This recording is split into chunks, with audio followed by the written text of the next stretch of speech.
This film is purely fictional. Please do not imitate it. Your like and subscribe are the motivation for me to update. Father. Mother. The dusk was lingering. The stars were shining with tenderness and splendor. And the flickering candlelight was cast on the little person under the curtain. She closed her eyes. Her face was slightly pale. And her cherry mouth kept muttering father and mother. On the side of the bed, a woman looked at the little person on the bed through the curtain. With a look of pity. Shin Mei. A word was whispered. And the door was pushed open. The woman called Shin Mei immediately turned her head and looked. Uncle Hao walked in. He pulled two children on the left and right. Mother. The two children saw their mother. And the girl rushed over. Shin Yang also immediately stood up in 2 steps, and pulled the 2 children into her arms. Heart palpitations and trembling. My Inger Sur. I'm glad you're alright. I'm glad you're alright. Brother Hao. Hurry up. Hurry up and leave the city at night. Now the streets are being searched house by house. Anyone who dares to harbor the Qin royal family will be dragged out and beheaded. Run away. An old man with a hunchback ran into the yard in a hurry. Uncle Zhu. The city gates must be strictly guarded at night now. You can only leave during the day. Uncle Hao glanced at the night sky and shook his head. Uncle Zhu was just an honest old farmer who didn't understand these things. Uncle Hao said so. And he also looked at the starry night sky. Last night, there was a heavy snowstorm. And the cold and shivering covered the imperial city with a thick layer. But tonight, the stars are shining. And a bright moon is hanging high in the sky. If you don't leave at night, you can't leave during the day. I saw it today. The city gates were guarded by spears one after another. The common people were not allowed to leave the city. And they were too scared to leave the city. The heads and corpses of the royal family were hung high on the city walls. Even the little children were not spared. Hundreds of lives were lost. The blood flowed at the city gates. And it was bloody everywhere. It has formed a bloody ice river. What a sin! Father. Mother. The voices were so thin that only the voices could be heard. And the mumbling words could not be heard clearly. Uncle Hao and Qin Yang looked at each other. And Qin Yang turned slightly to block the door of the house. Uncle Zhu. We appreciate your kindness. Thank you for taking care of Inger and Sur. We are all honest people. As long as we close the door and cooperate with the soldiers' search. It's okay. Don't worry. Oh! Brother Hao's daughter-in-law. You don't know that those soldiers will snatch beautiful girls when they see them. You are so beautiful. If you are snatched away, you will be ruined. You'd better run away. Uncle Zhu slapped his thigh, and was so anxious that he felt a layer of sweat on his forehead. Uncle Zhu is right. Uncle Hao agreed. Uncle Zhu. You should go back quickly too. Take Aunt Zhu and Hai quickly. Okay. Okay. Then you should pack up quickly, and come back when the city is stable. The old man in your room will take care of you. When you come back, the old man and the old woman will also take care of the baby for you. Uncle Zhu said twice in a row, and hurriedly ran to the back door of the house and left. Mother. The boy then pulled Qin Yang's hand and pointed at the bed. Inside the curtain, the little body could be vaguely seen curled up into a ball, with the whole little person's head completely buried in his knees. He kept trembling. Uncle Hao and Qin Yang hurried into the house, closed the door, and walked over in 2 steps. The curtain was opened, and the 2 children saw the little person. The little girl cried out, Prince. Qin Yang quickly blocked her mouth. Sur. Remember, there is no princess in our family. This is the young lady. From now on, this is our young lady. The young lady we will protect for the rest of our lives. Yisu looked at her mother, took a breath, and nodded vigorously. Ying beside her also nodded. Uncle Hao walked to the couch, took the little person on the couch into his arms, and whispered softly, Rao Rao. Don't be afraid. Don't cry. You must remember the instructions of your father and mother, their last wishes, and live well and safely. Rao Rao's whole little body curled up in Uncle Hao's arms, trembling all the time, biting her lips tightly, bleeding. She heard everything that Uncle Zhu said, and the corpses hanging high on the city wall. Uncle Hao. Are all your family members gone? Father and mother. Royal grandfather. Royal brother and sister. Royal brother and sister. Rao Rao. Qin Yang took Rao Rao from Uncle Hao's arms and stroked her little head with pity. You still have me and your Uncle Hao. You still have Inger and Su. We are all your family. There was no crying, but the little body trembled more and more. After a long time, she fainted again. The moon set and the sun rose. And in a blink of an eye, 7 days passed. The New Year celebrations in the great Qin imperial city had not yet ended. And the big red lanterns were covered with snow, stained with deep red, dried blood. The whole street was bleak with only the long spears and armors coming and going. For 7 days, Rara was drowsy and could not eat anything. Uncle Hao and Qin Yang could only force her to eat rice porridge. In the past 7 days, the 3 vassal states killed the Qin royal family completely, leaving no one alive. On the walls of the Qin dynasty, the heads of Emperor Xuanye, the Qin prince, and all the royal family members of the Qin dynasty were densely packed, dripping with blood, dyeing the snow-white road surface blood red. The battle flags of the 3 vassal states were planted on the walls of the Qin dynasty. Yunlang, Damliang, Zhuxian, swaying in the cold wind. There was also a blood-red banner hanging on the blood-filled city wall, which read, "The Emperor Xuanye of the Qin dynasty was a tyrant, lustful and stupid, with a wasteful and cruel government. He was incompetent and built a luxurious yingatai for a concubine, ignoring the suffering of the people. Now, the 3 major vassal states have united to revolt, to punish the tyrant and save the people from fire and water." Such a clearing of the emperor's side caused the destruction of the Qin dynasty overnight. After 7 days, the city gates were opened, but there was a sentry at every step. The people who left the city were trembling and searched. As long as there was something wrong, they would rather kill the wrong person than let him go. Today, it was another snowy day, and the falling white snow covered the scarlet blood on the road. It was already the end of the Shan time, and another night was about to come. But the heavy snow had not stopped at all, and a thick layer of snow fell on the street. Walking on the street, you can hear the crunching sound of stepping into the snow. In the distance, a family came out of a small alley. The old man, with his back bent, was pushing a shabby wooden cart, which was covered with a roll of tattered mats, which was already covered with a layer of white snow. The old woman followed him, holding 2 dark and rough little kids on the left and right, and staggered towards the city gate. Stop! As soon as they reached the city gate, 2 long spears with dazzling light blocked their way. What's on the car? 2 soldiers. Stay away! The old man hurriedly cried. My child has chickenpox. Don't let the soldiers get it. When the soldiers guarding the gate heard about chickenpox, their faces changed instantly, and they took 2 steps away and covered their mouths and noses. But the long spears were still pointing straight at the old man, asking him to lift the mat. Chickenpox is contagious. But these soldiers did not let the old man and his family leave so carelessly. They still had to investigate. The old man hunched over and staggered to the wooden cart, lifted the torn mat, and the kid lying on the cart was wearing a shabby gray patch. There were small red spots on his waxy and rough skin, and his whole face was red and hot. The soldiers looked from afar and thought it was chickenpox. So they hurriedly urged the old man, "Hurry up, hurry up." The old man kept saying "ah" and pushed the wooden cart out of the city with the old woman and the 2 kids. But just as he was about to walk out of the city gate, he shouted again, "Wait!" A pair of soldiers came to the city gate. The man in front was wearing a silver-white battle robe, a feather crown on his head, and his face was vigorous. But he felt a sense of old-fashionedness, the kind of rigid and rule-abiding person. The snow was fluttering, and the cold wind was blowing, making the battle robe and cloak of the visitor sway. And he kicked a war horse under his seat and stepped on the city gate. The city gates will be locked and keyed soon. Why are you leaving the city so late? What's in the cart? It looks like a child. The old man pushing the wooden cart clenched the handle of the cart with his pale hands, and sweat suddenly oozed out of his palms, which felt sticky. Then he secretly loosened his hands and bowed his head. "Sir, I wish you good health." "Sir, good health." The trembling voice was very vicissitudes, with a strong sense of awe and fear. The old woman also hurriedly pulled the 2 children to kneel down, with a face full of fear. The soldiers at the city gate also hurriedly saluted the visitor, and hurriedly reminded him, "General Su, don't come close. The child in the car has chickenpox." "Chickenpox?"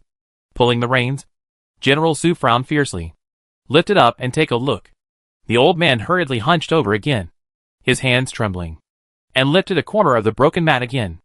On his old face, he was still afraid of General Su, and the people were born with a kind of awe for the soldiers. General Su took a look and saw that it was indeed chickenpox. He then waved his hand to let the old man and his family leave. But at this moment, a strong wind came from behind, and a sharp arrow broke through the air against the wind and snow. Coming sharply, followed by a leisurely voice, General Su. Chickenpox is contagious. It is best to throw this half-dead life into a mass grave. The sharp arrow was approaching the wooden cart, and the old man's face changed drastically. He didn't care about hiding and was about to attack.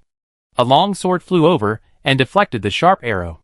The sharp arrow brushed past the ear of the child on the wooden cart and shot straight into the wooden cart. The arrow feathers at the end hummed and shook. No one saw that at this moment. The delicate little hands covered under the broken mat on the wooden cart were completely whitened by the pinching, and even more sticky with sweat. There was a circle of red around the closed eyelids, as if stained with blood. Prince Damyong. According to the agreement of the three kingdoms, the people of the Great Qin Imperial City will all be the people of our Yunlang Kingdom from now on. Prince Danyang doesn't need to worry about this matter. The affairs of Yunlang Kingdom will be handled by our Yunlang army. Prince Danyang should go and handle your Danliang affairs. General Su turned his head to look at the archer, and said bluntly, not caring about the identity of the visitor at all, and waved his hand to let the old man and his family leave. This shows how conservative he is. The frightened old man and the old woman thanked him profusely. Finally, they pushed the wooden cart out of the city gate. After leaving the imperial city, the old man and the old woman looked at each other. He also wiped the sweat from his forehead. One glance was palpitating. It was a close call. Just as he was about to leave, he heard another shout, and heard the sound of cavalry in the distance. Uncle Hao and Qin Yang's faces suddenly changed. Had they been discovered? Their nerves tensed up instantly. But they saw that there was only one person coming, and no other soldiers followed. Uncle Hao and Qin Yang showed a trace of doubt on their faces, but their eyes were still vigilant. Wait, our general asked me to give this to you. Take it to get some medicine for the child. A soldier who was chasing threw a silver bag over, did not approach, and rode back, until the soldier's figure disappeared. Uncle Hao and Qin Yang looked at each other again. After a breath, Uncle Hao picked up the silver bag. 2 ingots of silver. Each ingot was 50 taels. Su family. Muttering, Uncle Hao looked at the silver bag, and after a short moment, he still put the silver bag in his arms. They needed silver now. The family did not stop again. Keep walking until night falls again. When you are 30 miles outside the city, you will see a dilapidated courtyard swept by passing soldiers, and push the wooden cart in. Looking around, there are many beggars and refugees inside, staggering to keep each other warm. Seeing Uncle Hao's family, they look at it and rush over like hungry wolves seeing delicious food. Uncle Hao hurriedly said the same words again, but the beggars and refugees seemed not to hear it at all. They rushed over directly. Compared with the unknown infection and death, they just want to have a full stomach at this moment. A full stomach is worth dying. Seeing this, Uncle Hao's hunched waist finally straightened up, and he moved his body, kicking the beggars and refugees, who came one after another away with his feet. They hit the wooden stakes. Blood spurted out, and they hugged their abdomens one by one. And those who didn't come forward were timid. Under the night sky, the snow color made the murderous look on Uncle Hao's face more obvious. The cold wind was biting. Those beggar refugees were frightened and shrank back, not daring to move forward. Uncle Hao snorted coldly, then bent down and hugged Rao Rao on the wooden cart. This courtyard was very large. It should be a courtyard bought by a noble family, but now it has been looted. Uncle Hao held Rao Rao and took Qin Yang and the others to find a courtyard house where there were no other refugees and beggars. Some refugees followed behind, but they did not dare to rush forward. Uncle Hao ignored them and took Qin Yang and the child into the house. Rao Rao opened her eyes, which were the most brilliant peach blossom eyes.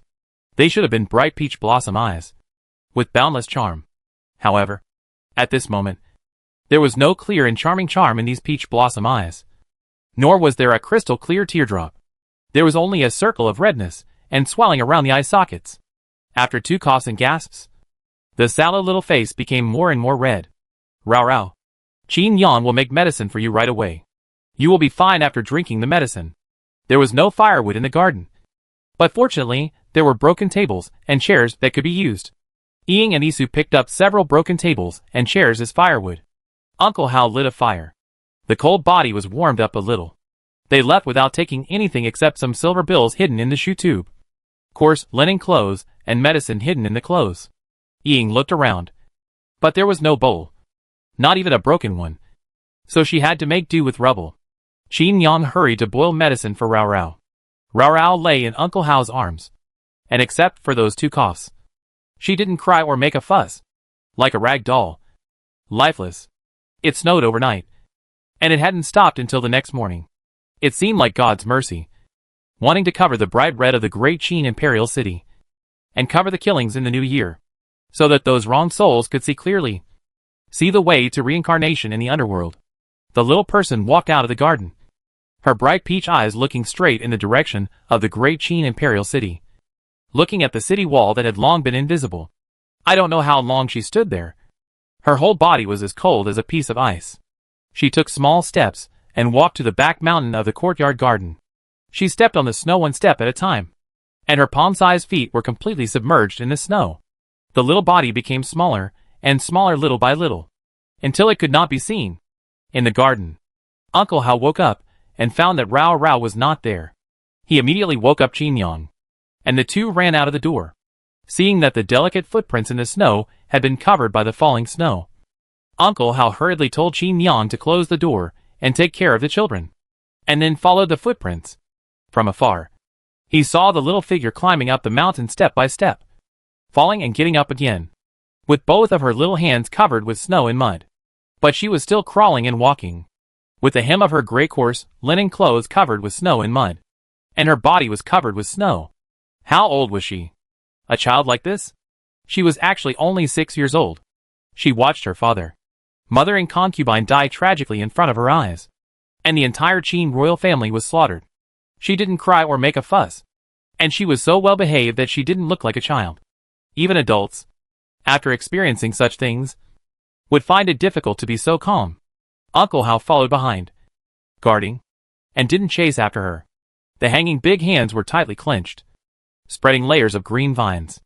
The little figure climbed up to a high place, and then quietly looked towards the imperial city. The cold wind blew her face cold, and the blood mixed with snow mud on her 2 hanging little hands oozed out and dripped bit by bit. The pair of peach blossom eyes turned red again, and the peach color at the end of the eyes was bright and burning. The inside seemed to reflect the killing without warning on New Year's Eve. The tragic death of the father and mother. The fire burned the entire East Palace. And the palace-dressed woman holding the glass lamp set all the festive red gauze curtains in the whole palace on fire. So decisive. Without any hesitation. Only when her eyes fell on the secret door of the East Palace.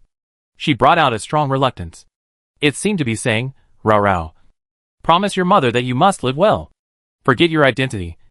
Be an ordinary person. Don't take revenge. Never take revenge. Don't live in hatred. On the Wantian Palace, the handsome young man in the prince's python robe knelt on one knee, supporting his exhausted body with a long sword. The light yellow prince's python robe was completely stained with blood. The blood kept flowing out of his abdomen, back, arms, and thighs. He was in a mess. His face was even paler. But even though he was kneeling like this, his body was still straight, and his back did not bend at all. A reflection. A long sword washed with blood fell, and his body was split in 2. The blood gushed out instantly, and his head rolled down the steps. But he was not closed until his death. His eyes were fixed on the burning East Palace. It seemed to be saying, Rao Rao. Run. Run. The farther the better. Live. You must live. Forget your identity, and be an ordinary person. Live well. You must live well. His eyes were full of fiery obsession. Father. Mother. The corners of her eyes became increasingly red, and her eyeballs ached. But no tears fell. Only a layer of darkness appeared, as if she was about to be swallowed by the darkness. Her curled and delicate hands were dripping with blood, blending into the snow at her feet. Red and white. And blood dyed the snow again. Uncle Hao couldn't bear to watch it anymore. So he walked over and hugged Rao Rao in his arms. Rao Rao. Cry. You can cry now. Just cry it out. Rao Rao bit her lips tightly, but still didn't cry. But bean-sized tears finally appeared, rolling down from her eyes one by one. Tears blurred her bright peach eyes. But it was hard to blur the roaring East Palace. The mother swallowed by the sea of fire. The father who rolled down the palace steps and died with his eyes open. and the ugly face who cut off her father's head. Uncle Hao. My father and mother would rather die than let me live well. Don't seek revenge. Don't let hatred make my heart ugly. But look. Look. Those reds have reflected half of the sky. And Rao's eyes are all red. The tender voice. The hoarse voice. But with the erosion that can never be shaken off. Uncle Hao's eyes also showed mist when he heard it. But he pressed Rao's shoulders. The force was very strong. Rao. You are the most sensible and well-behaved child Uncle Hao has ever seen. Your father and mother tried their best just to let you escape and live. From that night on, your life is no longer your life alone. It is the life of your father and mother. They just want you to live. Live peacefully and well. Even if you have so much hatred in your heart that you want to cut those rebels into pieces. You can't fight with this life. Remember? Engrave it in your heart forever. Your life will never be yours from now on. Rao looked at Uncle Hao. His low voice and heavy face were just like her father and mother. They held her shoulders tightly. Even though the sound of killing outside was getting closer and closer. They looked straight at her. One word. One sentence. Let her run. Run far away. The farther the better. And forget her identity. The loving faces of her father and mother seemed to appear in front of her. They smiled and welcomed her to be born into that family. They gave her heavy exhortations, asking her to live well and peacefully, and not to seek revenge. They just wanted her to live safely. Wow! Rara cried, screaming, lying in Uncle Hao's arms. The repression she had been under for the past few days finally broke out at this moment. She cried so hard that she was exhausted, and her little face was flushed. The waxy yellow on her face was washed away by tears, and 2 lines of tears flowed down her cheeks, and her fair and delicate skin appeared, as white as jade dew. This pair of bright peach eyes. Because of crying? The whole eyes are a circle of peach color. The peach color is dazzling, and the darkness inside is forced to disappear. The little body trembles constantly. Uncle Hao is full of pity, holding Rao and patting her back again and again. Cry. Cry well. Your father and mother will watch you in heaven and bless you with peace and happiness, without disasters and pain. The drifting goose feather snow covered the big and small on the high mountain. From a distance, it looks like a snowman standing on the mountain. Qin Yang and the 2 children waited for them for a long time, but they didn't come back. Qin Yang was worried and brought the 2 children to find them. When she heard the crying, her eyes were red. Mother! Ying and Isu also pursed their mouths and lay in their mother's arms. Rao cried for a long time, until the tears in her red and swollen eyes could no longer flow, until her throat was hoarse and she couldn't cry anymore. She stopped crying, let go of Uncle Hao's little hand, and wiped her face, looking at Qin Yang and the 2 children at the foot of the mountain. It was so calm again, as calm as a pool of stagnant water. Not a single ripple could be stirred. Rao, let's go down. Uncle Hao wanted to carry Rao down, but Rao shook her head and held Uncle Hao's hand. Uncle Hao, you can go down the same way you came up. Rao can do it by yourself. Taking small steps, Rao walked down the original path step by step. She can. Halfway through, she slipped and rolled down. Rao. Uncle Hao's face changed drastically. He shouted in panic, and jumped down quickly. Qin Yang also shouted, and ran quickly with the 2 children. Rao rolled down the mountain, and blood suddenly gushed out of her forehead, blurring her left eye. She seemed to see those 2 loving faces again, just above the clouds, looking at her lovingly, and telling her to live well, so that her father and mother could leave with peace of mind. A tear of blood fell from the corner of his eye. Father, Mother. August 15th, the 9th year of Yunlang, is the day of the Mid-Autumn Festival, and the day when the new emperor of Yunlang ascends the throne. The whole country celebrates. It has been 9 years since Yunlang was founded. 3 months ago, Prince Yun passed away, and his eldest son, Prince Yunyu, succeeded to the throne. He mourned for his father, Prince Yun, for 3 months, and ascended the throne today on the Mid-Autumn Festival. Today is destined to be a day of celebration for the whole country. All the royal relatives, nobles, civil and military officials of Yunlang have come to the Lanjing Palace. Congratulations to the new emperor on his ascension to the throne. However, there are only 2 exceptions. One is the ugly and lustful girl of the Su family, and the other is the sickly Jiue prince of the Yun Palace.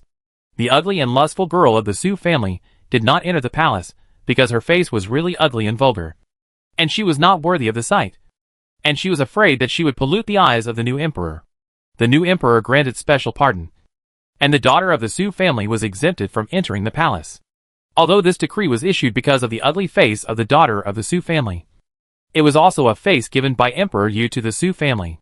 Otherwise, the daughter of a minister, whose face was ugly, might offend the new emperor's dragon luck. So she should take the initiative to ask for permission. And the ugly daughter of the family would not be able to face the emperor. When Yunlang was still a vassal state, the Su family followed the Yun family. In the Great Qin Rebellion 9 years ago, the Su family made great military achievements in helping the Yun Wang father and son capture the heads of the Great Qin Emperor Xuanya and the Great Qin Crown Prince. After the founding of Yunlang, the Yun Wang personally granted the Su family the General's Palace, a palace of a different surname. Its status is comparable to that of the Yun Wang Palace. The sickly Ji Prince of the Yun Wang Palace did not enter the palace because of his weak body. Since the founding of Yunlang, the capital was moved to the former Great Qin Imperial City, now the Yunlang Kingdom Lanjing, for 9 years, and the Yun Wang Palace's prince has had few opportunities to show up. Of these two people, one should have been ordered by the new emperor to stay in the palace, while the other should have lived in King Fengju, the backyard of Prince Yun's palace. But at this moment, these two people appeared together in the most prosperous and colorful Ziyaju in Lanjing. Hey, come back. The young master hasn't started playing yet. Why are you walking away? Are you afraid that the young master will be short of money from the beauty? Ziyaju, the most famous red building in Yunlang country, is a place for free guests to stay. It was opened 5 years ago on the most prosperous Beiyang Street in Lanjing. The predecessor of this building is the luxurious Yingtai built by Emperor Xuanya of Qin for his favorite concubine, which was described in the painting King Zhensheng. Ziyaju went from being unknown to being famous in Yunlang today, and everyone knows it. It only took 3 short years to become one of the most free places in Lanjing. Now, after 2 years, it has become a striking red building in Lanjing, which is more luxurious than the Yingtai in the previous dynasty. On weekdays, there are always guests here, and there are music and singing day and night. Only today, the new emperor ascended the throne, and the red building should be closed to guests. But today, when the guests were closed, a word came from the window of the 3rd floor of Ziyaju. A white jade hand stretched out from the window, with soft jade fingers, trying to catch the charming matchmakers who passed by the window. Hey, Ling Mayor, Hua Mayor, don't go! The young master has just arrived. Are you too heartless? The hand couldn't catch it, and the voice didn't stop. It was hard to tell whether it was male or female, and it felt like a wail. It was a sad sound that I was abandoned by the beauty. The folding fan in my hand fell out of the window, and it made a clang when it fell to the ground. I say, Miss Su, you are magnanimous. Can you let these girls go today? You have my protection. But it's not easy for Ziyaju to be here. Please be kind and pay for your drinks today. Is that okay? With a faint and charming teasing voice, Huan Yang from Ziyaju picked up the fallen folding fan and passed it in through the window lattice. But no one took it. Instead, light footsteps came from the door behind her. The person who came out was dressed as a young man, wearing a fluorescent red robe with big red flowers embroidered on the hem. It was hard to tell what the flowers were, but it was very charming. A head of thick black hair like satin was tied up high, with a bright red hair ribbon, and a white and tender face like jasper. No matter how you describe it, it can't be perfectly interpreted. It can only be summarized in one word: gorgeous. A delicate oval face with clear edges and corners, a pair of autumn water peach blossom eyes, and a faint peach color at the end of the eyes. The natural peach color is not rendered by rouge. This pair of bright eyes, the most dazzling peach blossom eyes, is naturally gorgeous. Such a person can be said to have a face given by God, and can make a living by relying on his face. The fringe of hair on his forehead covered half of his eyebrows and eyes. His sword-like eyebrows were handsome and well-defined. He leaned against the door with his arms folded as if he had no bones. He looked at Huan Yang, the head of Ziyaju, who handed him a folding fan by the window, with a naughty smile on his lips. It was increasingly difficult to tell whether he was male or female. There were so many beauties, all stunning, but none of them could compare to the charming flower that was faintly visible under his fringe of hair. This flower was red and charming, painted on the tip of his left eyebrow. It looked like a lily, but it was not. It was the mandragora flower known as the charm. Red mandragora? This flower is highly poisonous, and the smell it emits is unique and charming. And the greatest charm is that it causes hallucinations. Looking at Huan Yang like this, he only smiled and said nothing. It was obviously just a girl of 15 or 16 dressed as a man. But Huan Yang felt the smell of this flower all over her body again, and her eyes were almost blurred. Responded immediately, patted the corner of her mouth, revealed deep regret. Oh, look at my memory. Isn't this our eldest son, Shao? Su Rao's smile deepened quickly.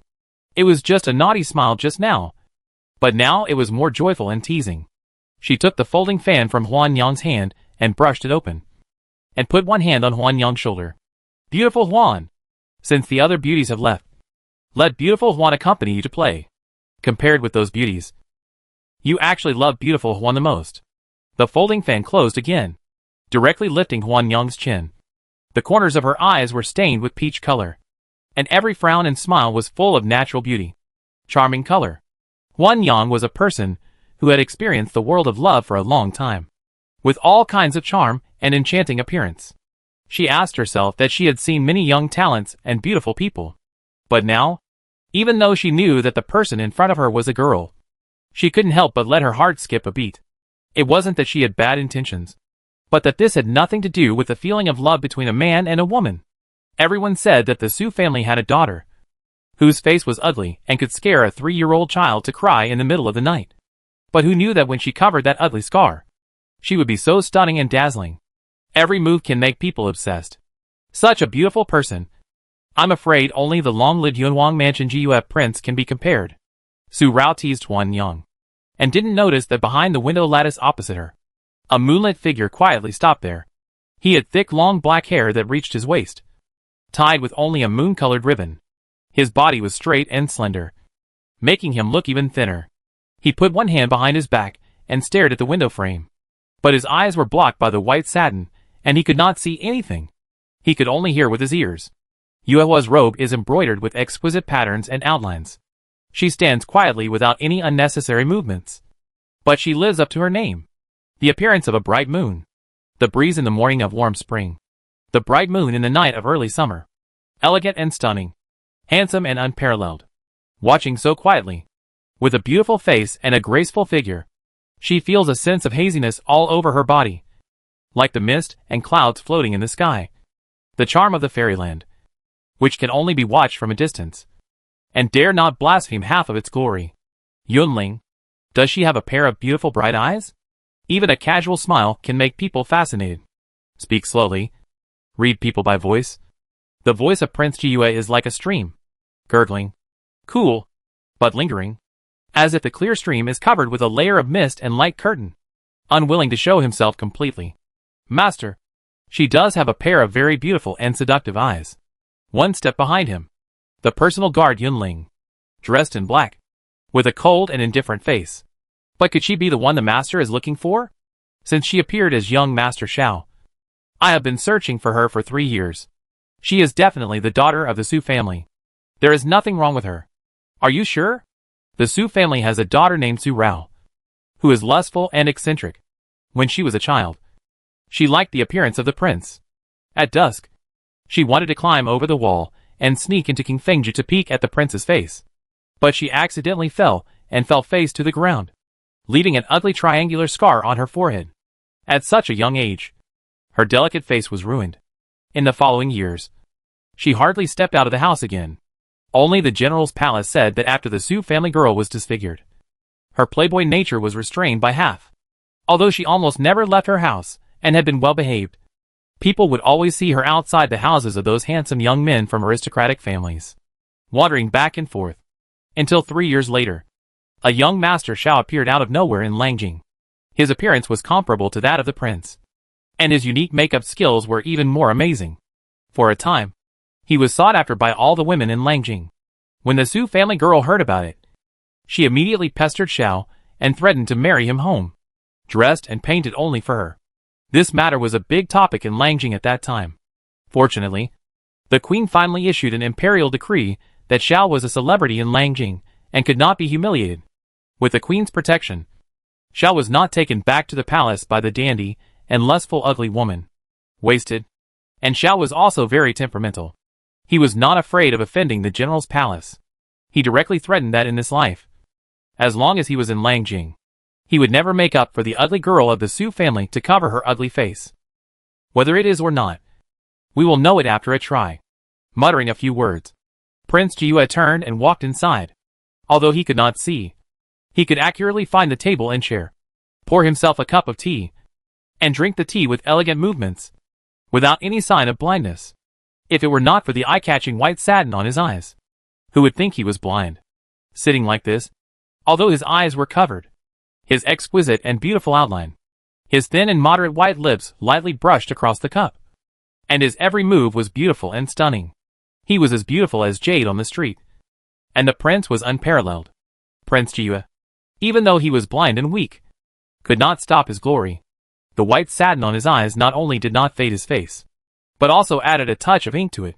It was like a picture of beautiful mountains and clear waters, with a stroke of thick, and its artistic conception became more profound and melodious, shimmering and clear, and thickening the feeling of tenderness, which was more hazy than the monotonous and beautiful mountains and waters. The hazy feeling was more enthusiastic and more attractive. Yunling did not help Prince Jiyue to do anything, but walked over and continued to wait quietly.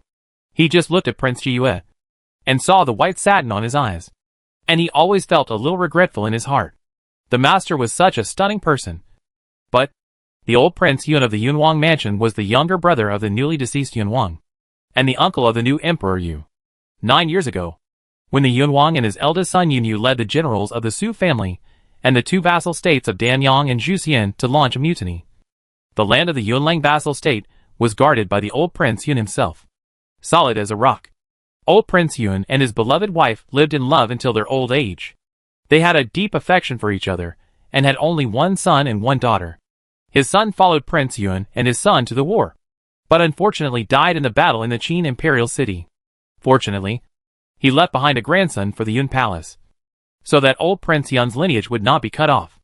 After King Yun ascended the throne and founded the dynasty, he felt guilty towards his younger brother, who had not protected his nephew and died in the great Qin King city. He therefore pardoned his 9-year-old son Yunji and made him the prince of the Yun palace, honoring him as Prince Jiyue. Prince Jiyue was already full of knowledge at a young age. When he was 7 years old, he defeated the Confucian scholars of the Yunlang vassal state with a book on the discrimination of Fu. After the founding of Yunlang, at the age of 13, he shocked all the heroes and generals with a book strategy of warfare, which was praised by the three kingdoms. King Yun even said in person, "Young man is a genius. Yunlang is the light of the sky, and one person can defeat thousands of troops." After these words came out, Prince Jiyue became famous. Even though he was weak, he became the standard that all the young ladies in the three kingdoms were obsessed with and pursued. Some even claimed that they would not marry anyone other than Prince Jiyue in this life. But these honors were nothing compared to Prince Jiyue himself. It didn't stir up any ripples in his heart at all. Prince Jiyue was not born weak. He was in good health before he was 9 years old. At a young age, his martial arts talent was incomparable to children of the same age. The word genius was not enough. But maybe it was because God was jealous of his talent.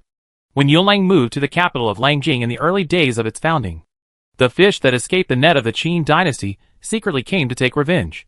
Unfortunately, Prince Jiyue was poisoned and his life was hanging by a thread. Prince Yun and his brother, Prince Yun Lao, invited famous doctors for a whole year to save his life. But he was left with such a weak disease. His eyes, which were as bright as stars and moons, dimmed their luster because of this, and no longer had the brilliance of the stars and the shining brilliance of a young man.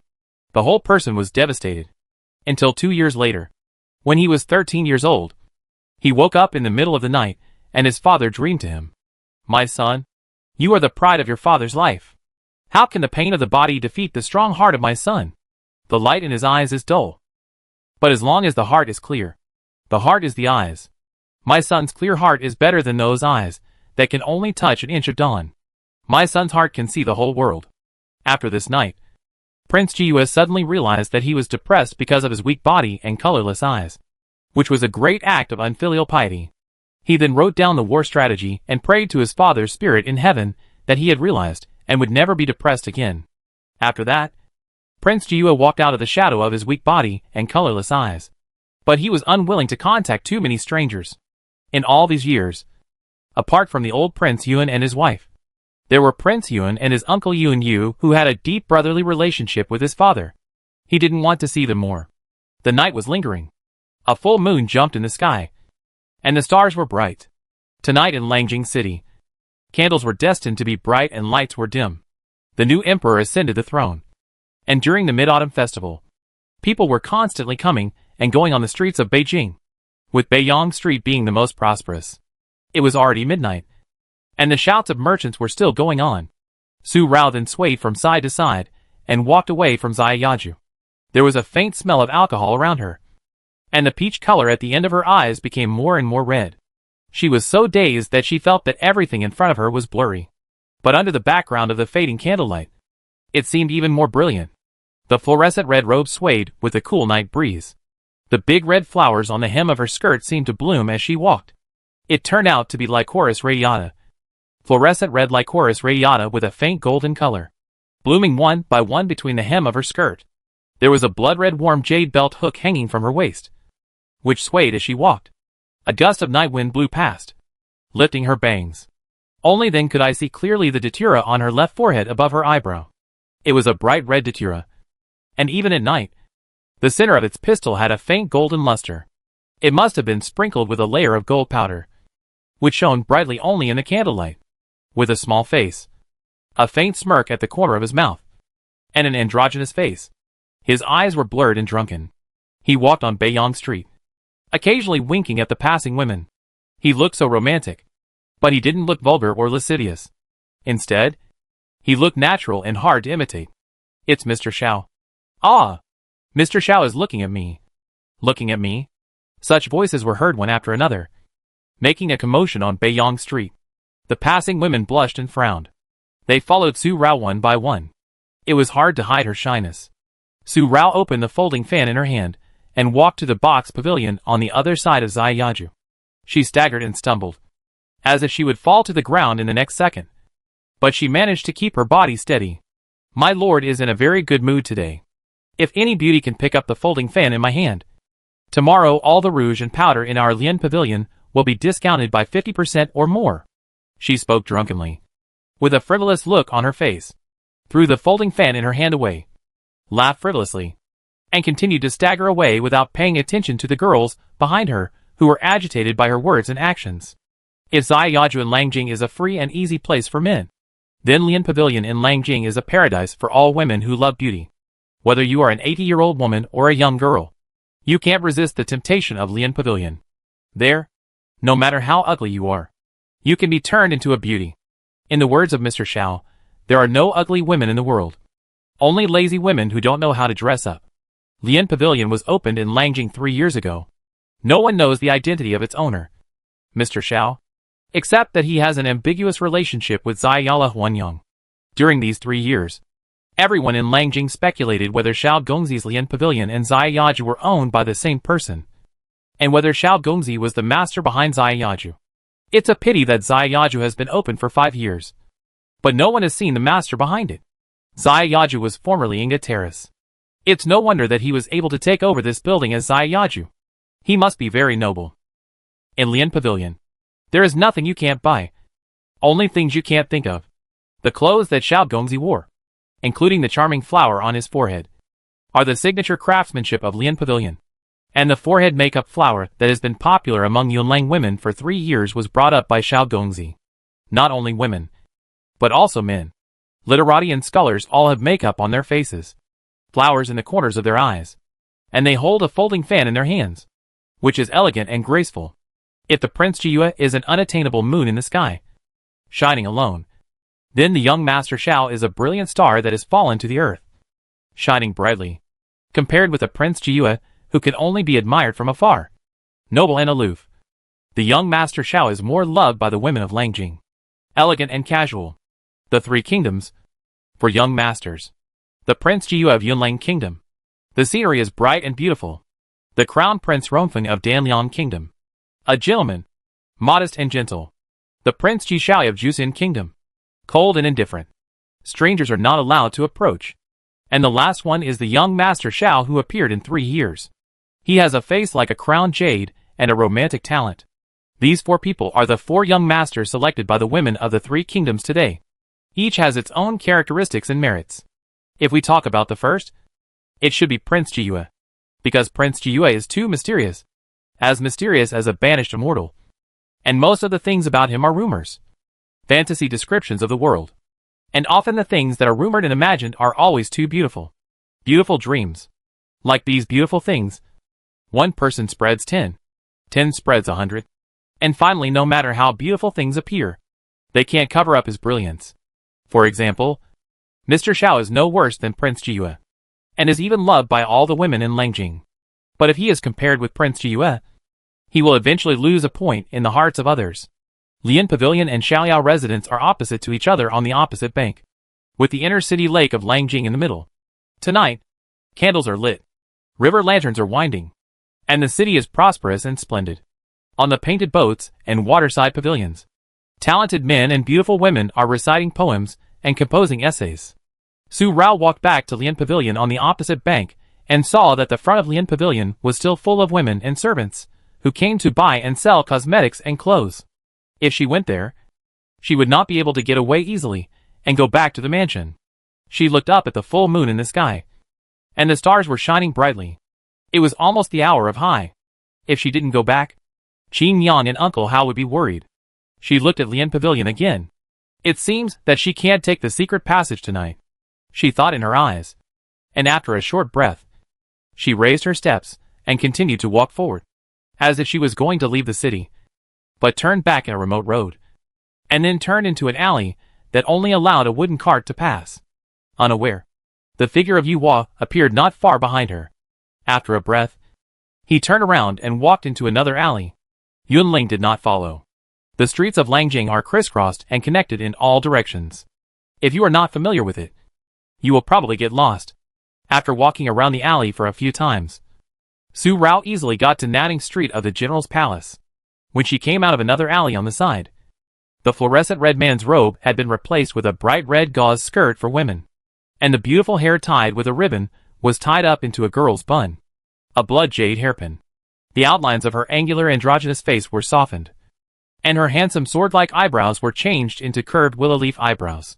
Her originally fair and delicate skin was now waxy and yellow, completely different from before. The charming datura flower on her left forehead was turned into an ugly triangular scar on the side of her eyebrow, so conspicuous that people would ignore her bright peach eyes. The only thing that had not changed.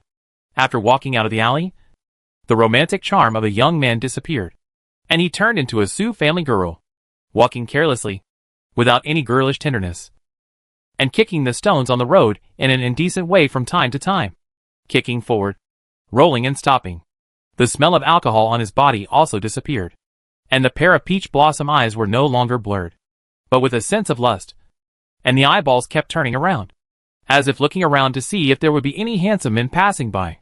Since the ugly girl of the Su family became more and more famous, all the slightly handsome young men avoided walking on this road of Nanning Street. If they accidentally bumped into the ugly girl of the Su family, those men would walk away very quickly without waiting for the ugly girl to get close to them. Almost ran away. The ugly girl of the Su family. Although she has a bad moral character, she is the only girl in the younger generation of the Su family. From General Su to General Su and his wife, uncle and aunt, and the 5 brothers and cousins above, they all dote on her, which is why she has developed such a frivolous and eccentric personality. There are many high-ranking officials and nobles in Lanjing, and those young masters are of high status. But when they meet the girl of the Su family, they can only avoid her like this. It's even more exaggerated than avoiding the plague god. And every time, the ugly girl of the Su family would angrily curse, "Why are you hiding?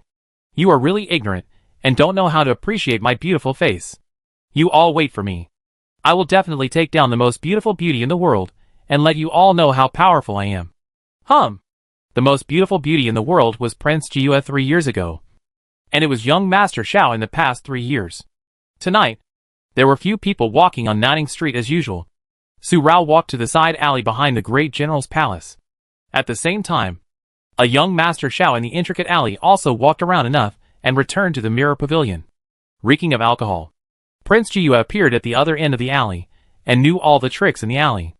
The real young Master Sha. The fake young Master Sha. After 3 years, he finally found her. No need to test her anymore. She is. At the time of high, fireworks were set off in Lanjing. The sound of bangs and bangs was colorful, reflecting the sky and the bright red figure who had just walked to the back door of the great general's palace. Su Rao looked up at the sky. The gorgeous fireworks celebrated the ascension of the new emperor of Yunlang. At this moment, the ugly face of that man in the former great Qin palace. The Lantian Hall? Was it the same as when she cut off her father's head 9 years ago? That victorious smile. The killing red? How dazzling. The dazzling eyes hurt. A teardrop formed in the corner of her eyes. But it never fell. A smile appeared at the corner of her lips. The bright fireworks blinded her bright eyes. And she felt blank for a moment. Pushing the back door open, she stepped in. Father! Mother! Rao is useless. She cannot avenge you. She can only live like this. Forget her past identity. And be an ordinary person. This is your last wish. Your only last request to Rao. Rao will live obediently. Even if she knows that her enemy is in front of her. Even if it is unbearable. Rao will not take this life to be buried with her. The back door was closed, covering the bright red figure. But it could not cover the slowly walking Yuhua figure. She walked to the back door of the general's mansion, stopped at the same position, and looked up at the gorgeous fireworks that were still blooming. Although he could not see anything, until Yunling appeared, he did not stop looking up. Yunling stepped forward, holding a folding fan in his hand, which was the one Su Rao had thrown before. On one side of the folding fan was a painting of flowing clouds and mountains, with clouds lingering and floating. Mountains rising and falling, and streams in the mountains, clear and transparent. In the painting, there was a young man beside the stream, dressed in red, and he was a romantic man. On the other side, there was only one word Shao, and the handwriting was smooth and flowing, and it was completed in one go without any interruption. Master, Yunling handed the folding fan to Prince Jiyu and asked respectfully, but, or not. Prince Jiyu opened the folding fan and touched the fan of the landscape painting. His slender jade hand with distinct joints touched it slowly and carefully, and finally stopped accurately on the romantic young man in the painting, with a faint smile on the corner of his mouth. It was just such a faint smile, and it felt that the fireworks in the sky were pale. I have never tried. The words were clear and elegant. This word lacked the dull feeling of the one in Zaya Yaju. It was very clear and gentle. It was obvious that he was happy at the moment, and his voice became brighter. Prince Jiyu closed his folding fan and walked away. Yunling showed a hint of confusion on his face. He was silent for a moment, but he followed him without saying anything more. Rao, listen carefully. Live. You must live. For your father and mother. You must live. Rao, run. Run as far as you can. Forget your identity. Live well. Don't seek revenge. Your mother and father only want you to live. Be obedient. Run. Don't look back. Ryoxi Anjuan. In the exquisite attic pavilion, Su Rao curled up on the bed. Slight tremor. These words in her mind, after 9 years, are still so clear, reminding her every night. As long as she lives well. Don't take revenge. Don't take revenge. She has been in this world for 15 years. Before she was 6 years old, she thought she would be happy all her life. Although she was born in the royal family of the Qin dynasty, she had a father who loved her and a mother who loved her. But all these beautiful things, happy family, disappeared in an instant that night. Her country, her home, were divided up by the 3 kingdoms, and the Qin dynasty imperial city became the Yun family's Lanjing. Uncle Hao and Qin Yang took her and their 2 children and hid all the way, like a street rat among the beggars and refugees who fled. But where can they hide? Where can they hide? The Qin dynasty was destroyed. Her home was gone. Her father and mother, her royal grandfather and royal brothers, were all gone. The world is so big. Where can they find a place to stay? The sky is so big, but there is no place for them to live. Rather than hiding, it is better to stay. The most dangerous place is the safest place. In this way, she replaced the daughter of the Su family who died by climbing the wall. She was good at makeup. Uncle Hao and Qin Yang's family were just refugees who passed by and saved her. The Su family never doubted it. The scar on her forehead, the mark left by the palace coup, is not indelible. But she doesn't want to. She can forget her identity and not seek revenge. She can live well and obediently, even if it is unbearable. But she can't forget her father and mother. They are the prince and princess of Daqin. Her name is Qin Rao. Qin of Daqin. Rao of Rao Rao. She is not Su Rao. But since the day she decided to impersonate Su Rao, she can only be Su Rao. Qin Rao will always live in her heart. Father. Mother. The low sobs and the dull depression finally overflowed from the throat. The tears that had not fallen from the corners of the eyes finally did not stop at this moment, and slid down along the red eyes. The ice crystal tears sank into the cotton pillow. Not even a moment of light flowed, blending and disappearing, and the heavy hoarseness sank from the throat. But Su Rao bit her red lips tightly, unwilling to let such a sound come out too much. The body curled up in the couch trembled constantly, and the green jade fingers tightly hugged her arms. And the jade fingers were pale. Only in this way could she obediently hold back the dark hatred in her heart that wanted to swallow up her only conscience, and not let it run out and drown the only wish of her father and mother. Mother! Miss! The fireworks had long been exhausted, but the hustle and bustle of Lanjing had not stopped. Outside Raoxiang Pavilion, Qin Yang and Yisu were quietly guarding. Yisu glanced into the pavilion from time to time, with worry in her eyes. She was wearing a light blue outfit. Her hair was tied up in a ponytail, tied with a blue belt, and her figure was tall and graceful, with a short knife on her waist. She was very capable. The girl had grown up a long time ago. The young lady went out today, although she had nothing to do when she came back, and there was no smell of alcohol on her body. She knew that the young lady had drunk again today, and she drank a lot, and she might have a headache again tomorrow. The young lady is feeling uncomfortable. If she is not allowed to vent, she will only feel more uncomfortable. Today, the enemy has ascended the throne, but the young lady can do nothing. She can do nothing. Just let her vent. Qin Yang also looked at the woman in the pavilion, dressed in a dark blue silk skirt, with her black hair tied up in a bun, and only a silver hairpin without any pattern. Although she was dressed so simply, she had a noble aura. Even if she stood with the ladies of the noble families of Yunlang Kingdom, she would not be inferior to them. However, the noble aura in Qin Yang was hidden by her. Yisu suddenly clenched her slender hands, and a hint of hatred flashed in her eyes. Sewer. Qin Yang noticed and immediately pulled down her sleeve. Her brows slightly frowned. Yisu loosened her hand, and in just a short breath, her palm was already reflected with finger marks. Mother! My daughter will not be impulsive. Our mission is just to protect the young lady. Qin Yang nodded, and her brows relaxed. Your Highness had foreseen the demise of the Qin dynasty, but he did not expect it to come so quickly.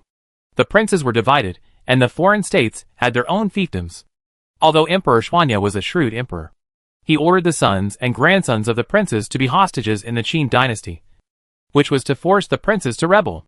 Your Highness made many suggestions, but he suspected that Your Highness did not listen to his advice, and became more powerful. Under such circumstances, the rebellion of the princes was obvious. It was a pity for our prince, who had a lot of ambitions, but nowhere to display them. He could only stain the royal platform with blood. A man walked up the steps of the attic, dressed in dark blue clothes, with strong features, middle-aged appearance, holding a sword in his hand, and behaving steadily. It was Uncle Hao, who was already middle-aged. Uncle Hao and Qin Yang. The aura around them showed that they were not ordinary people in distress. They were actually serious people from the Yunlang princes. 20 years ago in Daqin, Uncle Hao and Qin Yang loved each other and committed their lives to each other.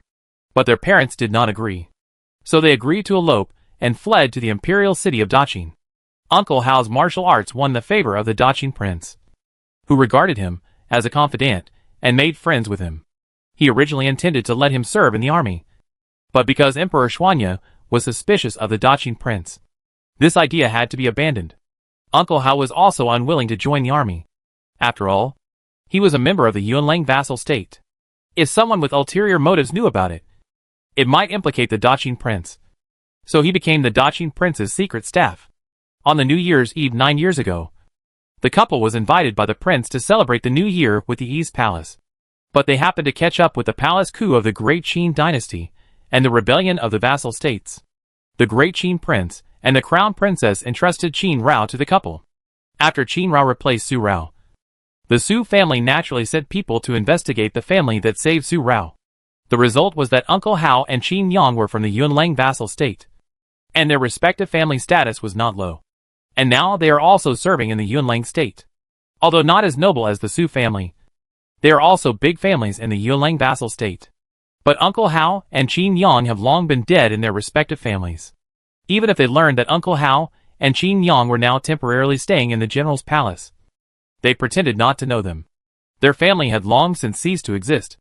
After all, in ancient times, elopement was not just a matter between the two of them, but also concerned the face of the two families. Not to mention that they were from the Yunlang big family. Such a thing, they would only try their best to cover it up. After the Su family found out about this situation, General Su, grateful for Uncle Hao and Qin Yang's family's life-saving grace to his granddaughter, kept them in the Su family and let them stay with Su Rao to take care of her. Qin Rao had planned this as early as when she came up with the idea of replacing her. But before she could do anything, General Su had already done it for her, saving them from having to secretly plan again. Su Rao also heard Uncle Hao's words clearly. In fact, she herself also understood that the change of dynasties is the product of the times. Although the world she came to was not the ancient time she knew, it was also the era of cold weapons. There were dynasties, and there were wars.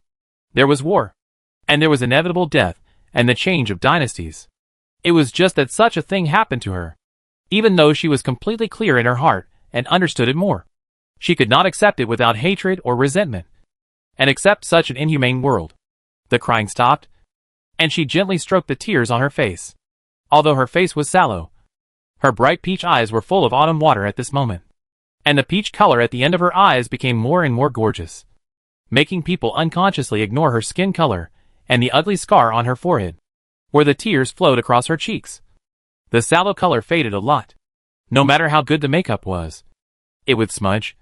Not to mention that it was in this ancient time without setting powder. She could do it like now, and only smudged a little after she shed tears. She had almost exhausted all her life's learning in her previous life. She stood up and walked to the table with a cup of tea. The candlelight in the pavilion swayed, reflecting her face. The red color at the end of her eyes had not diminished at all, and the redness made her bright peach eyes dazzling. She and the real Su Rao coincidentally had the same pair of peach eyes, and there was no other similarity. Not at all. But 9 years is enough for a girl to grow up and be reborn. Besides, it was such a sallow face. Who would deliberately look at it? She just wanted to be an ugly girl of the Su family. No one would pay attention to her. With the protection of the Su family, she could live a peaceful life as her father and mother wished, like a turtle forever hiding in her shell. But because of her disfigurement, the Su family was worried that she would not be able to get married. So when Su Rao was 13 years old, they prepared to arrange a marriage for her. But she was only 12 years old at that time, and she had no intention of getting married in this life. So she would still act like Su Rao's dandy, lustful and perverse after her disfigurement. But General Su really loved his granddaughter too much, and seeing her becoming more and more lustful and dandy, he always just watched, and no longer chased her like before she was disfigured, and took advantage of her without saying a word. I thought that because of her disfigurement, she had low self-esteem and was no longer as proud as before. So I had to arrange a marriage for her. Which young man did you like? Grandpa will ask for the imperial decree for you, and see who dares not to obey. Even if Prince Jiyu is fine, it was he who caused my precious granddaughter to lose her face, so I can hold him responsible. These words directly blocked the excuse that Su Rao was looking for. In the end, she had no choice but to make up a young Master Sha to block General Su's beloved granddaughter. In a flash, 3 years have passed. One night, it was a flash. Su Rao sat like this all night. Her thoughts were lost in the past. It was hard to calm down, until a somewhat hurried knock on the door sounded in her ears. She came back to her senses. Sitting like this all night, her whole body felt numb. Her temples suddenly throbbed and swelled, and her face became more and more sallow and colorless, the sequelae of a hangover and sleeplessness. Her head was swollen, and it felt like a ball of cotton was stuffed inside. It was hazy. There was also a heavy blue color under her eyes. Su Rao rubbed her temples and shook her head to make herself a little clearer. She stood up and tidied her appearance a little before opening the door. Before she asked anything, she saw the person next to Qin Yang with a strong look of anxiety. Seeing her come out, the person's eyebrows suddenly relaxed, and his eyebrows and eyes also stretched a little. It seemed that he had found the backbone. What happened? Su Rao's eyebrows moved slightly. Xiao Ji, the head of the Lian Pavilion, was someone she poached from Huanyang. 3 years ago, young Master Sha suddenly appeared. If he had no arrogant skills, how could he fool the Su family? In ancient times, the only thing she could show off was her makeup skills in her previous life. If she wanted to gain a foothold in this huge Lanjing in a short time, she must have a suitable partner. So she set her sights on Ziyaju, which had just opened for 2 years. It was a mutually beneficial matter. She was absolutely confident in her makeup skills. Huanyang was also generous and agreed to it in just a few days. Ziyaju now has guests day and night, and she also contributed a little. Ziyaju and her Lian Pavilion cooperate with each other, but do not interfere with each other. So far, she has never seen the mysterious master behind Ziyaju. And Xiao Ji, she was originally the top girl in Ziyaju, but she fell in love with Isu's brother Ying. So she redeemed her and let her manage Lian Pavilion. If there is no big event, Xiao Ji will never step into the general's palace. Xiao Ji opened her mouth, and it was indeed a big event. Ying disappeared. It was Ying who exchanged identities with her last night. She came back to the mansion, and Ying went to the cabinet. How could she disappear without anyone noticing? Xiao Ji, have you looked for?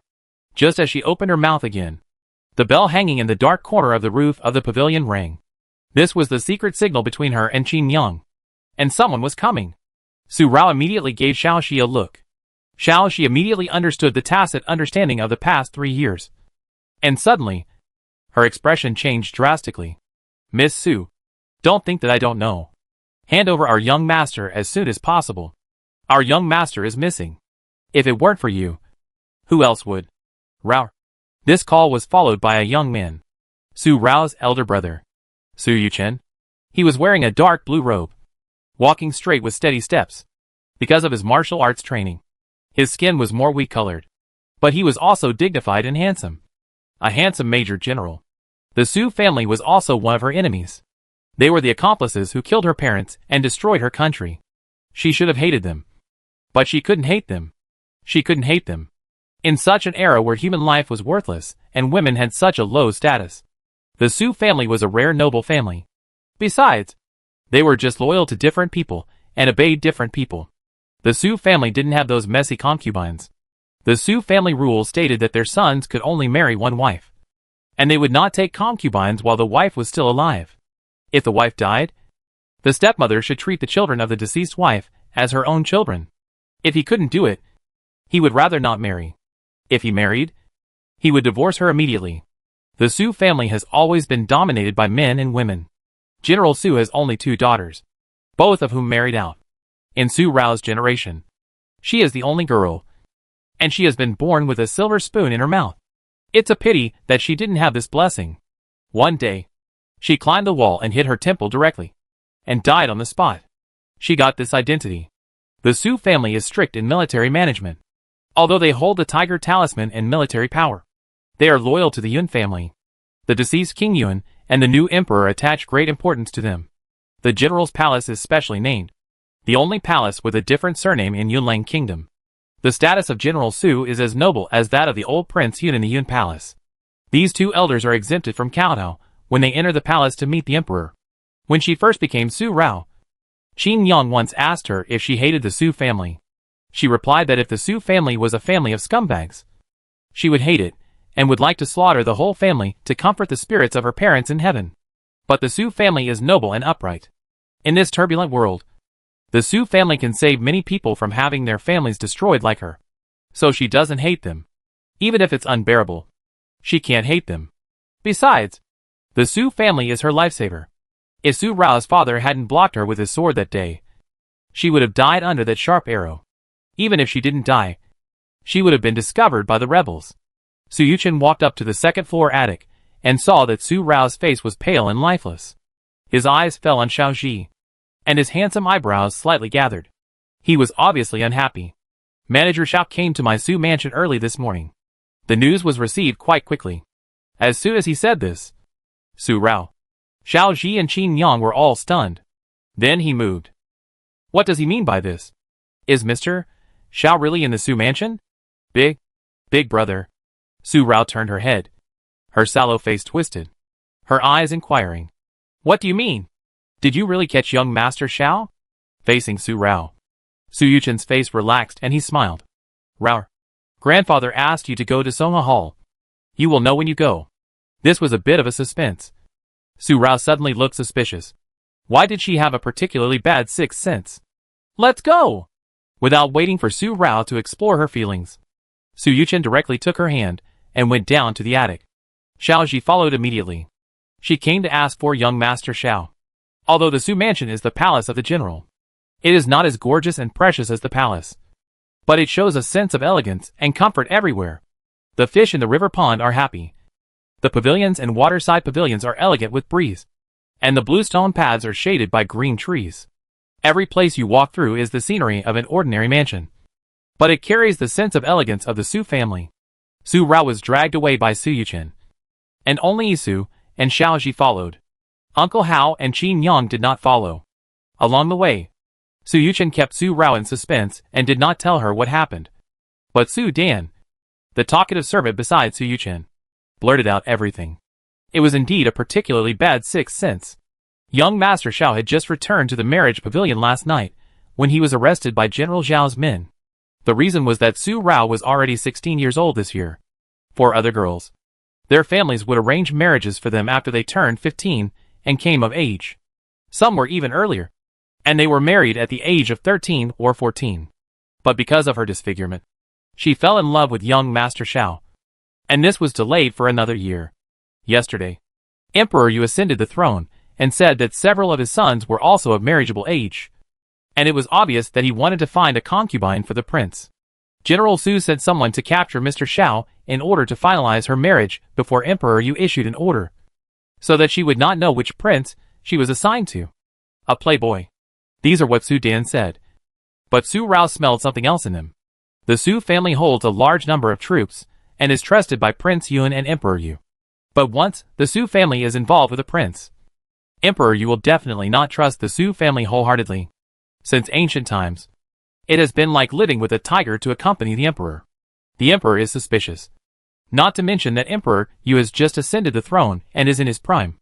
How could the emperor's desire for control allow his own prince to secretly win over court officials and form gangs to oppose him when he is so young? Especially a loyal minister like the Su family, holding a large number of troops. In ancient times, men got married very early, and they had many children and grandchildren at a young age. Emperor Yu had 8 princes and 6 princesses, not counting those who died for various reasons or were aborted before they were born. These princes today will all meet the bloody storm in the Yunlang dynasty in a few decades. The fight for the throne is bloody. Moreover, in a few decades, how many princes will be born in this royal family and step into the tragedy of brothers killing each other and fathers killing each other? In the royal family, even if you don't fight or grab, there will be people forcing you to fight and grab. If you leave, there will be piles of bones and corpses in front of you. But if you don't leave, there will be a bottomless abyss and a bloody mouth behind you, which will swallow you up without leaving any residue. It is said that women in ancient times were humble and had no freedom or autonomy. They could only live their lives dependent on men. But in fact, men in ancient times were no different. Those without power and status could only be enslaved, while those with power and status lived in fear every day.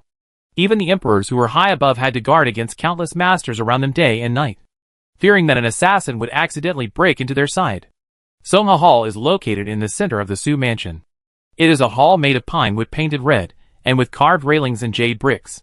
Between the door and window lattices, there are red cranes with wings spread. The reddish-brown eaves and lion carvings on both sides of the roof symbolize bravery and majesty. It is simple and restrained. The right side of the courtyard is filled with spears and swords, and all kinds of weapons are available. On the left side, there are plum blossom wooden stakes and martial arts sandbags. Every morning when the fog just appears, General Su will fight in the yard for a while. But today there is no vigorous figure with rolled up sleeves and holding a sword in the yard. and it feels particularly quiet. After walking through 2 arches and 3 corridors, I came to General Su's Songha Hall. The hall is also quiet. Grandpa. Grandpa. Along the way, Su Rao has also suppressed the thousands of thoughts that flashed through her mind, and walked directly into the hall, without even a greeting, and walked straight to the old man sitting in the hall. General Su, the helmsman of the Su family, is already in his 60s, but he is still vigorous and strong. His face is full of white beard. His face is vigorous and powerful, and his eyes are sharp and fierce. That is the fierce killing of soldiers. Ordinary people really dare not look him in the eye. He has been on the battlefield and killed enemies. He has a sense of majesty without anger.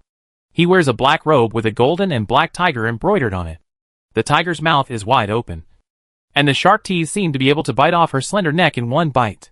The sleeves are wrist guards, and the protective soft armor is never taken off. Such an old man. Su Rao's parents, uncles, aunts, brothers and cousins, all have to behave in front of him. Even the 5th cousin Su Yuyan, who always claims to be fearless, is standing behind his parents at this moment. He only winks at her quietly when Su Rao comes in. The meaning was clear. Little sister, your wish will come true soon. Be happy. Su Rao just rolled her eyes in response. What a wish. Walked to General Su, and then rubbed his eyes with a sleepy look. There was dissatisfaction on his face for being disturbed early in the morning. Grandpa, are you going to hold a collective family meeting this early in the morning? While speaking, his eyes swept over Su Rao's parents, uncle and aunt, and other 3 cousins. Su Rao's parents are the eldest and eldest daughter-in-law of the Su family. Her father looks most like General Su, but he is more old-fashioned than General Su. A rigid and rule-abiding person. It has not changed for so many years. The sitting posture is also majestic and rule-abiding, with both hands placed on the knees, rigid and straight, and a black and black brocade robe with brocade patterns, which highlights his strictness. Seeing Su Rao being so disrespectful and without any courtesy, he warned her with another look. Su's mother was a proper lady from a high-class family, with her hair tied high in a bun, a golden hairpin and a jade, and a brocade dress with a peony-breasted front. She was noble, elegant, and reserved. She just sat there, and her natural noble charm was not diminished at all. But Su Rao did not inherit any of it. She did inherit all the vigor of General Su. This was also one of the reasons why General Su doted on his little granddaughter. Like him, and Su Rao's other 2 uncles and aunts. Second Uncle Su was a typical gentle uncle, wearing a wide-sleeved black and white brocade, and his eyes were gentle and kind when he looked at Su Rao. In that battle, Second Uncle Su was stabbed in the chest with a sword, and he almost died. He has been weak all these years, and can't stand the cold. Before winter, he has already put on a slightly thicker fox mink cloak. His wife, Aunt Su-er, is gentle and virtuous, wearing a lotus-colored soft smoke gauze embroidered with lotus, and only 2 or 3 pearl hairpins on her bun, which makes her look like a couple with Uncle Su-er. His 2 sons, Su San Yujo and Su Si Yuching, both wear snow blue and white shirts. They inherit the advantages of their parents, and are gentle, comfortable and warm. In modern times, they are definitely the kind of warm men, with warmth all over their bodies. Their whole family has a very gentle personality. As for Uncle Su San and his wife, and Su San is now the 2nd wife. The couple now has 2 sons, one of whom was born to Uncle Su San's deceased wife, and the younger one is born to the current 2nd wife. These 2 couples are the kind of people who are particularly versatile and good at dancing. And their clothes are also more colorful, dark blue and bright red. The temperament of the sons they raised is naturally very similar to theirs. But only Su Yuyan, who is a sloppy and careless person, wears clothes of the bright royal blue color. Another son, Su-er, was born to Uncle Su Sanchu's first deceased wife. But he was more like the son taught by her parents. Her biological 2nd brother, Su-er Yumal, lost his mother when he was young and was the 2nd grandson of the Su family. When he was a child, he complained about his father's remarriage. So he was personally taught by General Su, who watched him closely and controlled him tightly. Now he has the style of a general. Compared with Su Deokin's calmness, he is more meticulous. He stood quietly behind Uncle Su Sanshu, wearing a completely black narrow-sleeved robe with no extra patterns on it. But a few dark patterns were outlined on the corners with silver lines, which was a particularly deep style. With him, coupled with his always silent and cold temperament. If he didn't speak, people could easily ignore his existence and forget that there was such a person in the room.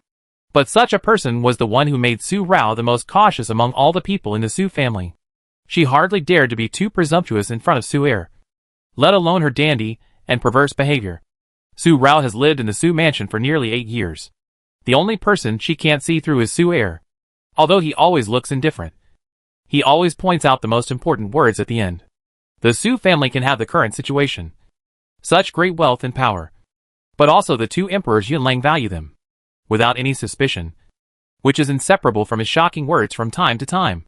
Absolutely the wise man of the Su family. General Su did not respond to Su Rao's question, but glanced at the housekeeper Su Bo who was guarding the door.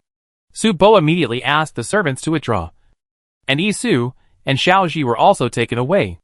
Xiao Ji came to find their master Xiao, so naturally she would not follow so obediently. Just when she was about to speak, General Su looked at her, and just a glance made Xiao Ji's words stuck in her throat. The door of the front hall was closed, and all the masters of the Su family were here. Su Rao felt the silence, so quiet that she felt depressed. The bad sixth sense in her heart appeared again, and it didn't disappear as quickly as before. Could it be that things were not as simple as Su Dan said? Could there be other hidden secrets? In just a short moment, Su Rao had thought about it a lot. A deep voice came from her ears, which made her heart tremble. Rao, who are you? This voice was asked by Su's father. His voice was low and mixed with a little strangeness. Su Rao's heart suddenly jumped. Her heart couldn't control the wild beating. The sound of thumping was so clear that she could hear it clearly. Who is she? Has her identity been exposed? Did the Su family know? For a moment, Su Rao panicked. But it was only a short moment. Just the moment when the wind blew across her face. More than a second. Daddy, what did you say? She looked as if she hadn't heard anything clearly, but her jade fingers in her wide sleeves were tightly clenched. No. She had been hiding perfectly for nearly 8 years. How could they have discovered it? If they had discovered it long ago, they should have taken her down long ago. Why did they gather the whole family and test it like this? Rao, we all know it. Do you want to confess it yourself? Or do you want me to tell you? Su's mother also spoke. In the past, Su's mother had always been kind to her because of her disfigurement. But at this moment, Su's mother's face was no longer as gentle as before, and she was expressionless. Her voice was also a little strange, and Su Rao couldn't tell what kind of strangeness it was for a moment. And her determination was shaken a little. Did the Su family really find out? Mother! Mother! Su Rao suddenly felt uneasy. If the Su family really knew that she was not Su Rao, but Qin Rao, would they hand her over to the Yun family? What should she do? What should she do? Should she choose to continue hiding, keep hiding, and live in a cowardly manner, fulfilling the wishes of her father and mother? Or should she go all out to avenge her parents, find them, and reunite with them in the underworld? For so many years, she had endured so much, and it was really difficult and painful. At this moment, Su Rao felt a layer of sweat on her back. She didn't know whether it was cold sweat or hatred that made her sweat so much. Puff. Just when Su Rao's patience and hatred were about to fight, this voice appeared in her ears. It was a puff of laughter that she couldn't help. This laughter was very light and faint, and was quickly stopped by that person. But Su Rao still heard it. All the intertwined emotions in her heart disappeared at once, and she looked at the person who was puffing.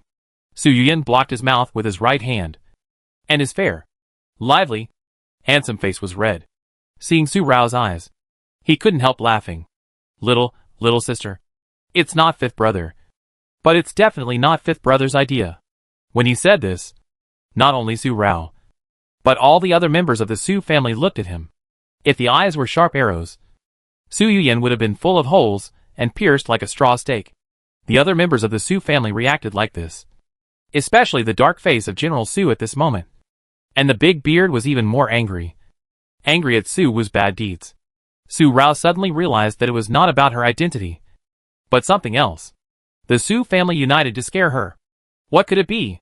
The Su family united to punish her, including Su Rao's biological parents, including the old General Su who doted on Su Rao, and the family of the second Uncle Su who was so gentle, and the family of the third Uncle Su who loved Su Rao very much.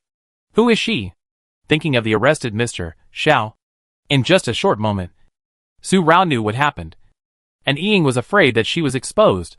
Instantly, Su Rao was clear-headed, looking at the whole family of Su family.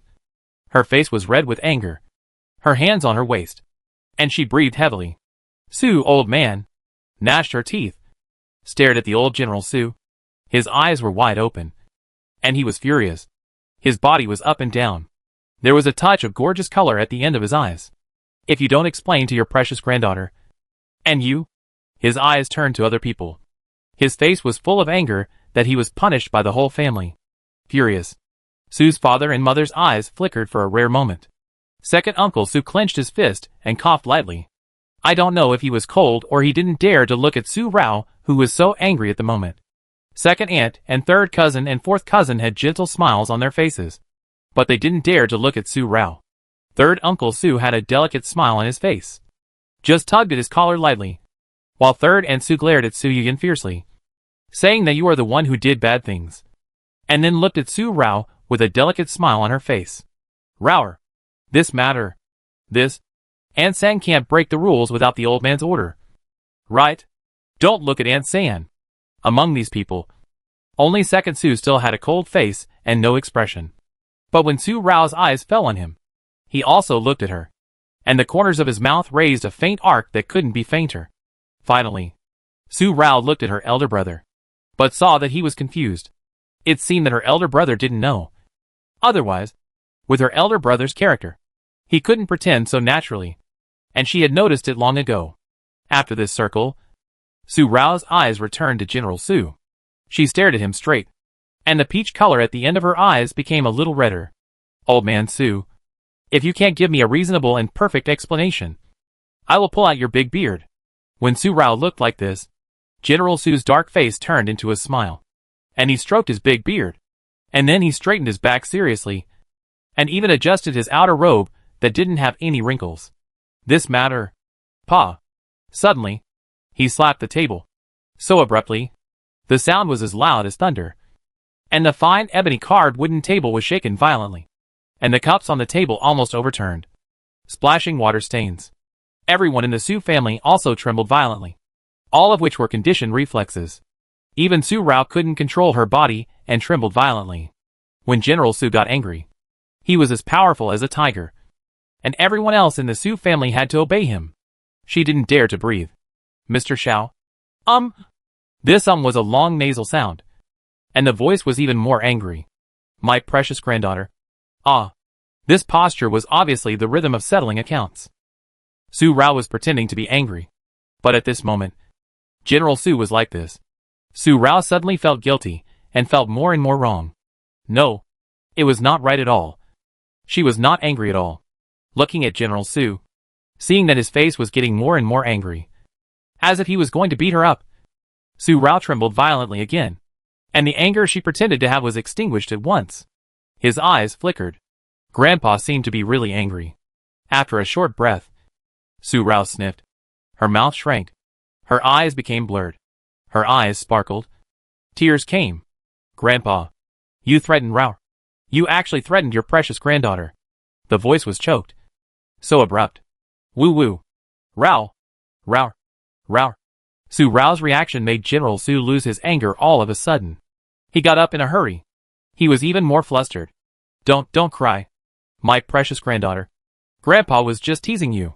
Su Rao's tears were already falling. My precious granddaughter. My precious granddaughter. Don't cry. Don't cry. Grandpa was wrong. Grandpa was wrong. An old general who had fought on the battlefield for many years, and never blinked, and I was so helpless in front of his precious granddaughter's tears, and admitted his mistakes one after another. Su Rao's cry brought all the Su family members to her. Don't cry. Raoer. We are just teasing you. Su Rao originally just pretended to cry, hoping to dispel the anger of General Su. But seeing the Su family in a mess because of her, she felt bitter inside, and suddenly couldn't stop crying. It was just pretending. She never liked to cry, but she couldn't help it at this moment. Although their love was for Su Rao, she was the one who accepted it now. She hated. She endured. She lost her biological parents, lost her country, and became an orphan. But she also got such a family because of it. Family. Is it because the spirits of her father and mother in heaven have been blessing her, so she didn't fall to the point of hiding every day, grew up safely and smoothly in the Su family, didn't lose her conscience because of hatred, and received the precious education of life? Even though 15 years have passed, even though she lives in this chaotic world without humanity, she still hasn't forgotten that she once lived in a peaceful era. Su Yuma, you came up with a bad idea, and you're still asking for a beating? Hurry up and get over here. If you can't coax my precious granddaughter, I'll show you how I'll deal with you. Precious granddaughter, don't cry. Su Rao choked and cried non-stop, becoming more and more sad. General Su couldn't coax all the people in the group. General Su suddenly blamed all the sins on Su-er, who gave them this idea. Seeing him standing aside, he couldn't say a word for a long time, which really made him angry. Among the 5 grandsons of the Su family, General Su loved Su-er the most. But when he came to Su Rao, he had to give way obediently. General Su's voice was not small, and it was full of energy. Although Su Rao kept crying, she could hear it clearly, and her eyes were suddenly surprised. It turned out that the second cousin, who was taciturn, was doing this to her. Why did he do this to her? I don't know. I can't figure it out at all. Su Rao sniffed and choked. Her eyes fell on Su-er, with easily detectable doubts. Su-er also looked at Su Rao, and suddenly, he sighed lightly, but the words he said made Su Rao want to faint. Little sister, your makeup is ruined. Su-er's eyes fell on Su Rao's face with an indifferent voice. The hall suddenly became quiet again. Su Rao's crying stopped all of a sudden. It stopped abruptly. In an instant, 12 pairs of eyes fell on her face. The 2 lines of tears left behind were almost sallow, and the blue color under the eyes was revealed. The eye sockets were red, and the nose was also red. Although this look was very embarrassing, it made the other 11 pairs of eyes stare. And then their faces began to change. Rao. You. Su's mother was about to go forward to wipe Su Rao's face. Su Rao quickly took a step back and covered her face with her hands. Her face was only the size of a palm. When she covered her face with her hands, almost only her bright peach eyes were exposed. Because of crying, the peach color at the end of her eyes became more beautiful. With her face covered like this, her peach blossom eyes were truly stunning and thrilling to everyone in the Su family. None of the Su family members had peach blossom eyes, but Su Rao happened to be the only one with peach blossom eyes. She inherited them from the deceased Old Lady Su. Old Lady Su had a pair of beautiful peach blossom eyes, with peach color at the end of her eyes. General Su couldn't let go of them after just one glance. At that time, General Su had not yet become a military general, and the Su family was a large family in the Qin dynasty. The family was full of literati, so only General Su had a rough temper. General Su was the second son of the Su family. He had an older brother and a younger brother. He was the middle child who was not loved by his father and mother. From childhood to adulthood, fighting crickets was his life.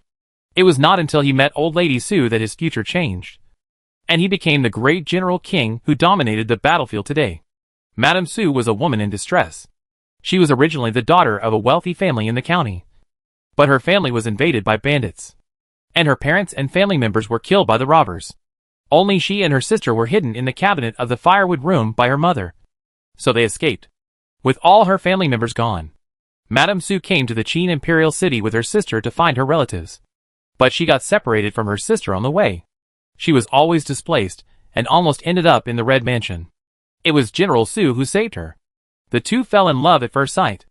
But in such a feudal dynasty, the concept of being well-matched was deeply rooted in people's hearts.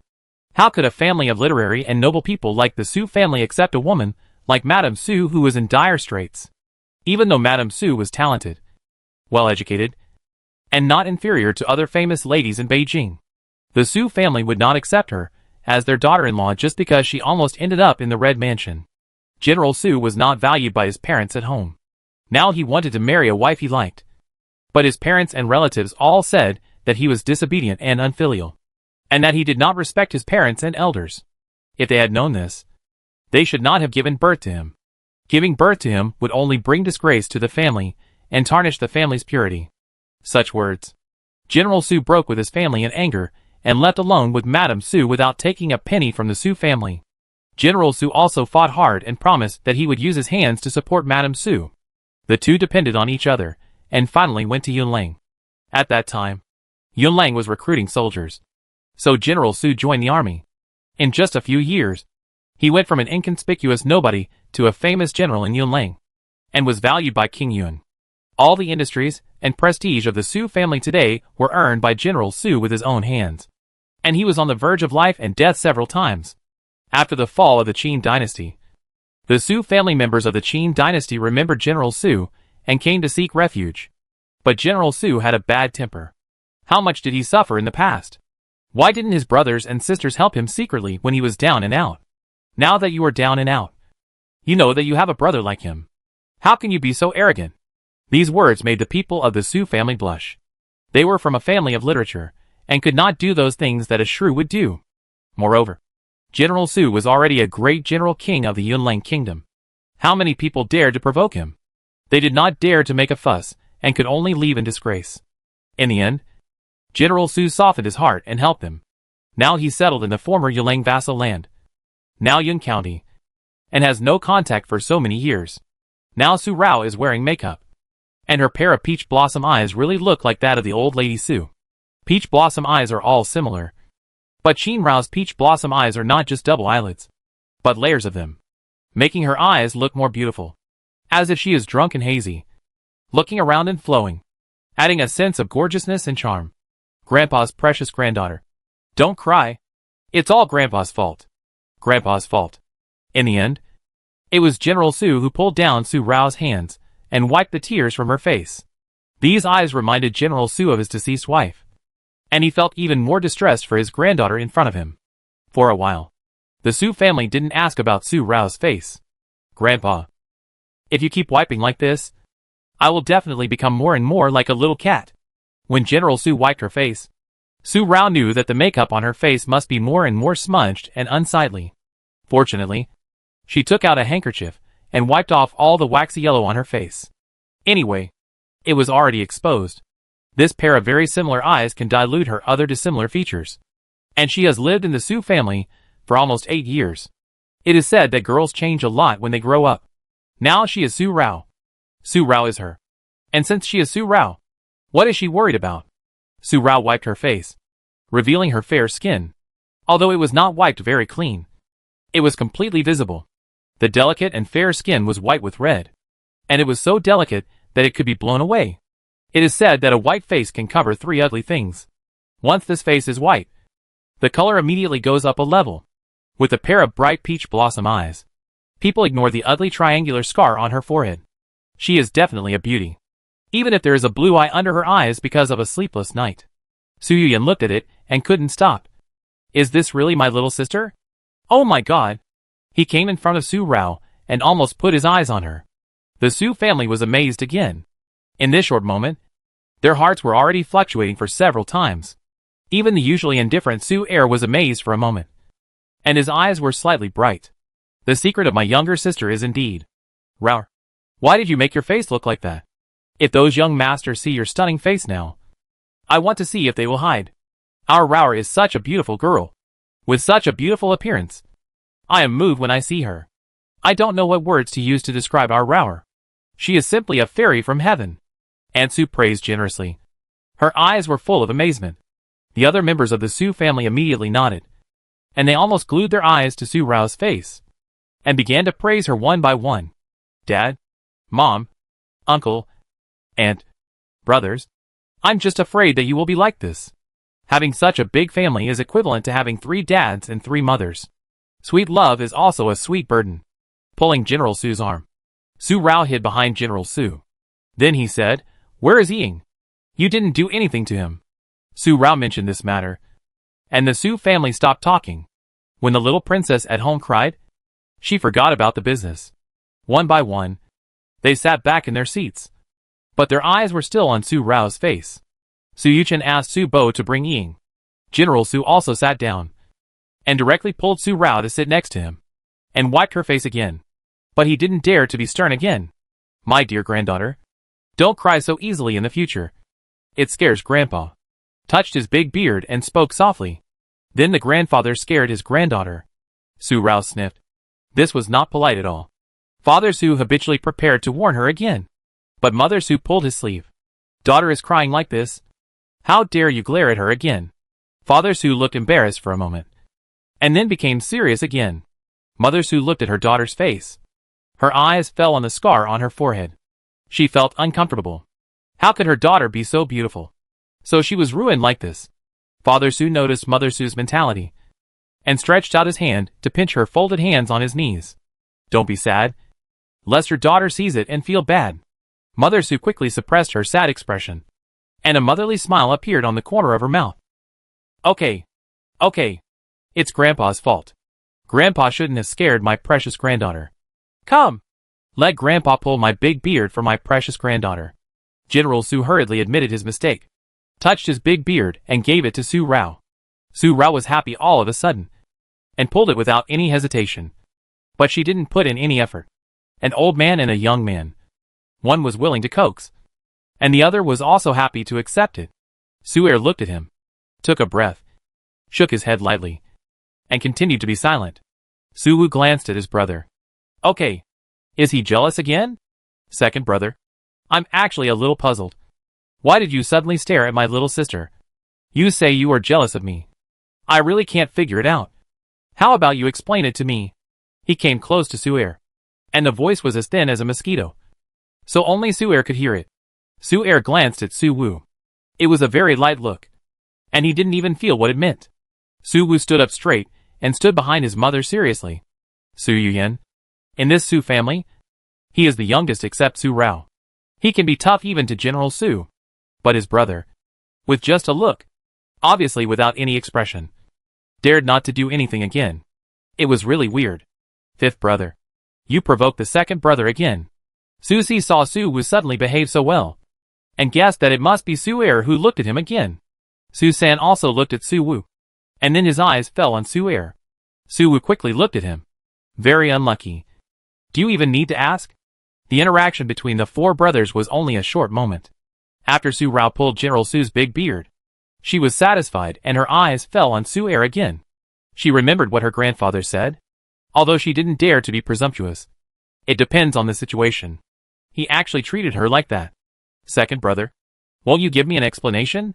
After saying this, the eyes of the whole family suddenly focused on Su-er again. Su-er still had a look of indifference on his face, just looking at Su Rao. And Su Rao felt that he would definitely not say anything good. Sure enough, my little sister doesn't plan to give her family an explanation?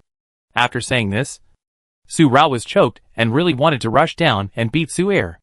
Although this second cousin was so meticulous that she couldn't guess it. He was also very good to her on weekdays.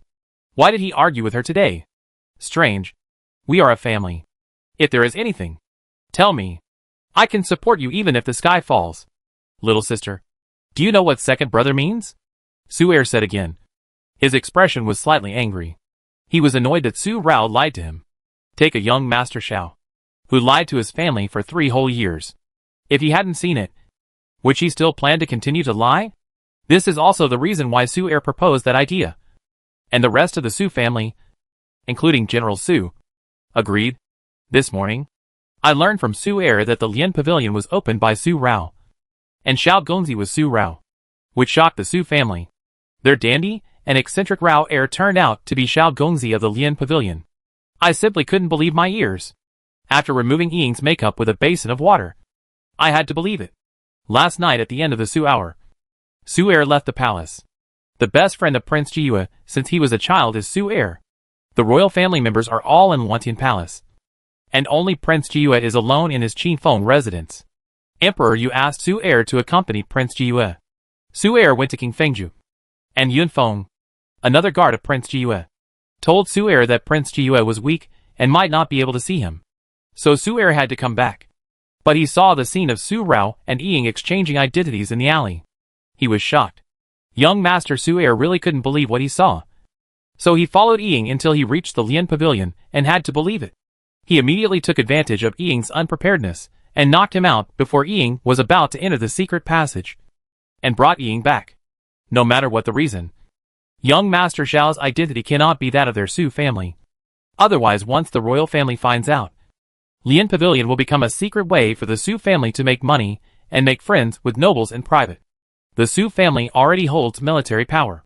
if they hold most of the nobles' favors and economy in Lanjing. No matter how much trust the royal family has in the Su family, it will collapse in an instant. Moreover, the Su family has a daughter who is a playboy and lecherous. If these are just her disguises, what is the meaning behind this? If the enemies of the Su family know this, it will be another fatal handle against the Su family. Why did the Su family let Su Rao disguise herself? The Su family has only one daughter in this generation. Her marriage and her husband's selection have never been just a family affair of the Su family, but also a national affair of Yunlang, the ownership of military power. Now that Emperor Yu has just ascended the throne, he is prepared to marry a concubine for the prince of the right age. The matter? What Su heir can think of, General Su and others have thought of. Since knowing that Su Rao is Mr. Shao, everyone in the Su family has thought of all the seriousness of this. This is also one of the reasons why the Su family has been trusted by the Yun family for many years, since he has been in the position of General of Yunlang. Be careful. Rao, can you tell Grandpa why you pretend? Su Rao was stunned by Su heir's question, and he could hold her up even if the sky fell. This is a family. Su Rao has lived in the Su family for nearly 8 years. She replaced Su Rao, but she never regarded the Su family as her family. In the true sense of the family, she just needed a shelter. But at this moment, Su heir's words had a heavy impact on Su Rao. A family. Since she has become Su Rao, she has occupied Su Rao's identity and occupied Su Rao's family. So she should be responsible for the Su family. It is not her Qin Rao's responsibility, but Su Rao's responsibility. Responsibility to family. Thinking of this for a while, Su Rao was stunned. But in the eyes of General Su and others, Su heir's words stumped Su Rao, and she didn't know how to answer. General Su pressed Su Rao's thin shoulders, and the sharp eyes that had been trained for many years were now kind and kind. Su Rao came back to her senses, looked at General Su, and then swept her eyes over the others. They were not angry because of her identity as Mr. Shao, but they felt that she had concealed it from them, and her perverse and frivolous behavior was all pretended. So what could have made Su Rao do this? Instead of choosing to tell them and let them solve it. This is the Su family. The Su family who doted on Su Rao with all their strength. Grandpa, Daddy, Mommy, I'm sorry. Su Rao stood up, lowered her eyes, and touched the scar on her forehead with her hand. I'm sorry. This is Qin Rao's apology. The guilt of deceiving you. Rao was injured and seriously ill, and went through the gates of hell. And then, I realized how much you worried about Rao in the past. Touching the palm of my hand, this ugly triangular scar was caused by hitting a sharp stone when I rolled down the mountain. Now it is a triangular pit scar. A sunken scar. And it is particularly uneven. Rao wants you to know that Rao has grown up and is obedient. But every time Rao is a little bit well behaved, you will think that it is because of this scar. Because Rao has ruined this face.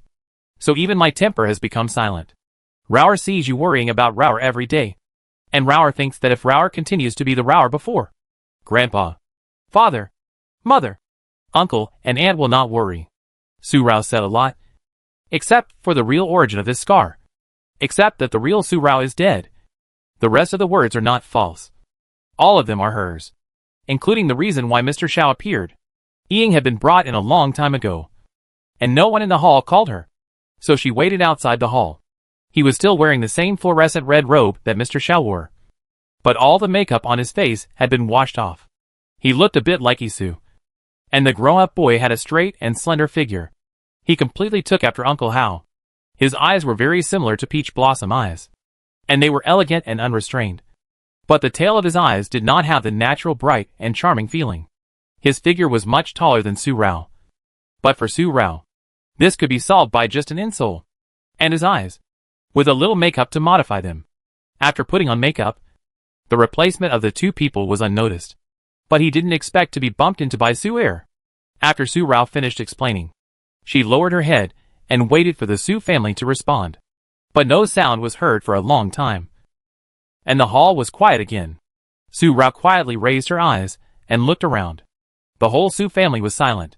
Even Su Wu, who had always been quiet for a short time, was silent at this moment. And his handsome face showed a faint confusion. Like guilt? Su Rao was stunned immediately. The Su family was feeling guilty because they did not take good care of Su Rao and let her get hurt and disfigured. Or because they did not find her psychological changes after the disfigurement. or because Su Rao still cared about them after the disfigurement. Su Rao did not understand. In her previous life, she was in the rich circle, and her parents were both company bosses. They always cared about her materially. They had to push away countless work to spend one day with her in a year. At that time, she never felt much for such family affection. Nor did she rely too much on her parents. Nor did she have too many expectations. And her parents' care for her was more a financial satisfaction. Not to mention that they would feel guilty because of her psychology. In this life, she was cared for by her father and mother for the first 6 years. She truly experienced what family love was. They took good care of her. She lived a very happy life in those 6 years. And she didn't need to think about anything in the next 9 years, except for the days of hiding from place to place. She became Su Rao, and was cared for by the Su family. She was afraid of melting when she held it in her mouth, and afraid of dropping it when she held it in her palm. There was no bump at all. She didn't know, and didn't understand. How should she do to make her family feel guilty? How to comfort? Su Rao was a little confused. So she just stood there, until her hands were held by a pair of gentle and delicate hands.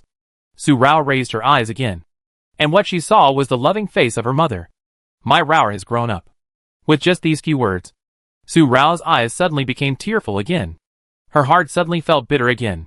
She was not a person who loved to cry. And she did not want to cry at all. Whether in her previous life or this life, she did not like to cry. In her previous life, she only knew that tears could not solve any of her problems, but would only show her weakness and incompetence, and would no longer have any effect. In this life, she only cried for her father and mother. But today, Mother! Mother! Mother Su raised her hand to wipe away Su Rao's tears again, and took her into her arms. Mother's embrace. So warm. Really warm. Just like Mother. Just as warm. Rao, don't cry.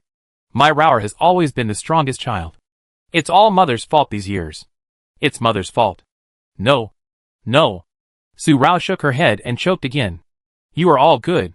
You are as good as my father and mother. It was Qin Rao who let you down, deceived you, and concealed you. General Su looked at her, secretly covering his eyes, and his kind eyes fell on Su Rao. After a breath, he suddenly laughed out loud. He touched his big beard again. My precious granddaughter. A tiger master has no dog grandson. Ha ha ha. His voice was refreshing, joyful, and extremely proud, breaking the somewhat depressing atmosphere in the hall. Mother Su let go of Su Rao and wiped the tears from her eyes, also with a proud face. This is her daughter. Su Rao touched her face again, and seeing that everyone in the family was smiling, she also smiled. From today on, she is really Su Rao, and she will treat herself as the real Su Rao. She can definitely do it. She can definitely do it. Grandfather, we should talk about business. At such a warm moment, Su said this without any tact, but his mouth was slightly curved, and his eyes fell on Su Rao again. He secretly determined his eyes. There are many disputes in the royal family. No matter what, the younger sister cannot be allowed to marry the royal prince. Any prince, even if the military power is handed over. General Su also suddenly calmed down, and the whole person regained his sharpness and vigor. The same is true for other people in the Su family. Yesterday, Emperor Yu mentioned the prince's marriage at the court banquet, and deliberately mentioned that the daughter of the Su family should be 16 years old. Although Emperor Yu did not say it clearly, he had hinted that the Su family should be mentally prepared. Su Rao's marriage involves the ownership of the military power of the Su family. Although General Su has taken off his armor and handed over the affairs of the army to his children and grandchildren, the Yonlang Army Tiger Talisman is still in his hands.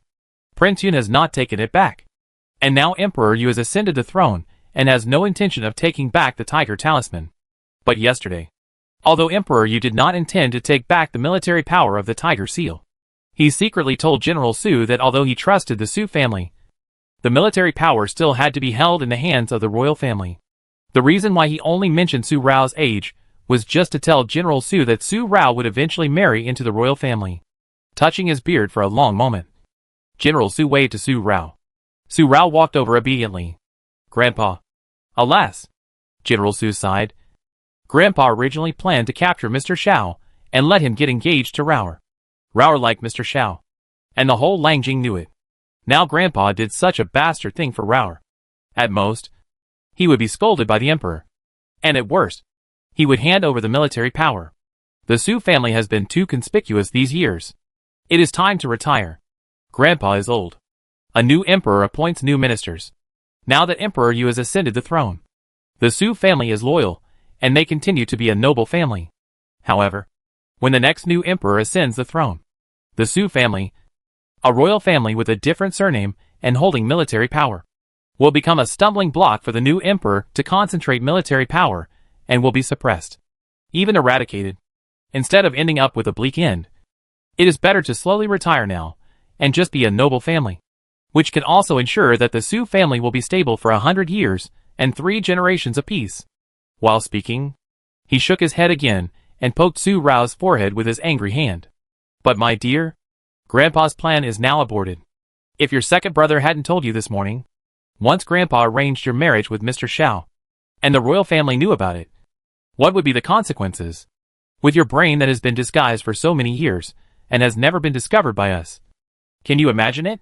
Su Rao rubbed his forehead and nodded. Grandpa, Rao knows that I was wrong. I'm sorry. Don't be angry. Otherwise you will be angry. Alas. General Su sighed again. And then his face became serious. Rao, we only have 2 ways to go now. Either Grandpa chooses a child of a low family status for you, so that the emperor will not worry about the Su family being involved in the dispute over the princes. Or you marry into the royal family and marry Prince Jiyue. Although Prince Jiyue is a royal descendant, he is weak. Although the Yun Palace is very noble, the old Prince Yun is already old, and his only offspring is Prince Jiyue, who is so weak. If you marry him, on the one hand, you can fulfill your childhood wish, and on the other hand, the Su family is also expressing its position to Emperor Yu, which is also what Emperor Yu wants. Emperor Yu had just ascended the throne, but his son had already tied his hair. Emperor Yu was happy to see the struggle between the princes, but he could not involve the Su family or the military power. Prince Jiyue was the best candidate. Emperor Yu loved Prince Jiyue as much as those princes, or even more, and Prince Jiyue would not threaten the imperial power. General Su's words were indeed the best way. But Su Rao would never choose the latter option. She could suppress herself from seeking revenge, but she would never marry into the Yun family. Absolutely impossible. The drooping hands tightly clenched to leave finger marks, so that she could remain as calm as ever. Grandpa, do I have to marry someone? Rao doesn't want to marry. Rao just wants to accompany Grandpa, Daddy, Mom, Uncle, and Aunt for the rest of her life, and stay at home forever. Su Rao really doesn't want to get married, and she has no plans to get married in this life. And Rao is so pretty. She will be bullied by them even if she gets married. Even if they are afraid of the power of our Su family, they will definitely bully Rao behind her back. Rao can't complain every day. He dares. General Su slammed the table again, and his body suddenly became fierce and oppressive. His eyes were like gongs, and he glared angrily. Grandpa's precious granddaughter. Who dares to bully him like that? Grandpa will break his legs. His beard swayed, and his face was full of anger. Grandpa, don't be angry. Don't be angry. Su Rao hurriedly supported General Su's back. Rao thought about it first. Who dares to bully Grandpa's precious granddaughter? Grandpa doesn't need to do anything. Rao will knock him down first. Su Rao can be bullied by anyone. He said this with his chin slightly raised and a proud face, which pleased General Su. Su Er looked at Su Rao. His eyes moved slightly. What was the devil's idea? Trying to change the subject. Escaping today. You can't escape tomorrow. This matter must be resolved as soon as possible. Otherwise, once Emperor Yu issued an imperial decree, everything will be too late. This little sister. Grandfather. Little sister has no choice. Su Er spoke again lightly. Su Rao suddenly looked at Su Er. Her peach blossom eyes narrowed fiercely. The peach color at the end of her eyes became more and more gorgeous, and it was obvious that she was angry. Second brother, where did little sister offend you? Why are you holding little sister today? And there is no choice. How can there be no choice? Is it possible that no one dares to marry me? Su Rao. Except marrying him. The Yun family? This statement was completely treasonous, and it even went straight to the royal family. King Fengju is an independent residence located in the backyard of Prince Yun's mansion. The bamboo is lush and green, and the bamboo building is in the moonlight. There are flowers and plants inside, winding paths, and secluded corridors. The interweaving colors of the moon and the green give a sense of vitality. The bright sun at noon casts ripples and tenderness. The warm wind blows on the face and makes the black hair fly. In the moonlight, she holds a moon-white jade flute in her hand, and the charming flute sound lingers, giving a sense of lingering redness. The falling bamboo leaves are green and lush, falling in the Qifeng pavilion between the bamboos. The straight body, slender figure, slightly thin, but not sickly, wearing a moonlight, and the sleeves swaying. Between the wide sleeves, there is a silver thread texture embroidered on it. It can be seen clearly under the reflection of the sun that it is actually white-red spider lilies blooming one by one. The clothes that Prince Jiyu wore today were made by Master Sha himself. They were from the same series as the fluorescent red robe that Master Sha wore last night, except that one had wide sleeves in fluorescent white, and the other had narrow sleeves in fluorescent red. Each of these two gorgeous clothes was one of a kind. His slender fingers moved flexibly with the jade flute, and the sound of the flute was clear and beautiful. Just by hearing the sound of the flute, you could tell that Prince Jiyu was in a good mood. He had been in such a good mood since he came back last night until noon today. Yunling watched from the side. His face was cold and emotionless, still in his black clothes, but his eyes were full of respect and slight joy for Prince Jiyu. Since his son fell ill, he had never seen his master in such a good mood for so many years. Until 3 years ago, when a man in red appeared in Ziyaja to find Huan Yang, and his master had changed. When the master learned about the miraculous makeup skills, he lost his composure and knocked over the medicine bowl on the spot. He was trembling with fear and could not control himself. He then left King Fengju in person and returned a day later. He ordered them to secretly investigate the identity of the ugly girl in the Su family. During the past 3 years, they have investigated that the ugly girl of the Su family is indeed a girl of the Su family. There is nothing unusual about her identity, but the master is convinced that the ugly girl of the Su family is the one he is looking for. But he must confirm it again and again. There can be no accidents. Although he and Yifeng don't know who the master is looking for, who is the ugly girl of the Su family, and who can make the master lose his composure and feel like a completely different person. They just need to obey the master's orders. Master! A voice like green bamboo broke the rustling feeling of the bamboo forest. A man came over, holding a folding fan in his hand, wearing a green shirt, and the hem of his clothes was embroidered with green bamboo. From a distance, it seems that this man must be the kind of person who is as beautiful as bamboo. But before he left, seeing the smile on his mouth, he knew that he was best at socializing. Although he had the integrity of green bamboo, he was a smiling tiger, a contradictory feeling. But it didn't seem abrupt. Master, yesterday the emperor mentioned the prince's marriages, and the old prince asked me to inform you. You are not young anymore, and the emperor may want to let the royal family marry the Su family. Simple words. No need to say more. Prince Jiyu already understood. The sound of the flute stopped suddenly, but because of the satin covering his eyes, his expression could not be seen for a while. He just held the moon-white jade flute and rubbed it lightly, but his eyes fell straight to the direction of the Su family through the satin. The direction he stood in was facing the Su family, even if there was satin on his eyes. Yunling and Yunfeng knew it. In the past 3 years, whenever the master was free, he would look at it like this. From now on, call me Prince. After a long time, Prince Jiyu said this and walked to King Fengju, where the servants had prepared lunch. Yunling and Yunfeng looked at each other and nodded yes. Prince. The two followed, and Yunfeng's smile also disappeared. If the emperor really pointed Nesu to the prince should be happy. In Raoxiang Pavilion, Su Rao also had lunch, but it was like chewing wax. It's not that my second brother is holding on to my little sister, but you really have no choice. No matter who you marry, the emperor will not be at ease, because your husband will become the target of the prince's wooing, or even a threat, except for Prince Jiyu. As for what you said about not marrying in this life, do you think it is possible? The royal family will not allow it. If it is possible, my Su family will hand over the military power, and I don't want my little sister to be so helpless. But the prestige of the Su family in the army for many years cannot be erased by a tiger talisman. So is such limited ability. Grandfather, and we can only choose the best one for my little sister that will make her happy. Choice. Little sister. Don't think that Jiyu is willing to marry you. with Jiyu's personality. Even if the emperor wants to grant a marriage, if he is unwilling, it is impossible for me to marry Jiyu. If so, the emperor will definitely find another husband for me. And what we have to do is to make Jiyu willing to marry you. At least based on the personal relationship between my second brother and Jiyu. If he is willing to marry you, he will definitely treat you respectfully, respect you like a guest, and protect you well. But if you marry another prince, the Su family cannot intervene to protect you. Little sister, do you understand? Su Er's words have been lingering in her mind. And Su Rao can't get rid of them no matter how hard she tries. Prince Jiyu doesn't want to marry. And she doesn't want to marry yet. She can't kill the Yun family. Can't take revenge. How can she marry again? In that case, she is afraid that one day she will go crazy and blacken herself.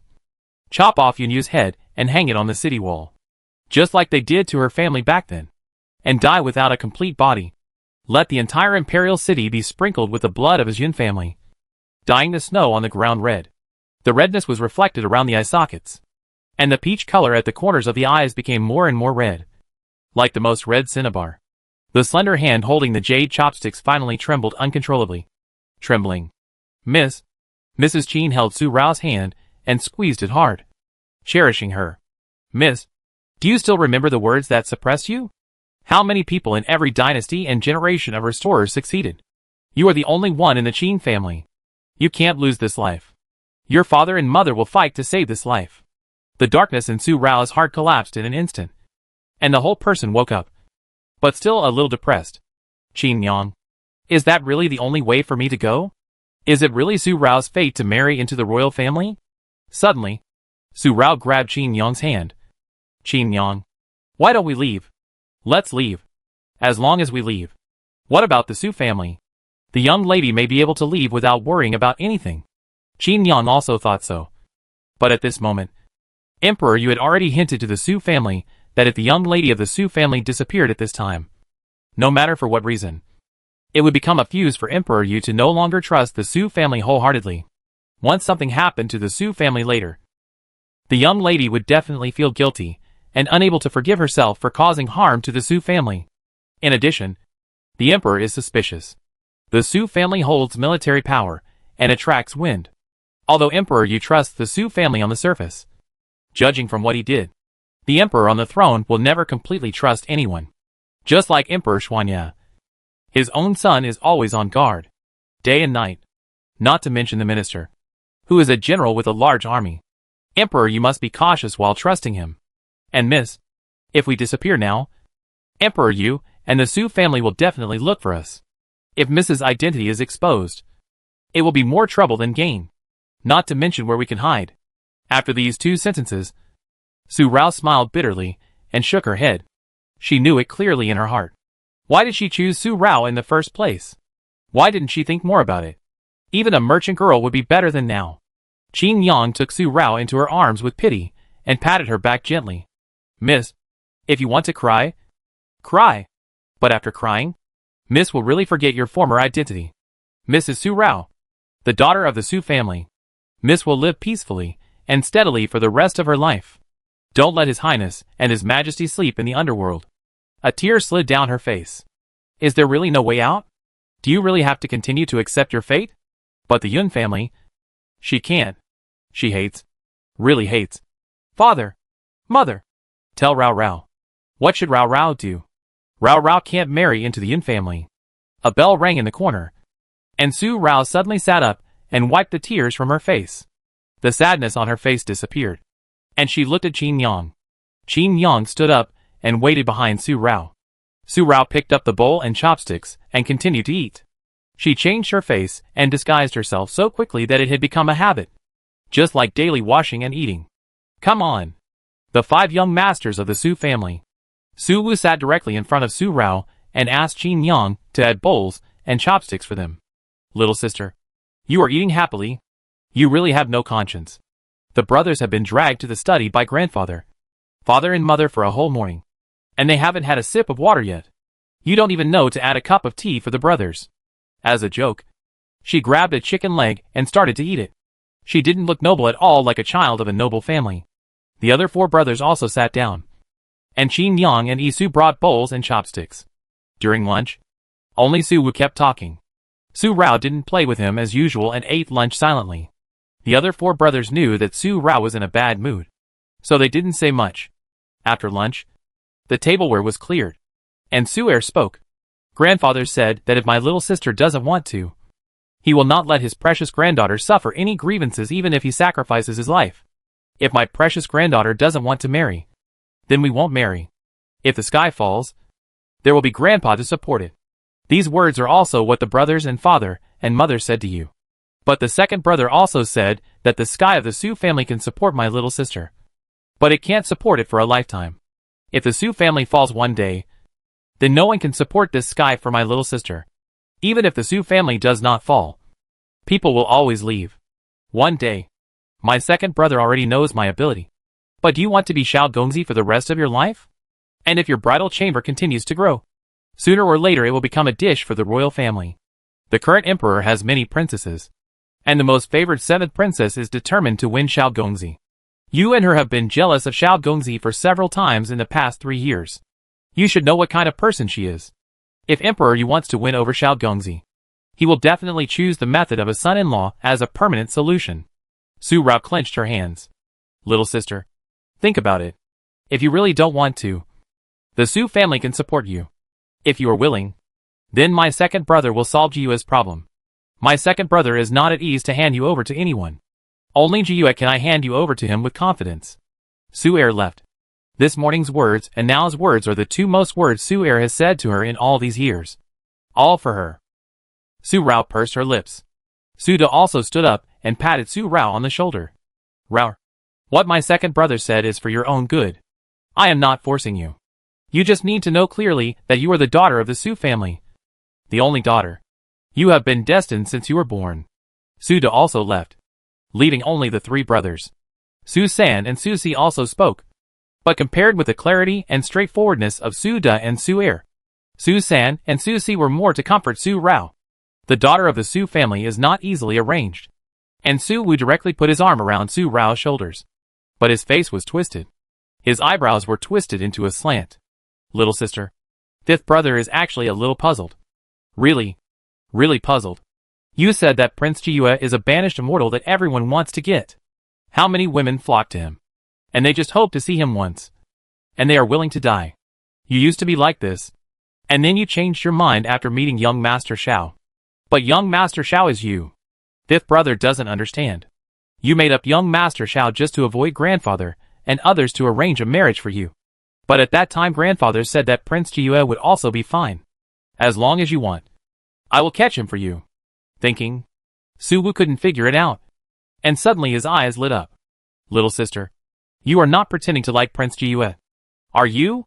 After saying this, Su San and Su Si's eyes fell on Su Rao's face. A touch of surprise. And any reaction of Su Rao could not escape these 3 pairs of eyes. Su Rao pushed Su Wu away and rolled his eyes with contempt. 5th brother, you should have some brains. Okay. I was only a few years old at that time. I could still pretend to be powerful. It's just that I ruined my appearance because of Yunji. Do you think I would still love him and be obsessed with him? I didn't bring Grandpa's big knife to Yun Wangfu to chop him down because I wanted to behave myself. Su Wu nodded to show that he understood. Seeing the eye-catching scar on Su Rao's forehead, pity appeared in his eyes. But he curled his lips. That's your own fault. You climbed over the wall in the middle of the night. Fortunately, you hit your forehead. If you hit your eyes, I wonder what you would do. You really don't let your family rest assured. Su Rao rolled his eyes again. 5th brother, you don't feel embarrassed when you say this. Who is worrying your family? I think 5th brother should take a bronze mirror to look at yourself first. Su Wu blushed and rolled up his sleeves. Okay. You are so bold. You are actually making up stories about your 5th brother. Su Rao quickly stood up. With a provocative look. Who is afraid of whom? She also rolled up her sleeves. Su San and Su Si looked at each other, and stood up tacitly to avoid being affected. In a short moment, sounds of ouch rang out in Raoxiang Pavilion. Su's mother and father approached. When they heard the voice, Su's father's face suddenly darkened. He was about to walk away, but Su's mother held him back. Rao is in a bad mood. It's rare that Xiu can make her happy. Let's not go. From the sound, Rao should be fine. Let's go back. He pulled Su's father away. Su's father took another look at the attic, took a breath, and shook his head. We spoiled her. She is always so disrespectful. We still have to take good care of her in the future. Otherwise, when she gets married, the weak body of Prince Jiue will also be tossed away. Master, what dirty talk are you talking about? Su's mother glared. He is not a child anymore. And he said this casually. Su's father was stunned. How could he say this? Prince Jiue is weak, and their daughter has such a bad temper. I'm afraid that the old Prince Yun will come to the door before the wedding is 3 days. Alas, it was all because of his father and his family. Whenever he said 1 or 2 more words, his father and his family would protect him. No, he had to find Shower to discipline her properly. Only Shower could discipline her. Let Rower be obedient. After making up his mind, Father Su went to find Su Er the next morning. Su Rao's reputation outside was already unchangeable. Now he could only pretend to be a discipliner at home. In the future, his temper would be restrained, and it would not be so abrupt and make others suspicious. How could the spoiled and perverse daughter of the Su family suddenly become obedient? This reason given by Father Su left no reason for other people in the Su family to object. General Su also nodded. Indeed, his precious granddaughter had been pretending outside for so long. If she suddenly changed her temper, everyone would be suspicious. Now it was good to let Su Er take the name of discipline, so that outsiders would know that Su Rao had been detained at home these days, and had not sneaked out for a day. Then Mr. Zhao's disappearance was not abducted by his precious granddaughter. Su Rao's identity as Mr. Sha was exposed. For various reasons, she could never appear as Mr. Sha again in the future. Ian could not do that either. Mr. Sha could not have anything to do with the Su family. Su Er also told Su Rao about the various relationships. Should she solve it herself, or he would help her solve it? Su Rao did not think too much. She would solve the things she did. In this way, the Su family did not ask again. Su Er wanted to discipline Su Rao. General Su immediately asked Emperor Yu for permission to give Su Er a leave, so that he would not have to go to the military camp for these days. Just stay at home and teach your sister well. This was also a subtle way for Emperor Yu to express that the Su family had begun to discipline their daughter. So naturally they had no objection to Su Rao's marriage. But the emperor is the boss. General Su's hidden loyalty is naturally based on Su Rao's consent. Su Rao had already thought about it in the evening. And Su Er's words also gave her a heavy blow. She had no choice. But it was impossible for her to marry into the Yun family, and marry the offspring of the enemy, who killed her parents. She agreed now. But the final result? Who could predict it? How many princes would want to marry her, with the military power of the Su family? The crown prince? The 4th prince? The 6th prince? The 7th prince? And the 8th prince? These 5 princes who have reached the age of dancing elephants are enough to make Lanjing move hard, making the dog emperor anxious for more than a few months. Moreover, the new emperor ascended the throne, and the envoys from Zhuxian and Danyang who came to congratulate him were about to arrive in Yunlang. The people who came were still the Danyang Crown Prince Rongfeng and Zuxiani Prince Xianiqi Xiao, who were as famous as Master Sha and Prince Jiue. The princes of the 2 countries came to Yunlang, firstly to congratulate Emperor Yu on his first ascension to the throne, and secondly to celebrate the national exchange agreed by the 3 countries every 5 years. They were supposed to come in the spring of next year, but because Emperor Yu ascended the throne, the envoys of the 2 countries came this year. It was heard that they would spend the new year in Yunlang, and would not go back until the national exchange was over in the spring of next year. After thinking about it, Su Rao told Su Er that she had understood. As for Prince Jiue, he was not in Su Rao's consideration at all. With Su Rao's notorious reputation as a playboy, even if Su Er had a good personal relationship with Prince Jiue would definitely not agree to Su Er's unreasonable request. Marry her. Prince Jiue, who was so beautiful and stunning, would definitely look down on her. So she didn't need to consider him at all. Young Master Sha has been missing for 2 days, and there is no news. The Lian Pavilion searched the entire Lanjing, and Xiao Ji, the manager of the Lian Pavilion, personally went to the general's palace. But it was not Miss Su who took young Master Sha away. Su Er brought Ying back from the secret passage of the Lian Pavilion. So naturally no one knew. Even if the royal family went to investigate, it would only be that young Master Sha disappeared on the night of the Mid-Autumn Festival. Young Master Sha was the favorite of all the women and noble ladies in Lanjing. Now he is missing like this. That's too much. This alarmed the whole Lanjing. It was boiling. Fortunately, on the third day, Master Sha did not show up. But he sent a letter to Shaoji. I am free and I will go back on my own. When the freedom is over, I will leave freely. Ha ha ha. Others laugh at me for being too romantic. I laugh at others for not seeing through me. I come and go freely. Master Sha left this letter, leaving a message in the letter, saying that Yun Lang had been free enough. The world is full of thick ink paintings and thousands of styles. But he still likes the company of mountains, rivers, and the moon the most. The beauty of Lanjing. There is no need to think about me. Master Sha. Master Sha is gone. But the Lian Pavilion is still there, with the red-faced Huanyang in the free and easy residence. And Xiao Nong, the confidant of the Lian Pavilion. The Lian Pavilion will always be the Lian Pavilion. Master Zhao's design will not change. It is still the same as before. If you want Master Sha to design clothes and makeup, you can pay 100 taels of gold.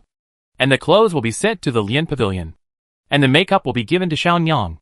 Beauties of Lanjing. Please don't think about me. The young master. The prosperity is just a dream. When you wake up, you still have to live a good life. Zaya Yaju. In Huanyang's Huan Pavilion, there is a carved wooden table, covered with a beautiful peony tablecloth with flowers, and a letter on it. The letter to the outside world. Huanyang was holding another letter in her hand, which Su Rao wrote to her. She gave the entire Lian Pavilion to Zaya Yaju. Huanyang loved and hated this generosity. This hands-off shopkeeper was really good. After reading the letter, Huanyang slammed the letter on the table.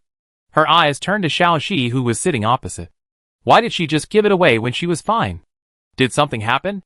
In the past 3 years, Huanyang asked herself that she had understood Su Rao. Lian Pavilion was founded by her. She spent so much effort. Everyone in Lian Pavilion was selected by her. How could she just give it up so easily? Shaoxi sipped her tea and sighed lightly. She looked regretful.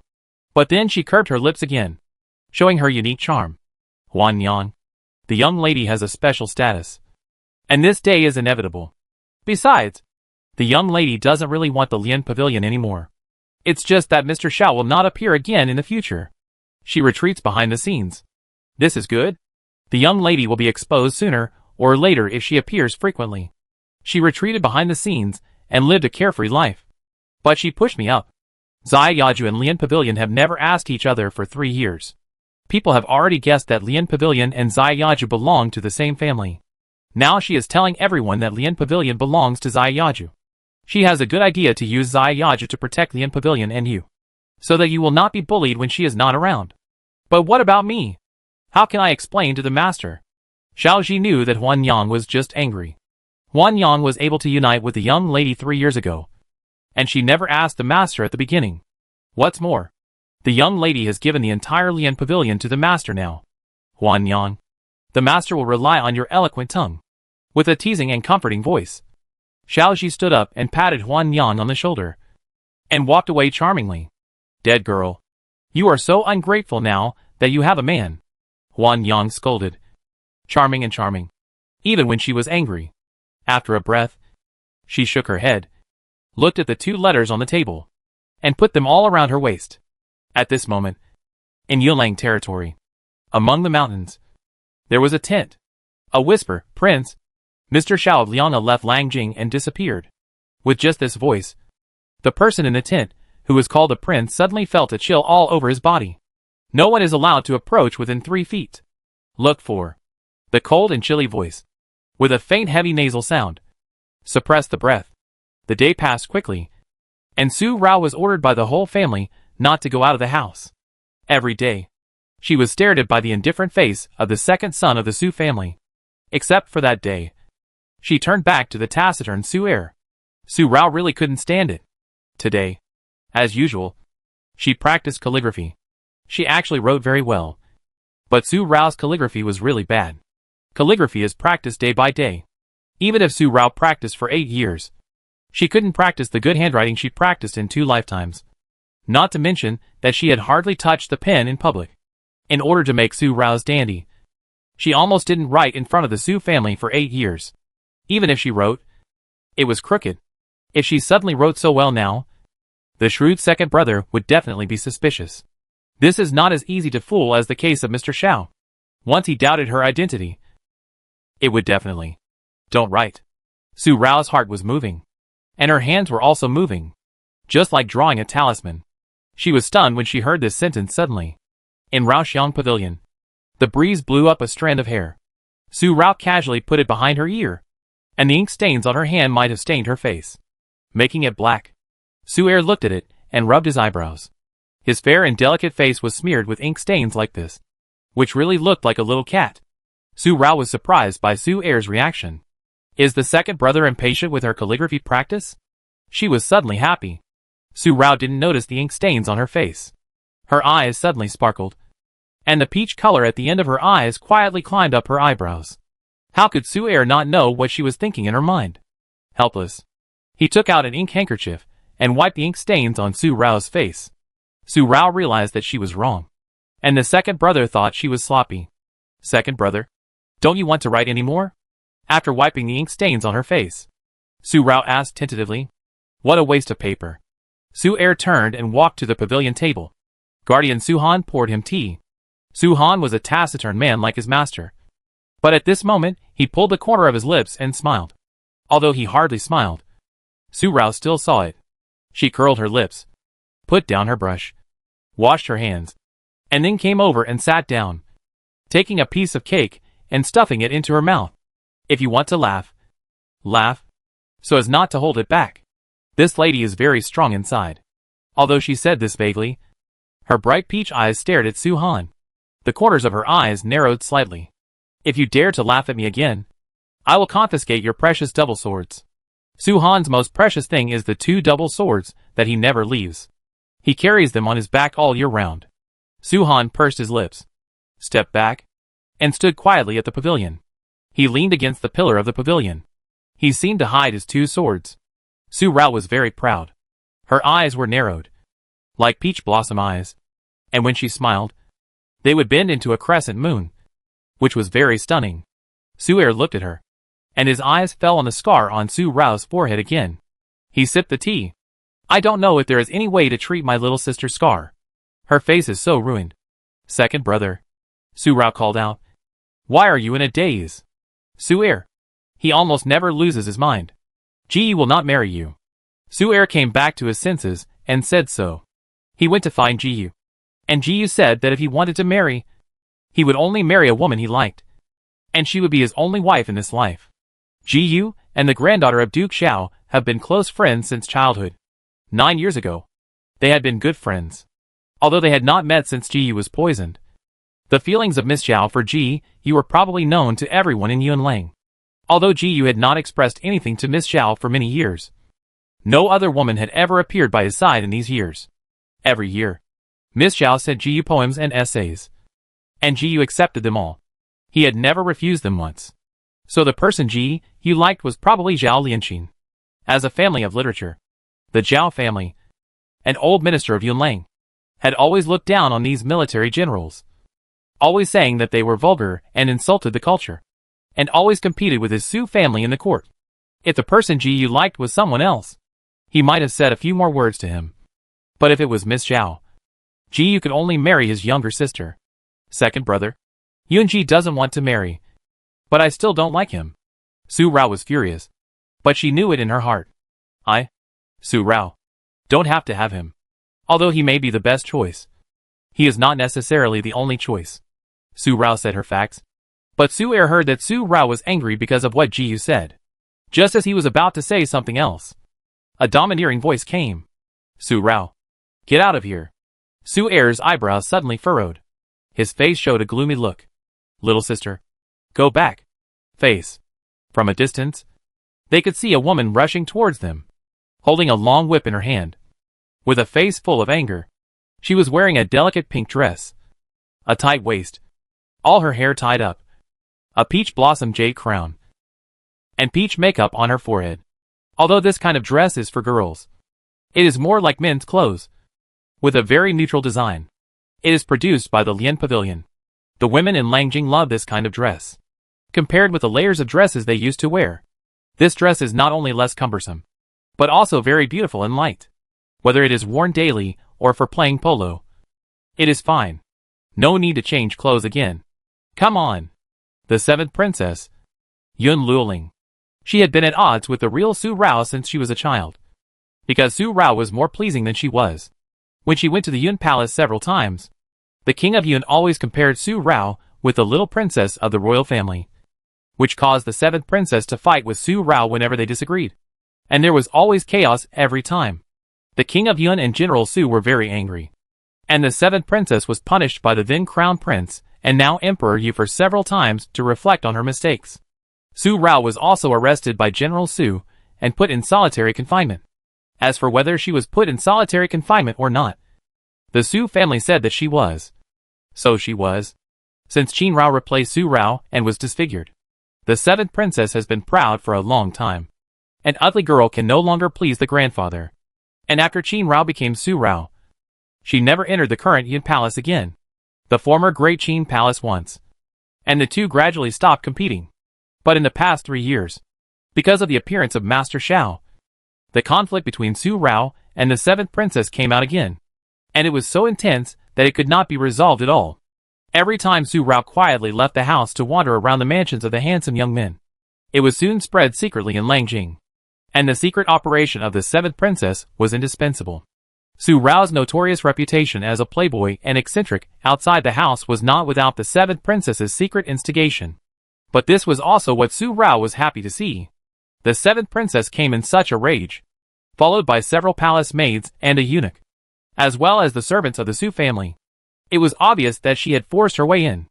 If Su Rao was a playboy and eccentric, then the seventh princess was arrogant and domineering, a model of savage and willful. Su Rao only glanced at her and quickly got up and went back to Raoxiang Pavilion. The seventh princess saw this and shouted angrily, "Su Rao, stop right there." She jumped up and whipped against the wind. The sharp whip wind cut through the sky and aimed directly at Su Rao's back. If the whip touched her body, there would definitely be a long blood mark on her back. But Su Rao didn't seem to notice it, and continued to walk away slowly. When the long whip fell, a strong wind broke through the air, and it was directly broken into 3 sections. Su Er put down the cup, stroked the sleeves of his black robe, and looked at the seventh princess, with a touch of indifference and a dull breath in his eyes. "You bullied my sister Su Yuma in front of my Su family. It seems that the seventh princess's house arrest is not enough." The seventh princess hadn't seen Su Er before. He happened to be sitting behind the pavilion pillar, and most of his body was covered by the pavilion pillar. In addition, the seventh princess was staring at Su Rao, so she didn't notice him. At this moment, Su Rao had already walked into Raoxiang Pavilion. As soon as she entered, Su quickly took out the makeup tools, and Su Rao started to work. It only took her 5 minutes to finish it. The second brother only needed to hold Yun Luoling for 5 minutes. She must have come here to cause trouble for the departed Master Sha. Just after putting on makeup, Su Rao paused. She was afraid that she would not be able to be as comfortable as she had been in the past few years. Her face, if it accidentally touches water, the corners of her mouth slightly raised an arc. And then, a hint of sadness appeared in her eyes. And, continued to put on makeup. "Su Yuma, you dared to destroy this princess's diamond whip." Su Yuma. The seventh princess' eyes suddenly widened. In addition to the initial surprise, she was furious. This was made by the fourth brother himself. Su Yuma. He dared to destroy it. The seventh princess was trembling with anger, her eyes full of rage. "My princess, this is the general's palace. No matter what, you can't do it in the Su family. Otherwise the imperial concubine can't protect you." "Seventh princess, hurry back with me." The eunuch Detsi, who was chasing after her, saw Su Er and hurriedly bowed and greeted him. Begged the seventh princess.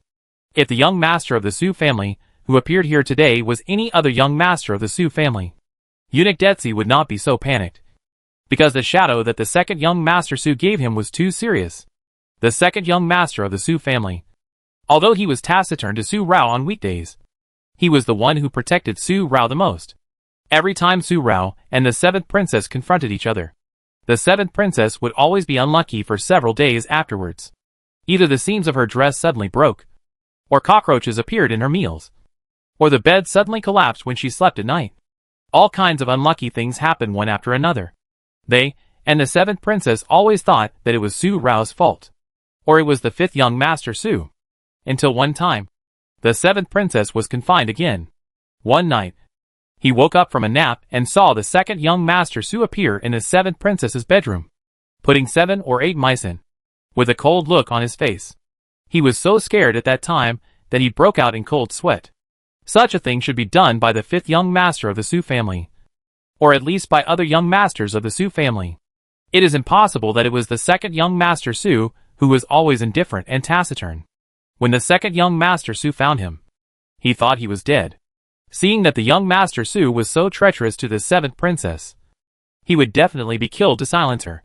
But the second young Master Su just glanced at him and left. He did nothing, let alone threatened him.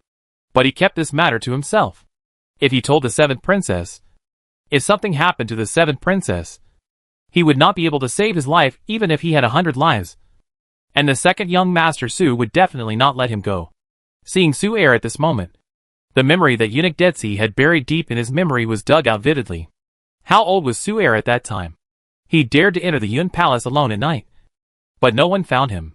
Even if he killed the seventh princess, he thought that no one would be able to find the murderer. Get out of this princess way.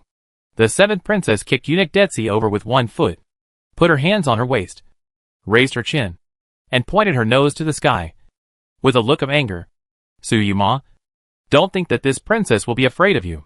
You dared to break the diamond whip that my fourth brother gave me. If you break it, break it. What do you want? Yun Luling, you can't beat my second brother with your nose pointing to the sky to show how big your nose hole is. What else can you do? You can't beat my second brother. I'm complaining. You broke into my Su mansion so arbitrarily today. Where did my Su family go? As a princess, can you be so disrespectful to my Su family? Before the person appeared, the voice had come. The same arrogant words. Extremely perverse. Su Rao came over, changed her hairstyle, covered the scar on her forehead, and covered her face with a veil. Just looking at the right forehead she exposed. It was actually light white, not completely sallow. Su Air took a look and lowered his eyes. What was the little sister going to do? Yun Luoling's sight was also drawn to Su Rao's voice. Seeing her mask covering her face, the raging anger in her heart suddenly turned into ridicule. This ugly woman, who has no face to see people, thought that covering her face can cover her ugly scars that are unbearable to look at. Su Rao, you have no face to see people. You think that if you cover your ugly face, you will not be ugly. With your ugly and vulgar appearance, even if Mr. Sha is blind, he will not like you. Strong sarcasm. Thinking that he has surpassed Su Rao. Before Su Rao left, she also sneered and laughed. I am ugly. You are beautiful. You are beautiful. But it is not clear that Mr. Sha fell in love with you. Now Mr. Sha is left. But I still have Prince Jiyue. And you can only hold Mr. Zhao's portrait in wine. She sneered, hugged her arms, and looked at Yun Luoling, who was about to go crazy because of her anger. Her eyes were dark and deep. Ah! Su Rao. You damn ugly girl. My brother Jiyue will not like you. And Mr. Shao. Hand him over. The seventh princess could not argue with Su Rao every time. And she was always angry with Su Rao and took action first. So every time the two targeted each other, the seventh princess was severely punished in the end. And she was the first to take action. This time was the same. The seventh princess had no whip. So she pulled out the dagger from her waist and killed Su Rao directly in the face. She was so fierce that she wanted to destroy Su Rao's face again. Su Rao was not weak either. She stepped back quickly with a tap of her toes, dodged gracefully, turned around, and kicked out at the wrist of the seventh princess. Her dress flew up. The daughter of the Su family naturally knew martial arts. And Su Rao's martial arts were not low at all. In the past, Su Rao practiced martial arts to beat the seventh princess. To beat the seventh princess. After she became Su Rao, she practiced martial arts to protect herself, the people she cared about, and the people she wanted to protect. The two of them got entangled with each other all of a sudden. Eunuch Detsi slapped his thigh with a cry of ouch, and wanted to get up and run over to let Su Air stop him quickly. But his legs were weak, and he couldn't get up. He waved to the maids who followed him, and they were still standing there waiting to die. Hurry up and help him. The maids came to their senses and hurried to help Eunuch Detsi. The servants of the Su family all stepped back tacitly when they saw Su Air, with the second young master around. The only one who would suffer would be the seventh princess. Young Master Su Rao and the seventh princess fought each other fiercely, and Su Rao's sleeves were cut in several places. The seventh princess was not much better. Su Rao kicked her soft parts, and her strength was very skillful. Afterwards, the seventh princess felt pain, but no bruises. But she was different. She was bleeding. Seeing the faint blood seeping out of Su Rao's sleeves, Su Han cried out in anxiety. Su Rao was wearing a bright red dress before, and she changed into a light-colored dress while putting on makeup. The blood on the red dress was not obvious at all. At this moment, the light lotus color of the dress would stain a large area with a little blood, making it look like Su Rao was seriously injured. Su Er saw through Su Rao's little tricks at a glance. The daughter of the Su family, the daughter of a general. A little flesh injury was not a big deal. Su Er was not worried at all and continued to drink tea. Su Han looked at her and said again, "Master, the young lady is injured." Su Han did not understand Su Er's reaction. In the past, when the young lady was injured, the master was not around. After knowing it, although he did not show it on his face, he would secretly get back for the young lady. This time, the master was by her side. How could he watch the young lady being injured so seriously so calmly? Su Han was anxious, and Su Er glanced at him, and then just said, "You still need to practice your sensitivity." Su Han was stunned, and then suddenly his whole body shook, straightened his body and quieted down. Su Er shook his head, worried and confused. In the Raoxiang pavilion, in just a short moment, it was already a mess. And in the study room on the second floor of the Moonlight Bamboo Building, the arched round window lattice and the carved bamboo window sash were wide open. The Prince Jiyu was holding a bamboo scroll and a book in his hand, sitting on a small couch by the window. The slight breeze made his black hair fly and his clothes flutter. The scenery is bright and clear, as light as the bright sun. Just sitting sideways, he has become the most beautiful scenery in the entire study. Although he can't see, he can feel that his eyes are accurately on the book. Yudfeng, who is standing by, also holds a book and reads it to Prince Jiyu. His voice is as clear and refreshing as green bamboo, and he doesn't sound impatient at all. After Yudfeng finished reading a section, Prince Jiyu followed and turned the book. Yunling strode in. "Prince, the seventh princess went to the Su family and was very aggressive. The fourth prince learned about it and rushed to the Su family. Now she has arrived at Nanning Street. The seventh princess was locked up by concubine Shu. So how did she leave the palace?" Yudfeng stopped talking and took the book from Prince Jiyu. He asked this question without Yunling's answer. It has been a few days since the emperor's uncle ascended the throne. Someone should take action first. Taking the folding fan on the bamboo table, Prince Jiyu once again accurately touched the red-dressed young man on the fan. The news brought by Yunling seemed to have no effect on him.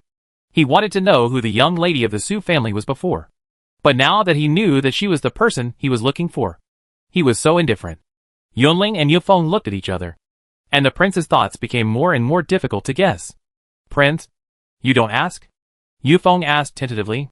The green bamboo folding fan was also opened and gently waved. Prince Jiyu turned his head and leaned to the window frame.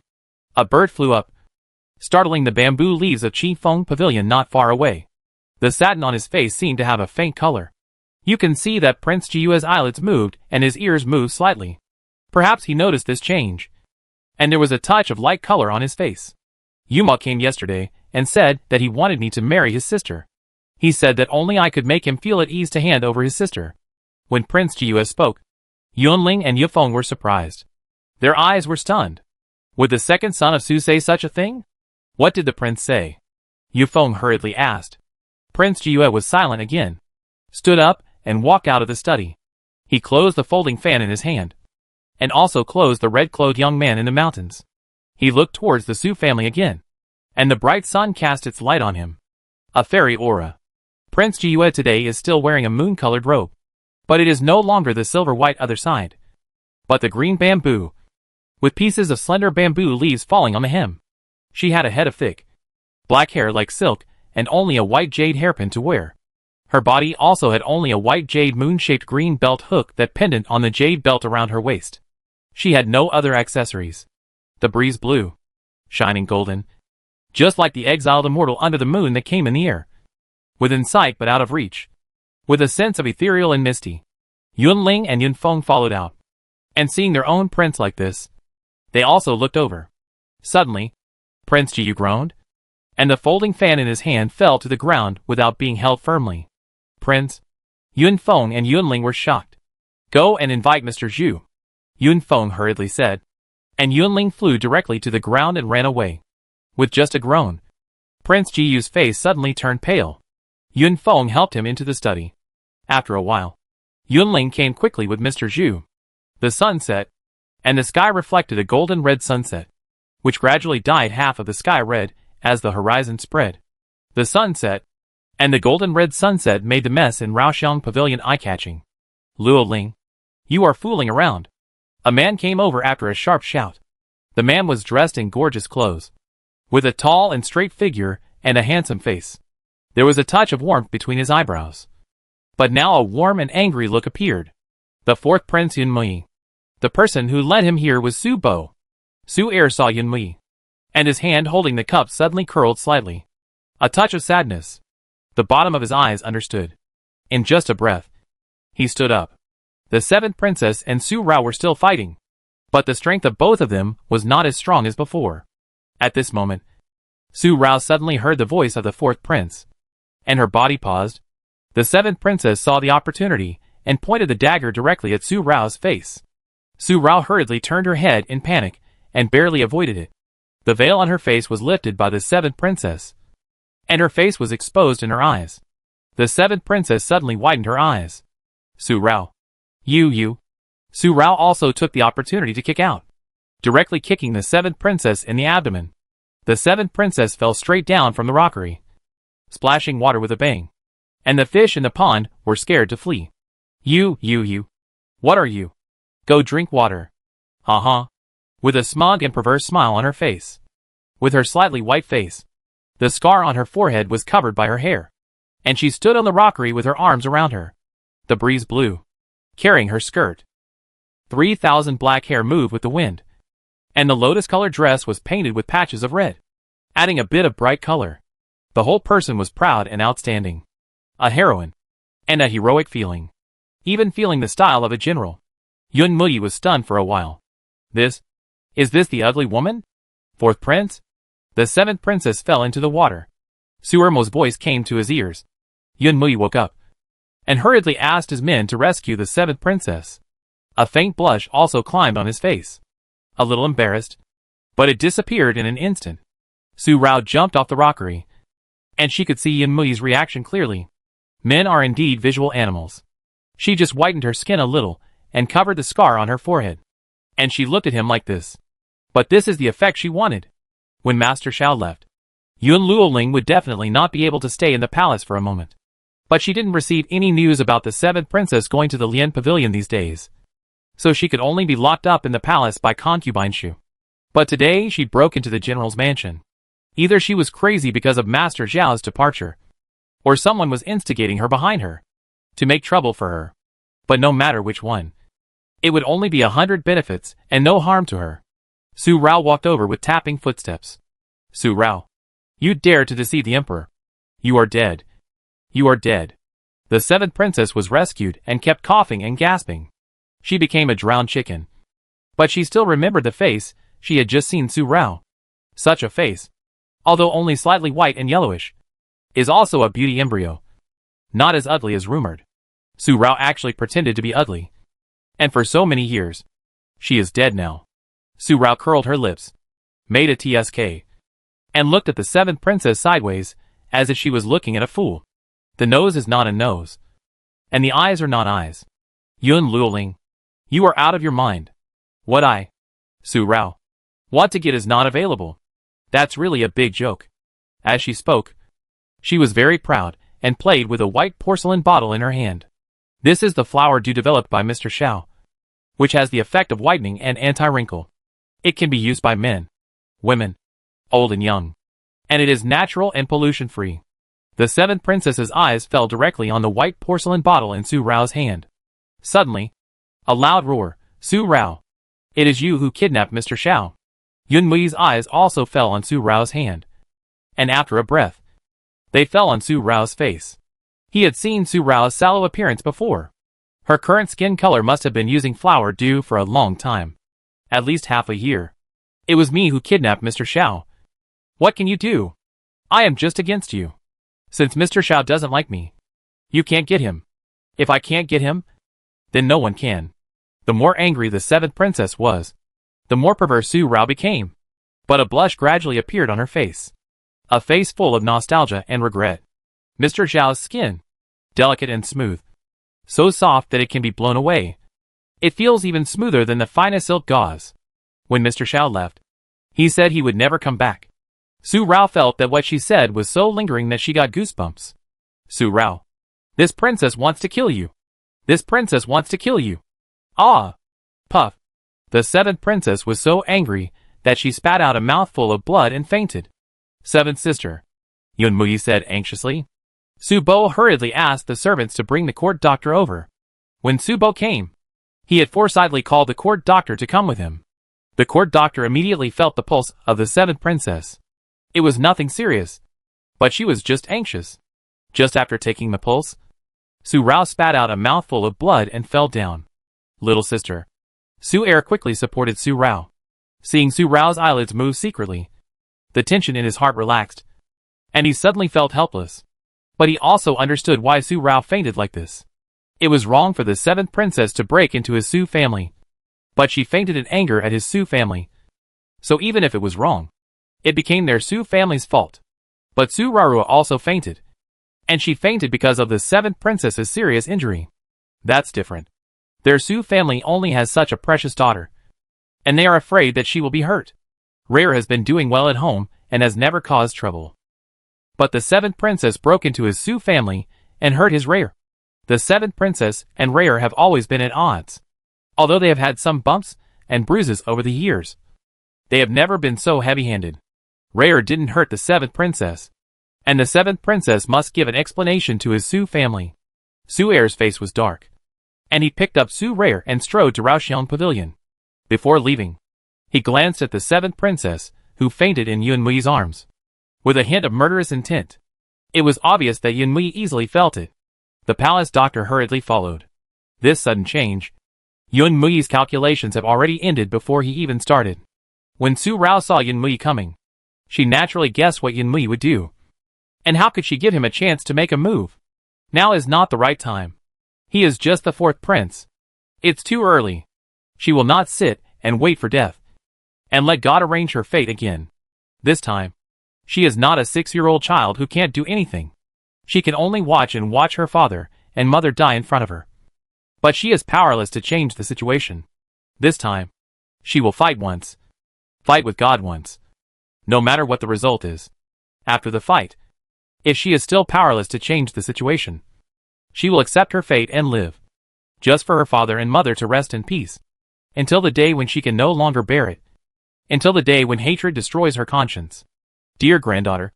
Grandpa's dear granddaughter. General Su and other adults appeared at the right time. Although General Su's steps were steady, his steps were very hurried. The seventh princess broke into the Su mansion alone. Even the adults like General Su knew about it. But they had to pretend not to know.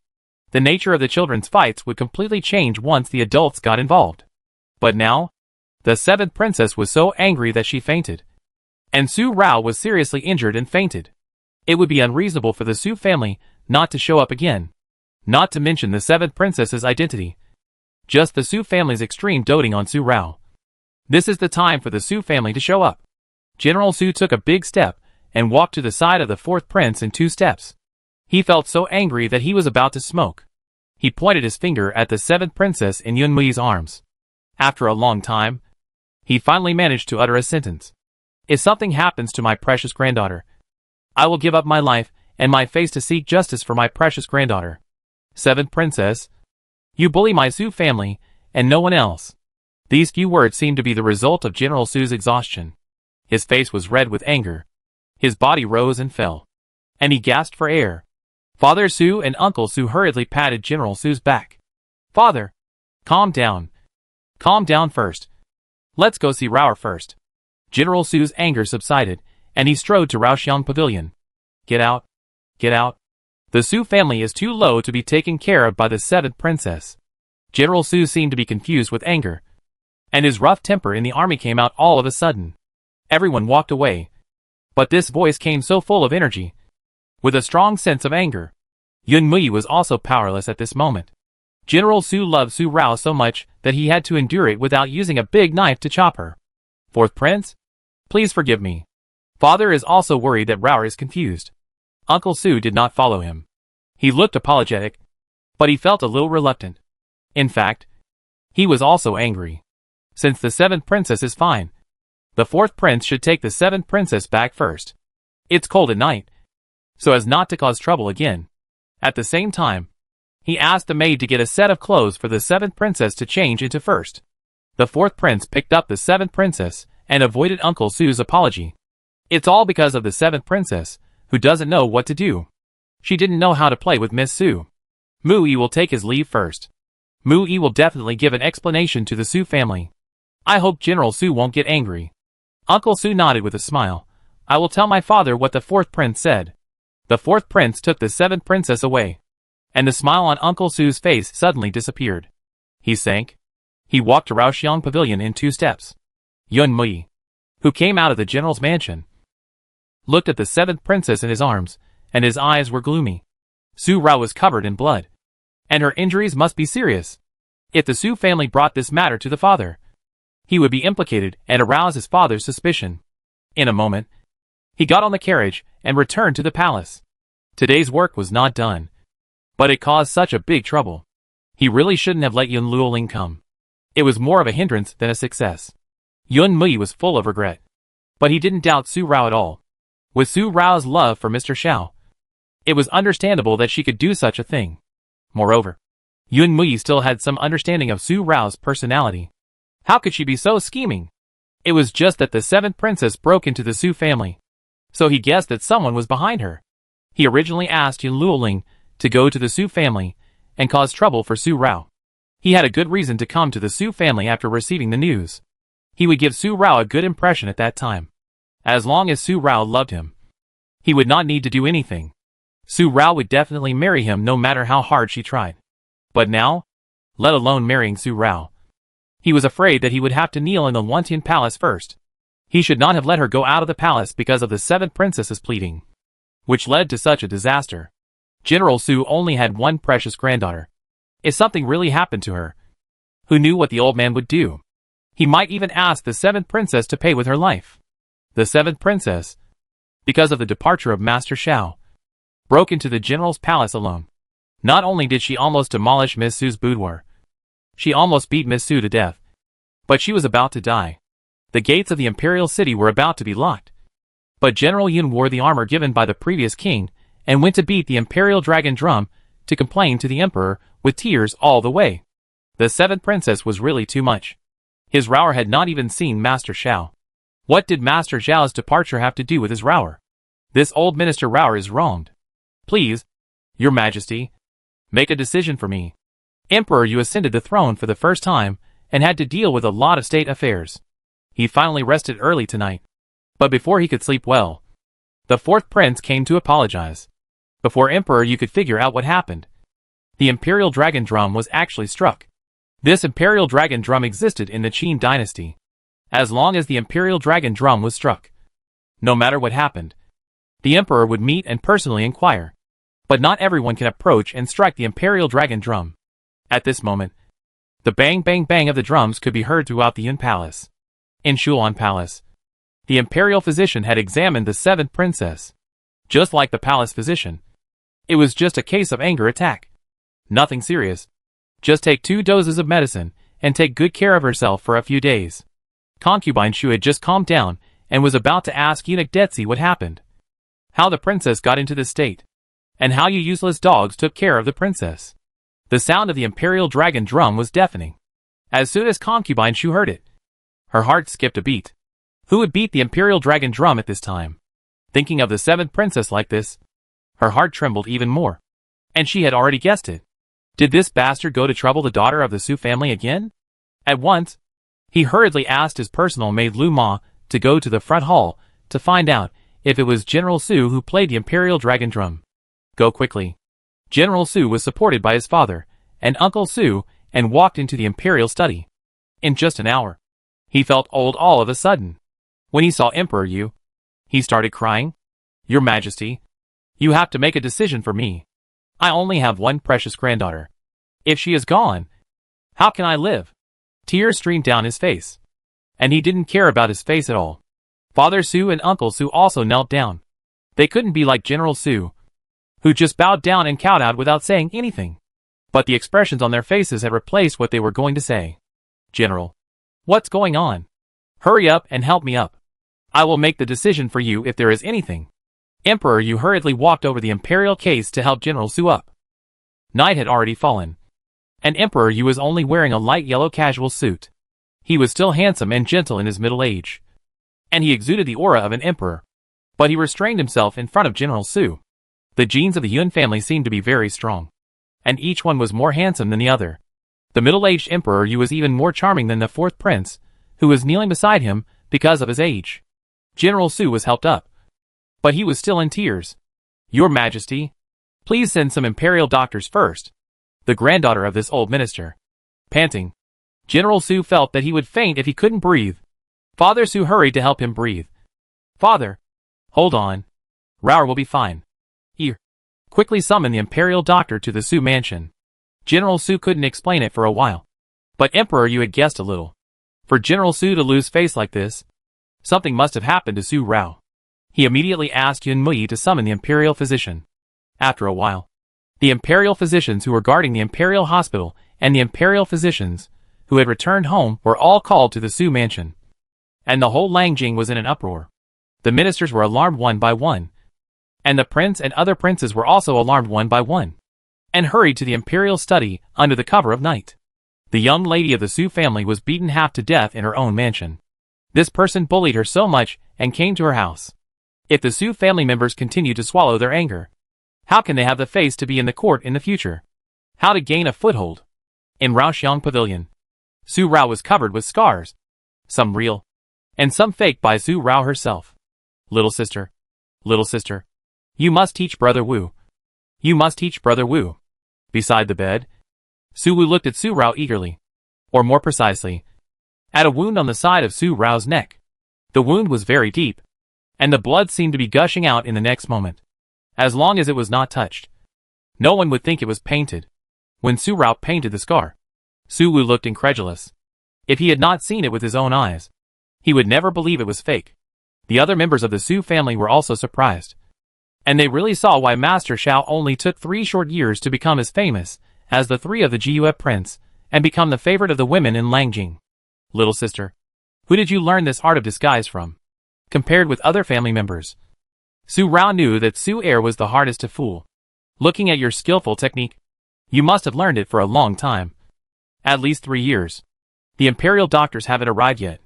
Tell us about it. Let us know how many surprises our Su family's daughter has waiting for us, so that we can be mentally prepared and not be caught off guard next time. Su Heir's words were strange and very obvious. His sister, under the gaze of such a large group of family members, actually hid so many secrets that they didn't know. Su Rao looked embarrassed, and she didn't dare to look directly into Su Heir's eyes. Second brother, if I say that I learned this in a dream, do you believe it? Su Rao herself didn't believe it. What do you think? If Su Heir believed it, then he would be a wise man of the Su family in vain. Su Rao raised her eyes quietly and saw that Su Heir was staring at her without blinking, and the other members of the Su family were also staring at her. If she couldn't explain it, she was afraid that she would be questioned in the future. I figured it out myself. After saying this, she quickly explained, I wanted to cover the scars on my face, so I secretly asked Ying to take me to Ziyaju to observe the girls there. Later, I met Huanyang and Xiaoji. Every time I saw them putting on makeup, I would try to figure it out myself. I didn't expect that I could really figure it out. Su Rao said this with a sincere face. She couldn't have revealed it in her previous life. This was one of her biggest secrets. If she said that Huanyang and Xiaoji taught her, it would obviously be unrealistic and would be exposed as soon as she asked. But if she said that she met a hidden master by chance, there are not so many hidden masters in the world, and she happened to meet him, and he happened to give her a book of makeup and disguise. Thinking about it, it's all fake, so she can only be too smart. Really too smart. She kept her identity as Master Sha hidden from the Su family for 3 years without being discovered, which shows how smart she is. It's normal for her to draw inferences from one example. This reason is much more real than the dream just now. Su nodded, as if he believed it. Little sister, fifth brother has decided to follow you from now on. Su Wu looked at Su Rao with admiration. If his eyes could sparkle, they would be shining with golden light and bright stars. Su Yuyan. And Su San slapped Su Wu on the head. You are a nobody. And you want to bring your sister down with you. Su Wu rubbed his head immediately. Mother! If you slap again, your son will. Here. Su suddenly said this. Little sister. Su Rao had already fallen down. And the whole person was dying instantly. Her wounds all over her body looked scary. Although only her neck and arms were exposed. These were enough for the imperial doctors to see. As for physical examination, for martial artists, changing the pulse to make them weak and powerless is a piece of cake. Chinese medicine is very powerful in observing, smelling, asking and palpating. But it depends on who is the doctor. It would be strange if the imperial doctors in the imperial hospital could find out. Moreover, she was not allowed to see any imperial doctor. The imperial doctor she saw must be the one that the Su family trusted. So Su Rao was not worried at all. And she was really fearless. If Yan Luoling didn't get hurt this time, she would have suffered all these injuries in vain. She really thought that her temper had been endured for all these years. In her previous life, she was a person who would take revenge for any slight. Not to mention the Yun family. Yan Luoling, who was not innocent at all, came to her door to ask for a beating. She didn't need to be soft-hearted and show mercy. The 7th princess was demoted by Emperor Yu and directly demoted to a county lady. This matter spread throughout Lanjing the next morning. The 7th princess, the favorite of Emperor Yu, was spoiled and domineering. She broke into the general's palace and injured Miss Su, which was a disgrace to the royal family. Concubine Shu knelt in front of the imperial study for a whole night, but failed to make Emperor Yu withdraw his order. The 4th prince was also punished, with 30 strokes of the cane, and confined to the palace for half a month as a punishment. The imperial physician treated Miss Su for a whole night.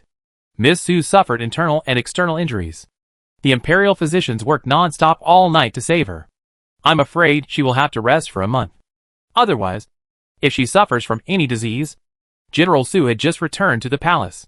When he heard that his precious granddaughter was saved, he was not happy for a moment.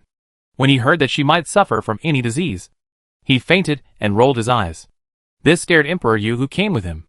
Although General Su is old, his existence is the pillar and faith of the Yunlang army. General Su's loud rebuke is more than thousands of high-sounding words. The Yunlang army with General Su is an indestructible golden cavalry. General Su's prestige in the army is so high that it is higher than the master. But why can he still be trusted by King Yun and Emperor Yu? It's because the army he leads is called Yunlang army. Yunlang's army. King Yun once said, General Su has made great contributions to Yunlang, and the Su family army can only match the imperial order in his heart.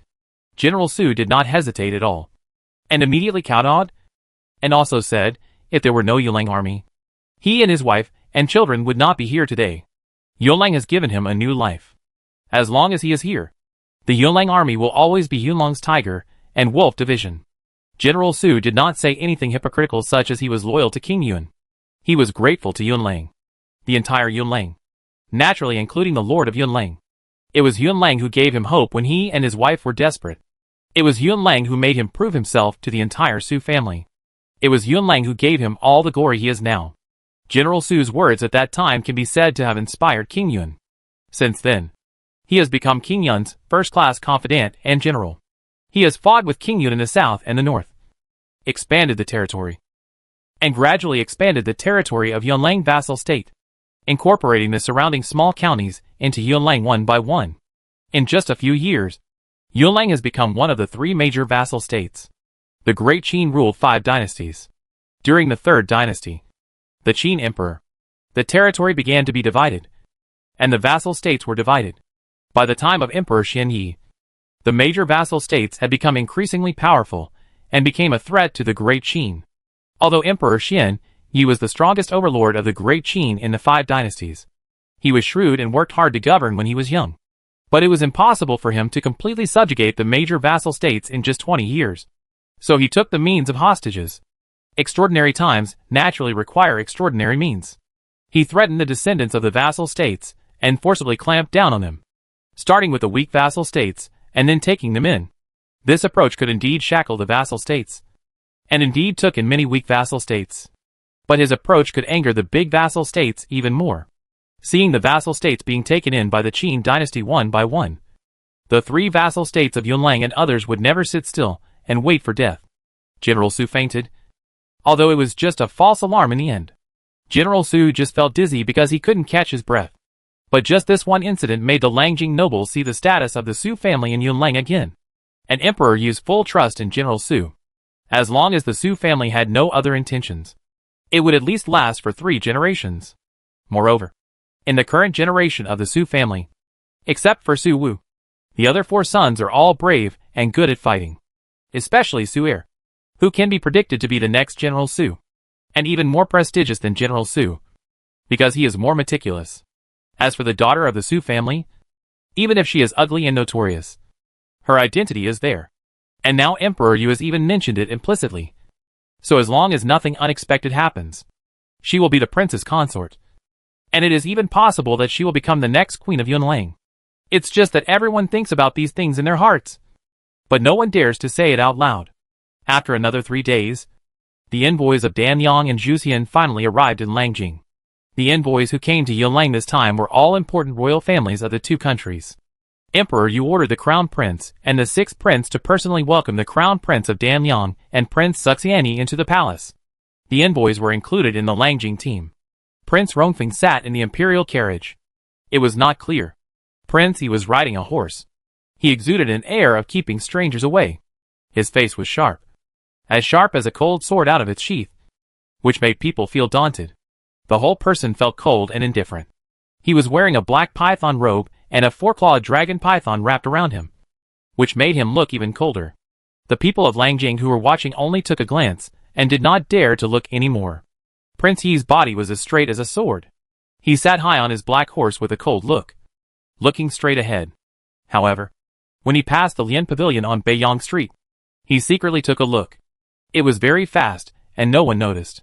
And Prince Rongfeng, who was reading a book seriously in the Tanyang imperial carriage, also put down the book in his hand and took a look at the Lian Pavilion. Nothing more than that. Both of them should be curious about this Master Sha who was as famous as them. Prince Rongfeng, as his name suggests, is like a maple leaf. The maple leaves in autumn, fluttering in the air. He is a gentleman, modest and gentle, wearing a white crescent moon dress with lotus pond moonlight embroidered on it. The whole person is very warm. Like Prince Jiyue, he likes white and is quiet, but he gives people a warm feeling, while Prince Jiyue gives people a more misty feeling, like wind and fog, which can be felt but cannot be grasped. Although the 2 have similar styles, they are 2 completely different people. One is like jade and warm sun on the road, and the other is like mist and wind. Each has its own characteristics and cannot be compared. The princes of the 2 countries entered Lanjing, which broke up the incident that happened in the Su family a few days ago. But suddenly there was a whisper. In such a major scene, if the ugly girl of the Su family was not sick in bed, I am afraid that she would threaten to snatch her back when she saw Prince Danyang and Prince Zhuxiani, which would be a disgrace to their Yunlang country. At one point, the 7th princess was also taken in. Now that she thought about it, the 7th princess did a good thing. At least, she didn't let the ugly girl from the Su family come out to embarrass Yunlang again. These words, the 3 tigers, in the end, all said that the 7th princess sacrificed herself for the country because she knew the virtue of the ugly girl from the Su family. In the cabinet, Su Rao was speechless when she heard the rumors brought by Ying. Those people have no brains.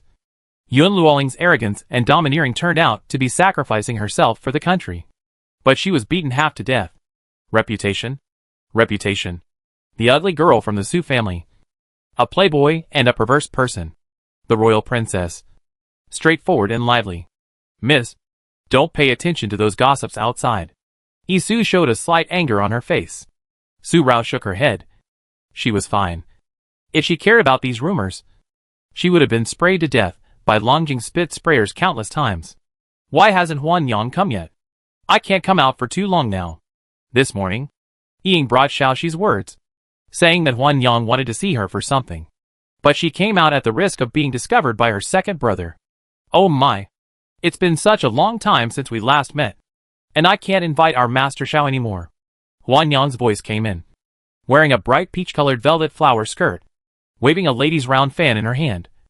Every move was full of charm. Master Sha? Where is Master Sha? Come and see me.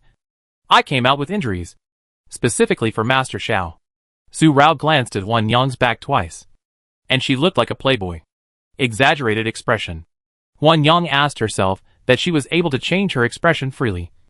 But now she saw the woman in front of her, who was so calm and composed just now. And now she immediately turned into a playboy, which really made her feel inferior. The round fan was waved, and the joke was gone. It's always like this.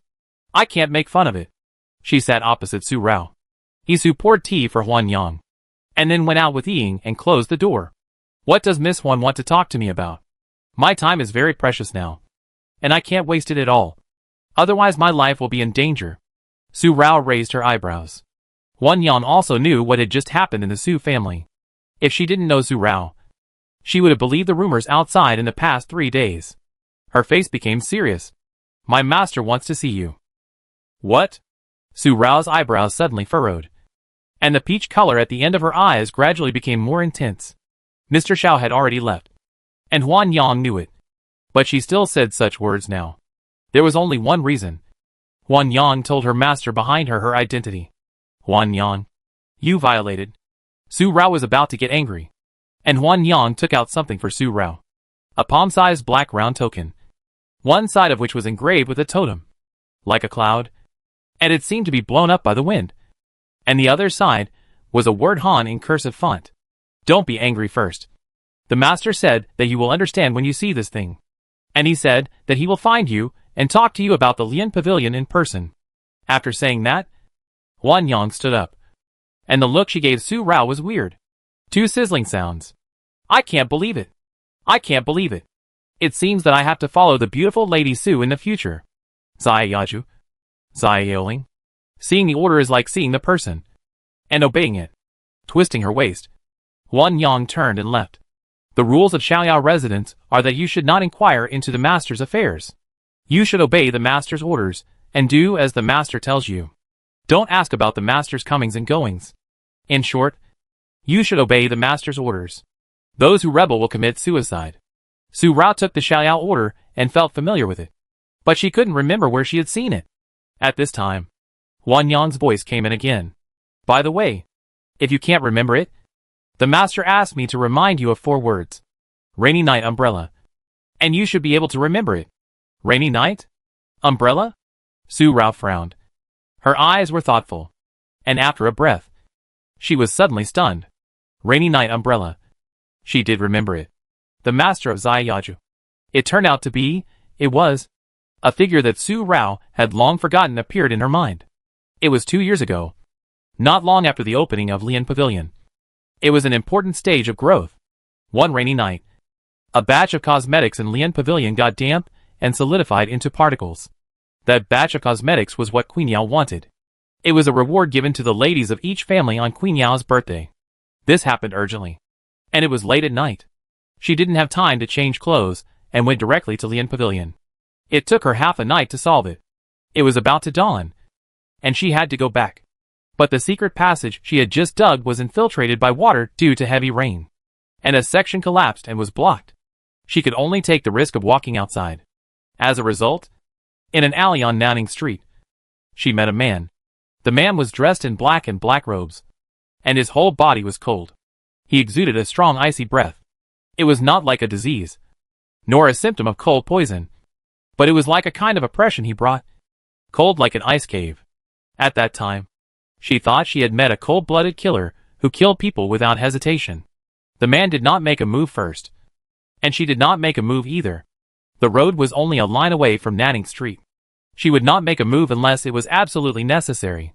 The two of them looked at each other, and time seemed to be quiet. The rain was getting heavier and heavier. The cold wind was blowing, and her dress was stained. The man did not hold an umbrella, and the whole person was in a heavy rain.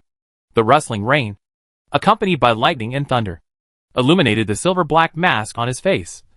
and the rain flowed down the mask. She had never seen the shape of the eyes under the mask, but she guessed that they should be phoenix eyes, because she felt that they were long and narrow. Obviously, his whole body was cold, but from his eyes, she felt that his heart might be warm. So she walked over and held the umbrella over his head, shielding him from the storm, and said, "It's raining so hard. If it keeps getting wet here, a cold can kill you. You and I are just passers-by. I won't block your way, and you shouldn't block mine. I have never met you, and you have never met me. We have never met each other." After saying that, she gave her umbrella to the man, and then prepared to run away with her head in her arms. If she ran faster, she would be soaked like a drowned chicken at most. After all, they were almost there. As soon as she took a step, the man spoke. His voice was as cold as he was, and the coldness penetrated into his bones. He only said one sentence, and then gave her a token. She saw clearly in the lighting that it was the token in her hand now. She didn't take it at that time and ran away. It was just a chance encounter, and she would never see each other again. And the sentence he said was, "Hanmachan. My name. You are the first person who shielded me from such wind and rain." After that night, she forgot about this person in a few days. She really didn't expect that he would be the master behind Zayaju. Suddenly, Su Rao patted her head, and a trace of slight annoyance appeared on her face. She should have thought of it long ago. The person who could appear there, wearing black clothes and a mask. So mysterious. Who else could it be except the master behind Zayaju? After looking at Zailing for a while, Su Rao put it away and left the house. Her eyes fell to the window frame. The sun had already gone west. Today's sky was a little hazy, and the sun seemed to be covered with a layer of mist. Not as bright and warm as the previous few days. She has been here for quite a while.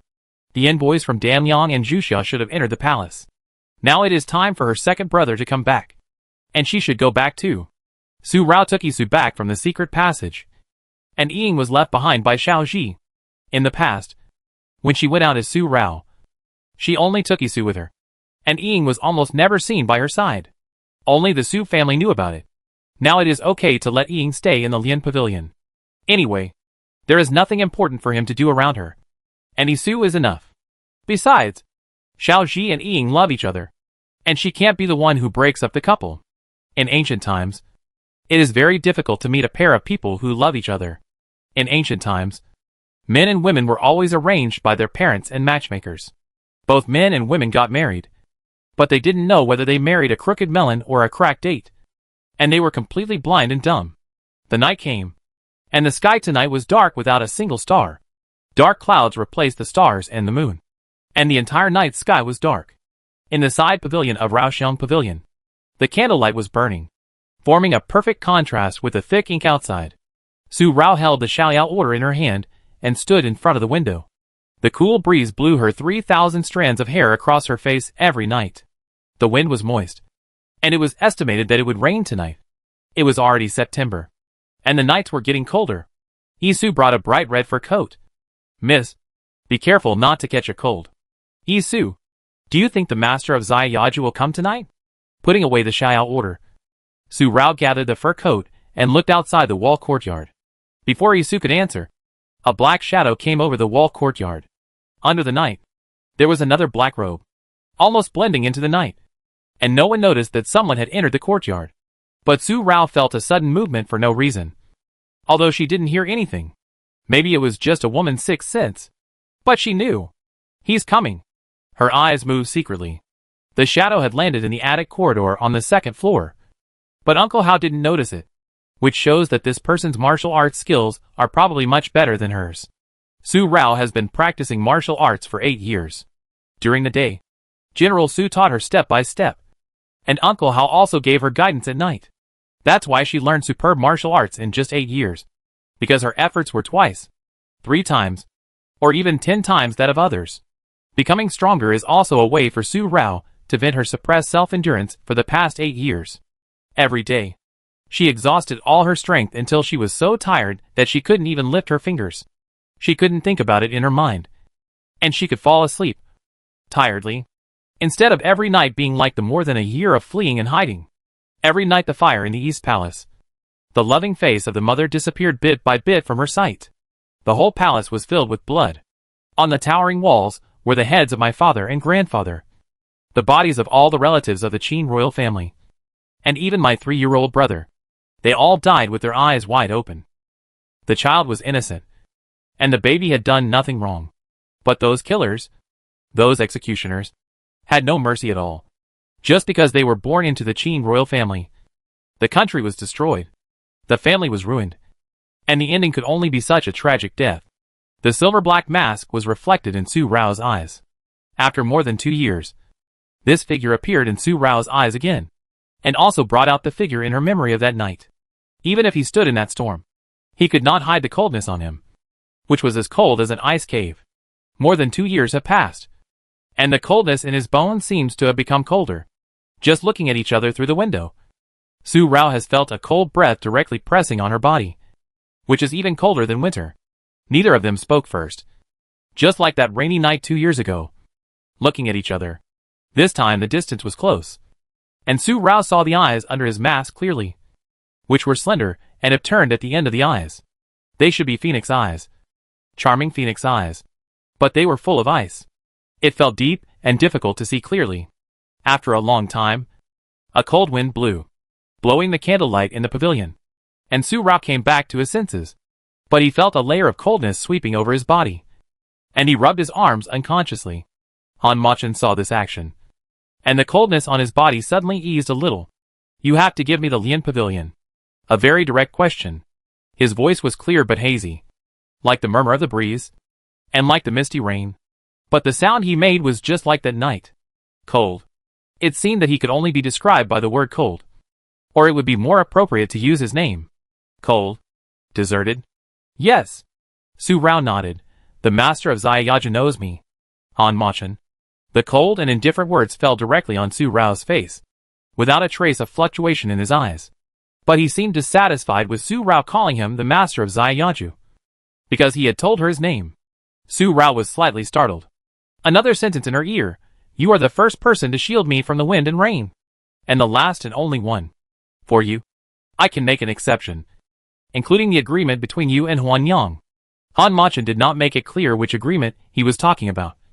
But Su Rao suddenly understood, and knew which agreement he was talking about.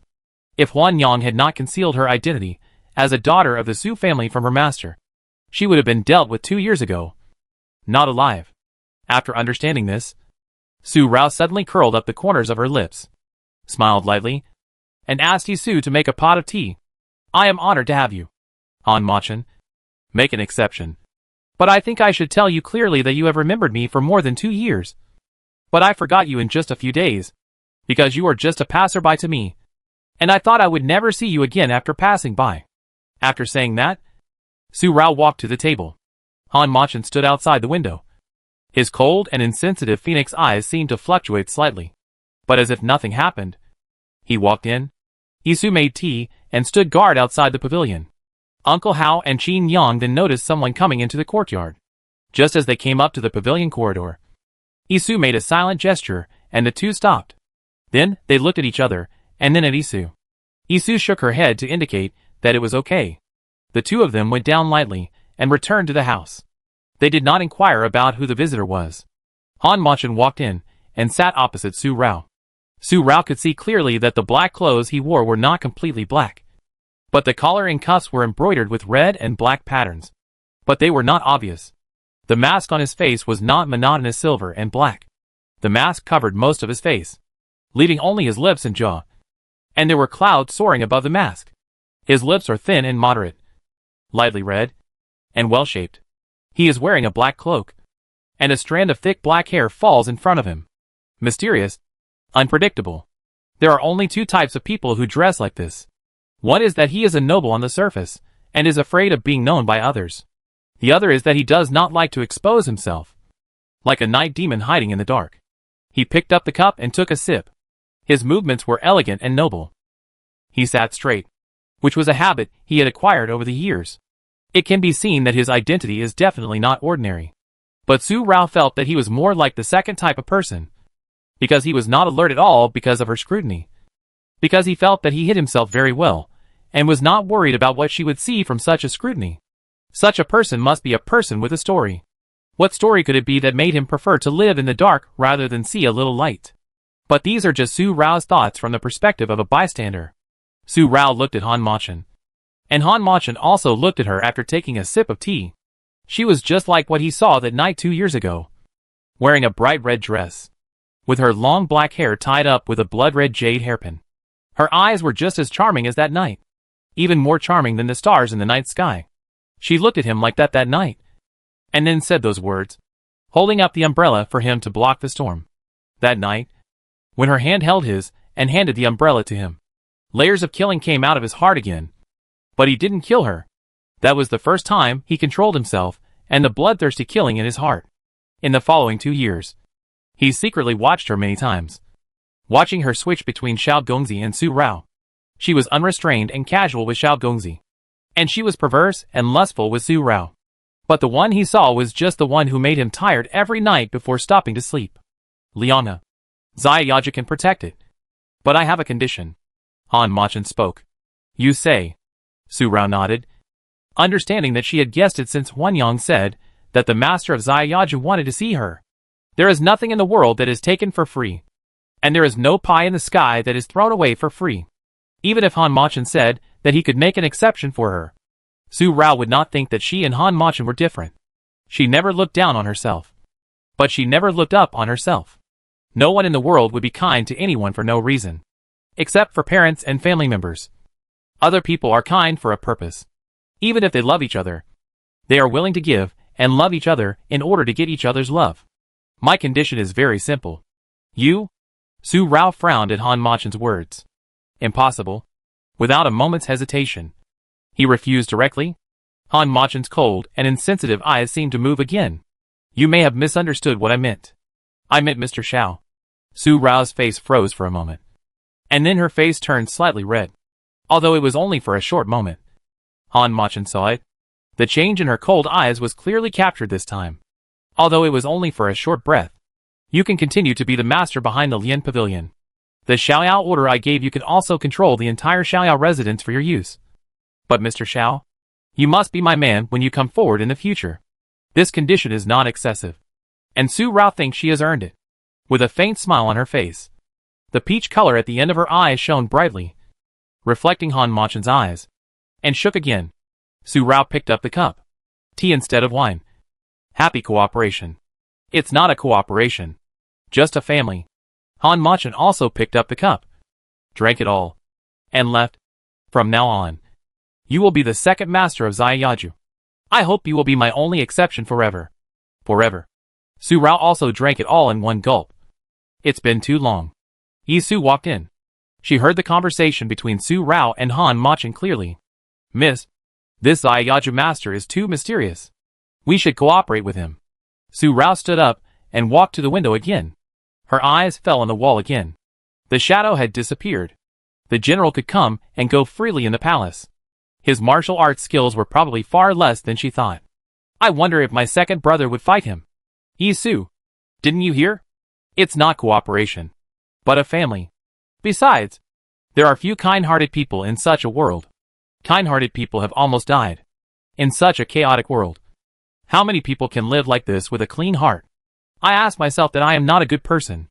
I don't want to be a good person. Good people don't live long. And disasters last for thousands of years. I am not a good person. If it weren't for my father and mother. If it weren't for the education I received in my previous life. Being a disaster. A disaster to the country. I think I would be more willing and especially happy. But it's a pity.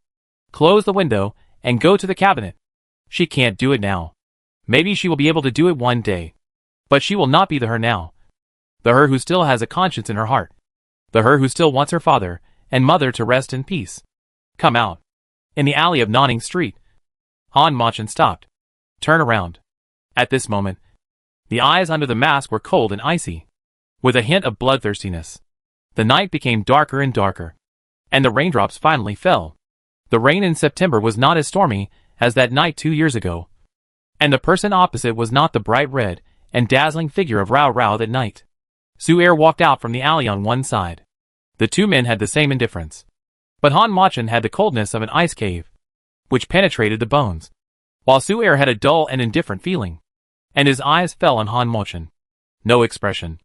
Very indifferent. You taught my little sister how to put on makeup? Su-er asked affirmatively, and he didn't believe the reason Su Rao said. Self-taught? Han Mochen looked at Su-er, and his eyes seemed to suppress the bloodthirstiness and killing. After a moment, the two jumped and disappeared quickly. No admission. No denial. If you hurt my little sister one day, I will return it tenfold. Su-er did not follow him. After saying this, he turned around and walked back without caring whether the man heard it or not. Although there was no fighting between the two, it was a very peaceful fight. But it felt like more than 100 moves had been exchanged in secret. Su Rao might know about the incident in the alley, or she might not know it. Anyway, she did not ask Su-er. She slept very peacefully that night. This was the first time she slept peacefully without fatigue. A dreamless night. The next day, Su Rao spent another day under Su-er's discipline. That day, from morning to night, until Su-er entered the palace to attend the night banquet held by Emperor Yu for Prince Danyang and Prince Yuxiani. Su Rao felt that she had been in an almost vacuum environment. Almost suffocated. Every moment, Su-er's eyes seemed to fall on her. But when she turned her head to look, Su-er was still sitting in the pavilion, holding a cup in his hand, or flipping through a military book. Several times, Su Rao felt that Su-er was staring at her, and his eyes could only be described as treacherous. But when she looked over, she felt that it was her illusion. She was so nervous for a whole day, and only felt relieved when Su-er left. Miss Su was beaten half to death by the 7th princess. She naturally couldn't attend the night banquet held by Emperor Yu for the princes and princes of Danyang and Juxian. Others from the Su family went. Even General Su went. And only Su Rao was recovering from injuries in the mansion. Originally, Su's mother wanted to stay with Su Rao, but Su Rao refused her. The royal family held a banquet for the envoys of Danyang and Juxian. As the mistress of the Su family, Su's mother had to go, and she had nothing to do. In this case, Su's mother could only compromise. Last night, it rained all night, but tonight, the stars are shining brightly. The night wind is cool, and it is still moist after the rain, and the air is fresh. Su Rao stood in the second-floor pavilion, looking up at the shining stars in the night sky, and the moonlight lingering. The night wind blew her black hair and brushed across her face. Her right hand touched the scar on her left arm through the bright red sleeves. She let herself be injured half to death in order to avoid the night banquet tonight. The envoys from Danyang and Juxia are the Crown Prince and Prince Yi. These two are important royal descendants in their respective countries. If she has nothing to do, she will definitely have to enter the palace to attend the banquet. But she is not ready yet. She is afraid that once she enters the current Yin Palace and sees the rebuilt East Palace, she will go crazy. Seeing the ugly face that cut off her father's head, she will no longer be able to bear it and then assassinate the executioner on the spot. Miss, it's cold at night. You might catch a cold. So go in. Qin Yang and Isu accompanied her, and both of them understood Su Rao's mood. There was pity in her eyes. In the past 8 years, Su Rao never showed her fragility in front of others. But she was so fragile behind others. So fragile that they felt distressed. As a 6-year-old child, she experienced the destruction of her country and her family, and witnessed the tragic death of her parents. How strong her will was. How much effort she used to make herself so calm and indifferent. Qin Yang. I'm fine. Su Rao shook her head and gathered her bright red shirt. Continued to look at the night sky quietly. Yunyu. She would meet him sooner or later. She only let herself hate him for one more night. Just this one night. And then she would lock up all her hatred. Lock it in her heart. Until the day when she could no longer lock it. In the Wantian Palace, there were singing and dancing, orchestral music, guzheng and pipa, Prince Rongfeng, Prince Yi and Emperor Yu, and official exchanges between the 3 countries. Most of the time, it was Emperor Yu who talked with the ministers and relatives. Crown Prince Rongfeng was gentle and polite, raised his glass, and was a gentleman. Prince Yi still had a cold and indifferent look on his face. He would occasionally respond to Emperor Yu's words, but he looked cold and didn't bother to pay attention to other people in Yunlang.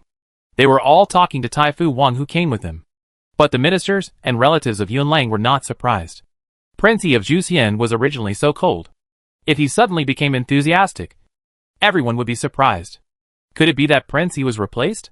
Prince Yi of Juxian, Shao, was 22 years old. He was the youngest brother of the current Emperor Wei of Zhuxian. He was also the only prince of Zhuxian. He held the army of Zhuxian and had great power.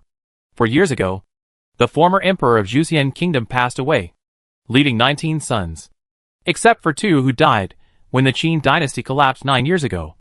The other 17 princes died or became disabled in the fight for the throne. The survivors were either stripped of their titles and imprisoned for life, or exiled to a cold and bitter land to become a powerless and idle prince. All this was thanks to Shao, who was swift and decisive. In one day, he solved all the 15 older brothers, and his half-brother, the 5th prince, Wei, succeeded to the throne. At that time, in the fight for the throne of Zhuxian Kingdom, everyone thought that the final king would be Shao, but he actually handed over the throne to his 5th brother and became a prince. Tan Liang and Yun Lang speculated whether there was any inside story in the fight for the throne of Zhuxian Kingdom. Could it be that Wei was the final winner, and Shao was just a chess piece in his hand, a butcher's blade? But just when Dan Liang and Yun Lang were speculating endlessly, Wei refused to give up the throne to Shao. The throne of Zhuxian was taken by the 19th brother, and the emperor of Zhuxian should be him. 2 brothers, 1 throne. You let me, I let you. In the end, it was Shao who threatened with his military power. If Wei did not ascend the throne, then he would not want the military power of Zhuxian. Wei was really threatened in this way. And then, he ascended the throne and became the emperor. Later, it was known that Shao did not want the throne from the beginning. All he did was to help his brother to take the throne and eliminate all the threats to his throne.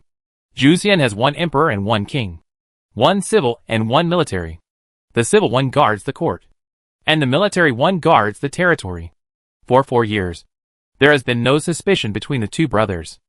Wei, now the emperor of the Siamese kingdom, was once a hostage in Daqing. Perhaps it is precisely because of this reason that the 2 brothers of the royal family have the kinship that ordinary people have in their hearts. Brothers are united, and their strength can break metal. Shao drank wine alone, although there was constant cheering and music in the Wantian Palace. He was a self-contained entity within 3 feet around him. Really keep strangers away. Since he entered the Wantian Palace, Su Er's eyes would secretly look at him from time to time. And then, he would take a sip of wine. Once again, Su Er looked over. And this time Shao also looked at Su Er. And their eyes met in the air. But in just a short breath, Shao actually picked up the cup and gestured to Su Er, and then drank it all in one gulp. Su Er retracted his gaze and sipped the wine, with a trace of thought in his eyes. Shao, the master behind Zayaju. Very similar. Especially similar. This cold body. But not quite the same. That person. He has a screaming murderous bloodthirsty aura. Feels like a demon crawling from hell. But this person does not have that. Maybe he is suppressed. The actions of these 2 people were seen by Emperor Yu and others. 2 people with the same cold temperament can get along well. The moon is high in the sky. In Shuan Palace. Mammy. Is father here? The 7th princess was demoted. And concubine Shu was also angered by Emperor Yu for pleading for mercy. She was not summoned to accompany the banquet tonight. Concubine Shu. Zhao Shuxian. Daughter of Duke Xiao. And of Miss Zhao Lianqin of the Zhao family. She wore a bright blue palace dress, with an elegant face and excellent appearance. She was very favored by Emperor Yu, and her status was close to that of Empress Yao in the central palace. If it weren't for the 7th princess, she should have been a high-ranking concubine accompanying Emperor Yu tonight, instead of being so restless and walking back and forth in the palace. My queen, please take a rest first. Don't worry. I have asked our people to invite the Duke, and he should be here soon. Mammy Lu supported concubine Shu, and seeing her like this, she comforted her in a gentle voice. Concubine Shu stopped, but her anxiety did not disappear at all. How can I not be anxious? Linger was demoted, and I was ignored by the emperor. I was not even present at such an important banquet tonight. Who knows how the queen will laugh at me? You still know. A man walked in with a calm step and a dark purple official robe. Duke Xiao. Father, concubine Shu said, and her anxiety turned into uneasiness and anxiety. Madame Lu hurriedly bowed. Duke Xiao ignored her and walked straight to concubine Shu. Stupid. She sat on the chair, Madame Lu bowed her head, prepared tea, and took the palace maids in the palace out and closed the door. Concubine Shu lifted her skirt and knelt down. Father, please save Linger. If you don't care about Linger will really be hopeless. Duke Xiao did not say anything else, but just looked at Concubine Shu like this. The whole hall was quiet, and only the sound of candles burning could be heard. After a long while, he took a sip of tea. The Su family is a vulgar army. I look down on that old man Su Hong, but it is undeniable that the emperor values him. The daughter of the Su family is more valued by the emperor than your daughter. For so many years, the two of them had minor quarrels, which were harmless. But look at what she has done now. She broke into the general's mansion and was arrogant and domineering. For a man, she beat the most precious granddaughter of the old man Su Hong half to death. I have been an official for half a year, and I have been cautious. It was also a political matter to oppose the Su family in the court. We had different political views. I didn't have the ability to break into the Su family like that. Who gave her the ability? It was all spoiled by you. You spoiled her. Xiao Guogong spoke, and the anger on his face did not subside at all. He stroked his beard with his hand, and his eyes fell on Concubine Shu. The emperor said that he would marry concubines for all the princes, and he deliberately mentioned the daughter of the Su family. What does this mean? Su Hong, that old man, is very cunning and sly. None of his two daughters have ever married into the royal family. Why? Because he knows in his heart that the daughters of the Su family must not marry into the royal family at that time. No matter which prince, they would become the fear of Prince Yun. But now it is different.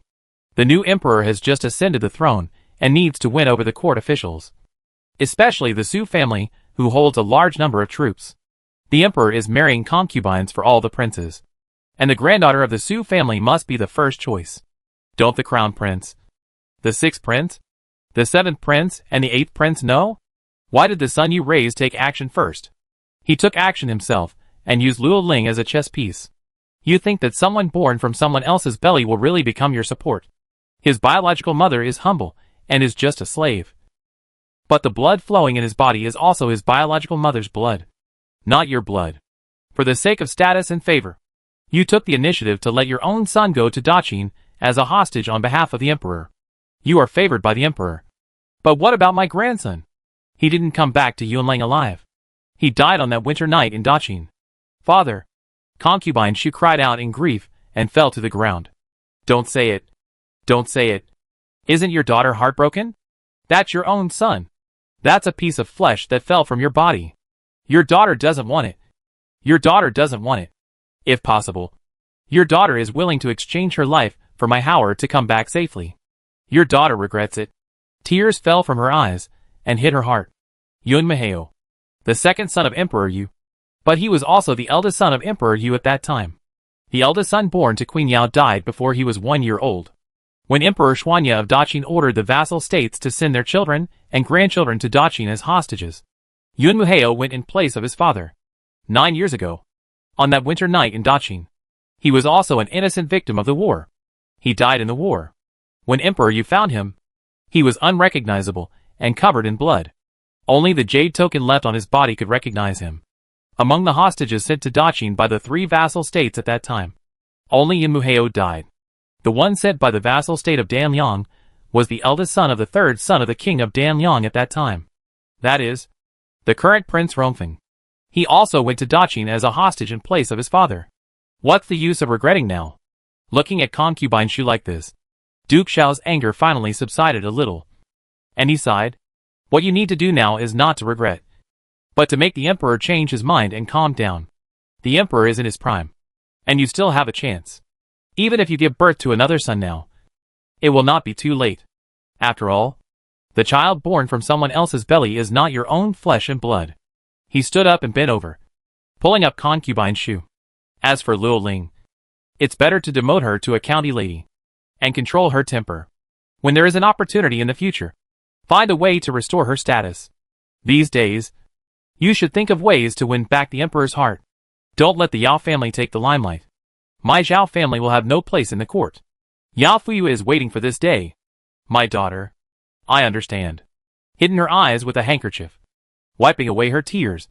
Concubine Shu nodded. Okay. Your father has been out for a long time. Think about it yourself. He left on the pretext of going to the toilet. And if he didn't go back? The emperor would be suspicious. Duke Xiao left. Concubine Shu held the armrest of the chair unsteadily. And tears fell again. How? It's your mother who is sorry for you. It's your mother who is sorry for you. My queen. Madame Lu rushed in and saw concubine Shu sitting down on the chair, and took out the small golden lock that she never left. With a sad face, she hurried over in 2 steps. Alas! The Duke mentioned the second prince to the Empress again. He exposed the Empress's scar. A night banquet. Another night passed. The morning sun rose from the horizon, shining on the moonlit bamboo building, reflecting a brilliant golden light, shining into the inside through the window lattice. The person on the couch closed his eyes and took a shallow breath. His hands were placed on his abdomen, and his black hair was scattered on the moonlit bamboo pillow. He slept so quietly, and the hazy and alienated feeling around him seemed to be reduced a little.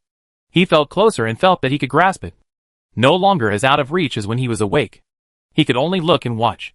Yunling was guarding outside.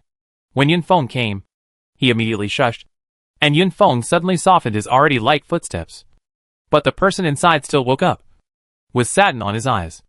I don't know if he opened his eyes, but the feeling of closeness around him was gone. What's the matter? He had just woken up.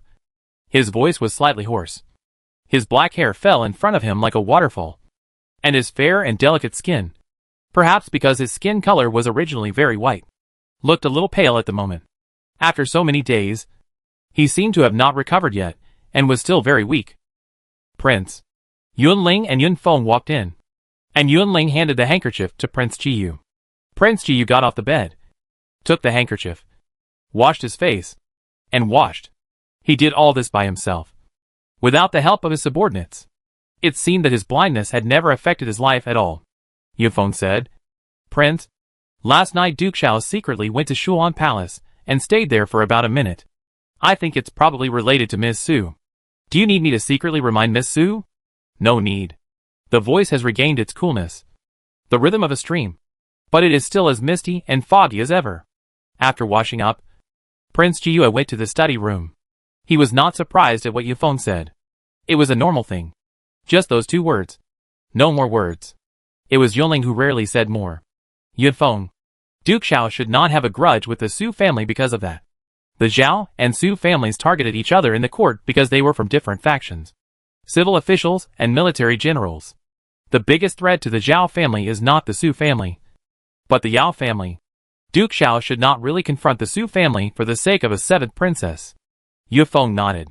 He understood, but he thought that the prince was so concerned about Miss Su that he might be too concerned. He kept the folding fan in his hand. The Zhao family and the Yao family were both civil officials. Although the Zhao family was a duke, the Yao family was also a prime minister. The daughters of the 2 families were both imperial concubines and queens. The conflict was imaginable. The harem and the former dynasty have always been inseparable. Prince, there is one more thing. Today, Prince Rongfeng will come to the mansion to visit the old prince and the old princess. The old prince asked his subordinates to inform you. Prince Jiyu seemed not to have heard this sentence and did not stop. Yunling and Yunfeng were used to it and walked to the door of the study to wait. Quiet. It was noon, and the sun was shining brightly in the sky. After lunch, Su Er did not let Su Rao continue to practice calligraphy, but instead exchanged martial arts with her. Although Su Rao lost every time in the competition, she became more and more courageous. It was very satisfying. The 2 of them competed, and they fought again after losing, until Ying brought a message, and Su Rao stopped. Because of the battle, her face was covered with rouge, red and bright. Prince Danyang went to the Yun Palace and sat with Prince Jiyu for an hour. He hasn't left yet? Su Rao didn't quite believe her ears. She took the handkerchief handed by Yisu to wipe her face, but her eyes fell on Ying. For a moment, she looked at Su Er again. Second brother, do you think Ying's news is true or false? Old Prince Yun has a son and a daughter. His son died in the battle in Dakenwang City 9 years ago, and his daughter married to Danyang. They haven't seen each other for many years. It is said that the princess of the prince's mansion was the most beautiful woman in the entire Yunlang vassal state at that time. Young talents who wanted to marry her could circle the Yunlang vassal state 3 times. Even her father had thought of marrying her. However, because the emperor's grandfather was very afraid of the father. He was afraid that once the father married Princess Yun, the entire Yunlang vassal state would become the power behind the father. So the father chose to do it, and married the mother concubine, who was not prominent in status and position, so that the emperor's grandfather could feel at ease. Princess Yun was attracted by the third son of the then Danliang king, who is now the Danliang emperor, who almost shot her to death with an arrow. The two fell in love at first sight. At that time, Emperor Xuanya was in his prime and intended to recover the vassal states and unify the Qin dynasty. Yunlang and Danliang formed an alliance through marriage, and the fifth prince's wife of the Zhuxun vassal state was the princess of the Danliang vassal state. So the three vassal states were twisted into a rope, which made Emperor Xuanya extremely afraid. Although the old prince and his wife were reluctant to let their daughter marry so far away, she was in the royal family and as a princess, this was her responsibility. The only comforting thing was that Princess Yun married the man she loved and was not forced. She left the Yunlang vassal state with joy in her heart. And now she is the most honorable Queen Yun in Danliang. Rongfeng is the eldest son of her and the Danliang emperor. They also conceived a second son, but unfortunately he died at birth. Because of this, Queen Yun was not only injured, but also sick. Over the years, the Danliang emperor invited famous doctors to prevent her from getting seriously ill at the slightest whim. But she was too weak to travel. Since the founding of Yunlang, she has never come back once. And every time Rongfeng came to greet the old prince and his wife on her behalf, my daughter is unfilial and cannot come to visit my father and mother in person. I feel guilty for their upbringing. I can only send my son to come and kowtow to them on behalf of my unfilial daughter. Every new year, Rongfeng would come to Yunlang just to kowtow to his grandparents on behalf of his mother to show her filial piety. Although this year was to congratulate Emperor Yu on his ascension to the throne, and for the 5-year exchange of the three kingdoms. It was also to visit the old Prince Yun and his wife. But this time was a little different from the previous years. Rongfeng went to the Yun Palace and sat with Prince Jiyue for an hour. In recent years, apart from the old Prince Yun and his wife, the only person Prince Jiyue was willing to see was Su Er. This time, he actually met his cousin. I heard that the two of them had a good chat, playing the flute and the piano, and writing elegant poems. It was rare for Qifeng residents to be quiet for half a day, even if she hadn't seen that scene. Su Rao could imagine it. Two equally elegant young men, one with a graceful demeanor, and the other with a gentle and elegant demeanor, discussing poetry, music, chess, calligraphy and painting together. What kind of picture would that be? It can't be perfectly interpreted with just one word. Beautiful. But is it possible? From what she heard about the noble and elegant Prince Jiyue, would he be the one who spent half a day with Prince Rongfeng in poetry and songs? The Jiyue I know shouldn't be. But it's not certain. Su Er's eyes showed contemplation, and he handed the ink handkerchief to Su Han, still indifferent on his face. No surprise. Second brother, you are not surprised at all. And you don't feel surprised. Su Er was like this. And Su Rao really wanted to know what else could make her second cousin show other expressions besides indifference. Of course, her anger about the matter of Mr. Shao doesn't count. Suddenly, Su Rao really thought of a person and a thing. Forget it. If you mention that person in front of the second brother, something bad will definitely happen. Su Er looked at Su Rao, took a breath, and stood up and left. Go and take care of your wounds. Why was he surprised? Ji Yu's mind was not surprising to him, no matter what he did. Su Rao's face suddenly fell. Take care of wounds. She dug a hole for herself. Qifeng is in the middle.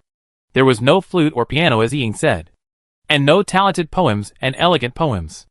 There was only a table of Go, and two young men who were indeed equally elegant. One person held the warm jade white pieces, and the other held the warm jade black pieces. It was a draw again. Black and white, coiled dragons circling, surrounded each other, and then let go of each other. I thought cousin Ji Yu would not see me again this time. One afternoon, Prince Rongfeng spoke the second sentence, and his gentle voice was like the feeling of warm sunshine, like a spring breeze. The first sentence he said was when he first met Prince Jiyue. He called him cousin. Prince Jiyue put away the white pieces. He could not see them, but he did not make any mistakes. He said with a smile, "Grandfather wanted me to see my cousin, so I saw him." Prince Rongfeng laughed suddenly. "Okay. After all, I met my cousin in the rumors." Prince Jiyue, who is handsome and beautiful. After seeing him today, I am a little ashamed. I am ashamed to be on the same level with such a stunning cousin. Cousin, you are too self-deprecating. Prince Jiwa stood up and walked out of the chess room. The moon-colored robe brought a breeze, swaying, and the wide sleeves of the clothes fluttered in the air. The white satin covering his eyes was also blown by the breeze and touched his eyes for a moment. Prince Rongfeng followed him out, stroking the crescent-shaped white robe with his hand, smoothing out the wrinkles on it. This is not because I belittle myself, but because I know myself. As soon as the two of them left the chess room, Yufeng came again. He should have smiled, but at this moment, his eyebrows were slightly raised, although it was very light. Prince Yuxiani is here to visit. The old prince has asked Yun Bo to bring him here. Prince Jiyue turned his head to the direction where Yufeng was speaking, and in just a moment, he walked into the moon room. He did not show any displeasure or dissatisfaction with the old Prince Yun's unauthorized decision. Just a sudden gust of wind blew, blowing the bamboo forest not far away. The bamboo leaves fell. It seems that there may be some excitement in Qingfengju today. Prince Rongfeng said something, turned his eyes to the direction of the bamboo forest, saw the fallen leaves flying, and followed Prince Jiyue into the guest room, the moon room. It was the first time he got along with Prince Jiyue like this, but he did not seem strange at all. He sat down and poured himself a cup of tea. Prince Yi of Zhu Siam probably wants to compete with my cousin in martial arts. The book Strategies of War by my cousin is full of military strategies. The three kingdoms are already amazed by the empty city, counter-espionage, and the three strategies, not to mention the complete strategy. Zhu Siam has always been warlike. Prince Yi's visit. He stopped talking and said nothing more. The person sitting opposite him was very thoughtful, so he didn't need to say more. Prince Jiyue took a sip of tea. His movements were elegant. His body was as light as water, and as moving as clouds. Even if he sat beside him, he felt the clouds and mist lingering around him. Even if he stretched out his hand, he couldn't feel it. The four young masters all said that Prince Yi of Zhu Siam was the most unapproachable, cool and cold. But he felt that his cousin was even more unapproachable. It was not because of Prince Yi's coldness within 3 feet, but because he himself felt that he was thousands of miles away from people. Just like the clouds in the sky. You can see them clearly, but you can't touch them.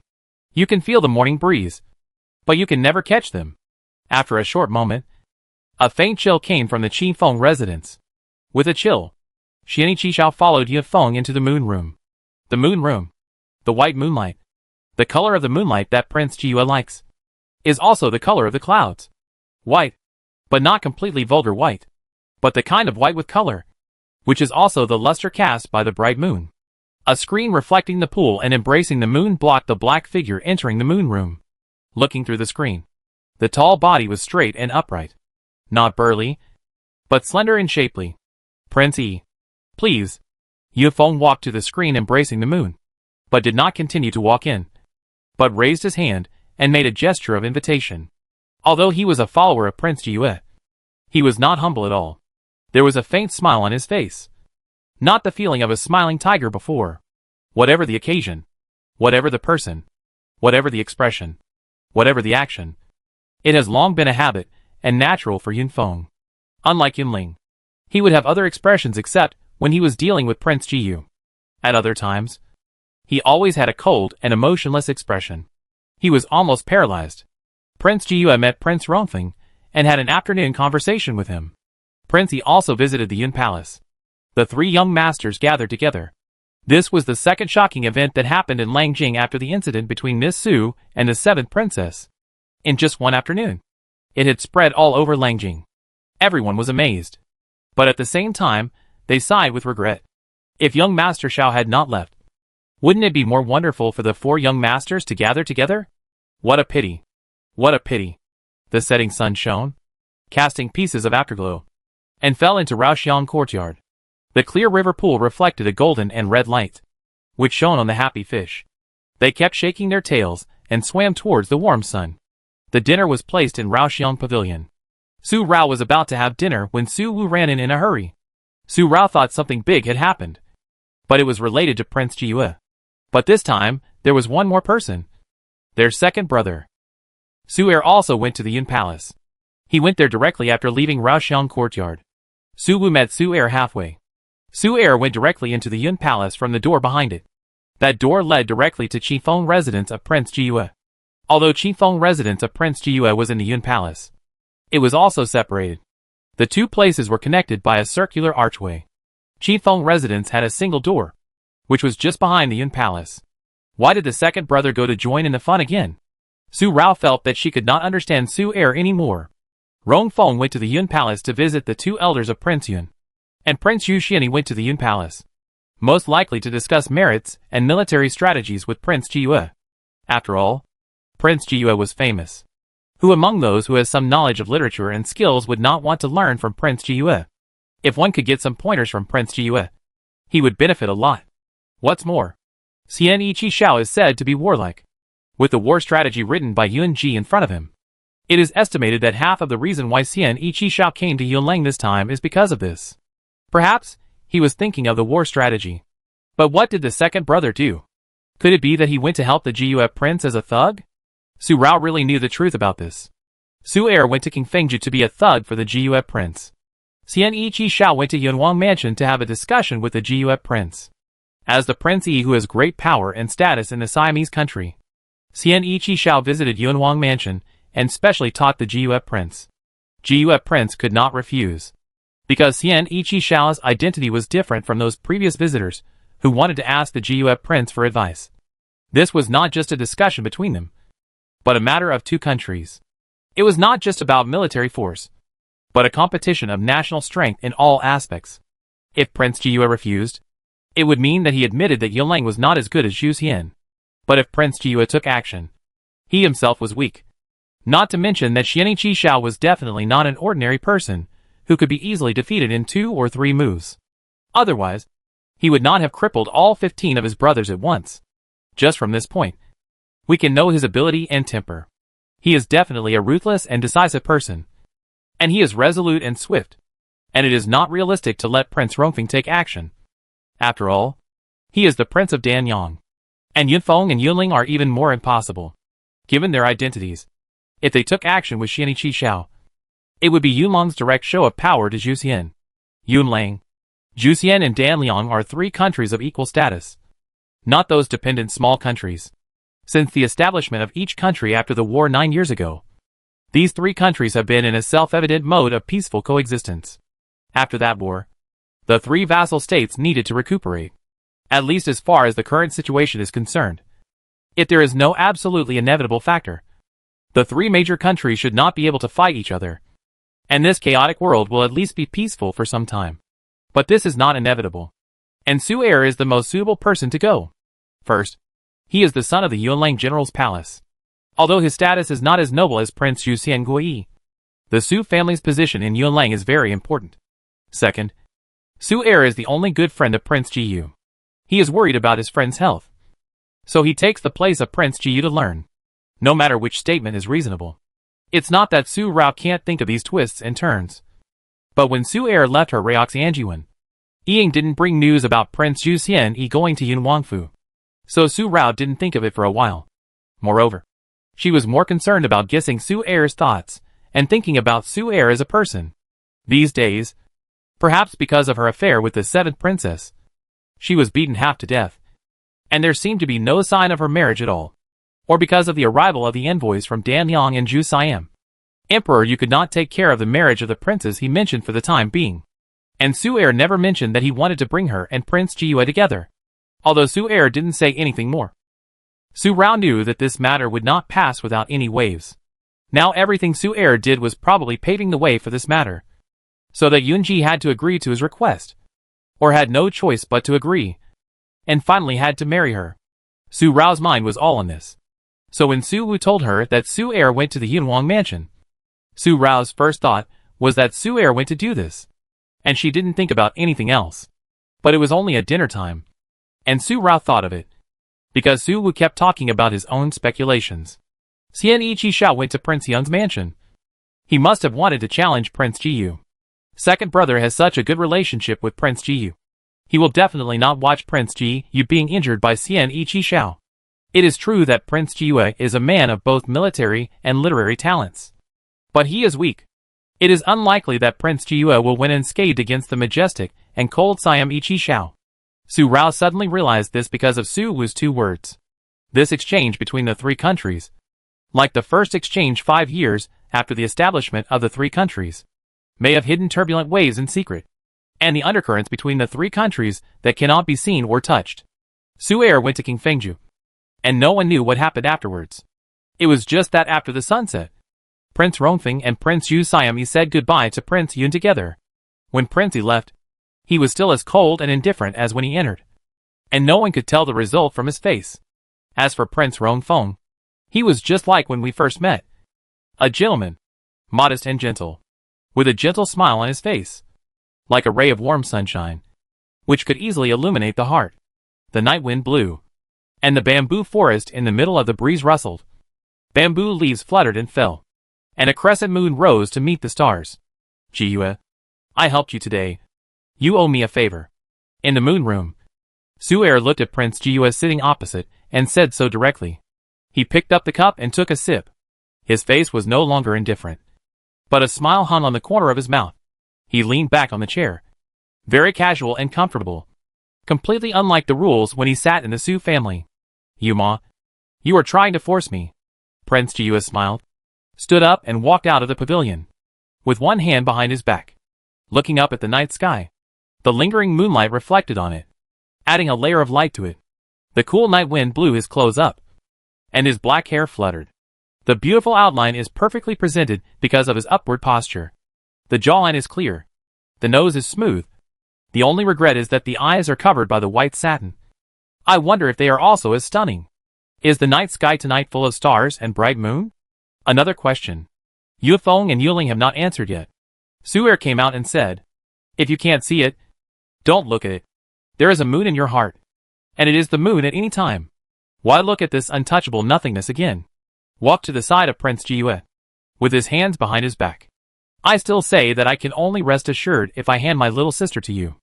Jiyue, since you are seeking a woman of your dreams, then let my little sister be your woman of dreams. That's all. This was said as a matter of course, and Prince Jiyue finally showed a trace of weakness on his face, and turned around and walked directly into his bedroom. Closed the door, meaning to drive people away. Su Erh smiled again.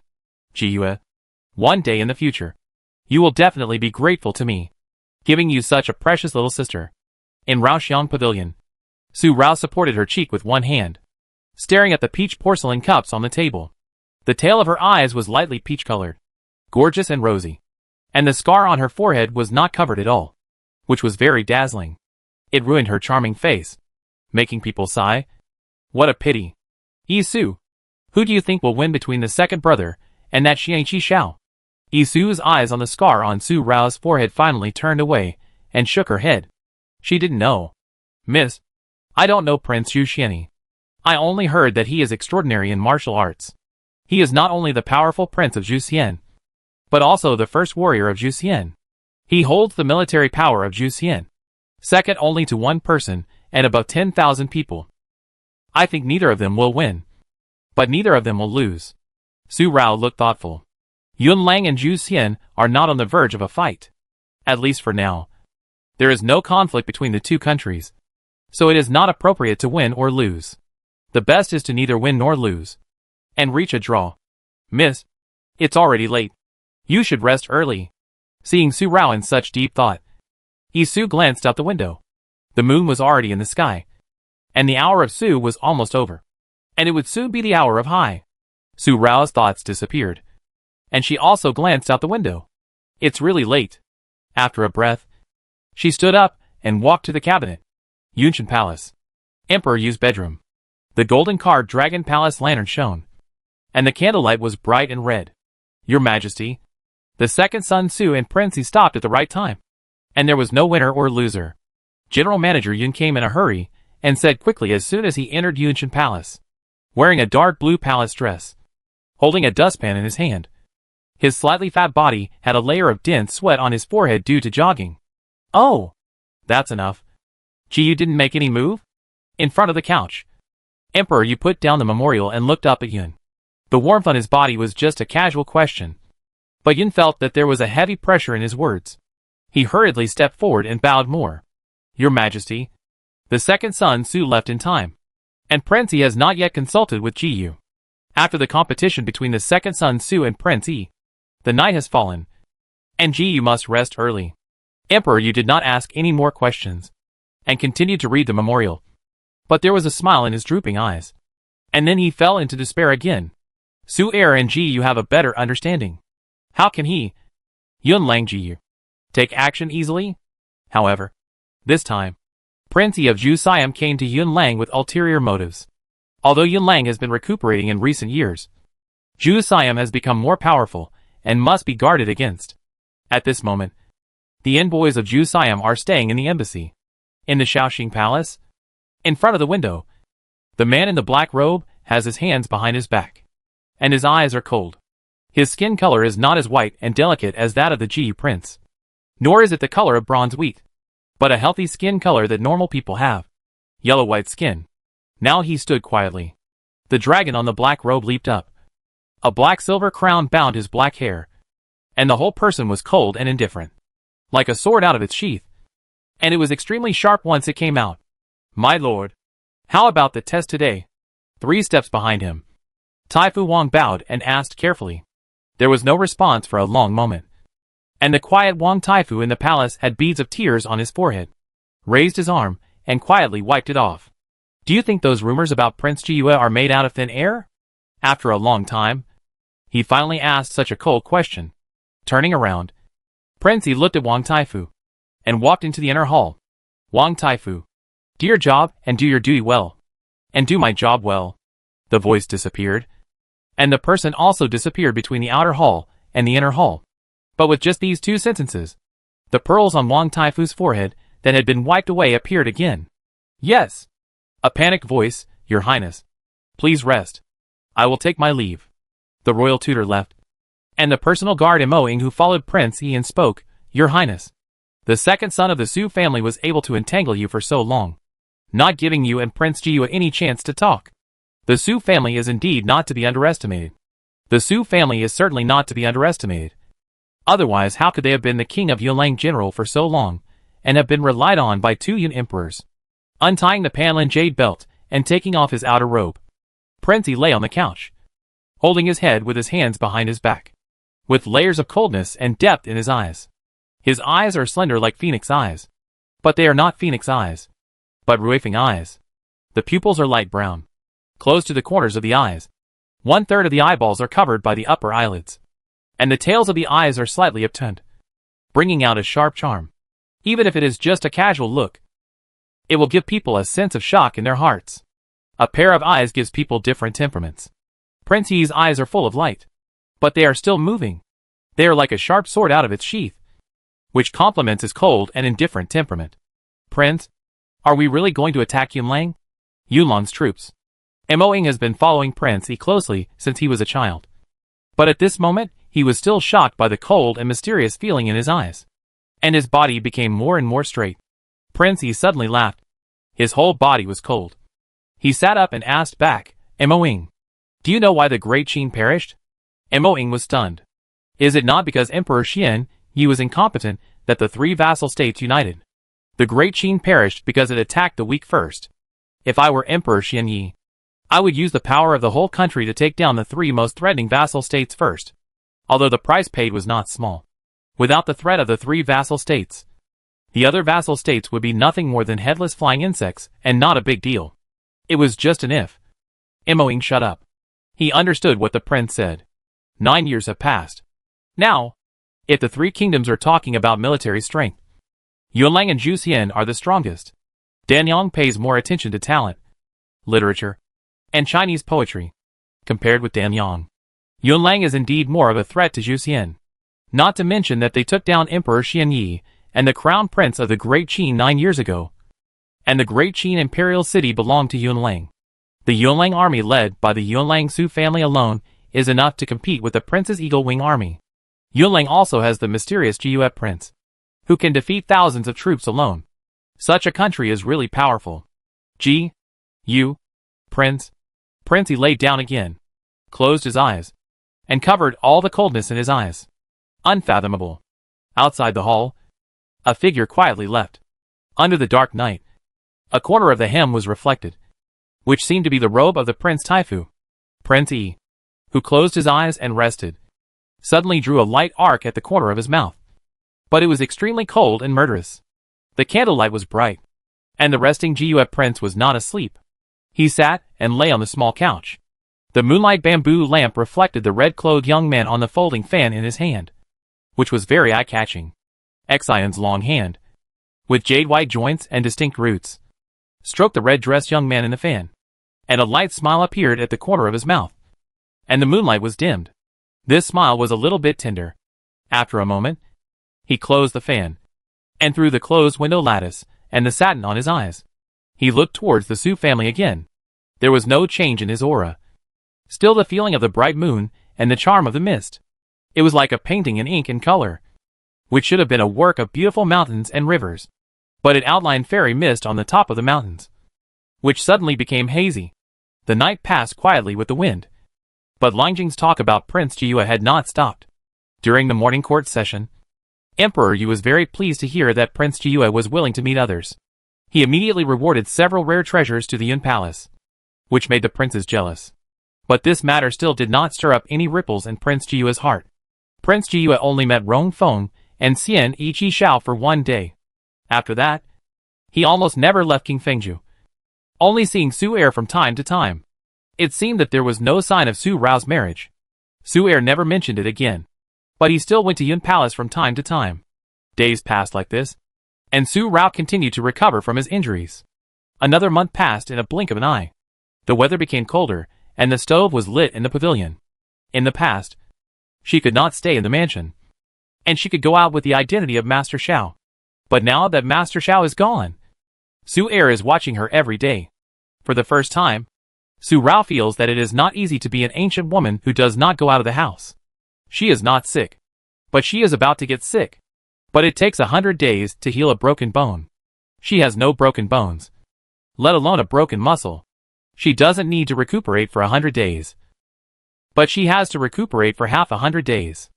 After all, she was beaten half to death. If she recovers quickly, the royal family will not be easily deceived. So she has to continue to recuperate, at least for another month. Even though the sun was shining in October, the wind was cold. The fire in Raoxiang Pavilion was warm, and the finest golden and silver charcoal had no smoke, but a faint and refreshing smell, which was soothing. Su Rao was recovering from her injuries, and Su Er taught her for a month. But he could not continue to teach her. It was already the beginning of October, and there were less than 3 months left before the end of the year. There were many military affairs before the end of the year, and Su Er had to go back.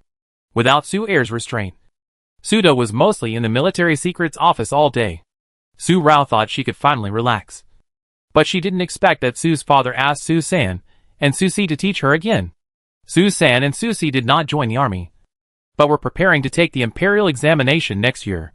Although they were both good at martial arts, General Su was unwilling to let all his grandchildren join the army. It was enough for the Su family to have Su De and Su Er join the army in this generation of grandchildren, and he had to leave some blood for his old Su family, joining the army to fight. You don't know what will happen tomorrow. The 3 generations of the Su family have been in the army, although only Uncle Su was injured and now weak. Father Su was also on the verge of death, and General Su escaped death several times. He can live to this day, relying on his whole body to support, knowing that if the Su family loses him as the pillar, it will collapse. That's why he earned such merits and wealth. And he is a veteran of the Yunlang dynasty.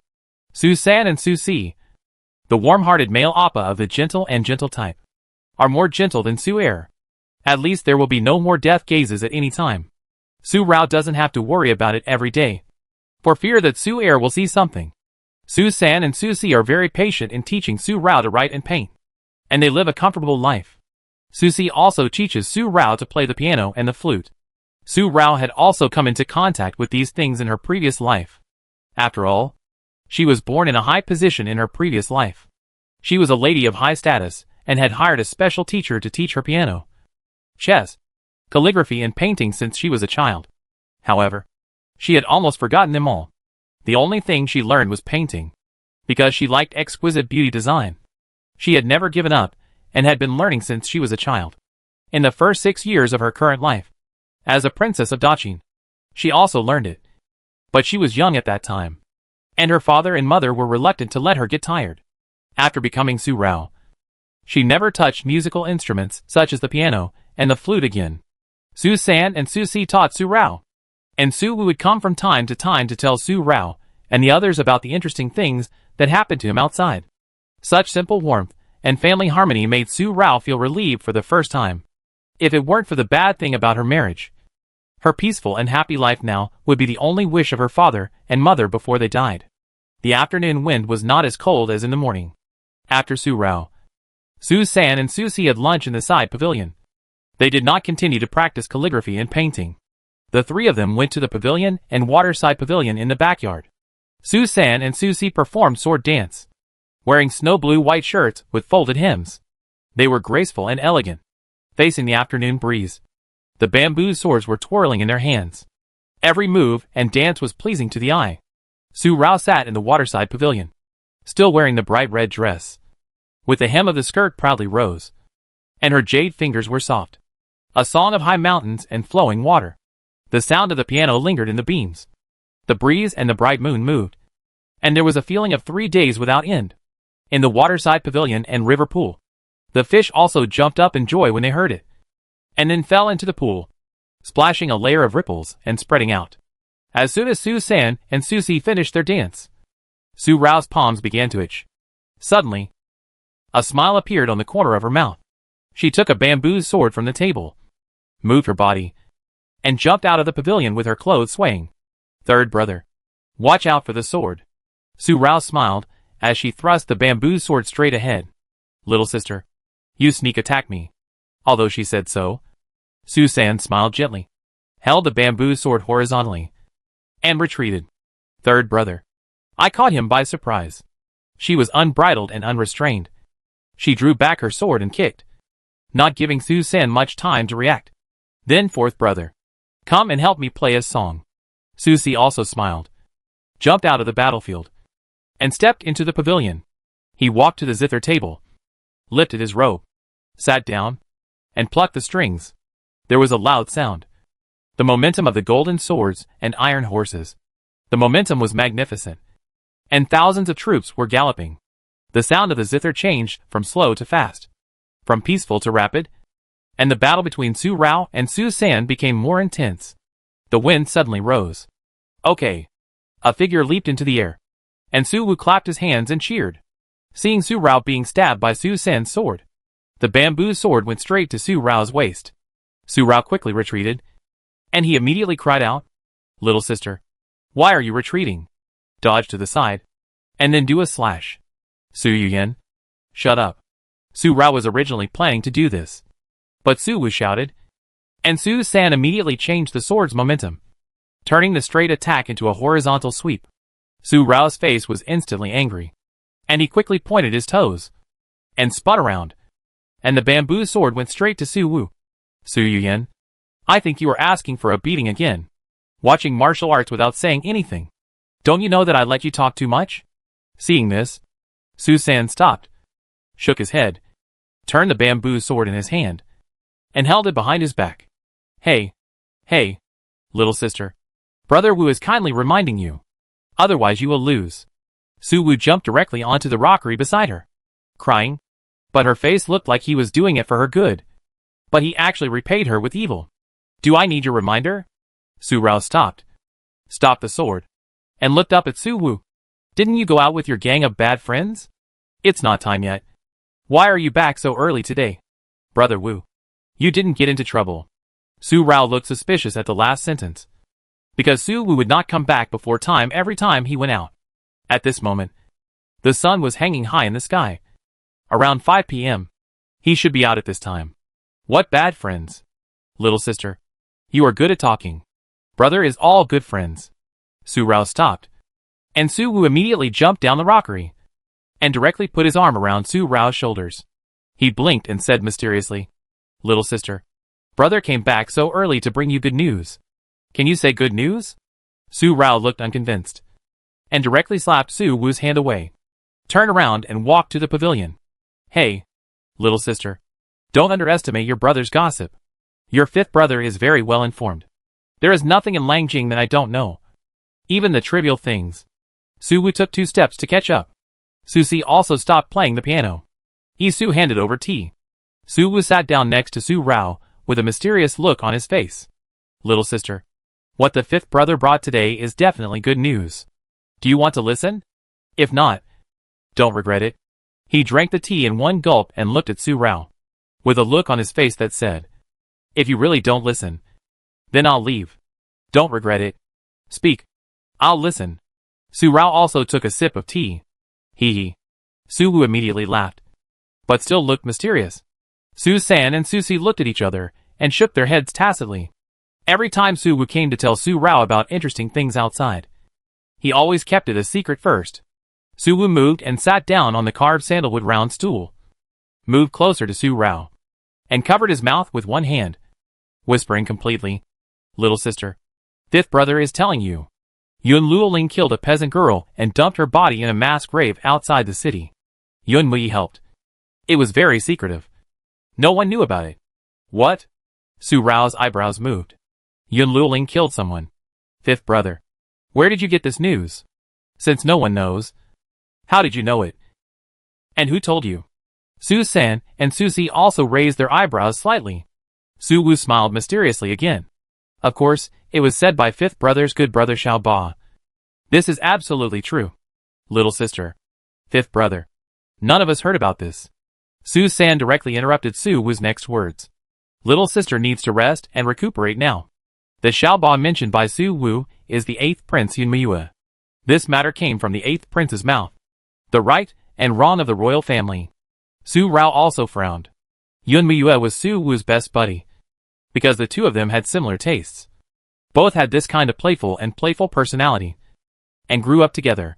But the royal family? How many conspiracies and intrigues are hidden under a harmless face? Who knows that the 8th prince is pretending? And the royal daughter's murder can be told casually? Fifth brother. We don't know about this. Su Rao looked serious. Although she hated the Yun family, and was even more incompatible with Yun Luoling. And even though she had demoted her, whether Yun Luoling's murder was true or not, it had nothing to do with her. And she would not take the opportunity to do anything. The moonlight was shimmering. The stars were shining. And Ying returned to Raoxiang Pavilion. Miss, Yun Luoling did kill a peasant girl. She was beaten to death and thrown into a mass grave. The matter was secretly suppressed by the 4th prince. And the peasant girl's family was also silenced. Su San and Su Rao said that about the incident today. Su Wu knew that Su Rao would not do anything. She would not add insult to injury. Although it was a pity. Once Yun Luoling's murder was exposed, she was afraid that she would not even be able to keep the position of the county lord. The daughter of the royal family was arrogant and domineering. She actually killed civilians. This matter was not forgivable. Even if Emperor Yu and the Zhao family wanted to save Yun Luoling, they could not save her. Otherwise it would surely arouse public anger. What about the 8th prince? Since Yun Mui did it perfectly, how did he know about it, and told the 5th brother casually? Su Rao's eyebrows were gloomy, holding the information found by Ying in her hand. Yun Luoling has not lived in the palace since she was demoted to the position of county lady. Concubine Shu arranged a house for her outside the palace. Yun Luoling was beaten by Su Rao, and every piece of flesh on her body was crying out in pain.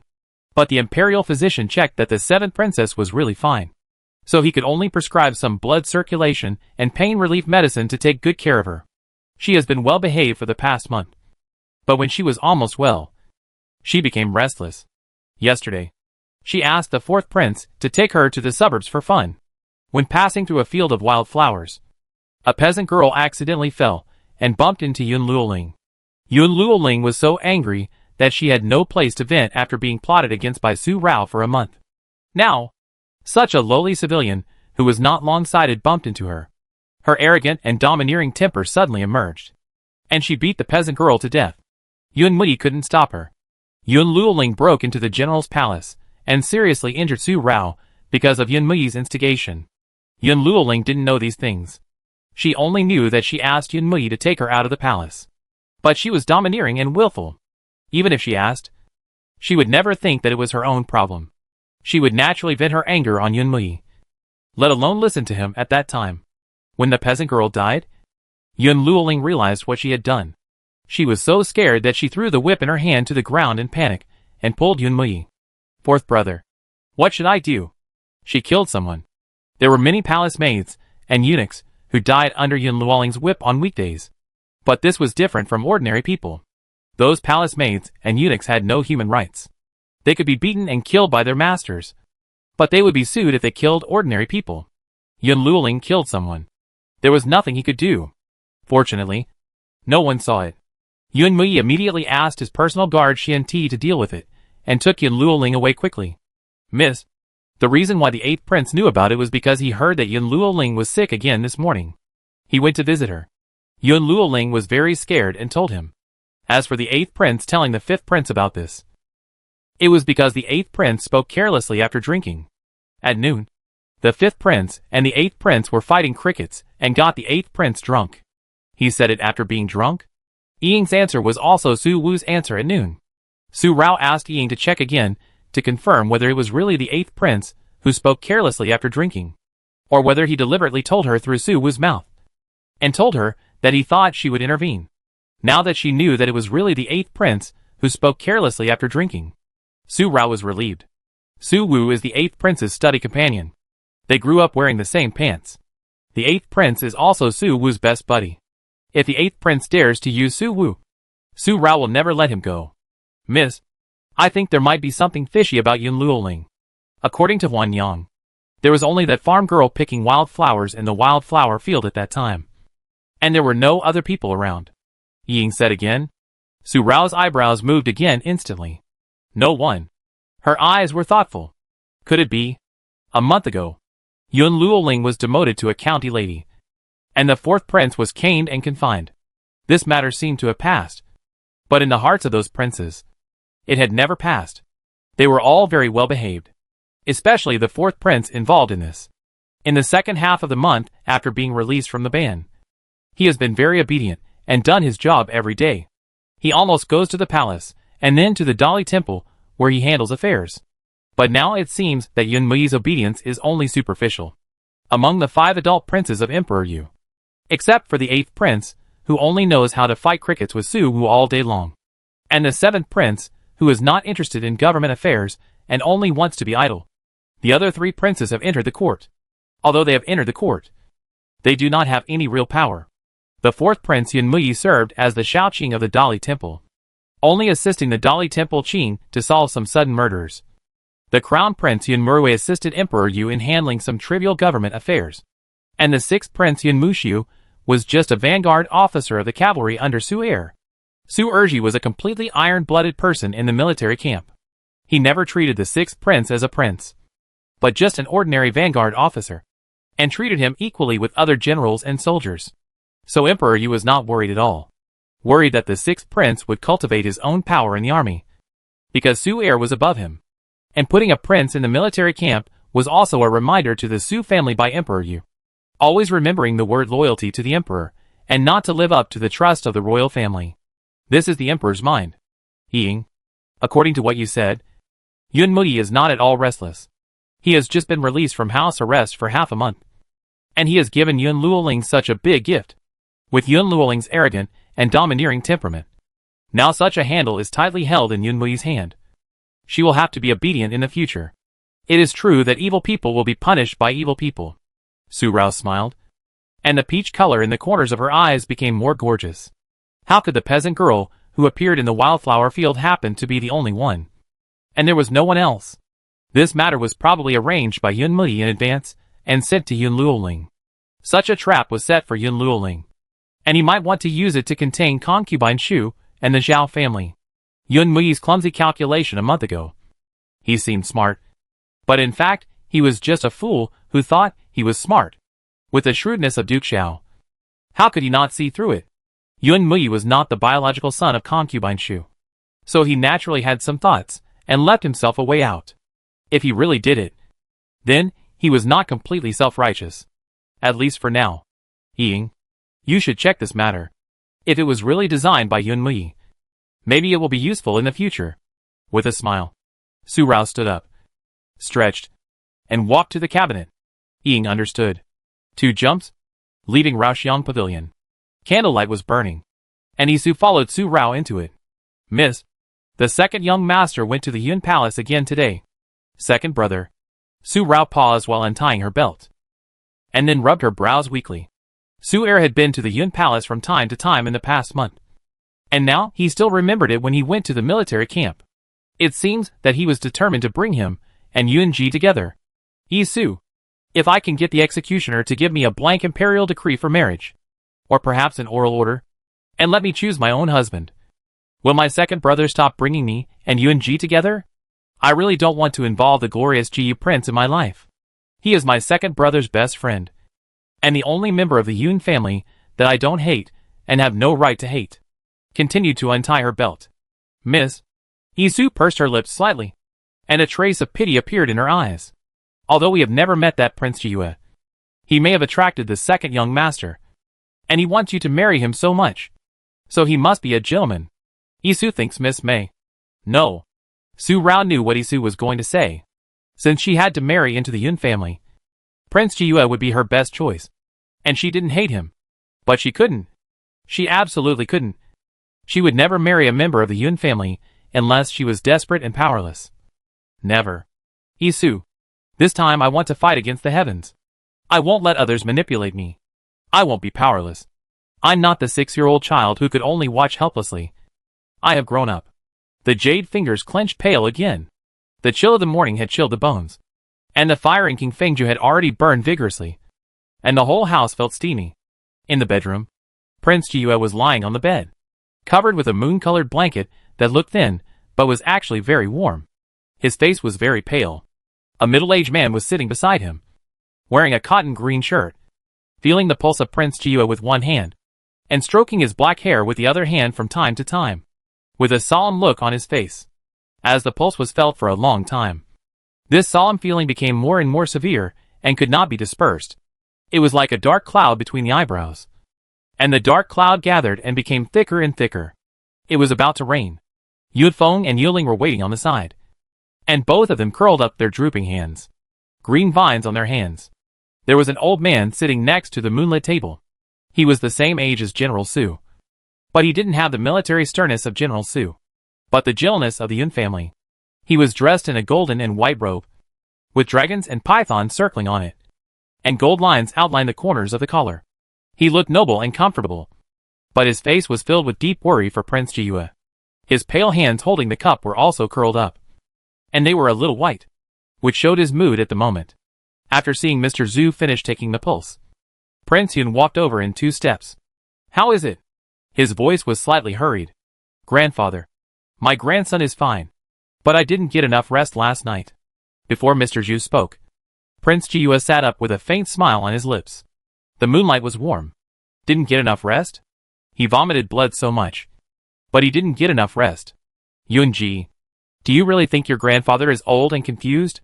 Prince Yun looked particularly bad, and waved his hand directly at Yun Ji. Don't talk to me. I only believe what Mr. Zhu says. Yun Ji smiled bitterly, and said nothing more. After Mr. Zhu put away the pulse pillow, he bowed to old Prince Yun and said, Old Prince, don't worry too much.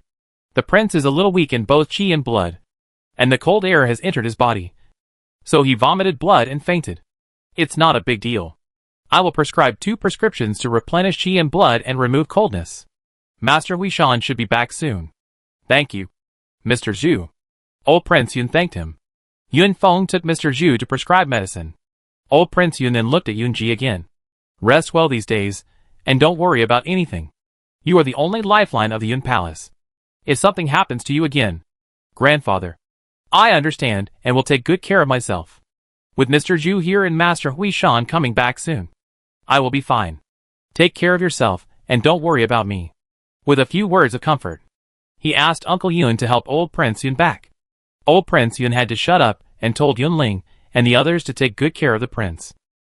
Prince, Yunling stepped forward and twisted the corner of the quilt for Prince Jiyu, with a worried look on his face. In the past, he was so cold and insensitive. But now, Yunling, if Umo comes again these days, refuse him. With a weak word, Prince Jiyu laid down and gradually breathed lightly. There was a veil on his eyes, so I didn't know if he was asleep but from his gradually calming breath, I could tell that Prince Jiyue was asleep. Yunling watched, took a breath, turned around and walked out, quietly guarding the outer residence. Another half-month passed in a flash. The snow fell. The first snow in Lanjing this year. And the whole world was covered in silver. A carriage left from the back door of the general's palace. At this time of year, Miss Su would go to the Su family's courtyard and stay there for 7 days, with only Qin Yang and Isu by her side. Because these 7 days were the days from when Miss Su was injured and disfigured to when she woke up. After Miss Su was disfigured, she disappeared alone the next year, and was finally found in the dilapidated courtyard garden 30 miles outside Lanjing. She was huddled in a corner of the courtyard, freezing cold, and her lips were completely purple. She had long been unconscious. She was so abnormal that everyone knew it must be because of her disfigurement. At that time, Prince Yun had not passed away. After all, Su Rao's disfigurement was related to Prince Jiyu. Her symptoms. That courtyard was privately purchased by a Qin dynasty nobleman during the previous dynasty of the Qin dynasty. No one knew who it was, and now it was a courtyard garden without an owner. Prince Yun ordered that the abandoned and dilapidated courtyard be renovated and given to Su Rao as compensation to the Su family. After that, every year at this time, Su Rao would go to this villa to stay for 7 days. At first, she was always alone and would not let anyone follow her. If someone followed her, she would either lose her temper or hide by herself and not eat or drink. After 3 years, she was willing to let Isu and Qin Yang follow her. This year was no exception. Even if she had to recover from her injuries, she would not miss the trip. The carriage left Lanjing and headed west. The Su family was full of worries at the beginning, and they were worried every day for 7 days. Now they have become accustomed to it. Su Rao has grown up, and it was only 30 miles away from Lanjing, so there was nothing to worry about. Besides, Su Air's military camp was more than 60 miles away. Because of the snow, the carriage moved very slowly. When we arrived at the villa, it was just in time for lunch. The courtyard garden is usually looked after by someone. Who is the old man Du and his wife? They have no children.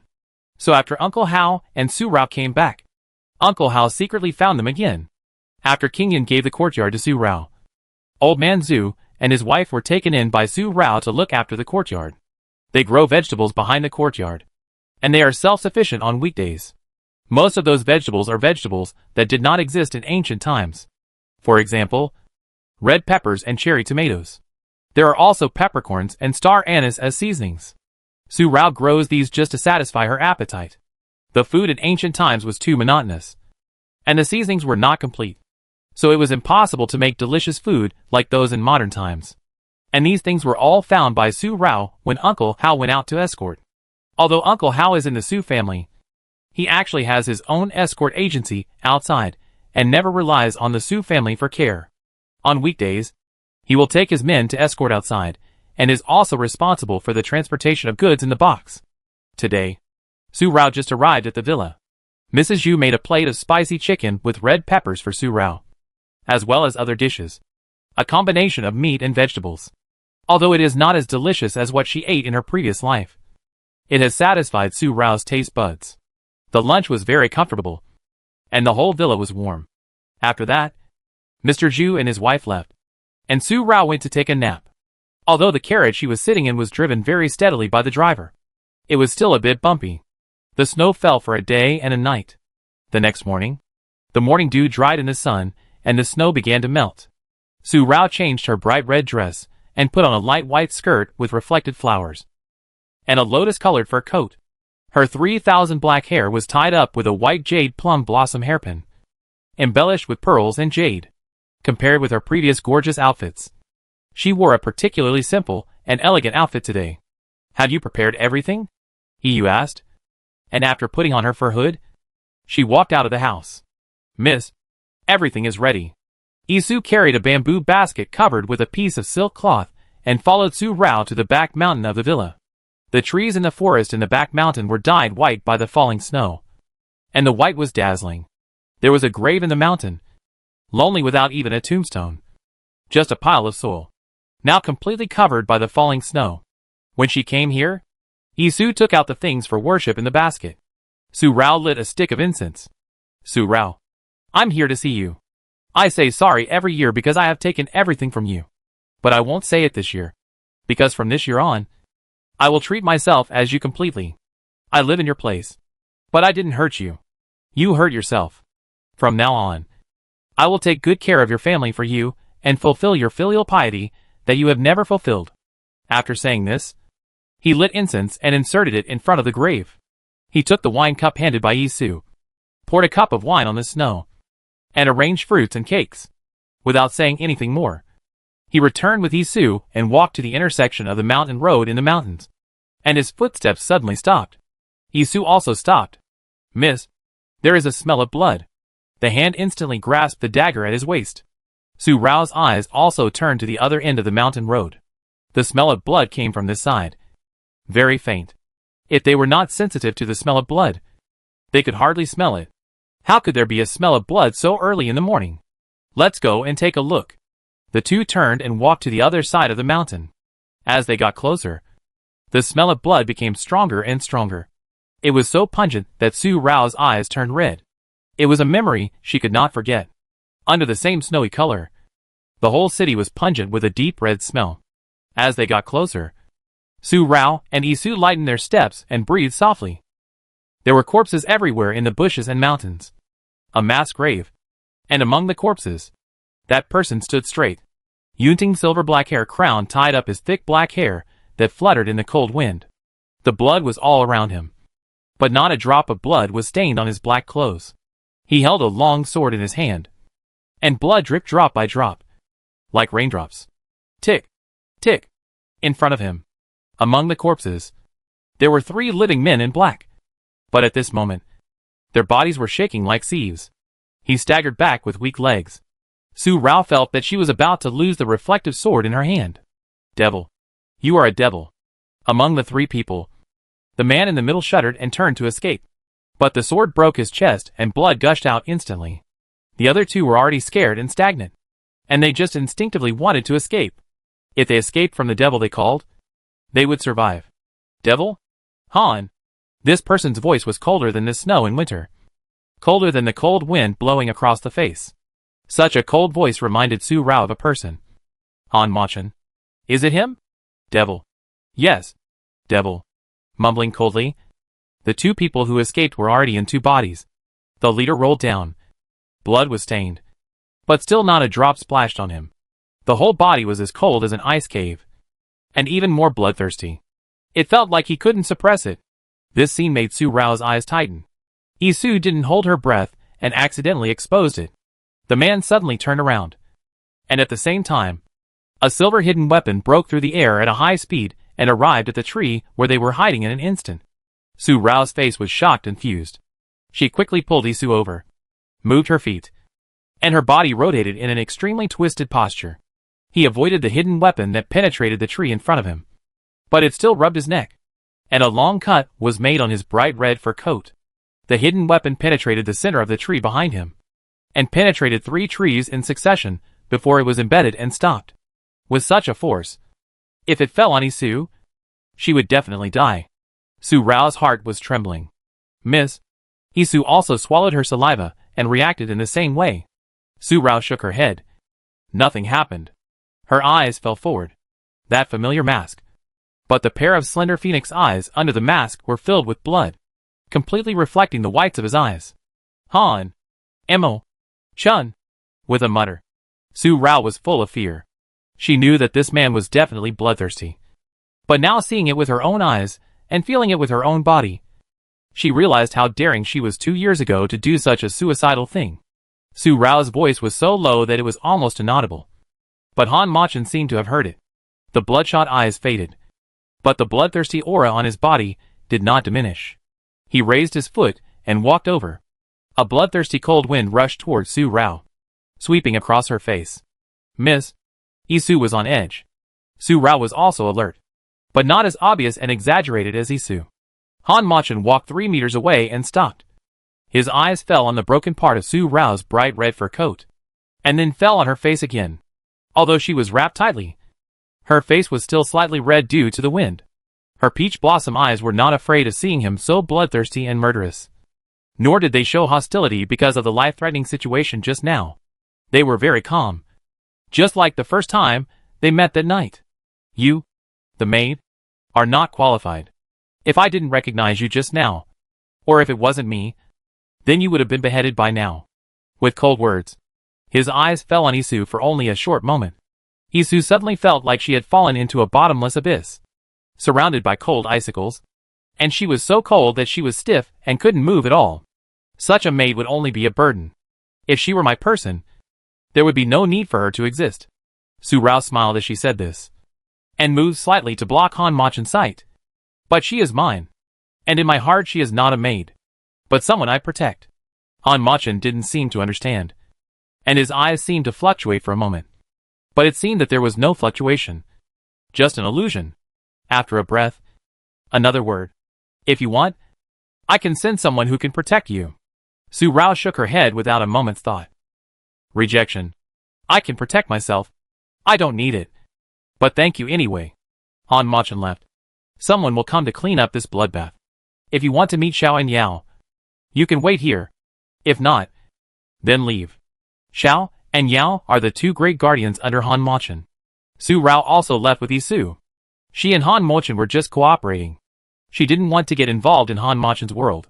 Such a bloody person must be surrounded by blood and rain every day. In such a bloodthirsty scene, she only has this precious life. Miss, leaving this hilltop. Isu was still in shock. Cold sweat still appeared on her palms at this moment. We cooperate with such a cold-blooded and bloodthirsty person, which is tantamount to seeking the skin of a tiger. But we have no way out. Su Rao's voice was very calm, but the shock in her heart was no less than Isu's. She has been born for 15 years. She has seen such a bloody scene. The only thing she has seen is the bloody killing the year that she can't forget. This was the second time today. Those corpses, broken limbs, blood-stained snow. Snow White turned blood red. And the glaring eyeballs were also painful. The drooping jade fingers were hidden in the sleeves. Trembling slightly. Going back to the other courtyard. A cup of hot tea calmed the shock. And looked at Isu again, without telling Qin Yang. In just one morning, as Han Machen said, if it weren't for him, then the two of them might have died at this moment. And even if they didn't die, they would definitely be seriously injured. That night, the raging fire in Su Rao's mind reappeared. The East Palace was burning. The mother's reluctant eyes were swallowed up little by little.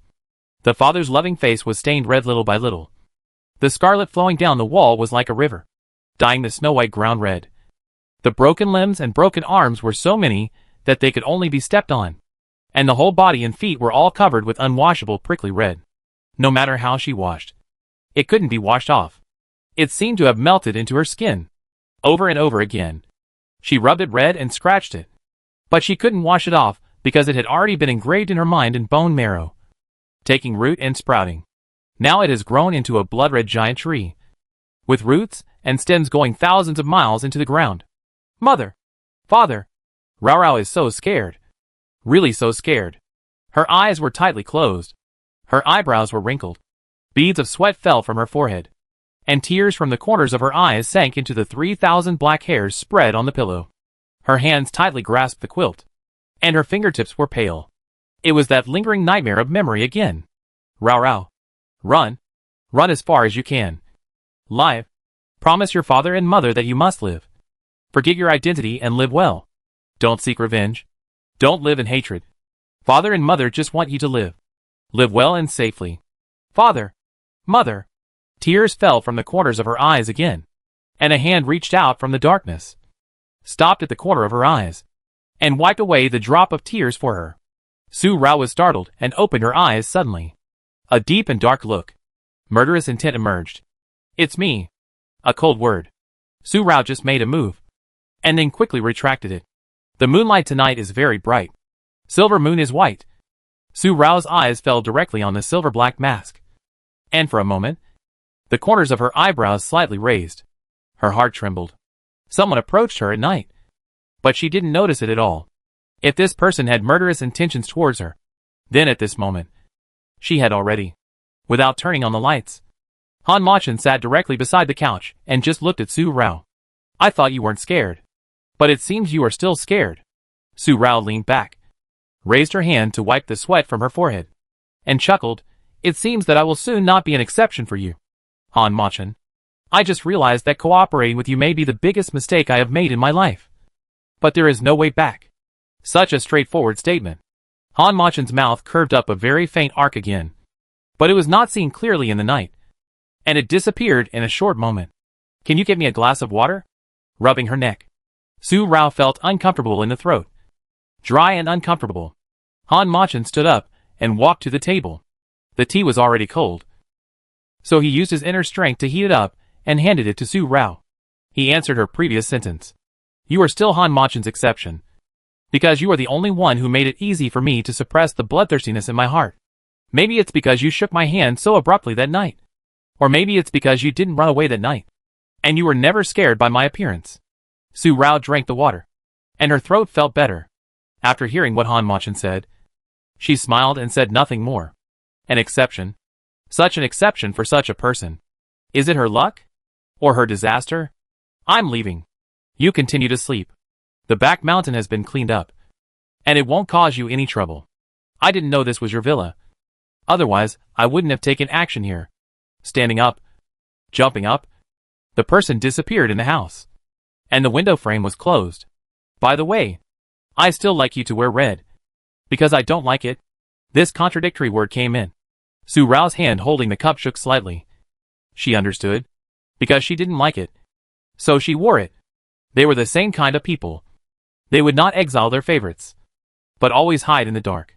No one has ever known that she doesn't like red in just a few short meetings. The color she hates the most is red. And the season she hates the most is winter. Han Machin. We both seem to be born in the dark. Unable to see a single ray of light. As if we can keep each other warm. Whispering. Su Rao smiled again.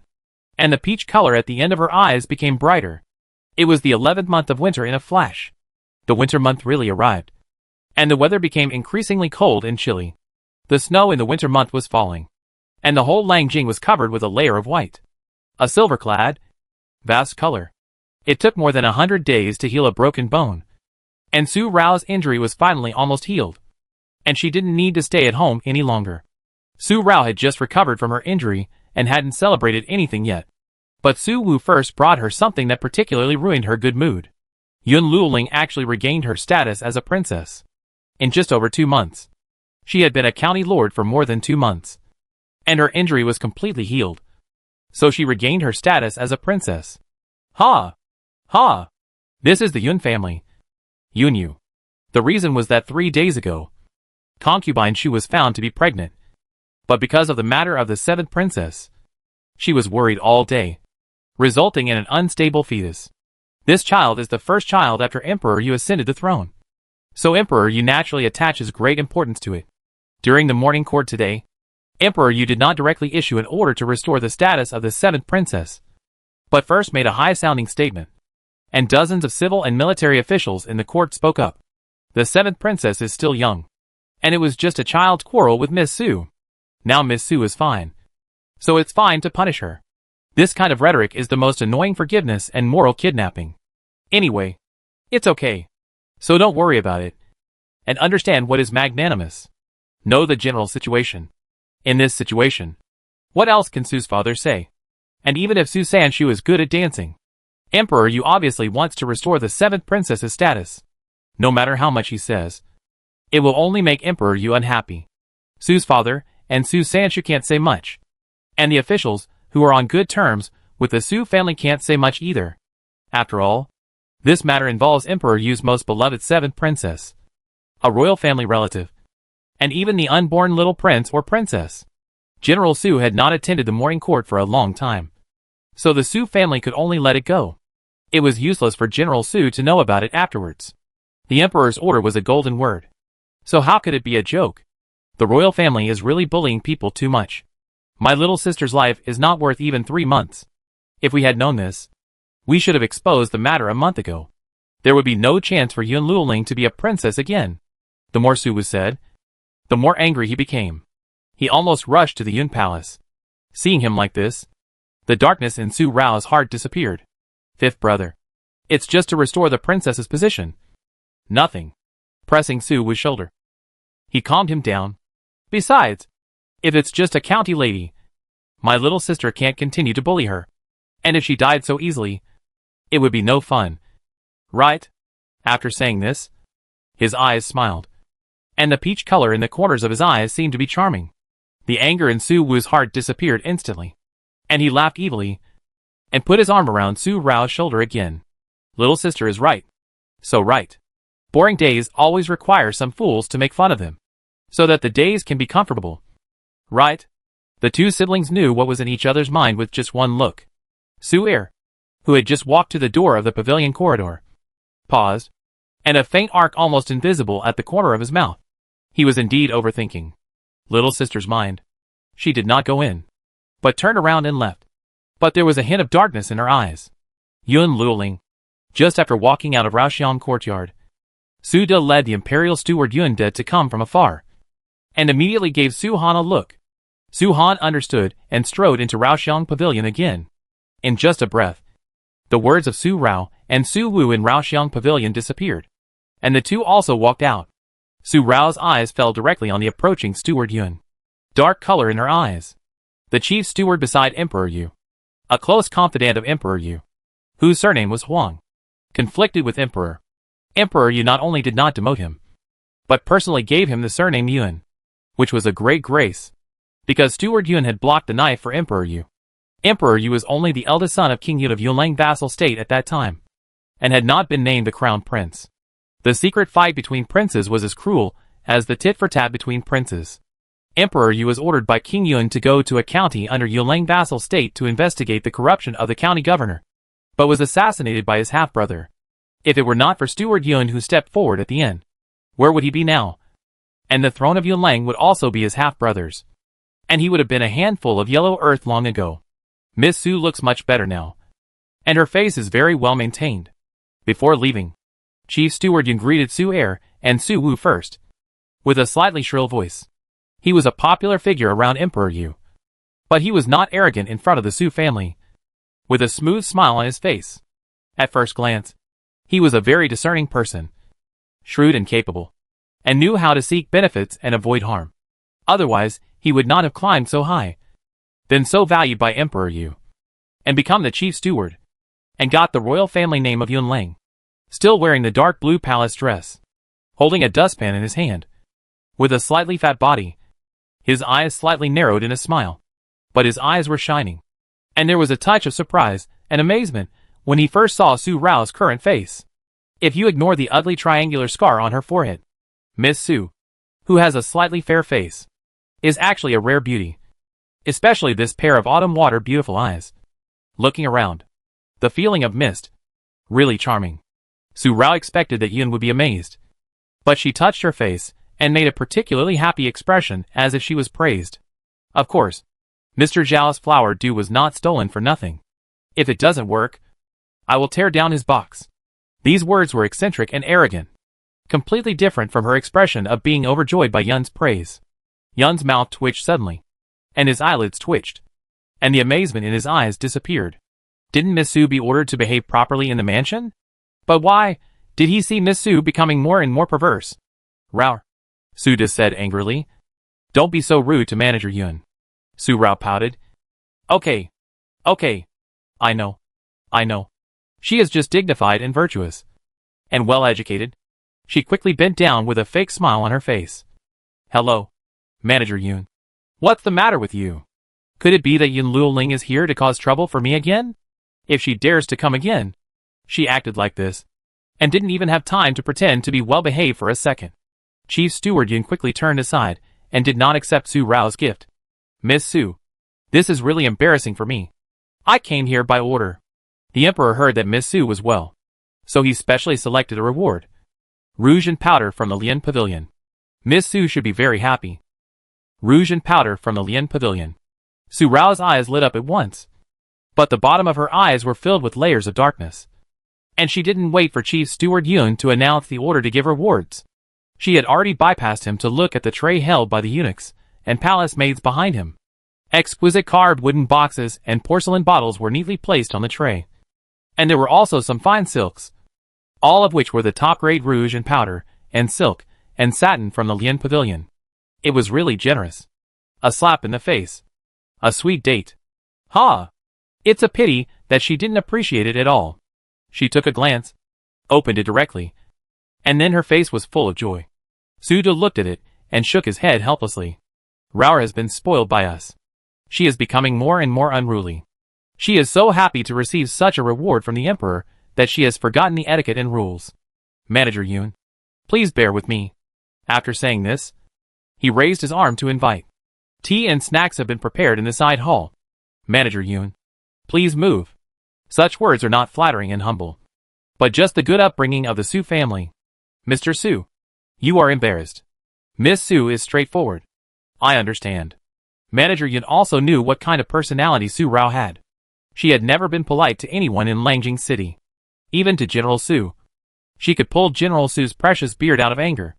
Not to mention him. After talking with Su Er and Su Wu again, Manager Yun followed Su Da and left again. They really came and went in a hurry.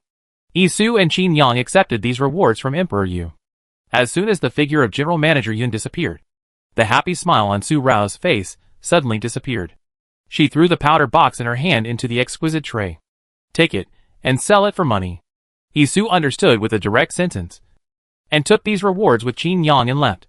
Royal rewards cannot be sold, but can be exchanged for a set of clothes. Little sister, good job. Su Wu put his arm around Su Rao's shoulders again, and gave Su Rao a thumbs up. It was just a little rouge and powder, and the Su family didn't care about it at all. As much as you want. Little sister, since you are fine, go with your second brother to see Ji Yu tomorrow. Su Er glanced at Su Wu, and his eyes fell on Su Rao again. He left this sentence abruptly. Su Wu suddenly became serious, but Su Rao felt like she was struck by lightning, and the darkness in her heart disappeared without a trace. What did the second brother just say? Meet the Prince Ji Yu? Second brother, you have no reason to refuse. The voice of Imogon came, directly blocking Su Rao's next words. And he and Su Han had already walked away. Su Rao held her breath, and her face felt red. She didn't know whether she was angry or blocked. After a long moment, she still managed to say, Second brother, will Yunji meet your sister?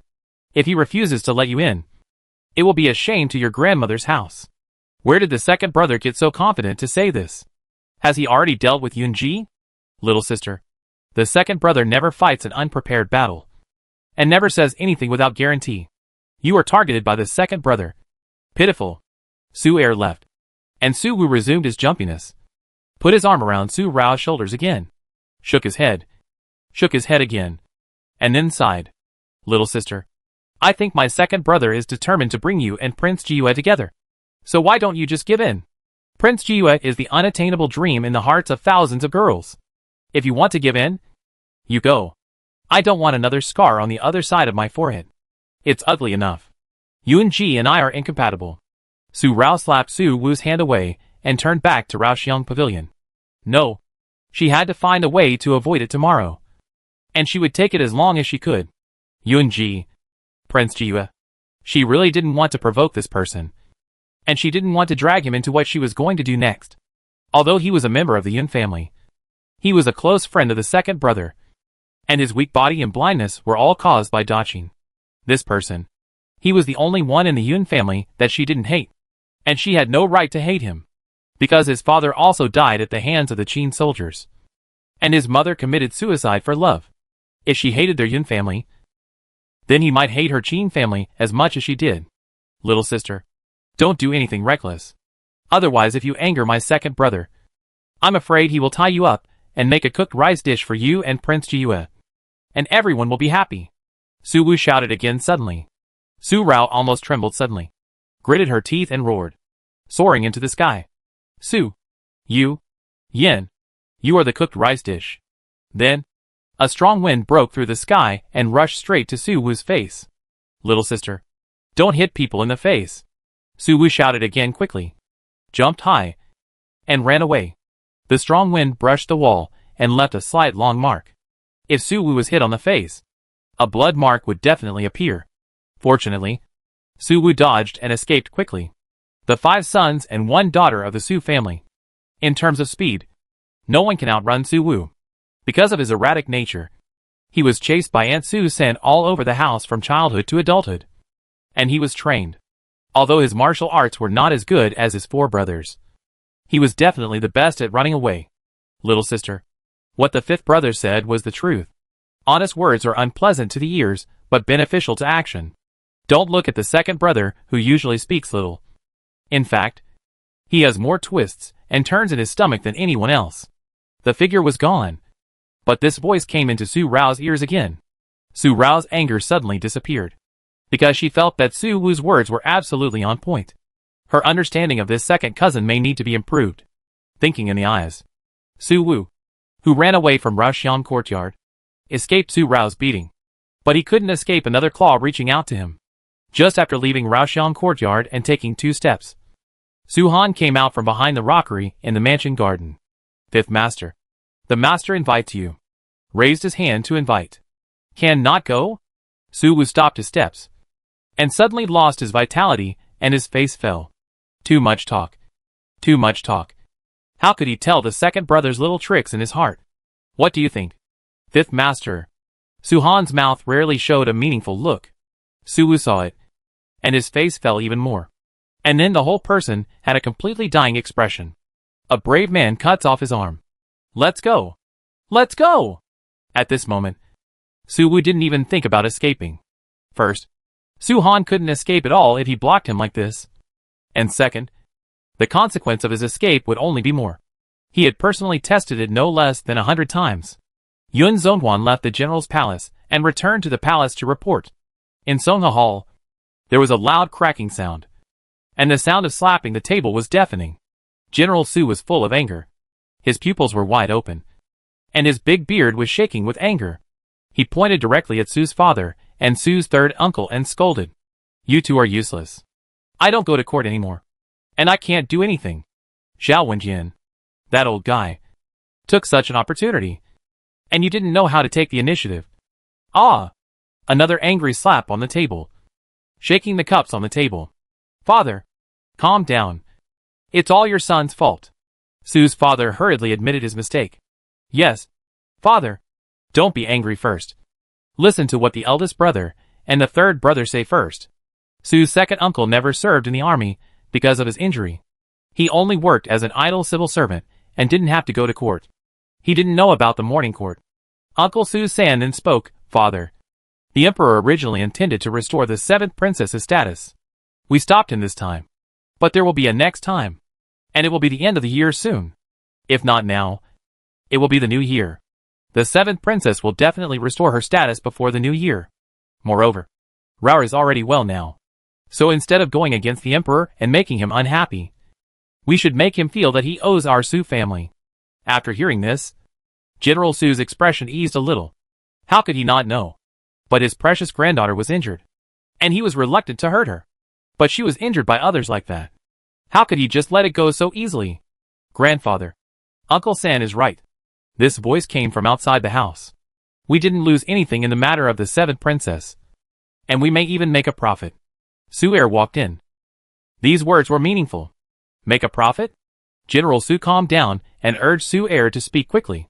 How did you make a profit? Su's father and Uncle Su also looked at Su Er.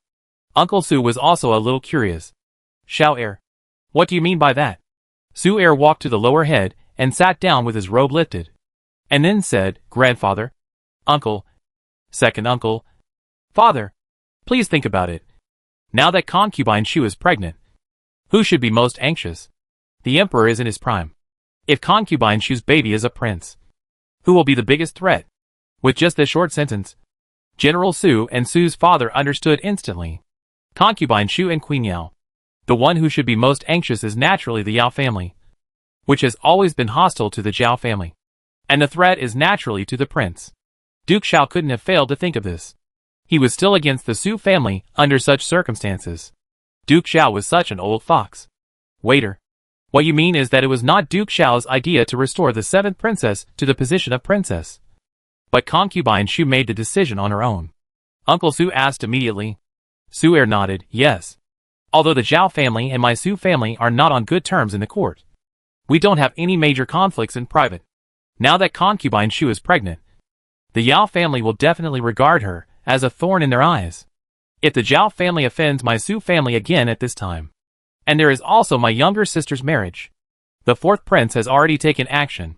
Although the crown prince and his men did not take action because of the incident caused by my younger sister, it does not mean that the crown prince will not take action. Seeing that the fourth prince finally won my younger sister's heart.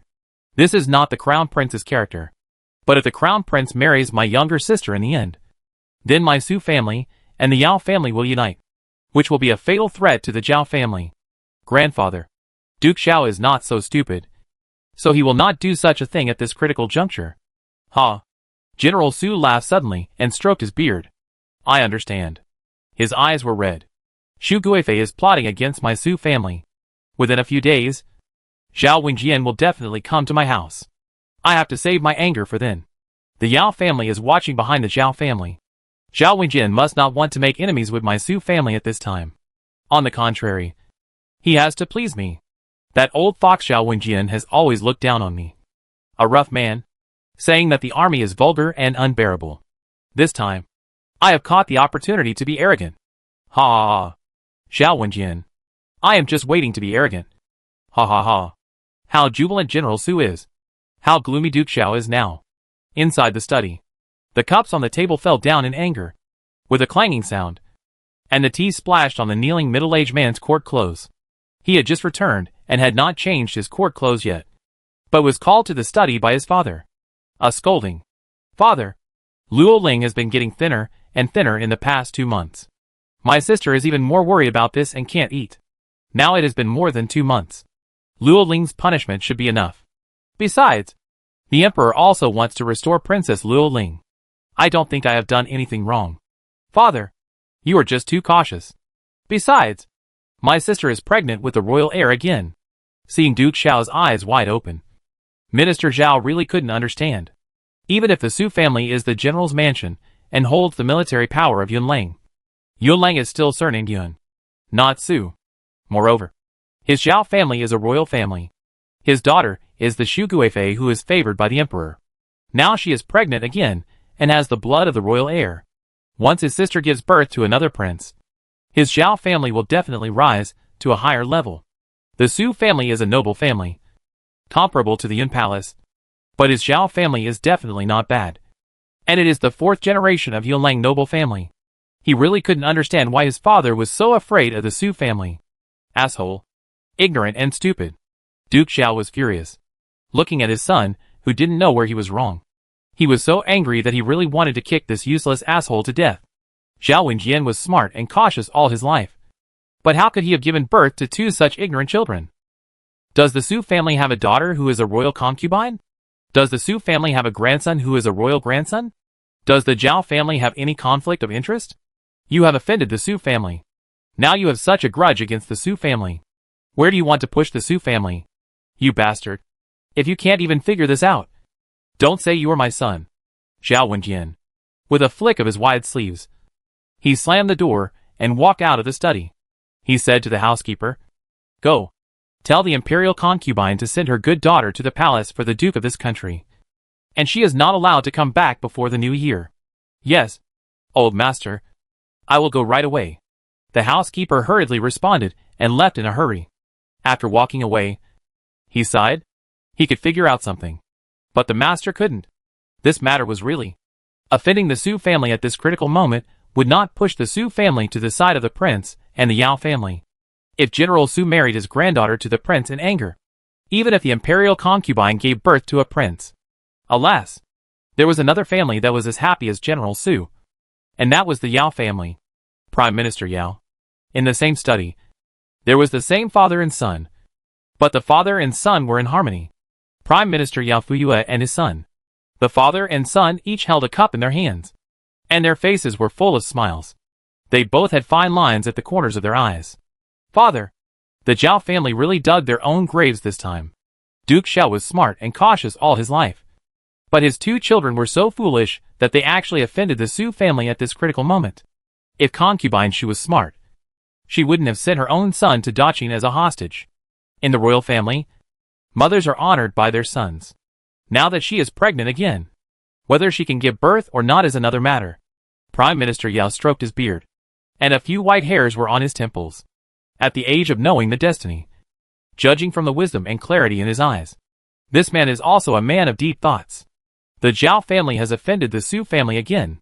With the old man Su Hong's bad temper, the fourth prince has no hope of Su Rao's heart.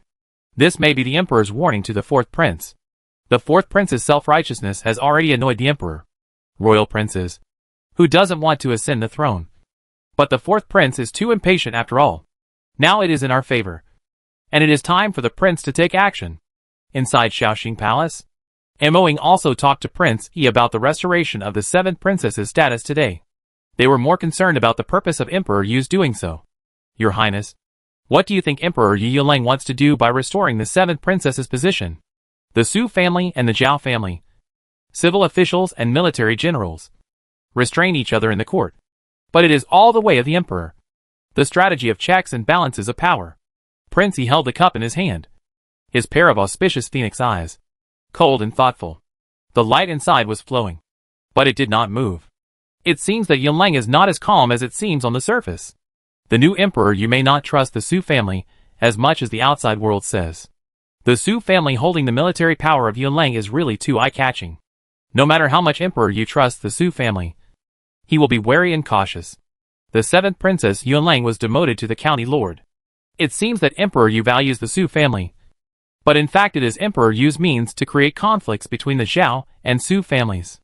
Now, taking advantage of concubine Shu's pregnancy to restore the seventh princess's position as a princess. This conflict is intensified.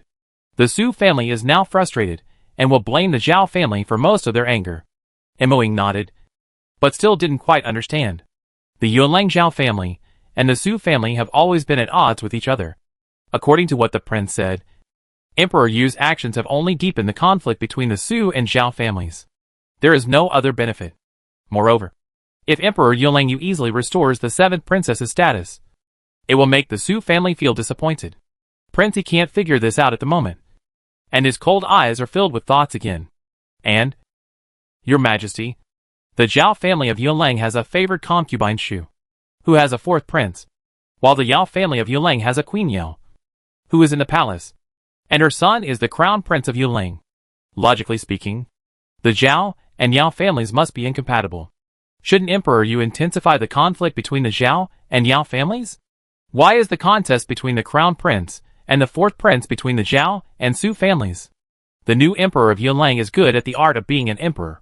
Everything he does must have a special reason. But I haven't thought of it yet. Prince Yi shook his head. I don't know. Go and investigate this matter secretly. Moing nodded in response. And just as he was about to leave, Prince Yi suddenly said, Can you find Master Sha? This voice brought out a dark and strange feeling. The breath suddenly felt heavy. Moing stopped in his tracks, and his face suddenly became ugly. Your Majesty, I am incompetent and have not found any trace of him yet. Inside the palace, there was a moment of silence. Has Master Huishan arrived at Yuleng? He did not blame Moing for his incompetence. Moing replied again, Your Majesty, Master Huishan has returned. The sun was setting, casting a lingering light, melting the snow between the bamboos.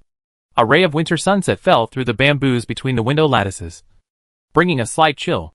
In the bamboo house, the fire was burning vigorously, and the warmth was overwhelming. But Prince Jiyue was still wrapped in a moonlight cloak and covered with a soft blanket. The warmth wrapped around his body was gentle, but his face turned slightly pale again, as if the disease had recurred again. Now he was very weak and sickly, and a little cold wind would make him uncomfortable for a long time. A light cough from time to time. Yufeng came over and saw Prince Jiyue like this, so he held back the words that were about to come out of his mouth. What's the matter? The cool voice was slightly hoarse, and Prince Jiyue turned his head. Although his eyes were covered with satin, Yufeng knew that he was asked to speak. The corners of his lips were slightly pressed down, and in a breath, he still told the matter of the morning court. Prince, the matter of the morning court was done by Minister Zhao and concubine Shu without the knowledge of Duke Xiao. Duke Xiao had never known about it before. Prince Jiyue gathered the fur collar of his cloak around his neck and coughed again. Yuhua covered his white lips with a handkerchief. Yunling hurriedly stroked Prince Jiyue's back again, and Yufeng brought hot tea. This is a good thing. After taking a sip of tea, his throat felt a little better, and Prince Jiyue said this lightly, with a faint Yuhua smile on the corner of his mouth. Yufeng looked confused. Good thing? Prince? How can this be a good thing? Minister Zhao obviously saw that concubine Shu was pregnant, so he got carried away. Yunling also looked at Prince Jiyue, and rarely showed curiosity in his eyes. He wanted to know too. Prince Jiyue was silent again, completely keeping Yunfeng and Yunling's appetite. He picked up the folding fan again and gently stroked the man in red on the fan. The smile on his lips gradually deepened. By the way, Prince Jiyue didn't say anything good, and Yunfeng didn't ask much, but talked about another thing. Master Huishan wrote to ask Prince to meet at Julin residence tomorrow. The next morning, Su Er came to find Su Rao on time.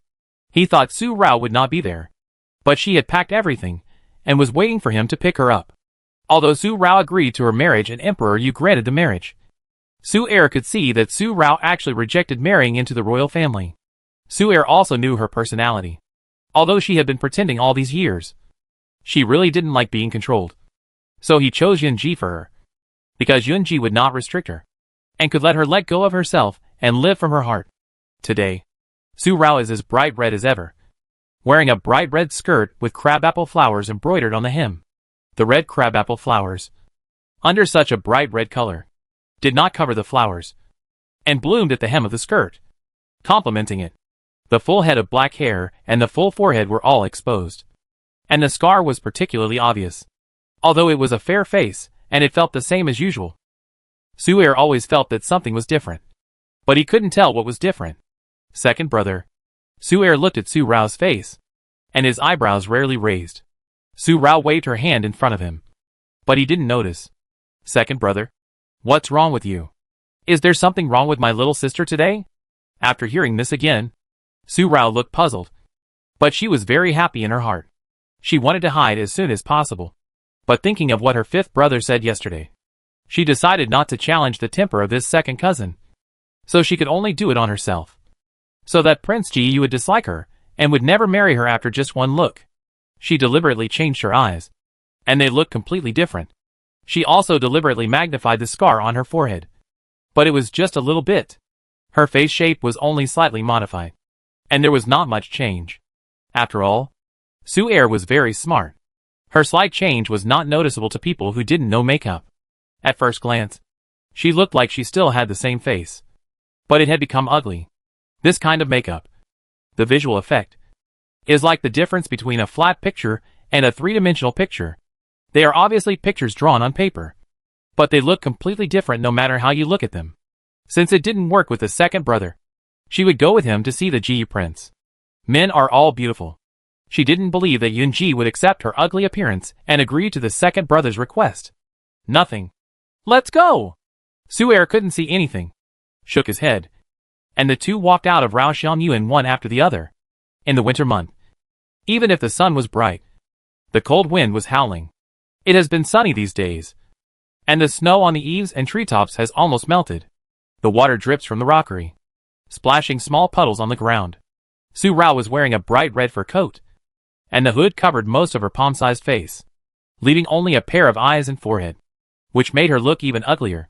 Su Er was still wearing a black robe and a cloak, with thick black hair tied up with a jade crown. His back was straight, and every step he took was very steady.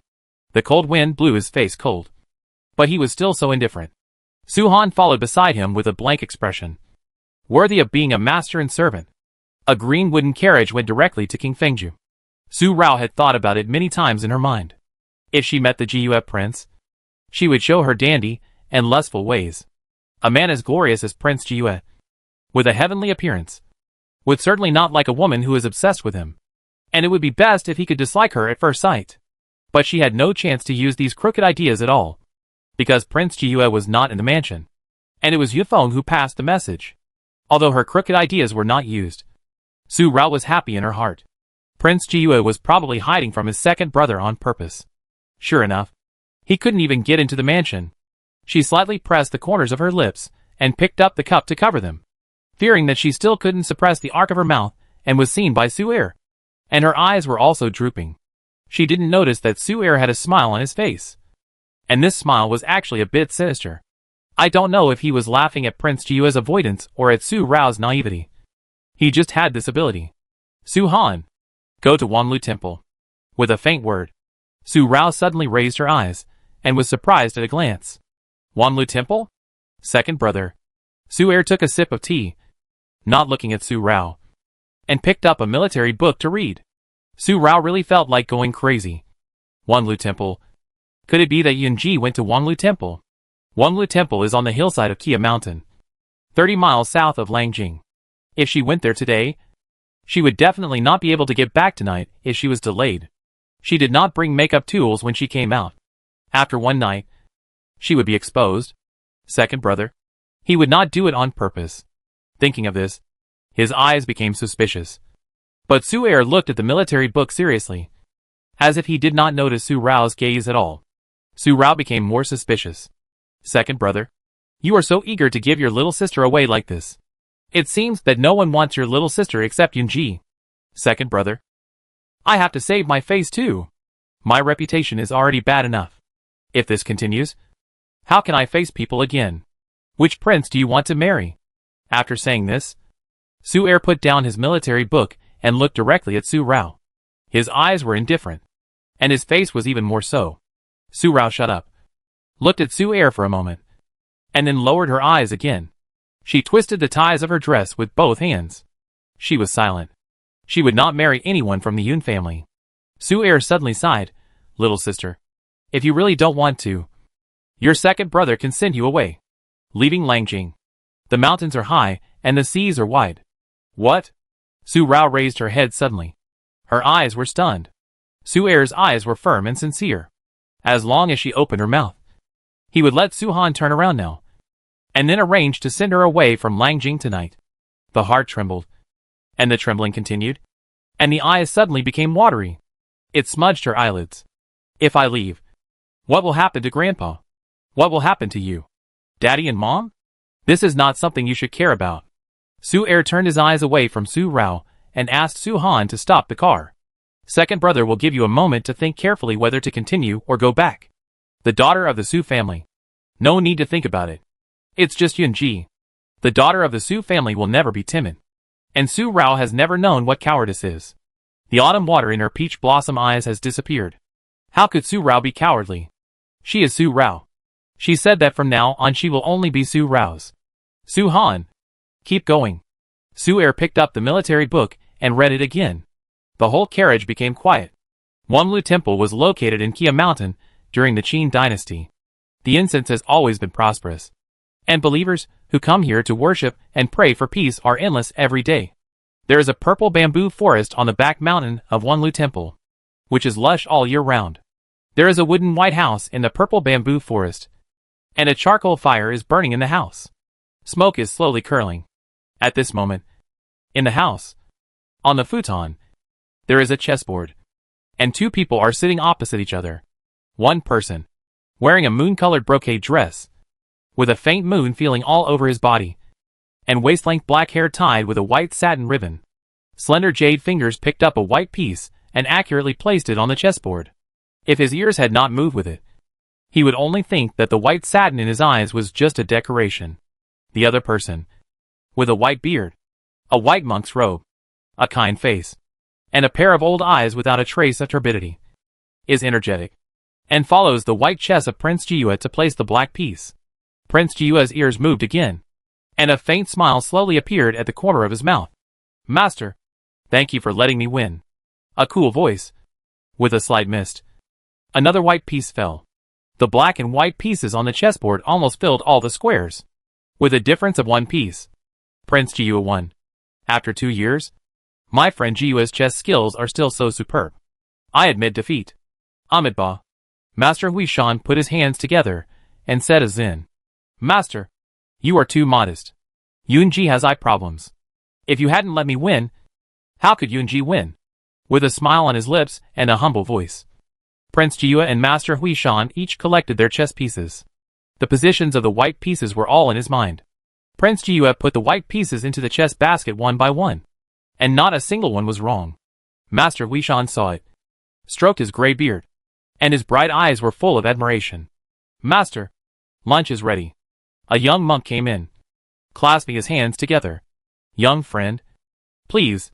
Master Huishan stood up, picked up the Buddhist beads placed beside the chess table, and invited Prince Jiyue to the vegetarian room. 3 vegetarian white porridges, and a plate of white steamed buns. A very simple vegetarian meal. Prince Jiyue, who was raised in luxury, was also elegant in eating such simple food, and his every move was like an ink painting. When lunch was halfway through, the young monk came in again, clasping his hands together. Master, the abbot said that a donor named Xiani wanted to see you. Xiani. Master Huishan put down his bowl and chopsticks.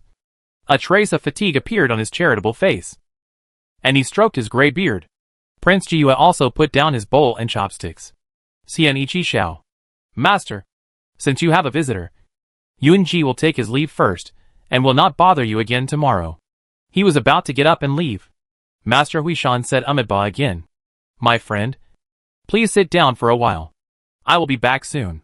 After saying that, Master Huishan asked the young monk to take the guest to the guest house. Prince Jiyu sat down again and continued to eat. Not long after, Yunling walked in and whispered in the ear of Prince Jiyu.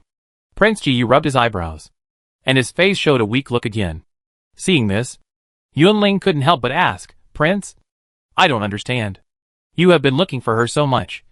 Why do you? I am not her good man. Let go of his hand. And the weak look on his face only lasted for a breath. And he had restored his light moon mist feeling. Forget it. If I don't see him once, I'm afraid Umo will not stop. Yunling still didn't understand. The prince is such a stunning and elegant man, with unparalleled beauty and elegance. Why shouldn't he be a good match for you? It should be Miss Su who is more suitable for you. But he said nothing more. The green wooden carriage stopped in front of Wanlu Temple, and Su Er handed Su Rao a bamboo hat. The white gauze of the bamboo hat would not block the view. The two got off the carriage, and Su Rao's eyes fell on Wanlu Temple. The temple gate was wide open, and 2 Bodhi trees were planted on both sides. Even in winter, it was green and full of blessings. All kinds of things. The 3 big characters Wanlu Temple were hung on the plaque, and the pen strokes were vigorous, and the strokes were divine. This plaque was personally bestowed by King Yun. Whether in the Qin dynasty or in Yunlang today, Wanlu Temple has never been affected by the war, because the ancients were superstitious, respected gods and believed in gods and Buddhas, and would not destroy such a Buddhist place. After Yunlang moved the capital to the Qin imperial city, King Yun ordered people to renovate Wanlu Temple again, and personally named and bestowed the plaque. At noon, people who worship Buddha in Wanlu Temple were still coming in an endless stream. Add incense money. Pray to the gods and Buddha. Pray for marriage. Su Er and Su Rao walked into the temple, and they went to the main hall to worship the Bodhisattva first. Su Han went to ask the abbot where Prince Jiyu was now, knowing that he was in the purple bamboo forest. Su Er and Su Rao went directly there. Second brother, how can you be so sure that Yunji will be here? Along the way, Su Rao had actually been thinking about this question, but she didn't ask it when the words came to her lips. But now she really has no way out, and she is very curious. How can Su Er be so sure? If Prince Jiyu is not here, then wouldn't they have made a wasted trip? Su Er glanced at Su Rao. Although she was separated by a veil, he could still see vaguely. Seeing that she was really curious, he said, 3 days ago, Master Huishan returned from his travels. With just this sentence, Su Rao understood. Master Huishan, a high-ranking monk of Wanlu Temple, travels abroad all year round and has a wide range of knowledge.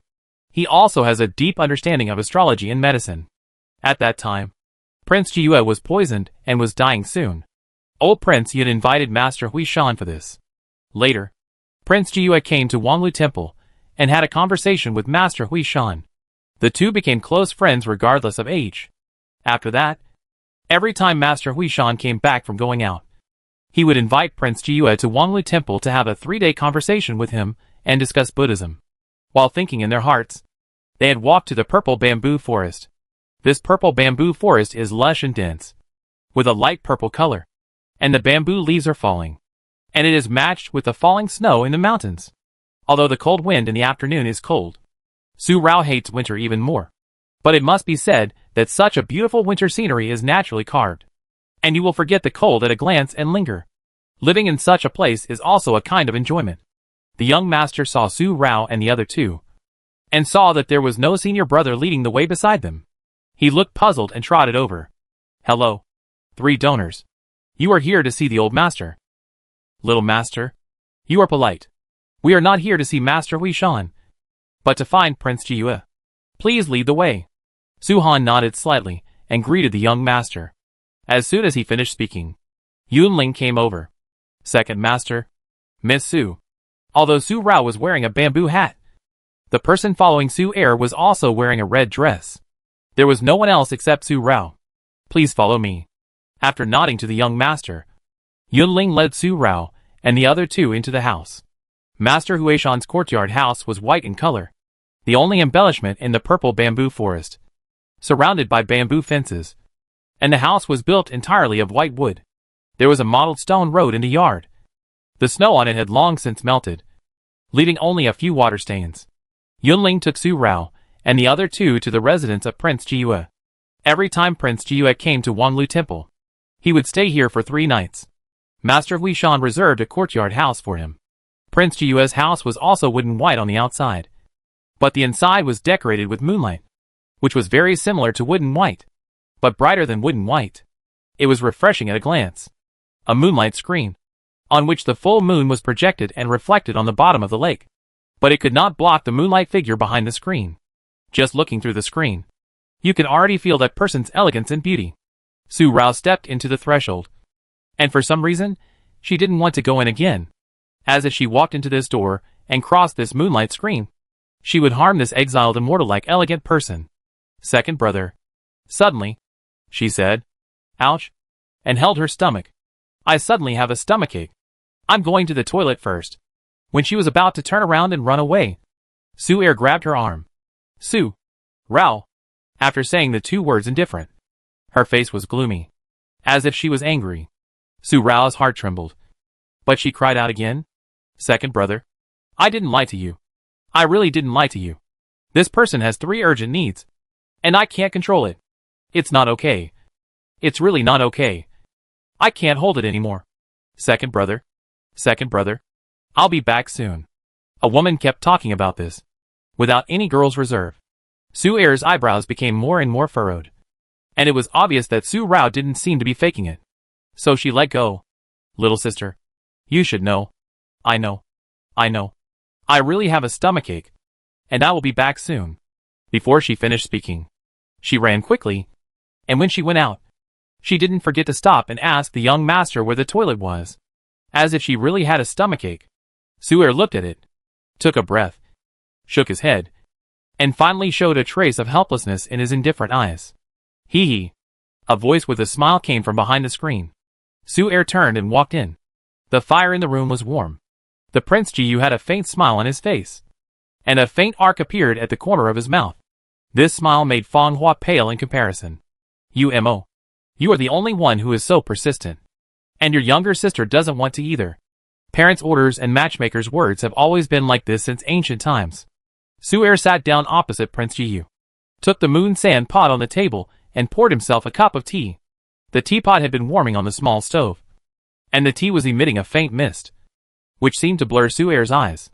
Do you know that maybe your younger sister doesn't want to obey her parents' orders and matchmakers' words? Why force her like this? Prince Jiyue also picked up the cup and took a sip, and the mist lingered between his lips, blurring the faint smile at the corner of his mouth. Su Er was silent, but only for a short moment. His eyes fell on the face of Prince Jiyue. He calmed down again. But she has no choice. She is the daughter of the Su family, isn't she? Moreover, as a woman, her life will eventually be entrusted to others to protect her. Jiyue, I know that what I did is not what you want. You are the only one who can make me feel at ease to hand over my sister. Men have always had 3 wives and 4 concubines. How many men can have such a son as the son of my Su family? No matter who my little sister marries in the future, she will have to face her husband taking concubines. I don't want her to be so wronged. But I know that if you marry her, even if you don't like her, you will treat her with respect. Prince Jiyue shook the cup in his hand slightly, a very light movement, and Su Er didn't even notice it. I don't ask for my little sister to be loved by her husband in this life. I just hope that she can live in peace and comfort. Only you can give her such a life. Jiyue, I have never asked you for anything since I was a child. Just this one thing. Marry my little sister. If you don't like her, You can let her go after you marry her. I will arrange her future. Prince Chiyu put down the cup, said nothing, but lowered his head, as if thinking. Su'er also said nothing. His eyes fell to the door, watching quietly. Okay. After a long time, he responded softly. Su'er smiled. A warm smile. Picked up the cup, and put his hands in front of him. From now on, my life, Suyuma, will be yours. Yunji. After he finished speaking, he drank the tea in one gulp, just like drinking wine. Prince Chiyu smiled again. I agree. But I just want us to be happy. At this moment, in Shulan Palace, Lingfang Palace, Yun Luoling moved back after 2 months. Congratulations, Your Highness. Congratulations, Your Highness. Eunuch Detzi took the lead with a group of palace maids and eunuchs to congratulate the 7th princess on returning to Yun Palace and regaining the dignity of a princess. Yun Luoling was full of pride, and she knew that her father was reluctant to punish her. Humph! Su Rao. You wait for me. I will never let you go. Get up. Everyone. Give me a reward. It's rare that the 7th princess is so good-tempered. Eunuch Detzi and his servants immediately thanked her earnestly, and went to receive the reward with a smile on their faces. Eunuch Detzi stepped forward and kowed out. Your Highness, now that you are back, the imperial concubine has said that you must be patient these days, and never trouble Miss Su again. You dog servant. Why do you have to interfere with what the princess does? When Su Rao was mentioned, Yun Luoling's good temper immediately disappeared. She was still so arrogant and domineering. And she didn't restrain herself at all because she was demoted for 2 months and killed a peasant girl. She wanted to make Su Rao live a life worse than death. Outside Lingfang Palace, Madame Lu supported Imperial concubine Shu to come over. Yun Luoling's words were heard by the two without missing a word. And Imperial concubine Shu was furious. Yesterday, Duke Xiao asked the housekeeper to tell her that concubine Shu was still reluctant to let her daughter go. But now, after hearing Yun Luoling's words, it seems that she really has to send her to the temporary palace. Otherwise she will really cause trouble again. Originally, the maid outside was about to shout, Princess, the imperial concubine is here. Concubine Shu raised her hand and waved. Stop. Turned and walked away again. Madam, it's all my fault. I spoiled Linger and made her so arrogant and domineering. If I don't take care of her, she will cause trouble for me sooner or later. Please make arrangements to send Linger to the temporary palace tomorrow morning, and don't let her come back before the new year. Madame Lu sighed softly. Madam, please take care of yourself. You are pregnant now, and the 7th princess is still young. Young? Concubine Shu shook her head, feeling very tired. She had too much to worry about for this daughter.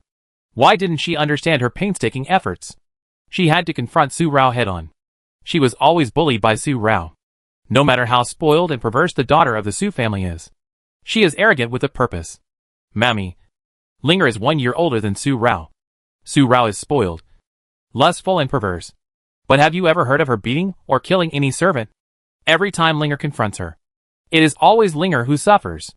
Is it just a coincidence every time? As my father said, everyone in the Su family knows how to judge the situation.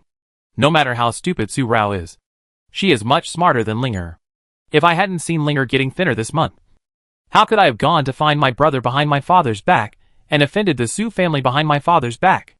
My queen, don't worry. Since the old duke has said that, he will handle it. My queen just needs to rest assured and give birth to the little prince safely. The old duke won't be angry for too long. Madame Lu sighed again. Alas, the Su family is indeed not to be offended now. The queen is pregnant, and the queen may be watching her closely.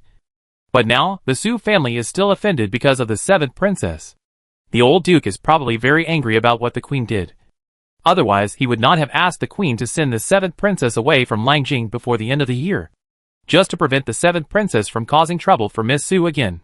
The cold wind was blowing, and the bamboo leaves in the purple bamboo forest were rustling and falling. Su Rao, who ran away from Mu Bai's house, really stayed in the toilet of Wanglu Temple for about a moment, because she knew in her heart that with Su Er's shrewdness, if she didn't do everything well, she would definitely be exposed. She was in the toilet for a long time, but she didn't know that her second brother had sold her out. When she came out of the toilet, she looked at the purple bamboo forest not far away. Her face was full of entanglement.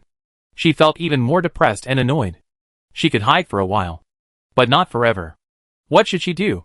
She really didn't want to implicate the GUF prince. Her eyebrows were tightly knitted. Should she go back? After thinking about it, she finally chose to go back. You can hide on the first day.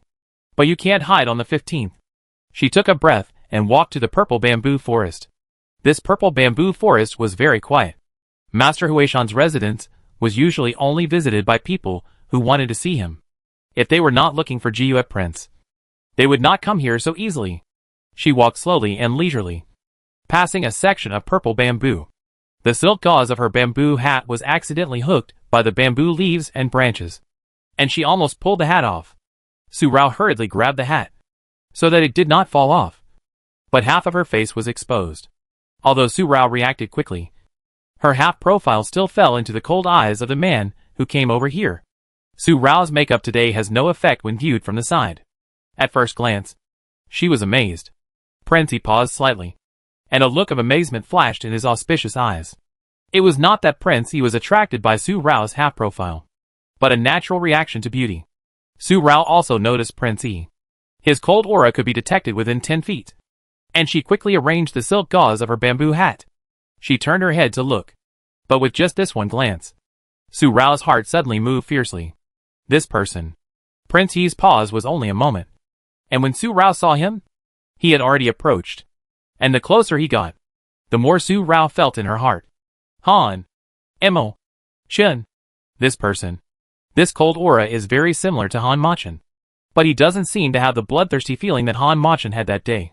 Her eyes fell on Prince Yi's cold auspicious eyes through the bamboo hat. There was the same coldness in his eyes. The same narrow and long eyes. Could this person be Han Machin? Prince Yi walked 3 steps away from Su Rao, without stopping for a second, or even looking at her, and walked away directly past her. I don't know if it was because of the winter, but Su Rao suddenly felt a piercing chill all over her body, and she shivered violently. She turned her head again, and her eyes fell on Prince Yi's gradually receding back. It looked more like this. The black robe. The body was straight and tall, and the coldness brought a sense of nobility, and a strong sense of stranger staying away. Su Rao didn't look back until Prince Yi and Mo walked away. Han. Mo. Shun. He muttered, thinking of the bloodthirsty man he saw that day, and looked again. The person had disappeared. It looked like, but it didn't feel like it. Miss. Su Rao heard Su Han's voice, and all the thoughts in her heart disappeared. She took a step and walked back. Prince Yi, who was leaving the purple bamboo forest, stopped again. He also turned around and looked at the purple bamboo forest. Moing. Go check who that woman is. Prince Yi left with a cold word. Her eyes seemed to recognize him. Su Rao and Su Han walked into the house. This time they really couldn't hide. She curled her jade fingers in her sleeves and stepped into the threshold. A warm feeling came over her, dispelling the cold air from outside. But she didn't see anyone. Only Su Er was eating in Prince Jiyu's house. Prince Jiyu was not there. Su Rao's heart was really up and down. When she didn't see Prince Jiyu, her whole mind felt relaxed instantly. She walked to Su Er and sat down. Second brother. Where is Yunji? Why isn't he here? Su Rao asked with a puzzled voice. She took off her bamboo hat and rubbed her stomach. She was also hungry.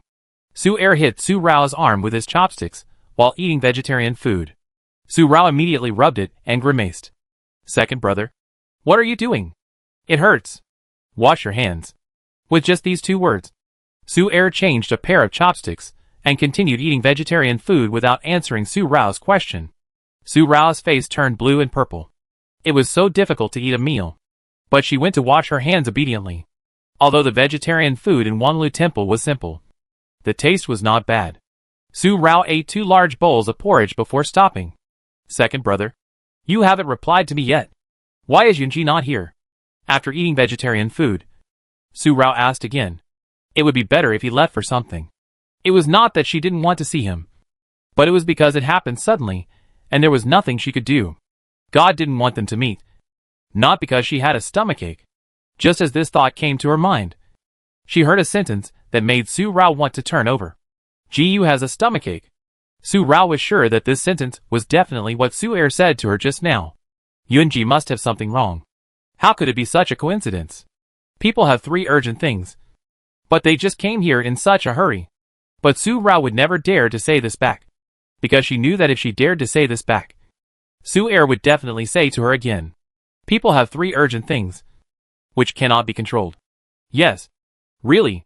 In the end, she could only laugh awkwardly. It's not urgent now. We will stay at Wanglu Temple tonight. There is plenty of time to meet. If you are bored now, you can go out and walk around by yourself. If you get into trouble, you can solve it yourself. Su Er left this sentence and walked to the study where Prince Ji Yu was here. I don't care about Su Rao anymore. Su Rao's clenched hands became more and more clenched. Speaking of the ability to irritate people, no one else can be so irritating. And it's a serious irritation. I don't cause trouble. I'm so good. How could I cause trouble? Ha. Leaving this word, she got up and strode away. She would go around for an afternoon, and then come back and fall asleep. She ran away from the house with a tap of her feet, forgetting to take her hat. And she didn't wear her bright red cloak. As soon as she went out, a gust of cold hit her face, and the cold wind blew, and Su Rao shivered again. It was a cold day. Although the sun was high, how warm could the winter sun be? Not to mention that such coldness had already penetrated into the bone marrow. Her limbs were even colder. Su Rao was just about to go back to get her hat and cloak, and Su Han had already given them to her. Miss, be careful not to catch a cold. Su Han is the best. He is not like my second brother. He is so inhumane. He kicked me out in such a cold day. Complaining angrily, Su Rao took the bright red fur coat and put it on. She felt much warmer immediately. She put on her hat and went straight into the bamboo forest. When she first came, she was thinking that this bamboo forest was so big, and she didn't know how far it would extend. Now she could go and take a look. If she didn't go to the main hall, she would naturally not cause any trouble. And there would be no sudden things that would cause her trouble. She walked leisurely and gracefully. The fallen snow in the bamboo forest had not melted yet. Su Rao was wearing bright red leather boots on her feet. They were made by Liana. The fur inside was very thick, so her feet were not cold at all. She stepped into the snow one by one, and there was a crackling sound of snow, and she left a footprint with every step. Gradually, Su Rao's figure disappeared at this end of the bamboo forest. As we walked deeper, we could smell a fragrance. The fragrance of grilled fish. Who is so bold as to grill fish in the back mountain of Wanglu Temple? The fragrance became stronger and stronger. And even Su Rao, who was already full, felt greedy, and her pace unconsciously quickened.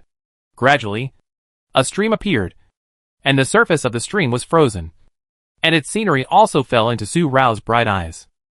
At this end of the purple bamboo forest, there was a mountain stream, which poured from the mountain peak.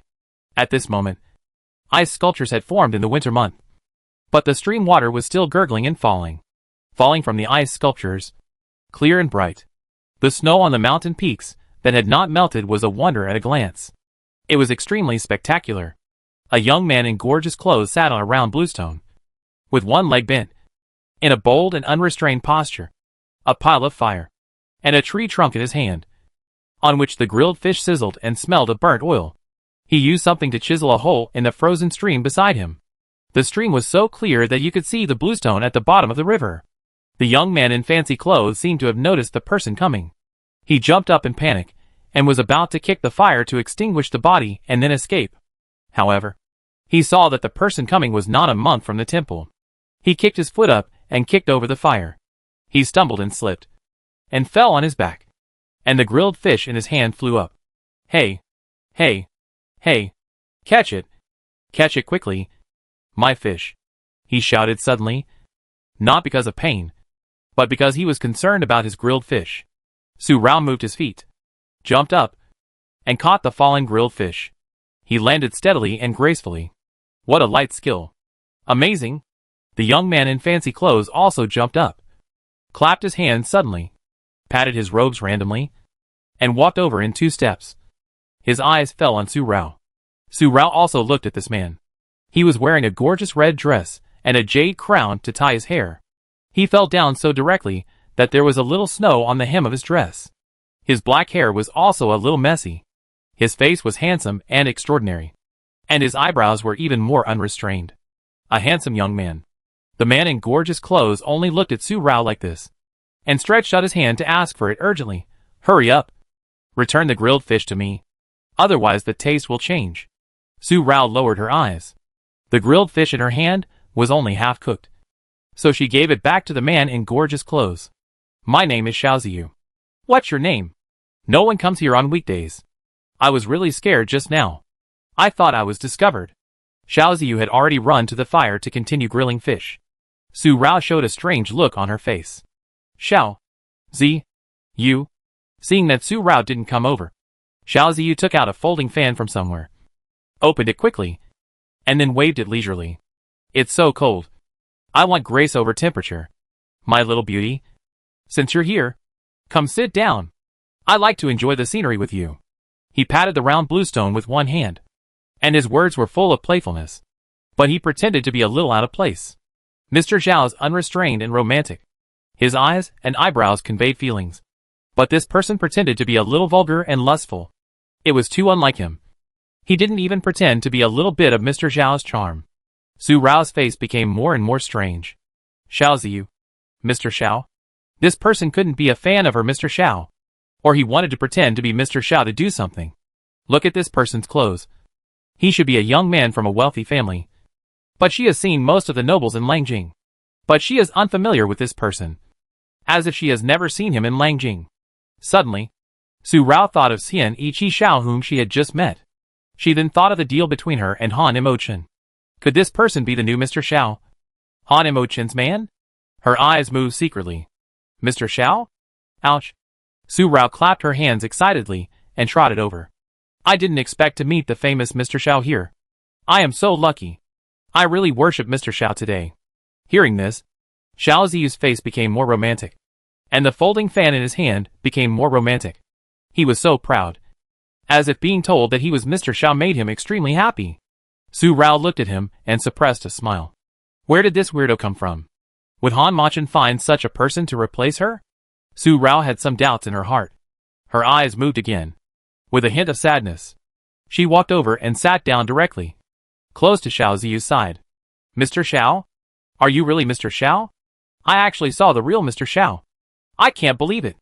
Such an exaggerated tone again. Although Su Rao had not taken off her hat. Xiaoziyu seemed to see the deep excitement on her face. His eyes were full of admiration.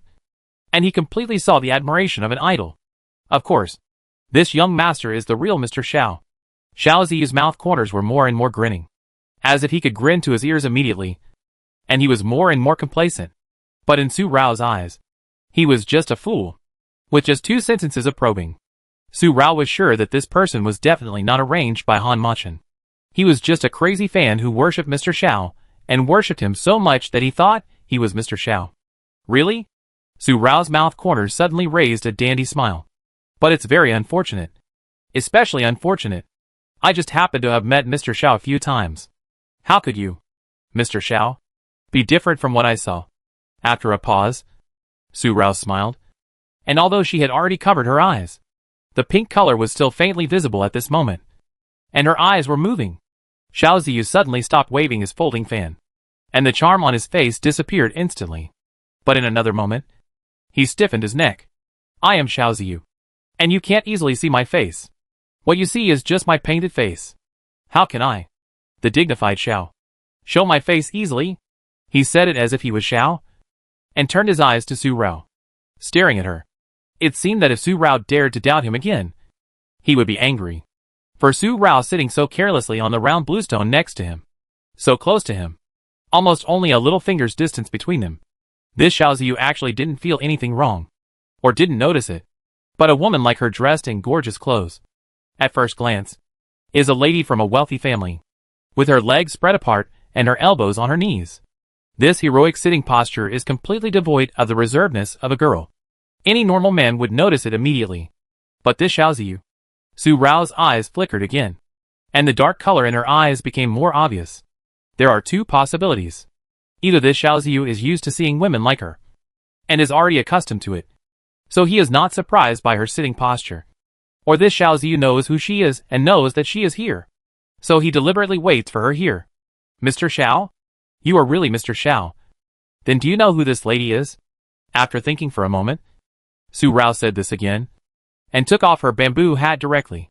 A chill came over her face, cooling her face, but the dandy smile on her face became more brilliant. Looking at Xiaoziyu, it was like the wolf grandmother saw Little Red Riding Hood. She could pounce on him in the next moment. You. The sun had reached the hottest time of the day. The golden sun cast layers of warm light, but the cold wind was still so cold, just without the biting chill in the morning. But when it came head-on, I still felt a sudden chill. It chilled my body. Su Rao's dandy smile was full of playfulness, and the ugly scar on her forehead was reflected directly in Xiaoziyu's eyes. His reaction? He jumped up with a swirl, and the grilled fish in his hand fell into the fire without caring. After a long time of talking like this, Xiaoziyu couldn't say a single extra word, but the shock and fear in his eyes were so obvious that Su Rao was stunned. Such a big reaction? Is she so ugly? Not really. At least it's much better than that sallow face. At least it's a little whiter. But the facial features look flatter, and the scar on the forehead is even uglier. Suddenly, a cry came from my ear. Su Wu! Su Wu! Help me! Your sister is going to eat me alive again. After this cry, it seems that Su Wu is not here at the moment. Su Wu was beaten up by Su Er, and now he is howling at home. Every bone in his body is screaming. Realizing that Su Wu is not there, Xiaoziyu shouted again. Brother Jiyu! Help! Help! Brother Jiyu! With this cry, Xiaoziyu rushed directly to the direction where Su Rao came from. The speed was so fast that it was like a hungry wolf pounced on him from behind. Xiaoziyu's series of reactions only lasted for a short moment. Su Rao was stunned again, but the 4 words Brother Jiyu he called lingered in her ears. In an instant, Su Rao's slender white neck turned at a right angle of 90 degrees to look behind her. One glance. Suddenly, all the thoughts in her mind about probing Xiaoziyu, all the faint colors in his peach blossom eyes, just this one glance, disappeared in an instant, and she felt that her mind was completely blank. The person who came over was wearing a moon-colored brocade dress and a moon-colored cloak. He walked leisurely step by step, as if blending into the purple bamboo forest, with the snow as a backdrop, one hand hanging down, and the other hand reaching for his abdomen. The cold wind blew his moon-colored robe, and his silky black hair fluttered in the wind, bringing up the moon-colored lace that tied his hair, and the white satin on his eyes also floated up. He was full of grace and natural charm, like a work of ink and color painting, with outstanding colors, and like the Milky Way pouring down from the 9-day clouds, with fairy mist floating in the sky. And he felt like the bright moon in the night sky, shining brightly and beautiful. Su Rao couldn't find another way to describe this man walking leisurely in the garden. All the words seemed unable to perfectly interpret his grace and charm. Like the morning breeze, like clouds and mist, but also like the bright moon. It felt so close, right in front of her, within reach, but it felt so far away, out of reach, only to be viewed from a distance and not to be played with. Perhaps only the word exiled immortal can describe what she saw and felt at the moment. Prince Jiyu walked so leisurely, and when Xiaoziyu ran 3 steps away from him, he stopped, and Xiaoziyu also stopped instantly. 8th Prince. The 4th Prince is looking for you everywhere. You should go back early. The cool voice, with the same hazy feeling as always, suddenly startled Su Rao, came back to her senses, and stood up. Her heart trembled violently. She was so distracted by Yun Ji that if someone stabbed her in the back at this time, she would definitely be hit. Yun Lanjing, the prince, really lived up to the rumors about him, and was definitely a disaster. Although Su Rao was shocked, it was only for a short moment. Her eyes shifted away from Jiyu and fell on Xiaoziyu, the 8th prince. It turned out that the person who pretended to be her young Master Sha was Yunmuyu. Yunmuyu. She had never seen him once, because every time she either didn't see him, or Yunmuyu avoided her. Just like this time, she was scared to death. Although Yunmuyu and Su Wu were good brothers, and they were inseparable almost all day, Su Rao had never seen Yunmuyu once.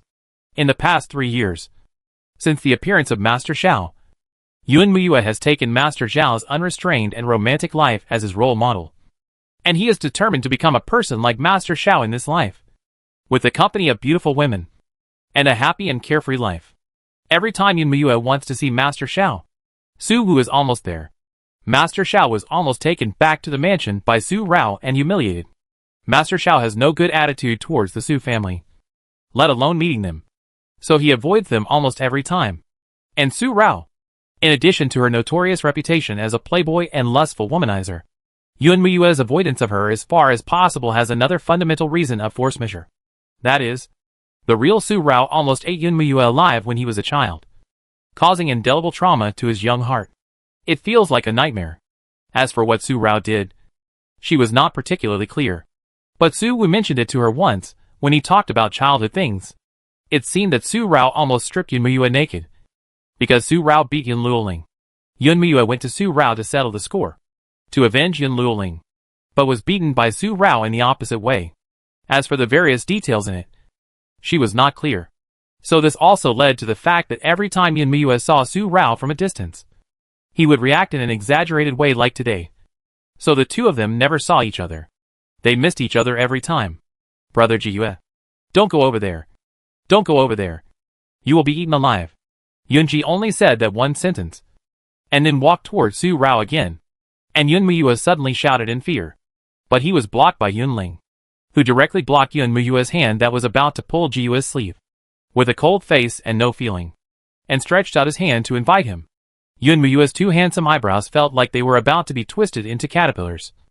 But he also knew Jiyue's temper, and Yun Ling blocked him and asked him to leave. So he could only take a step, and then look back 3 times with a worried look. The worry in his eyes was as if his tender white cabbage was about to be eaten by a pig. But he could only watch like this, and was invited away step by Yun Ling. There was no more noise. And seeing Jiyue approaching, Su Rao suddenly felt that the air around him was quiet, and even the whistling cold wind seemed to be imperceptible. Prince Jiyue had satin on his eyes, but he seemed to know where she was, and which direction she was in. He walked straight towards her, and suddenly people would think that he could actually see. But this is impossible. If he could see, why did he pretend to be blind for so many years? Self-abuse? Prince Jiyue walked 3 steps away from Su Rao and stopped again. At such a close distance, Su Rao did something stupid for some reason. She held her breath suddenly, then lifted the hem of her skirt and raised her foot, wanting to bypass Prince Jiyue and quietly escape. As soon as her right foot took a step, a light laugh sounded in her ear, like the breeze in May, warm and gentle, rippling her heart. Yuma said you are very interesting, and said that if I met you, I would definitely agree. Su Rao's raised foot suddenly swayed, and she almost stumbled and fell. She quickly put her foot down and stabilized her body, so as not to kneel down and kowtow to Prince Jiyue directly, and crawl at his feet. But I saw you. But I couldn't see you either. How could I know that you were interesting? I never thought that you were really so interesting. She still laughed lightly when she said this, and the willow breeze blew on her face. Su Rao was stunned again, and in a flash, she suddenly realized that she had not only done this stupid thing, but also done something even stupider. Yunji couldn't see whether she was ugly or beautiful, fat or thin, tall or short. To Yunji, she was actually just Su Er's sister. So she got up early in the morning and spent so much time to make herself look ugly, which was completely unnecessary and useless. For a moment, Su Rao's expression was distorted, but it was only for a moment. Then, she was determined in her heart. If you can't look at her face, then you can only make Yunji hate her personality. After thinking about it for a moment, Su Rao was ready to do the same frivolous and perverse actions that she had just done to Yun Muyue, and add a lustful and crazy person. It would be best to pounce on Yunji, make him hate her, and completely hate her. Her footsteps rose again, and another voice came to her ear. This time it was a cool voice, with a faint and misty rhyme, misting Yunji's voice. Su Rao forcibly retracted her body that was about to pounce, and the crazy and perverse words that were about to come out were also forcibly held back in her throat. Today's purple bamboo forest seems to be particularly lively. Prince Yi and Su Rao and others came here first, and then the 4th prince and the 8th prince came, and with them was a woman who looked like Nji Tinglan. Cousin Lian, have you seen the 8th prince? He disappeared in a moment of turning your head. In the bamboo forest, Zhao Lianqing walked in lotus steps, wearing a peach-red skirt with flowers, a rose-red snow plum jacket, and a hat on her head that covered her face, but could not hide her otherworldly beauty, comfort and grace. Her eyes fell on the 4th prince, who was walking towards her. She leaned over and bent her knees slightly. She shook her head. Cousin Yi, Lianqing has not seen the 8th prince. He may have gone out to play again. Don't worry, Cousin E. Let the guards look for him again. Her gentle and comfortable voice was like a blooming magnolia flower, pleasing to the eye, elegant and fresh. I felt a little reluctant to leave after listening to it. This 8th prince. He is so old but still so playful and ignorant of the seriousness. He also wanders around in Wanlu Temple. If he causes any trouble. Yun Mui stopped and looked angry. But only for a breath. And then said, by the way, Cousin Lian, have you seen Prince Jiyue? The princes of the Yun family almost never called Yun Ji his cousin, but respectfully called him Prince Jiyue. Only an 8th prince would call him that. When Yun Mui asked the question, the charm of Tinglan around Zhao Lianqing weakened a bit, and she shook her head slightly. A touch of loss. Even if he didn't see the expression on her face, he could feel it from her. Replying to the 4th prince, Prince Jiyue is not here. The maid Shulan replied, but her voice was somewhat complaining. Our lady misses Prince Jiyue every day and every year. But Prince Jiyue. Shulan. Don't talk nonsense. Zhao Lianqing suddenly scolded, with a hint of reprimand under her hat. Shulan, shut up. 4th brother. Sister Lian. It's great that you are here. Hurry up and follow me. Hurry up. Otherwise brother Jiyue will be eaten alive by Su Rao. That lecherous ugly girl. And there will be nothing left. From afar, Yun Muyue's shocking shout was heard. The sound was so loud that it could be heard clearly in the house not far away. Su Er's eyebrows slightly raised, but only for a moment. And then he continued to flip through the book. His face was indifferent. Sir, why don't you go and take a look? Seeing Su Er's reaction, Su Han said, the young lady is alone. What should she do if she is bullied? For a long time, Su Han thought that Su Er would not answer him. And then he heard this. If you want to go, then go and take a look. But don't be nosy. With you here, you can't bully me. On this side, Yunji smiled and said coolly, it is not what Miss Su wants to see me. And it is not what I want to see Miss Su. But I can't refuse you, Mo. So I can only agree to come here to see you. Otherwise UMO will only disturb my peace all day long. I have someone in my heart. And I will not marry anyone except her. Miss Su doesn't need to act like a playboy in front of me. It's very tiring. You and I are actually just people who can't follow our hearts. After saying this, Yuanji approached Su Rao again and stood directly in front of her. Only one step away. Looking at his obviously thin body, he was actually a head taller than her. Su Rao could only look up. Looking at it this way, the contour of Prince Jiyue's jaw is smooth and flowing, without the feeling of being cut by a knife. But a very soft contour. Soft and soothing feeling. Su Rao looked at it, and then took a step back. She didn't like the feeling of looking up like this. She was surprised at what Prince Jiyue said about having a crush on someone. What kind of strange woman could have entered Yunji's heart? But Su Rao's surprise disappeared only when she took a step back. Since Yunji told her so frankly at the beginning, Su Rao was not a shy person. And she would not let Yunji hate her. Besides, since Yunji said such a thing, it means that Su Er must have told him that all her frivolous and eccentric behavior was just a disguise. If she pretended to be like that again, wouldn't she be making herself a clown to entertain others? Since Prince Jiyu said so frankly, Su Rao is not a coquettish person. Prince Jiyu is the light of Yunlang Song Cheong. Su Rao is just an ugly person. She knows that she is not worthy of Prince Jiyu's side. In this case, Su Rao will take her leave first. After saying this, she smiled brightly. Her peach blossom eyes curved into a smiling crescent. And the peach color at the end of her eyes became more and more obvious. All the depression in her heart these days disappeared so abruptly. If she had known that meeting Prince Jiyu would be like this, she should have asked her second brother to bring her to see him.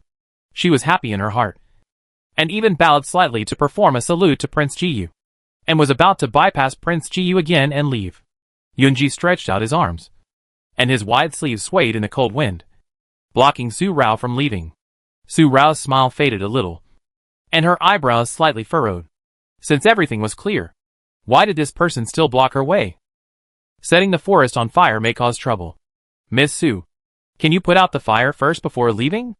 Otherwise, once the sparks are blown away, just like the cool voice just now, Yunji's faint smile has not diminished, and he seems not to have noticed Su Rao's displeasure at that moment. Yes. Su Rao patted her forehead lightly, with annoyance on her face. Yunmu ran away so fast that she forgot that there was a pile of fire. Although it was winter, It was hard to prevent accidents. If it burned, it would be a disaster. And she would definitely take the blame. After all, the Su family has an ugly daughter, who is dandy, lustful, and even more perverse. She can do anything. She grilled fish in the back mountain of Wanglu Temple, and ended up burning the whole mountain. It is estimated that even 10 old General Su could not save her. After all, this is the land of gods, and the residence of Buddha. I'll put out the fire right away. After saying this, Su Rao turned around quickly. The firewood beside her had almost burned out, leaving only some sparks. The grilled fish, which was originally brown, was now completely burnt black. It can't be eaten. Su Rao looked at it with a pity, and then turned her eyes to the surroundings. There was no one who could put out the fire. After a breath, Su Rao was ready to kick directly. Now the fire was just a few sparks, and she could kick it directly into the snow and be done with it. But again and again, Su Rao just started to kick, and a loud shout came in her ear, "Ugly girl! Let go of my brother Jiyu." This shout was too abrupt. Su Rao didn't expect that Yunmiyue, who was so scared that he ran away, would turn back again. For a moment, her feet were unstable, and she staggered and was about to fall. Su Rao quickly sank her body and prepared to turn over to stabilize herself. But a big hand appeared at her waist and held her firmly in his arms. Su Rao was stunned for a moment. Then her eyebrows twisted fiercely, falling into the arms of Prince Jiyu. He had a faint smell on him, like the fragrance of medicine. Not unpleasant at all, but rather refreshing, like being drunk or dreamy. As if one careless move would make people's hearts flutter. And then, they would be unable to extricate themselves and willingly fall. But Su Rao's heart was not filled with the slightest bit of loveliness. Instead, her face was gloomy and angry, and the peach color at the end of her eyes became more and more charming. Although she had such an ugly face, she suddenly felt that she was so beautiful that she pushed Prince Jiyu away and whispered in his ear, "If you jump away, you want them to discover your disguise." Miss Su put down her lofty words. She lost Master Sha and Prince Jiyu. Now Prince Jiyu is by her side. How can she avoid and dodge? Isn't it abnormal? Su Rao paused and was stunned again. But it was only the moment when the cold wind blew across her face. And then she understood in her heart. She also remembered the perverse words she said 2 months ago to anger Yun Luoling. It seems that the second brother really told Yunji everything he knew. I'm afraid he told him everything he knew about her. The jade fingers clenched suddenly.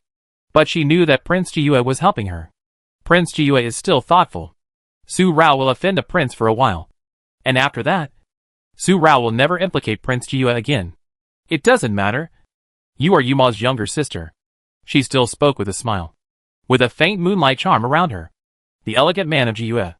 The beautiful snowy scenery in the mountains no longer seemed to be shimmering, just because of this person's elegance. During the short moment of communication between the two, Yunmiyue and the other two had already approached. In their eyes, it was not that Prince Jiyu pulled Su Rao, but that Su Rao pounced on Prince Jiyu, like a big bad wolf pounced on a little white rabbit.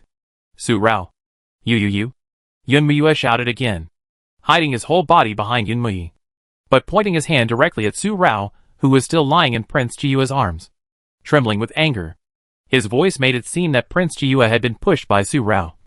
Full of anger, Su Rao's mouth curled up a dandy smile, and she actually grabbed Yunji's hands with one hand and put them behind his back, and touched his face with the other hand. This action was so skillful and fast, as if she had been touching him like this since she was a child. You are in such a bad mood. You are disturbing my good deeds. Yunmiyue, do you still want to? With an increasingly frivolous smile, her eyes fell on Yunmiyue, who was hiding behind Yunmiyue. The lustful light in her eyes moved gently, and the deep meaning in it, just such a smile and such a look, made Yunmiyue tremble violently, and completely hid behind Yunmiyue, even retracting her head that had been sticking out. From this, it can be seen that Su Rao's reputation as a frivolous and eccentric person is definitely not false. The delicate fingers slid across Yunji's face. Although she was a head shorter than Yunji, she did not feel abrupt or awkward when she did this. Instead, she felt romantic and unrestrained. There was no abnormality on Yunji's face. Even the hands behind his back were just obediently restrained by Su Rao. But only he knew that his calm heart jumped slightly. An unprecedented feeling. So strange that he felt as if his whole body was paralyzed and unable to move at all. I am leaving Prince Jiue here today. You'd better be sensible and leave immediately. Otherwise you will disturb me and ruin my conversation with Prince Jiue. Su Rao was very satisfied with Yun Muyue's reaction. She kept moving her hands, but she never touched Yun Ji again. It was just a visual effect. She stepped directly onto the round bluestone, and her height was equal to Yun Ji's. The perverseness in her eyes became even stronger. The lust in her eyes was even stronger, and her eyes fell on Yun Muyi again.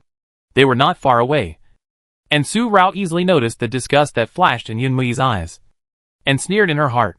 This is disdainful. 2 months ago, he was still calculating against her, but now he is disgusted. Ha! Miss Su. Prince Jiue is not someone you can humiliate like this. Please let go of Prince Jiue. He is not in good health. From beginning to end, Su Rao did not look at Zhao Lianqing, and Su Rao did not pay attention to her until she spoke. After all, Su Rao's eyes have always been on men, and they never leave.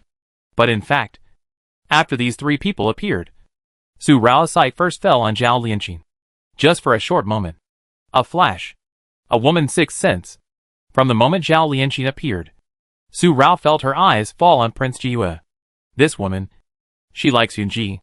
This is the conclusion Su Rao came to with just one look. Now Zhao Lianqing spoke, and although her voice was elegant and reserved, it was filled with concealed anger. Yun Ji, is she your favorite? Although Su Rao felt that she was not. Otherwise Yun Ji would not help her like this. It was better to ask. Otherwise she would accidentally ruin Yun Ji's marriage. And she would not be a bad person. With her mouth close to Yun Ji's ear, Su Rao herself did not realize how intimate her action was, which was completely a provocation to Zhao Lianqing. Zhao Lianqing said that, and Su Rao gave her a practical action to prove it. But she still humiliated her. No. Yun Ji's answer was without hesitation. She whispered in the same tone. Her lips seemed not to move, and her light breath brushed against her ears, as if carrying a woman's unique fragrance. The pair of fair jade ears covered by the white satin seemed to turn red, and gradually became more and more red. Su Rao did not notice Yun Ji's strange reaction, and her eyes fell on Zhao Lianqing again. Who are you? What's your business between me and Prince Jiue? Do you want Prince Jiue too? That's fine. After I and Prince Jiue have finished expressing my feelings, I will give it to you. Speaking like this from Su Rao, she was completely shameless, and didn't know how to be reserved. Such words were even more humiliating to Prince Jiue. You? Zhao Lianqing blushed, and was so ashamed and angry that she took a step back and staggered. Xu Lan, who was standing beside her, hurriedly supported her. Miss, there were 3 other voices. One was Yun Muyi's voice. Su Rao, you are so shameless. One was Yun Muyue's voice, but he called out to Prince Jiue. And the last voice was Yun Ji's own coughing. Su Rao hadn't finished her words, and the last word you was blocked by Yun Ji's sudden coughing. Prince, Yunling was standing not far away, and Su Han came over and pulled Yunling away as Su Er ordered. Young Master said that causing some trouble is beneficial to improving goodwill. After saying this, Yunling did not stop Yun Muyi and the other 2 from coming. But at this moment, he didn't expect Su Rao to say such a thing, humiliating their prince so much that he was so angry. How could Yunling care about Su Han's words anymore? And ran over in 2 quick steps. Su Rao was also frightened by Yun Ji's sudden coughing. He quickly stroked his back. Yun Ji, Yun Muyi and the other 2 also strode over, and Zhao Lianqing almost fell down because of her skirt. Prince, Yunling strode over, his body cold, and he felt like he could eat Su Rao alive. He was so angry that he wanted to pull Su Rao away mercilessly and support Prince Jiu. Yun Ji's ears moved slightly, and then he waved his hand. His action was to ask Yunling to stop and not to be presumptuous. But in the eyes of others, he was fine, and the coughing and wheezing gradually stopped. Brother Jiu. Zhao Lianqing walked to the other side of Yun Ji and wanted to support him. But Yun Ji raised his arm at the right time, covered his lips with a yuhua handkerchief, faced Su Rao, and turned his head away. Obviously, there was no sight on his eyes, but it was just such a move. But Su Rao suddenly felt uncomfortable all over, as if she had done something terrible, aroused the wrath of heaven and people. She also knew that what she said just now was too much. But Su Rao was that kind of person, dandy and perverse. He never stopped talking, and she won't care about others. Zhao Lianqing's outstretched hand paused awkwardly in midair. Her eyes fell on Su Rao, and she could feel her almost uncontrollable anger through the hat. If her eyes were swords, Su Rao would have been pierced all over at this moment. Su Han also came over, not knowing what to say or do for a moment, and stood behind Su Rao, touching the two big knives on his back with his hands. Just a habitual action when he was at a loss. The lady's words were indeed a bit too much. Prince Ji was such a stunning man, and it was really humiliating for her to say that. Miss Su, can I leave now? The whole back mountain felt strange because of Yunji's face turning to Su Rao, and it was strangely quiet until Yunji spoke. Su Rao quickly let go of him and stepped back. Yunji's voice was still as cool and misty as ever, but Su Rao heard something else. She couldn't tell what it was, but he was angry because of what she said. Yunji left. He was supported by Yunling and left. Su Rao, you'd better pray. If something happens to Ji Yushirzi. Su Rao's reaction seemed to be frightened by Ji Yushirzi's sudden condition. Yunmui didn't doubt anything, but the disgust in his eyes became stronger and stronger, and he followed with big strides. I didn't expect this ugly girl to be so frivolous and perverse. It was disgusting. Zhao Lianqing didn't say anything, but just glanced at Su Rao. She lifted her skirt and chased after him quickly. Yunmui had glared at Su Rao fiercely, but because the shadow Su Rao had cast on his mind was too great, he did not dare to yell that he would teach Su Rao a lesson. And he also chased after her. Miss, Su Han said this. Su Rao's eyes fell, but for a moment, she suddenly smiled again. TSK. Who are you trying to scare? Prince Ji. I haven't done anything to him yet. He is so weak. How can he be as good as my young Master Sha? Anyway, he is so weak. It's not because of me. I didn't do anything to him. She kicked the fire that had almost no sparks, and then swaggered back. Nothing happened. She was completely fine. Su Han hurriedly chased after her. The back mountain was quiet, and two people walked out from a hidden place opposite the mountain stream. Brother Crown Prince? This ugly girl from the Su family is as perverse and wanton as ever.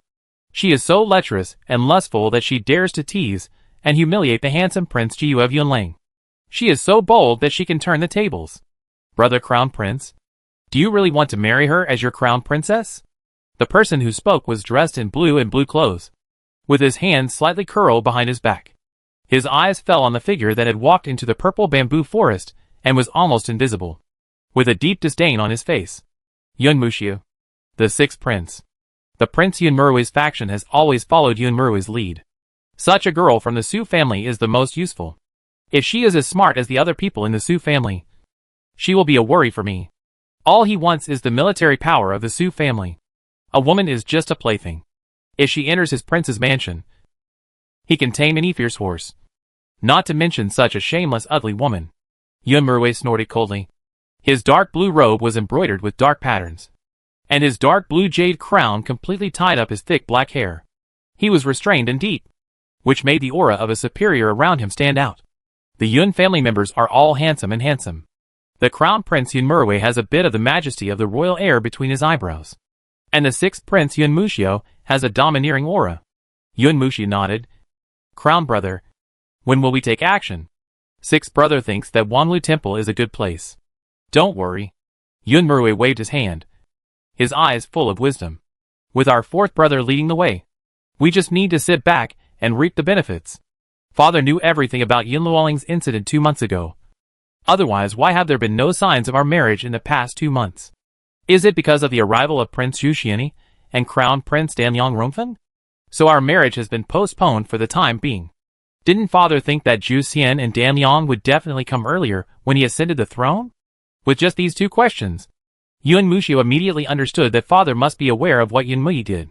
Now father is not taking any action, just waiting for these princes to take action and watching from the sidelines. Third brother is still strict. Sixth brother is learning. He bowed his hands, smiled, and his domineering look became more and more obvious. Then let's wait. And it's indeed time to let the father see clearly. The fourth prince's ambition is not small at all, and he can't be left alone. Yunmurui glanced at Yunmuxio, and also smiled, but full of wisdom. We don't take action, but it doesn't prevent us from adding fuel to the fire at any time. Sixth brother, sometimes you still have to let the father know. Yunmurui turned and left. and Yun Mushu immediately followed him.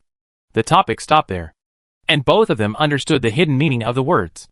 Sometimes you still have to let the father know, and they are not safe. After all, a prince who is too well behaved and quiet will only make the one on the dragon throne more vigilant. The emperor is suspicious. Here, Yunji just came back to the house, and Master Sha was invited over. Yun Mui and the other two were stopped outside by Yunling. Zhao Lianqing looked worried, but she could only stand outside and worry. The sunset was already shining on the horizon, and the cold wind was getting colder. The face of the person who blew it was cold. Su Rao and Su Han also came back, and were also blocked outside the house by Yunling. Yunling looked at Su Rao and wanted to eat her alive. Su Rao was still feeling guilty, but now seeing Yunling's attitude and the three eyes that wanted to eat her alive, she suddenly sneered in her heart. The Yun family. It was good enough that she didn't kill them. She didn't ask Yunji to help her. He dragged her and wanted to be a good guy. What does it have to do with her? Second brother. I'm leaving first. It's really boring here, Su Rao shouted directly, and she didn't bother to pay attention to Yunling. She turned around and left, ready to go back all night. There were too many people in Wanglu Temple that she didn't want to see. She was afraid that she would not be able to bear it if she stayed any longer. She thought she was hiding so well. Everyone was staring at her, and the military power of the Su family. They really thought that she, Su Rao, was easy to bully. Su Rao. As soon as she took a step, she heard a low voice in her ear. Su Er came out. He was already indifferent, and now he was even more indifferent. He walked out of the house, ignored Yun Mui and the other two, and walked directly to Su Rao, grabbed her wrist, and dragged her into the house. Second brother, Su Rao shouted, but Su Er ignored her. Su Rao, who had a strong hand, felt that her wrist could be broken. Su Er was so angry that he had never been so angry even if her identity as Master Sha was exposed. He was not full of anger, but a kind of suppressed low anger. Before it broke out, he only felt suppressed. Once it broke out, it was a storm, rain, and tornado, and its destructive power was unimaginable. The prince needs some quiet time. Please go back. With his iron arm, Yunling stopped Yun Mui and the other two who were about to follow him in. Yunling wanted to stop Su Rao from going in, but he didn't stop her in the end. Even though the prince was so angry, he still protected Su Rao. Yunling couldn't figure out what was so different about Su Rao to Prince Jiyu that made him look for her so much and protect her so much. Even if he just held a folding fan and stroked it for a day, he could smile and be truly happy for a day. Such a prince was rare. Su Rao was different from the prince. Yunling. Yun Mui was about to jump up and down, but was stopped by Yun Mui. Eighth brother. Prince Jiyu really needs some quiet time. Let's leave first. Looking at the inner residence, his eyes fell on Su Er who had entered. Yun Mui's eyes suddenly showed a dark shadow, and he turned and walked away. Fourth brother. Are we leaving like this? Brother Jiyu. Yun Mui didn't want to leave, but was forcibly pulled away by Yun Mui. Miss. Xuan supported Zhao Lianqing, not knowing whether they would leave or stay. Let's go! Brother Jiyu needs some quiet time. Zhao Lianqing actually didn't want to leave, and she finally saw Brother Jiyu. But looking at the arm in front of them, she had to leave. Her drooping hands curled up. Su Rao. Su Rao was dragged in by Su Er, who pushed her directly to the couch. Apologize. Su Rao staggered and almost fell to the ground. She quickly held the edge of the couch. Her eyes were stunned, surprised that Su Er pushed her like this. She was his little sister. There was a sense of depression in her heart, an indescribable feeling of suffocation. She turned her head to look at Su Er, but she could only feel aggrieved by Su Er's expressionless face. She went to the back mountain and didn't want to cause any trouble. But something happened to her, and now it's all her fault. Apologize? Ha! She felt really aggrieved, but she still stood up obediently and looked at the couch. Prince Jiyu leaned against the soft fur cushion of Yu Hua, and Master Sha sat beside the couch to feel his pulse and give him acupuncture. One by one, the thin and long silver needles entered from the delicate and white jade hands of Prince Jiyu, and the arms were so dense that Su Rao, a bystander, felt her scalp tingling. There were so many silver needles that almost the whole forearm was pierced. How painful it must be! Su Rao pursed her lips. and suddenly felt guilty in her heart. Yunji was kind enough to help her, but she didn't expect him to be so fragile. However, he was so angry that he fell ill with just one sentence. After Master Huishan finished acupuncture for Prince Jiyue, he turned around and looked at Su Rao, saying, "Amiba, female donor, I am honored." "Hello, Master." Su Rao also clasped his hands together and bowed 11 times. "Master, how is Yunji?" "He should be fine." Su Rao asked this question with some trepidation, because the breath of the person next to him was obviously lowered. If someone didn't know, they would think that Su Er was Yunji's brother, which was why he was so nervous about Yunji. "Miss Su, I'm fine. This is not your problem. It's my own poor health that caused you to be implicated by UMO." It was Prince Jiyue who answered. Just now, Su Rao felt that he was weak, and thought he was unconscious. It turned out that he was awake all the time. "My friend, you are weak and can't stand the cold. I will prescribe you some cold-relieving medicine. After taking the medicine, rest for 3 days, and you should be fine. Remember not to be so willful in the future." Master Huishan said this again and turned away. Su Er looked at Prince Jiyue for a moment, then looked at Su Rao. "Before Jiyue as well, you should serve him tea and water." After saying this, he left, completely commanding. "What?" Su Rao showed a look of disbelief again. "Serving tea and water? For Yunji?" She endured it, but it seemed that she could not hold it back. "Su Yuma, am I your sister? Or is Yunji your brother?" This was a completely low roar, and it seemed that she was angry at Su Er's words. There was a layer of warmth and coolness in her eyes. "Let her serve tea to Yunji. Let her serve the Yun family. Su family daughter. Be brave and responsible. I have taught you for 3 months. If you turn around and leave now, who can do anything to you? It's just that our 3 brothers, the teacher, failed to teach you well." Su Er's words were like a basin of cold water, pouring cold water on Su Rao. "Miss Su, I'm fine. Miss Su doesn't have to blame herself too much. UMO is just angry with me. I can handle it myself." Jiyu Shitsi also spoke again. He has regained his demeanor, and there is no longer the inexplicable anger in his voice that Su Rao had heard before. At this moment, even though he is pale and weak, he is so gentle and gentle like jade. A modest gentleman. It's like the fog covering the sky has been cleared away, and the moonlight covered by the fog can be seen. So bright and brilliant. He was so far away and unattainable as the rumor said. But at this moment, Su Rao thought that he was just an ordinary person, who was also plagued by illness, and could be pitied. "Yunji, can you not be so considerate? 2 people, one with a black face and one with a white face." Su Rao seemed to be a little overwhelmed. She suddenly felt powerless in her heart. If Yunji continued to be angry with her, Su Rao could just turn around and leave. Although her words were wrong, it was not her fault alone. The second brother was angry with her alone. And Yunji, she had no right to hate him. But she was not so big-hearted that not hating him meant that she could accept him. Accept the people of the Yun family. It would never be possible. Unless her father and mother came back to life. Unless her great Qin was not destroyed. But at this moment, Yunji was so tolerant. What else could she do? Serving tea and water. "Miss Su, I know you don't want to do it in your heart. You don't have to force yourself like this. I've long been used to it. It's probably late now. Miss Su hasn't had her meal yet. You really don't have to care about me." After saying this, Prince Jiyue was about to get off the couch, but his body softened and he almost fell. Su Rao hurried over to support him. "Since you have no strength, don't show off. My second brother asked me to take care of you. If you get into trouble again, my second brother will kill me." In the end, Su Rao compromised. Just once. Just this once. She helped Prince Jiyue sit back down, looked around, walked to the moonlight bamboo table in the outer residence, poured a cup of water, and handed it to Prince Jiyue. "Drink some water first.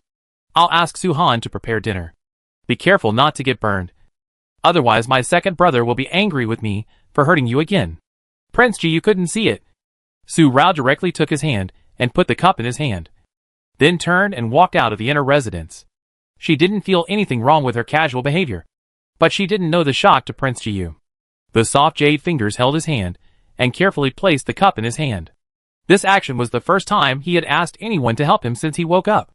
He was Yunji, and there was nothing he couldn't do. Even if he was so weak and had eye problems, he could do it. But now, Prince Yunling walked in. The trance on Prince Jiu's face disappeared in an instant, and the whole person returned to calmness, and the paleness on his face disappeared. There was no trace of the weakness he had just a breath ago. If Su Rao saw it, she would know that the prince she thought was considerate was actually such a calm and scheming person who was good at attacking the heart. It was a pity that Su Rao couldn't see it, and Yunji wouldn't let her see it. Who is it? The water in the cup went into his stomach, like a warm current going straight into his heart. The crown prince and the sixth prince. Yunling also spoke briefly. Yunji turned the cup, and only for a moment. He continued to lean on the cushion. No more words. Yuehua's wide sleeves slipped down, revealing the dense needle holes on her left arm, which made Yunling feel distressed. The coldness in his eyes reappeared, becoming even colder. Yunling, I don't want to happen again today. Yunling said it abruptly, without saying what happened. But he understood it in his heart. He knelt on one knee suddenly. Today he had the intention to kill Su Rao. Prince? Why not her? There was no answer, and the room was quiet. Yunling knelt for a breath and stood up. I understand, and I won't do it again. He turned and walked out of the house. Get out of the way. Su Rao came out of Yunji's house, but didn't find Su Er and Su Han. They didn't know where they went. Master Wishan went to boil medicine for Yunji himself, so she could only go to the dining hall of Wanlu Temple by herself. She didn't expect to encounter such a block before she even walked out of the purple bamboo forest. Zhao Lianqing and Shulan, the young lady of the Su family, is really well educated, but she is so shameless. Shulan blocked Su Rao's way, and she looked like she was standing up for her young lady. A good dog doesn't block the way. Doesn't it understand what people say? A hint of coldness appeared in her eyes. Su Rao was too lazy to deal with the master and servant in front of her. She had enough troubles today. These two people had better be more discerning and stop provoking her. Otherwise, the eyes swept over Zhao Lianqing from top to bottom. Who is this woman? Like Yunji. So against her. Su Rao. You really have no manners. An ugly girl. Pa. The loud slap interrupted Shu Lan's angry words, and she covered her face in disbelief. Zhao Lianqing was also shocked. She never expected Su Rao to slap Shu Lan like this. A servant. The master hasn't spoken yet. Who do you think you are? Dare to talk to this lady, and dare to call this lady by her name. Touching her right hand, Su Rao showed her dandy nature to the fullest. She said, don't mess with her again. Zhao Lianqing, you are also well educated. The servant you taught doesn't even know the basic rules. The master hasn't spoken yet. The servant rushed to make decisions for the master. Today this lady can be regarded as seeing. In just a short breath, Su Rao already knew who the person in front of her was. In this Lanjing city, the only woman who likes Yunji so much and can call Yunji brother Jiu is Miss Zhao, Yunji's so-called childhood sweetheart. Besides the royal princess, Shulan's face became redder and redder, and her left cheek was swollen. Zhao Lianqing pulled Shulan to protect her. Su Rao, don't go too far. Even a clay man can still be angry. Hee. This lady is too much. It is said that a good dog does not block the road. Could it be that you, Zhao Lianqing, are not even a good dog, but a vicious dog, with her arms folded, as perverse and willful as ever? Su Rao took a big step forward, and a dandy smile appeared at the corner of her mouth. The dark color in her eyes deepened. Su Rao, you? Zhao Lianqing suddenly curled her jade hands. Su Rao saw it and sneered again. What? Do you want to fight? Or do you want to make trouble? If you want to do it, you should do it when your brother Jiu is here. Who are you doing it for now? It's a troublesome thing all day long. If you have nothing to do, just get out of the way. This lady doesn't have the time to accompany you here to be a white lotus and green tea. I don't want to bother with Zhao Lianqing anymore. She has nothing to do with Yunji. I pushed Zhao Lianqing away directly, but the force was not small at all. Miss, be careful. Seeing that Zhao Lianqing was about to be pushed down, a figure supported Zhao Lianqing one step faster than Shulan, and then quickly stepped back 3 steps. I am rude, he bowed and said. His eyes fell on Su Rao. Why is this lady so angry? She shouldn't do it if she is angry.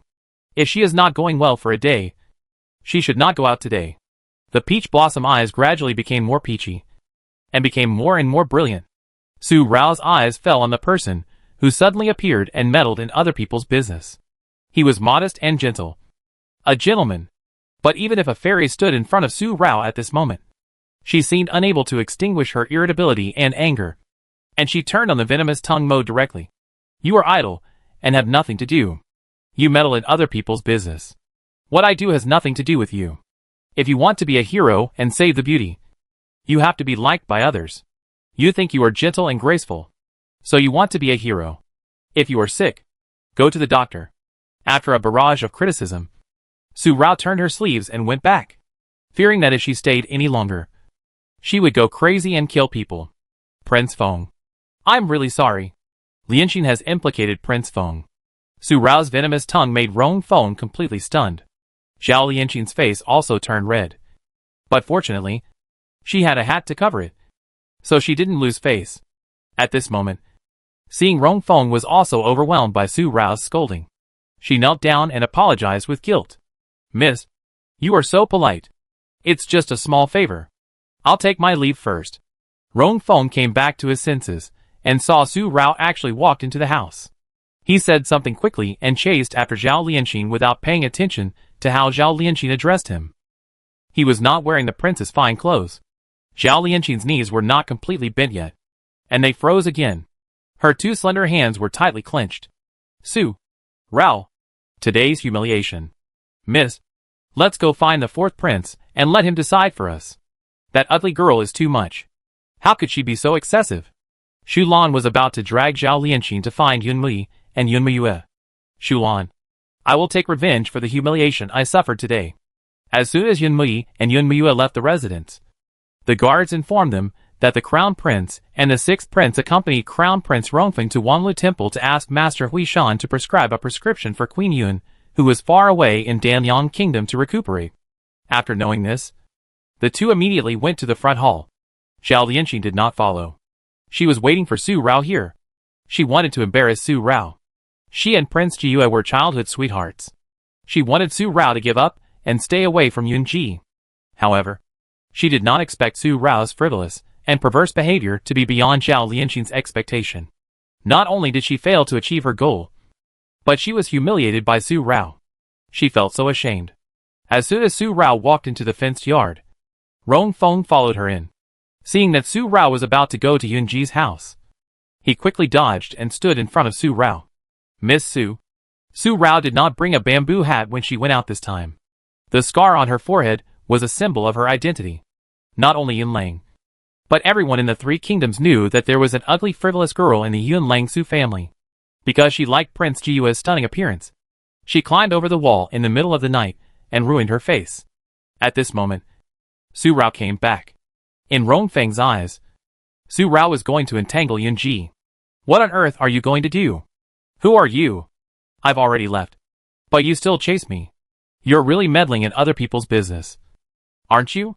She was blocked like this. And she came back. And she still chased me. Did he really think that Su Rao could endure it? She couldn't endure it anymore. And she couldn't endure it anymore. Why should she endure it? Why should she endure it every time? Why? A touch of red appeared at the end of her eyes. With a move of her palm, Su Rao directly bullied and started fighting. Rong Feng didn't have the opportunity to say anything else, and he quickly dodged. The cold wind blew, and the figures of the two moved at a very fast speed.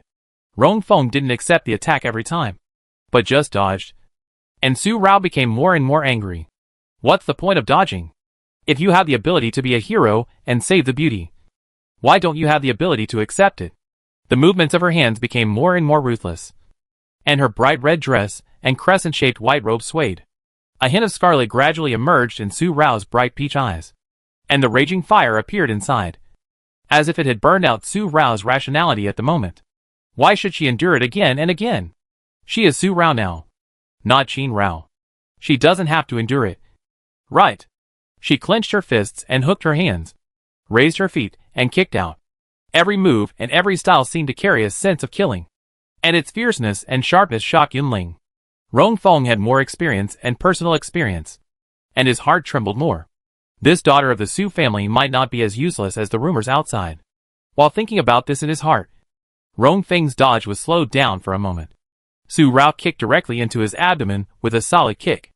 A footprint instantly appeared on the crescent-shaped white robe. Rong Feng retreated violently and felt a pain in his abdomen, which was completely painful. What a tricky kick. Rong Feng dared not be careless again. But Su Rao stopped fighting, because just as Su Rao kicked out, she heard a soft voice in her ear. Su Rao. It was Yunji's voice. The short call, as cool as a cold wind, made Su Rao calm down instantly and stopped.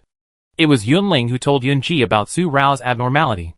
Just now, after Yunji took the medicine, Master Sha gave him acupuncture to make him fall asleep.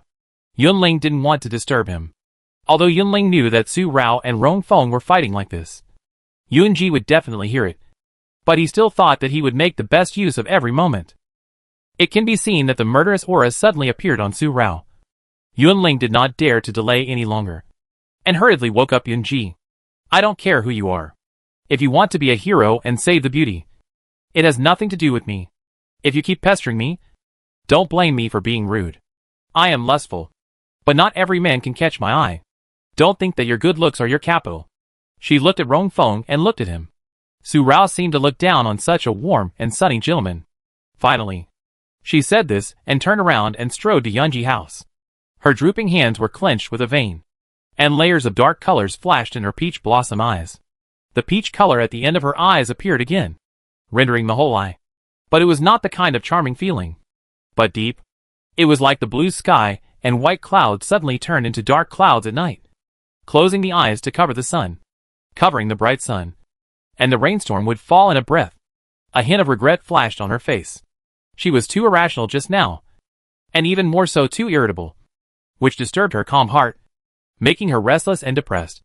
And she actually lost her sense of proportion. Too impulsive. Su Rao knows martial arts, and is quite powerful, but she doesn't have such internal strength. If someone with ulterior motives finds out, her disguise will be exposed, and even the matter between her and Yun Luoling 2 months ago will be suspected by others. Thinking about it, a trace of cold murderous intent suddenly appeared in his eyes. It disappeared in an instant. Rong Feng covered his abdomen and saw that Yunling, who went in and out, did not stop Su Rao. Yunling was Yunji's guard. Yunling did not stop, which meant that Yunji agreed. It seems that he may have misunderstood something. Prince Feng, Master Sha is in the room over there. I will take you there. Rong Feng was about to come over, and Yunling raised his arm to block him. Rong Feng frowned slightly. Yunling, don't you worry. His eyes fell on Yunji's room. The daughter of the Su family is obsessed with her cousin. Is it appropriate to let her in like this? Yunling's face was cold and indifferent. Prince Feng. That is the younger sister of the second son of Su. Just this one word, without any extra explanation, was enough for Rong Feng to understand. It seems that he really misunderstood. He looked at Yunji's room again, and finally followed Yunling to Master Sha's Zen room. Su Rao also walked into the room. Yunji no longer sat on the couch, but sat in front of the moonlight bamboo table, on which was a hot dinner, tempting the glutton. Su Rao was stunned immediately. Where did the dinner come from? When was it delivered? Why didn't she see it? You've been busy for half a day. You must be hungry. Come over for dinner first. Yunji had a gentle face, with a faint smile on his lips. If his face was not still a little pale, Su Rao would have thought he was fine. Thinking of the clear voice in her ear just now, Su Rao slightly pressed the corners of her lips, looked at Yunji for a breath, and walked over to sit opposite Yunji. Thank you for just now. Go wash your hands first. The two spoke at the same time. Although the fight just now was not even a short moment, Su Rao's dress and hair were still slightly messy. Her hands were naturally not clean. Su Rao looked at Yunji again, for a breath, and said nothing more. She stood up to wash her hands, and slightly tidied up her messy clothes, hair, and sleeves, then came back and sat down. Her eyes fell on the dinner. It was also vegetarian, but compared to lunch, these dishes tonight were much more exquisite. Each dinner was exquisitely presented, with green and green colors, crystal clear, and it was definitely not the vegetarian meal of Wanlu Temple, although she thought so in her heart. Su Rao did not ask, and did not wait for Yunji to start. She ate first. She was really hungry, and the whole afternoon was full of things that made her upset. A mouthful of it, light and fragrant, with a medicinal taste that strikes the taste buds. These are all medicinal food. Almost not greasy. Light delicious. The medicinal taste is not bitter. And it is refreshing. Like a breeze that clears the mist, making all the irritability and anger in Su Rao's heart disappear at once. A crescent appears in the corner of her eyes, and the peach color at the end of her eyes becomes more and more brilliant. No longer the gloomy dark color just now, but looking around again. Delicious. Food can always make people feel better. Although these are medicinal vegetarian foods, they are all light, and the taste is really super good. Endless aftertaste. Yunji is very lucky to be able to make such delicious medicinal food. If it tastes good, eat more. Your second brother and Su-han have something to do, and will go back first. You will go back with me in 3 days. During these 3 days, I will protect you like your second brother. What happened today will never happen again. And what happened just now will not be spread. You can rest assured. Yunji's voice was still so gentle, and it was less cool and misty. It was actually heartwarming to hear. The feeling of clouds and mist around him also disappeared. I promise. Su Rao took a bite of the dish and was stunned again. Reassurance. Promise. Raised his eyes and fell on Yunji again. He was still eating when he said this. Every move was so elegant. The silk on his eyes not only did not cover his elegant appearance, but added a mysterious and stunning look to him. Such a kind-hearted man. Just because of his second brother. Loves her so much and protects her so much. It is no wonder that his second brother would be so angry because he is so sick. It is not surprising at all. Yunji. My second brother didn't leave me on purpose because he was angry with me for making you sick. For some reason. Su Rao suddenly asked this question. After she said it, she realized that she suddenly felt funny in her heart. What's wrong with her today? Is she jealous of Yunji? When did she become so childish? He lowered his head and continued to eat. Yunji stopped eating. He looked up. It's almost the end of the year. And your second brother still needs to deal with many things in the army. After explaining to Su Rao the reason why Su Er left. Not because he was angry, but because Su Er really had something to do. Yunji continued to eat. But Su Rao shook the bowl and chopsticks and almost knocked them over. She quickly stabilized it and quickly glanced at Yunji. He didn't notice it.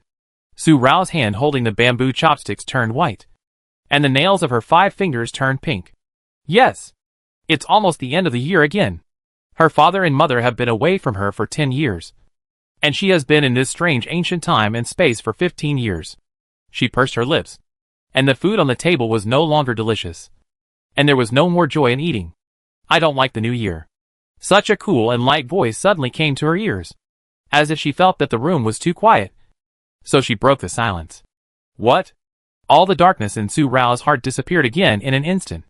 Suddenly she understood why Yunji said that. The New Year's Eve was not only difficult for her, but also for the people in front of her. They all lost their families and parents on the same night. In fact, they were in the same boat, no matter how glorious they were outside. Only they knew how miserable they were. I'm sorry. These 3 words came out of his mouth. And then he added, I'm talking about what happened today. I'm sorry. Yunji's mouth curved slightly. I'm talking about what happened today too. Suddenly, Su Rao smiled. A light smile that brought out a sense of emptiness. The joy in her heart rose, dispelling the sense of alienation that she had never noticed. Yunji. It turns out that you are not so far away. Su Rao's makeup, which had been put on for nearly a day, and the fight with Rong Feng just now, was already a little smudged. When she washed her hands just now, Su Rao wiped her face directly and removed that ugly look. Anyway, Yunji couldn't see it. And as for other people, there was only Yunling and Master Sha, and others couldn't easily enter Yunji's room.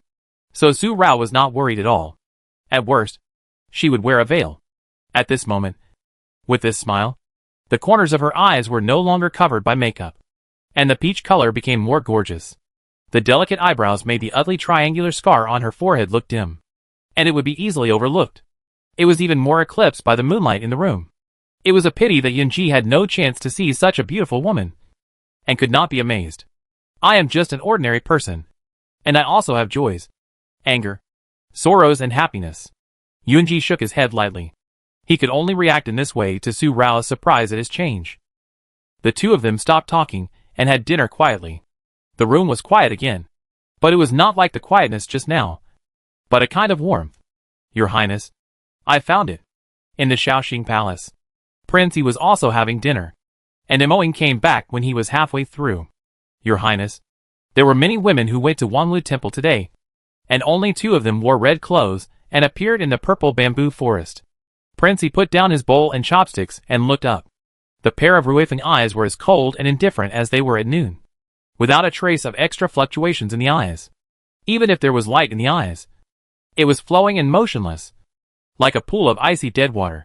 One is Zhao Lianqing, the granddaughter of Duke Xiao, and the other is Su Rao, the ugly girl of the Su family, who came with Su heir. Your Highness, the one we saw today should be Zhao Lianqing. The ugly girl of the Su family is lewd and perverse. If it was her, she would have already. Emoing paused and said nothing more. But there was no need to say more. With the lewdness of the ugly girl of the Su family, if that woman was Su Rao, she would have rushed over and knocked the prince down long ago. Prince Yi put down his bowl and chopsticks, with a hint of thought in his cold eyes.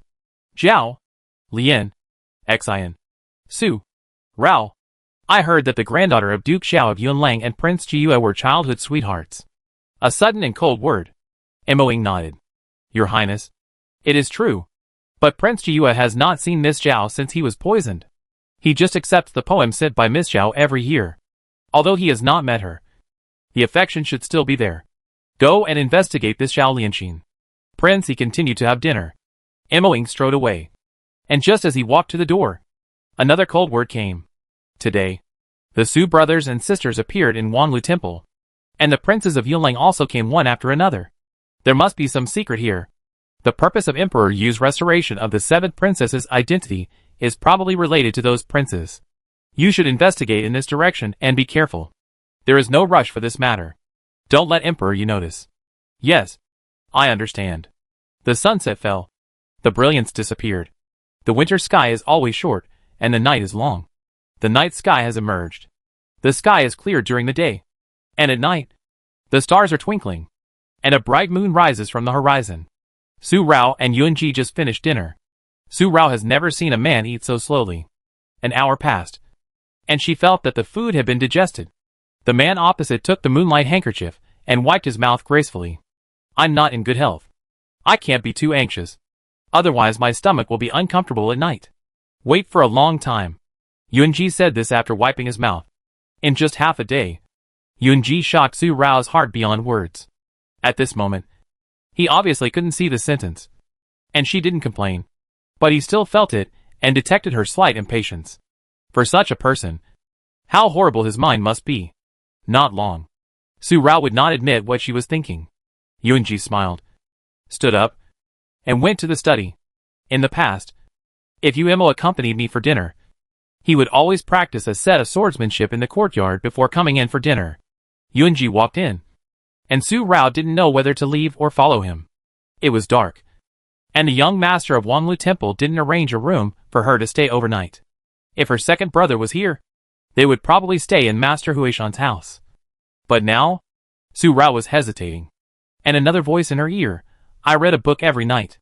I didn't bring Yun Feng with me this time. Miss Su, can you help me recite it?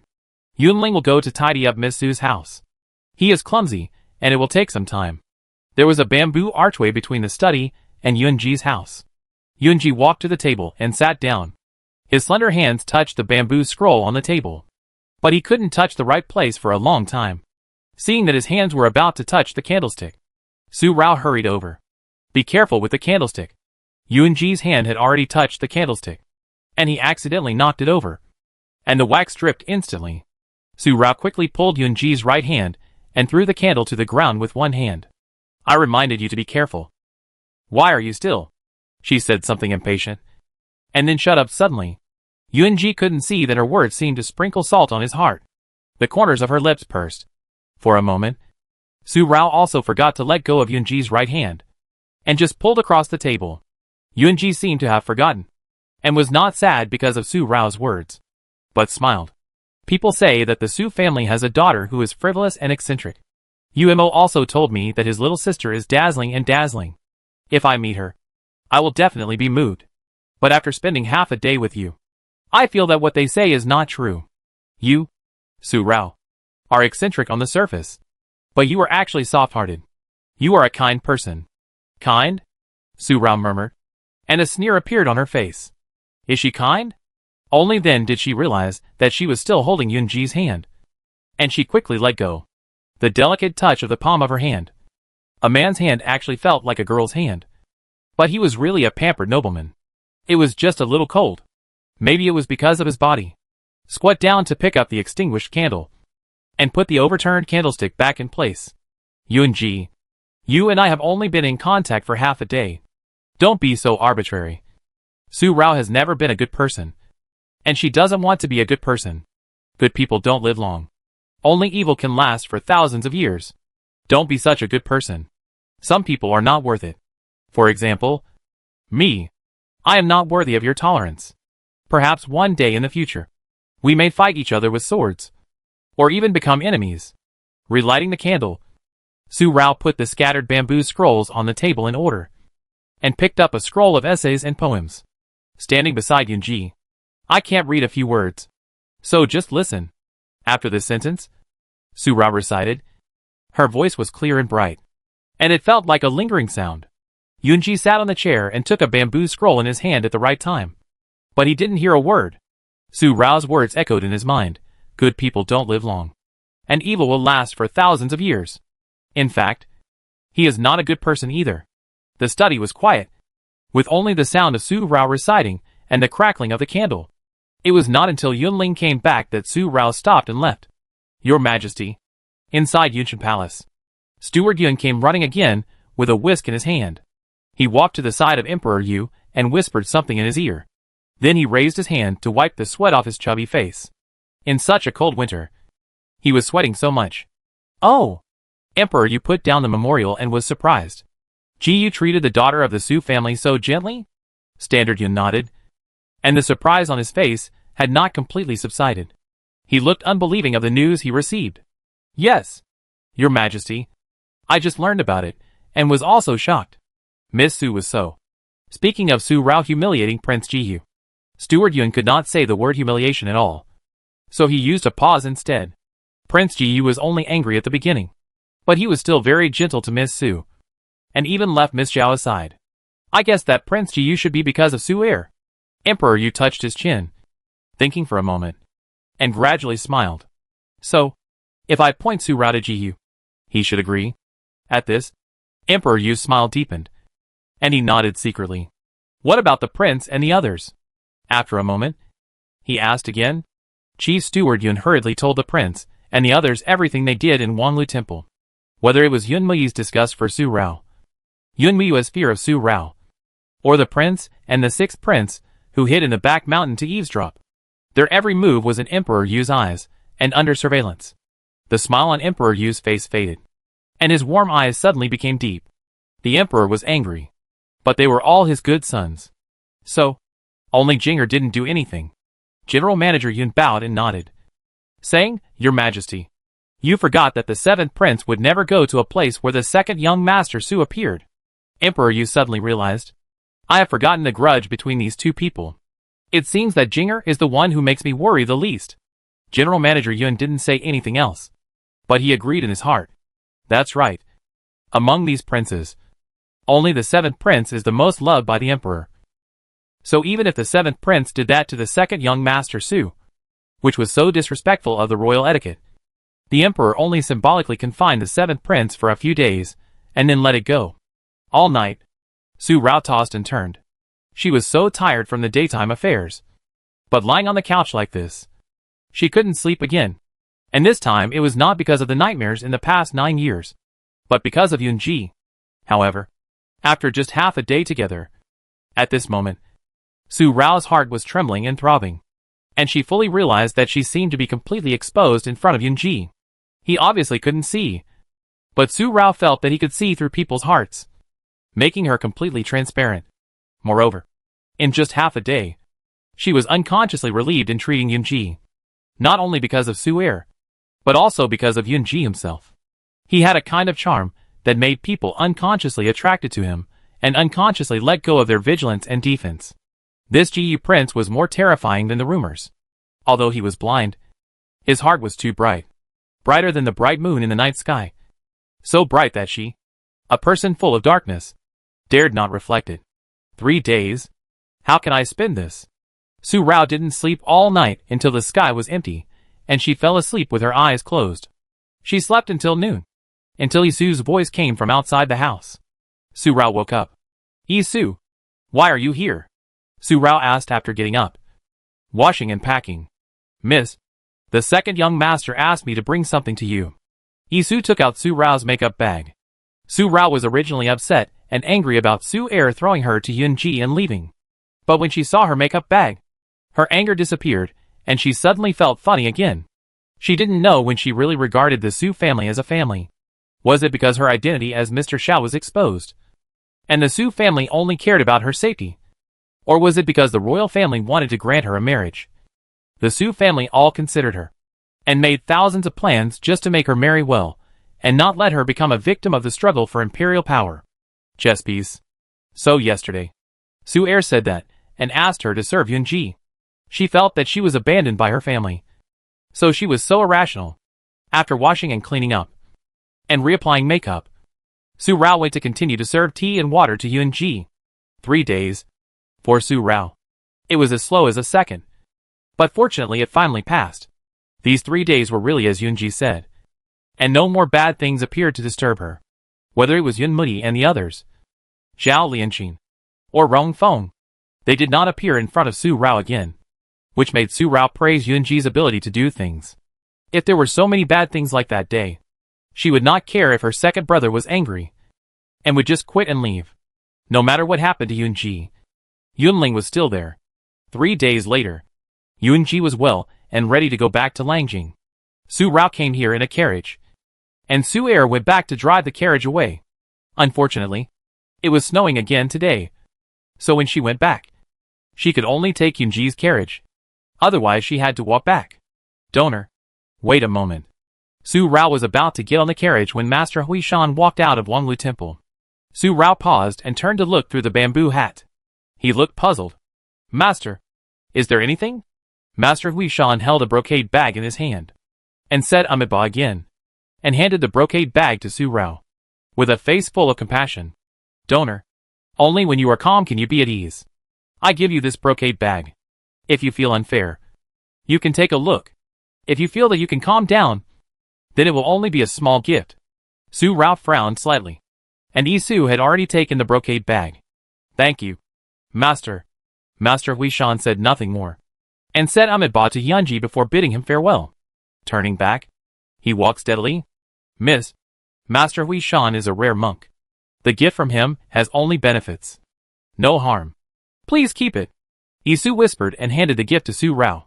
Su Rao looked at it for a breath, and finally put it away. Buddhists do not lie. It seems that Master Huishan saw her impatience that day. Turning around, he got on the carriage. Yunji's carriage was also the color of moonlight. Just like him. The moonlight was hazy. The interior was covered with fine mink and white tiger skin. And there was an exquisite small heater. It was very warm, and not bumpy at all. Yunji had never asked about the gift from Master Huishan, and Su Rao would not tell him. The carriage drove away from Wanlu Temple. Yunji's carriage, from the inside and outside, was just an exquisite carriage for aristocratic children. But it was unexpectedly hidden. Under the body, the bottom plate was opened, and the tea table and cups were all available. There is also a small bookcase, right behind her in the wall of the carriage. It is completely controlled by a mechanism. Such a small carriage has at least 10 mechanisms hidden inside. Su Rao was shocked. This is not a carriage at all. It is basically a small mechanism room. Yunji opened the bookcase and let Su Rao find a book to read by herself, so that she would not be too bored. He made tea with elegant movements, although he almost burned his hands several times. Su Rao wanted to say that she should do it, but she felt that if she said that, it would mean that she discriminated against Yunji and looked down on him because he was blind. During the 3 days of getting along, Su Rao also found that Yunji did everything by himself and never needed Yunling to help him. Although there would be bumps from time to time, Su Rao knew that Yunji was a proud person. Even if he had a disability, he could do it like a normal person and did not need anyone's sympathy. He can live like a normal person. The only thing Yunji can't do by himself is probably reading books by himself. After all, there were no books for the blind in ancient times. Su Rao didn't help. And it was really boring to sit like this. So she turned around and looked at Yunji's small bookcase. The books were neatly placed in small compartments. And the categories were marked on them. The categories of books were very complicated. And it was hard to tell what kind of books Yunji liked to read. At a glance, there were actually some storybooks. Su Rao was a little surprised. Could it be that Yunji also liked to listen to these folk love stories? Could there be such a pure place in his heart? But he didn't look like a person who liked these. Turning her head, Su Rao stole a glance at Yunji. But he seemed to be looking at her. Because his head was not lowered anymore, but raised, facing her. Su Rao looked over like this, and turned back reflexively. After doing this action, she realized that she had done something stupid again. Yunji couldn't see it, so why should she feel guilty? Besides, she just took a look. She looked so angry. Just to be seen. She looked a little annoyed. She put aside the confusion in her mind and took the storybook. The grid for the storybook was a bit high, and Su Rao had to kneel down to reach it. She didn't notice that the person behind her had a smile on his face, as if he was helpless. Su Rao took the storybook and was about to sit down. But the carriage, which was not bumpy at all, suddenly shook and swayed. Su Rao was about to sit down. But if she sat down like this, but would sit directly on the cup pushed by Yunji. That was the freshly brewed tea. And it was still steaming hot. If you sit down like this, the consequences can be imagined. Su Rao didn't notice. But Yunji knew. With a quick move of his arm, he embraced Su Rao and fell into the carriage together. Although he avoided the tea, the back of Yunji's right hand hit the wall of the carriage. Yunji, what are you doing? With a knock. Su Rao was not angry at Yunji for what he was doing. He suddenly fell on her like this. Although the carriage was soft, she was still a little confused when she fell down like this. The sound beside her ear was Yunji using his right hand to protect Su Rao's head. Otherwise it would be Su Rao's forehead that would be hit. If you sit down, you will be burned. The light voice brought a sound of reluctance. Yunji sat up, pulled Su Rao up with his left hand, and put his right hand behind his back. He didn't think there was anything wrong with his reaction to saving Su Rao just now. Yunling's voice came from outside. He just accidentally ran over a small pit. Is the prince okay? Yunji replied that he was fine and sat back down. Su Rao's eyes also fell on the steaming cup on the coffee table. She knew that she had just misunderstood Yunji and that Yunji was protecting her. She scratched her forehead awkwardly and looked at Yunji's right hand on his back. Your hand just seemed. I'm fine. Yunji shook his head. Su Rao still had the notebook in her hand and looked at Yunji for a moment. He was obviously in pain. With the sound of knocking, she threw the notebook on the blanket casually, knelt down beside Yunji, and pulled Yunji's right hand without saying a word. Yunji took a breath suddenly. The back of his right hand was red from knocking. And he was fine. Is this guy a good person? He is kind-hearted and does good things without any reward. But she is not a good person. And she doesn't want to be a good person at all. She doesn't want to owe favors to others. Especially this person's favor. She can't pay it back. She doesn't want to have any more interactions with him. You're fine? Suddenly angry, Su Rao dug her nails into the back of Yunji's hand. Yunji groaned, and then showed a helpless smile. I'm used to bumps and bruises. It will be fine in 2 days. He was so calm, as if he was used to such pain. Su Rao's anger suddenly disappeared. This man really knew how to make her angry? Do you have medicine? Releasing his hand, Su Rao checked the back of Yunji's hand. It was just a bump, and the bones on the back of his hand were fine. It would be fine in 2 or 3 days. Yes, but there are too many medicine bottles. I don't know which one it is. You look for it. Yunji knocked on the back wall of the car with his left hand, and a small secret compartment opened. It was full of medicine bottles and medicine bags, with all kinds of injuries. How many times must he have been injured to have such a complete set of Chinese medicine in the carriage? Su Rao didn't know why she suddenly felt a little sympathetic to the handsome man in front of her. Perhaps it was more of a pity that she felt the same way. She was also bumped and bruised. But the only thing that made her luckier than him was that the sharp stone hit her forehead instead of her eyes. If she was blind, she would not have such a strong heart to face it calmly like the man in front of her, and calmly accept the world without color. If she had never seen the colorful world from the beginning, then she would be blind. But when she had seen the colorful colors and faced the darkness, the fear and hesitation of the unknown, the road ahead was dark, and there was no light. Even if she was given 5 years, 10 years, or even longer, she might not be able to get out. But Yunji only took 3 years. No, to be exact, 2 years. In the first year, he was still on the verge of life and death, and could die at any time. If he was not a member of the Yun family, perhaps she would follow the arrangements of her father and brother. Treat him with respect. Respect each other. Spend her life peacefully. And listen carefully to the wishes of her father, king, and mother. Let them rest in peace in the afterlife. It's a pity. There is no if in the world. Su Rao found some medicine for Yunji, then hugged her knees and sat back against the carriage. Yunji, I'm not a good person. And I'm not kind at all. Don't indulge me because of my second brother. And don't protect me because of my second brother. I don't need your kindness. I can't bear it. The carriage went back smoothly, and Su Rao returned to the general's palace. The Yuwa carriage also drove back to King Fengju. The hand was bandaged with a bright red handkerchief, and the word Rao was embroidered on the corner of the handkerchief. Yunji took off the handkerchief, shook off all the powder on it, folded the handkerchief, and took it carefully in his hand. He touched the red word Rao with his fingertips, and the touch was very clear. Sitting on the bamboo couch in the study, his whole body was as calm as the bright moon. Su Rao emphasized her words for the second time, telling him that she was not a good person. He actually wanted to say that he was not a good person either, but when the words came to his lips, he still didn't say it. Prince Yun Feng and Yunling walked in. Prince Yi's subordinate Moing sent people to inquire about the Su family again, especially the matter of the second son Su bringing Miss Su to find you. Yun Feng spoke. 2 days ago, Yun Feng received a message from Yunling, asking him to keep an eye on Prince Yi. Any information related to the Su family that they want to investigate must not be missed. Miss Xiao was also investigated. Another word? This sound? Yun Feng's words brought a hint of strangeness. After all, the relationship between Zhao Lianqin and the prince. Yunji put the handkerchief into his wide sleeves, and the indifference around him became a little more distant. Zhao Lianqin, stand up and walk to the desk.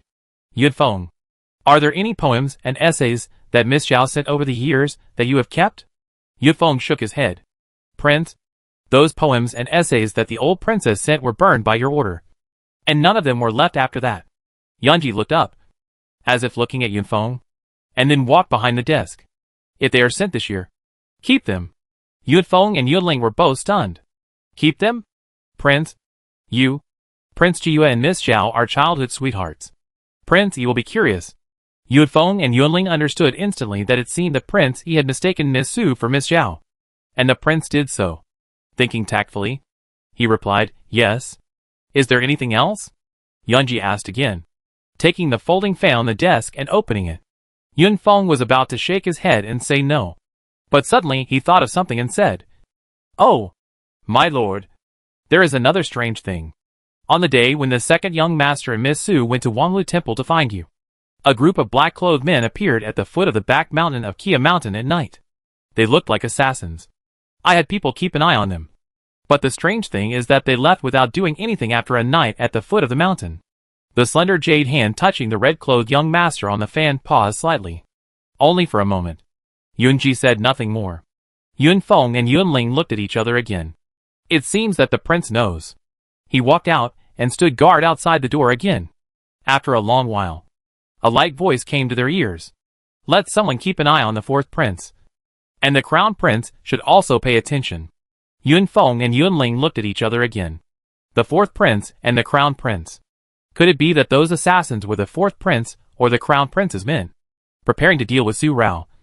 But because Su Rao was kept by the crown prince for 3 days and did not return the next day, it disrupted their plan, and they could not take action next to the crown prince. So they could only let the assassins withdraw. The fourth prince's mansion. Carved railings and jade bricks. Winding corridors. Exquisite pavilions and towers. Xiang in color. At this moment, it was covered with a layer of vast snow white by the falling goose feather snow. Outside the study, Yun Mui's personal guard Xian Ti took 2 steps and brought a gust of cold wind, pushing the door open. he whispered to Yun Muyi. Su Rao came back in the carriage of the Crown Prince Jiyu, and was personally sent back to the general's mansion by the Crown Prince Jiyu. On the rice paper on the table, a drop of ink was rendered, directly smearing the word kill, and the sharp feeling of the pen tip disappeared instantly. Yun Muyi's eyes showed a hint of deep surprise, and his face was filled with astonishment. Su Rao rode in the carriage of Prince Jiyu. This question was full of deep surprise and a hint of disbelief. Xianti nodded. Their people saw with their own eyes that Prince Jiyu's carriage entered the capital, first went to the general's palace on Nanning Street, and then returned to Prince Yun's palace. Yun Muyi's eyebrows were tightly knitted, and the warmth between his eyebrows turned into depression. The ink on the brush in his hand dripped drop by drop, completely rendering the word kill on the rice paper. How could Prince Jiyu be so caring towards that ugly girl Su Rao? He was humiliated by Su Rao, and was so angry that he became ill. Mumbling, Yun Muyi was confused.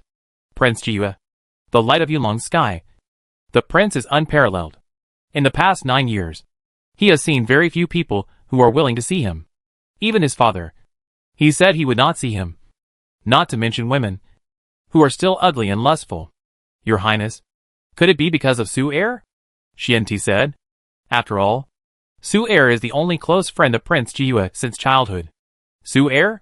Yun Muyi raised his eyes and looked at Xianti. His eyebrows tightened. On that day at Wanlu Temple, he also thought it was because of Su Er. But then he thought again. Would Prince Jiyu be a person who would accommodate others? The strength in his hand suddenly increased. But the wind and rain change rapidly, and nothing in the world is absolute. Maybe Prince Jiyu is really because of Su Er. After all, who could understand Prince Jiyu's mind? Even the emperor can't guess it easily. If it is really because of Su Er, then instead of marrying the ugly girl to disgust himself, he might as well win over Prince Jiyu directly. In this way, he can dispel his father's suspicion of him, and put more thoughts and attention on the prince and others. And also, there is a sharpness in Wen Shu's eyes. The prince and Yun Muxiao thought he didn't know their wishful thinking. If they want to reap the benefits secretly, it depends on whether he gives them a chance. Xianti, go and find out as soon as possible whether Prince Jiyu's different treatment of Su Rao is really because of Su Er. If it is, suddenly, a deep color appeared. It seemed that a cold wind swept through the study. If it is, then, East Palace. Yun Muxiao also went to find Yun Murui. The same thing. The same doubt. Are the relationship between Prince Jiyu and Su Er really that good? So good that he, who is not worldly, would love such an ugly woman who humiliated him? He kept her by his side for 3 days. Just because she was Su Er's sister. It's Su Er. Or maybe not? Yun Murui's eyes were full of thoughts. And his eyes were wise and outstanding. There was a sense of wisdom between his eyebrows. Yun Muxi was confused at a glance. Third brother. Why do you say that? Yun Murui looked at Yun Muxi, took a breath, and pressed his shoulder. I'm afraid it's not just because of Su Er. Although Su Er is a close friend of Prince Jiyu, Prince Jiyu has the demeanor of a brilliant and elegant man, and he will never lower himself to Su Er. In addition, Prince Jiyu's mind is hazy, and it is difficult to understand it clearly. Father's mind is also difficult to understand. It is possible that father secretly instructed Prince Jiyu to test us. The wisdom in his eyes became stronger. Ripples. In fact, the best candidate for the military power of the Su family is Prince Jiyu. But father will never assign Su Rao to Prince Jiyu. Not to mention that Su Rao's ugly face is not worthy of Prince Jiyu. Just Prince Jiyu's character. He will never accept the marriage granted by father. If Prince Jiyu refuses the marriage on the spot and disobeys the order, where is the majesty of father? Father will never let himself be unable to step down like this. Third brother. What should we do next? Yun Muxiu asked directly. Prince Jiyu left Su Rao in Wanlu Temple, and Yun Mui never had the chance to take action, which disrupted our plan. Now that Su Rao has returned, I'm afraid there won't be such a good opportunity again in the short term. How can we get close to Su Rao without arousing the suspicion of the emperor? This thing. His fingertips knocked on the table, and the clang-clang sound only hit his heart. After a moment, the action stopped, and Yun Murui looked at Yun Muxiu. His eyes were dark and sharp. Sixth brother. It's hard to understand what the emperor is thinking. Let's be quiet for now. You have people keep a close eye on Yun Mui. In Wanlu Temple, Prince Jiyu has not made any moves. so he will definitely take action again. When the time is right. He knocked on the table again. With a little force. The snowy sky and white earth. A curtain of white gauze snow clothes. And the treetops and eaves are all covered with snow clothes. Natural weaving. After returning to the mansion, Su Rao wrapped herself in the quilt and fell asleep. Although the carriage was only bumpy for a while. And she was not tired at all on the way back. Su Rao's mind had been in a tense state during the 3 days she stayed with Yunji. Now that she is back in her own nest, she can finally let go and feel at ease. When her heart is relaxed, she feels tired. She slept until the evening. Until Su Wu's noisy and shocking voice sounded in her ears. When she asked whether she really flirted with Prince Jiyue, Su Rao's sleepiness disappeared immediately. Fifth brother. How did you know? Su Rao just opened her mouth and then realized that it must be Yun Miyue who talked too much. But it was not Yun Miyue who told Su Wu. But her heroic deeds had once again spread to every corner of Lanjing. The reason was indeed related to Yun Miyue. When the two brothers Yun Miyue and Yun Muyi went to the front hall of Wanglu Temple to find the prince and the sixth prince, they saw them. Yun Miyue immediately told them what Su Rao had done to Yun Ji, humiliating Prince Jiyue and touching him. Especially Su Rao also made Yun Ji sick. It is too much to describe. Yun Miyue originally wanted the crown prince and the sixth prince to help him teach Su Rao a lesson.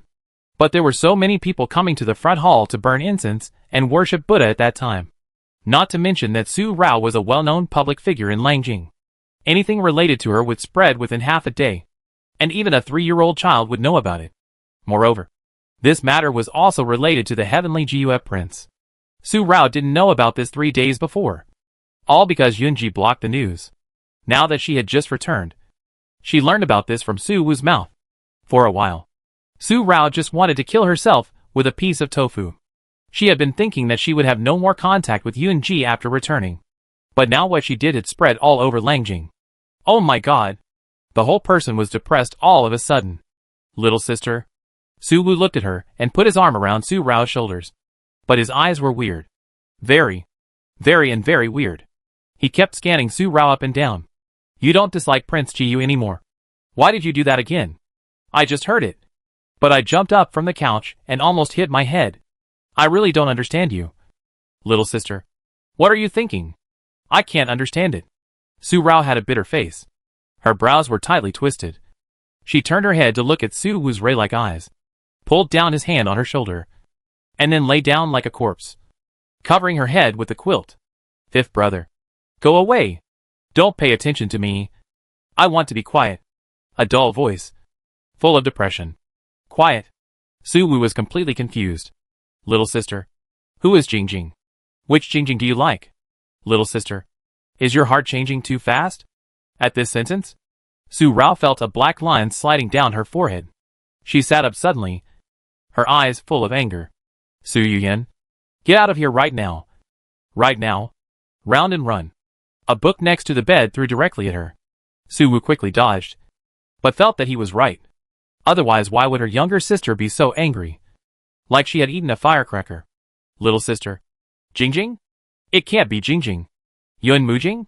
Su Wu's eyes widened at this again. But she quickly said, Little sister. You can't like him.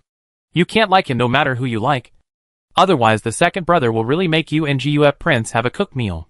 Su. You. Yin. With a roar that shook the whole Raoxiang pavilion, Su Rao threw the quilt and pillow in anger. Su Wu dodged left and right. Little sister. I'm serious. Honest advice is hard to hear. Don't disobey me. Seeing that Su Rao was about to get off the couch, Su Wu hurriedly spread his legs and just ran out of Raoxiang pavilion. But suddenly stopped. Then he took 2 steps back. Second brother. It's happened. Second brother won't hear it. Su Er looked at Su Wu, feeling indifferent and even more depressed. Su Wu pursed his lips and held his breath. Second brother must have heard it. It's over. It's really over. Su Rao chased out and saw Su Er, and stopped as suddenly as Su Wu. Second brother. You, how did you get here? Asking. Secretly glared at Su Wu. Why did you mention Yun Mujing for no reason? Su Wu felt guilty and glared at him. Didn't you say Jingjing first? The two of them looked at each other in secret, thinking that they were being very secretive. Su Er glanced at them, walked through the two of them, and walked into Raoxiang Pavilion, without any extra expression on his face. But Su Rao and Su Wu felt a gust of cold wind blowing around them, which made them tremble. And they shook their bodies together in tacit understanding. They all felt goosebumps. Su Han, who followed behind them, also frowned. He glanced at Su Wu and Su Rao. Su Wu and Su Rao also looked at each other again, looking at each other in bewilderment. Yun Mujing. This name must not be mentioned in the Su family. Something big will happen. Come in now. With a cold voice, Su Er walked to the table and drank a cup of tea. Su Rao and Su Wu shook their bodies again in unison as a conditioned reflex. The two of them hesitated and were pushed in by Su Han. Su Rao and Su Wu turned their heads in unison and glared at Su Han viciously. Finally, they walked to Su Er's side, hanging their heads, like two babies who had done something bad. Standing uneasy and feeling uncomfortable, Su Er stopped talking again.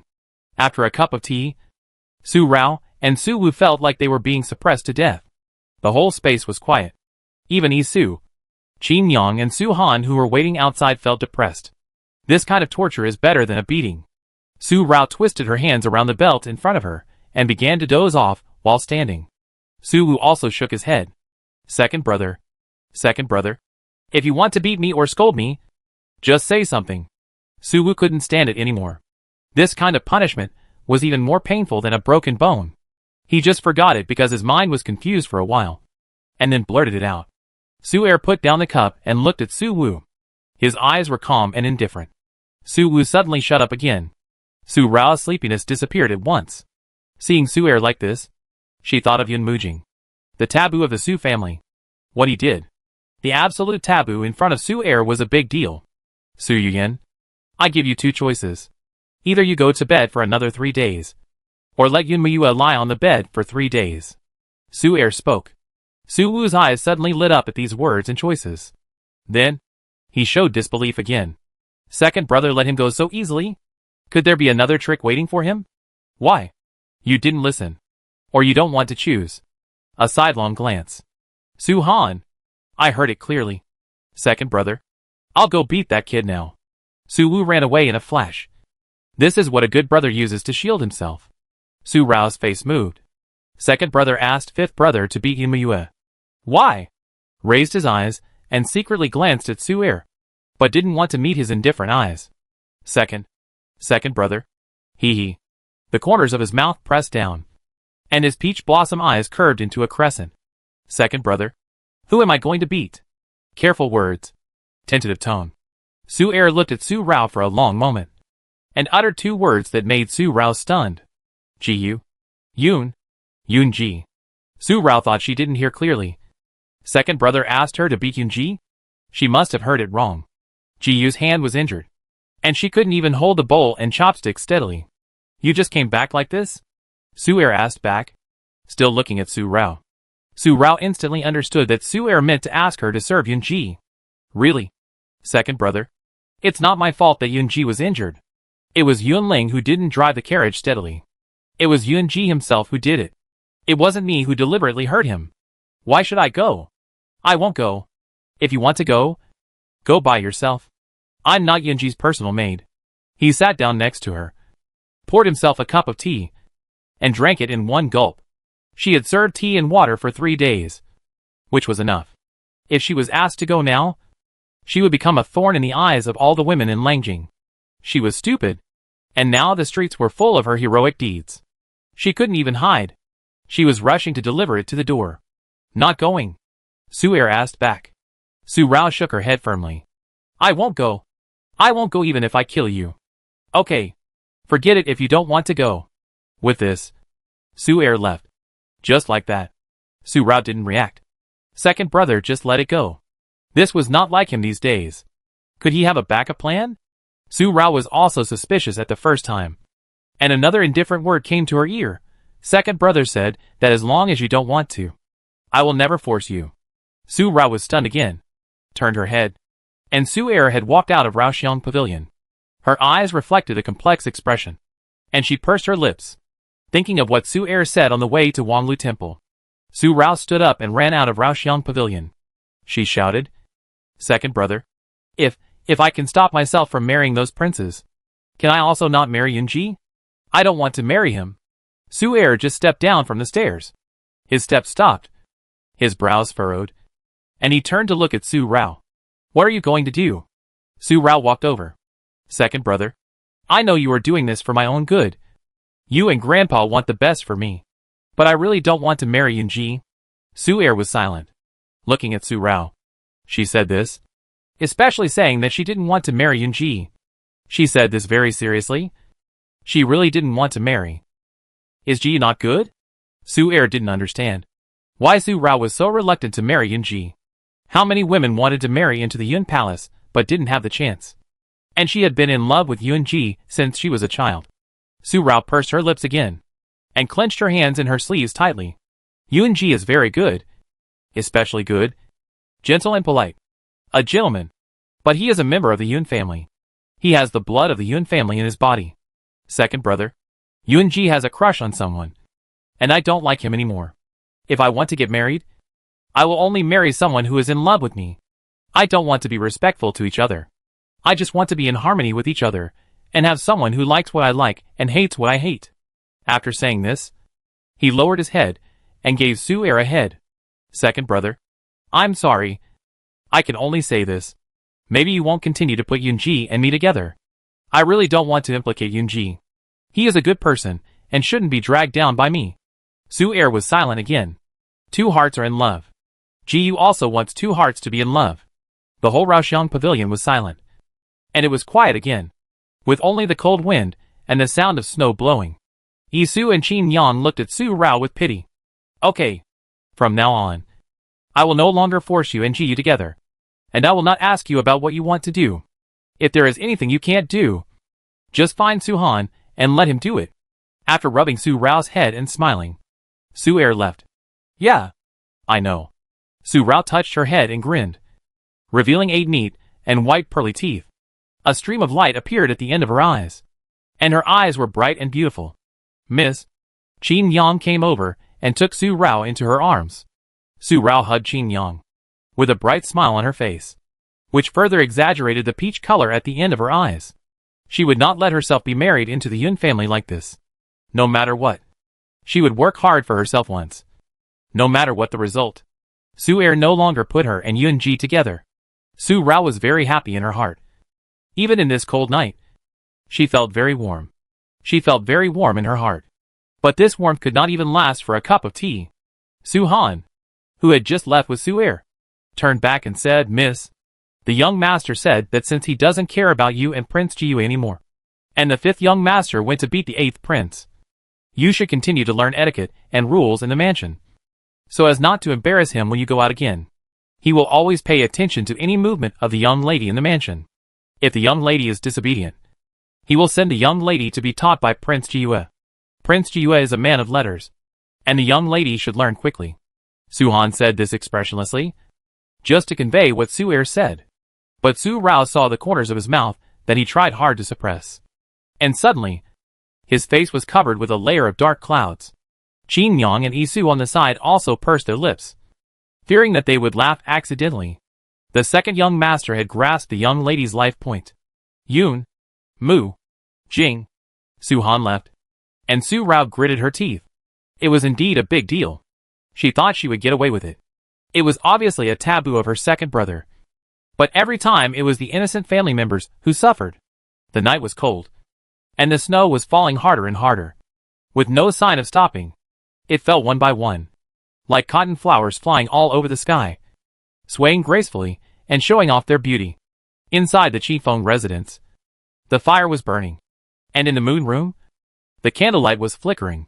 Yufeng shook off the snow on his body, put his bamboo umbrella under the eaves, and walked into the house with a delicate bamboo tube. Prince, the 2nd son of Su has sent a message. As soon as these words fell, the first person to react was not the moonlit figure sitting leisurely, but a man sitting opposite him. He was obviously a man, but he felt delicate like a woman. He looked like Panin. This man was the 7th prince, who caused Su-rao and Su-wu to get into trouble. Yun Mujing. He was wearing a shoe brocade purple robe, and he was lying down so delicately. When he heard the 4 words 2nd son of Su, he sat up, and his face, which was comparable to a woman's delicate face, suddenly changed. Su. You. Mo. The rhythm of his voice was even more delicate than that of a woman. But he gritted his teeth. There was a chill all over his body. He stood up and snatched the bamboo tube that Yifeng was about to pass to Yunji. He opened it and took out the paper in one go. Seventh Prince. Yunling's brows froze. Let him see. The news said by Mo is probably related to Su Rao. Yunji didn't care about Yun Mujing's behavior and continued with his own work. Yunji held a few pieces of iron in his hand and spliced them together. There were also many pieces of iron on the table beside him, as well as some round iron needles. Some were long, some were short, some were thick, and some were thin.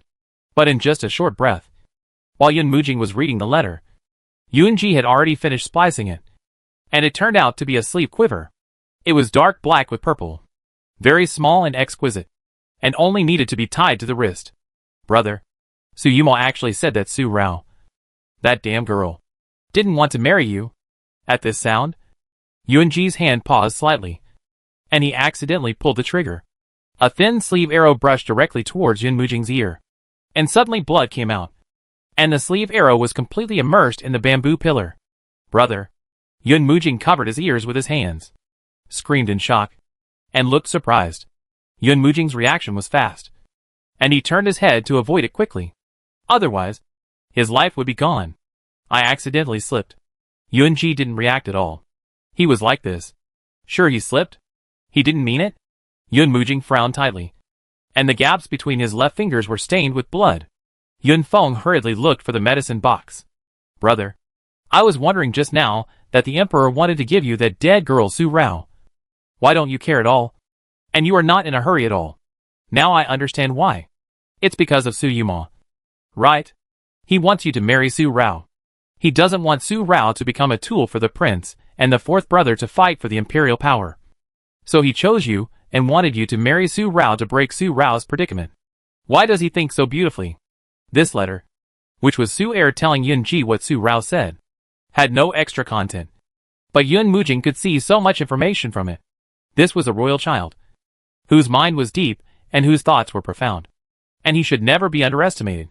Yun Feng brought the medicine box and treated Yun Mujing's wound. The sleeve arrow scratched his ear and scratched his flesh. But it was not a big wound. Yunji seemed not to have heard Yun Mujing's words. He asked Yunling to give him the letter and touched the words on it. There was no expression on his face, and his aura was indifferent. But Yunling and Yun Feng knew what Yun Mujing's words meant to Yunji, and his heart just fluctuated. The sleeve arrow shot out was the evidence. Su Rao, that dead girl, is just a shameless shrew. How can she be worthy of my handsome brother? Su Yumo has a good plan. I will never let him succeed. Another word. Yun Mujing's face was furious, and his beauty was more beautiful than a woman's. Even when he was angry, he was still stunning and charming. Brother, don't worry.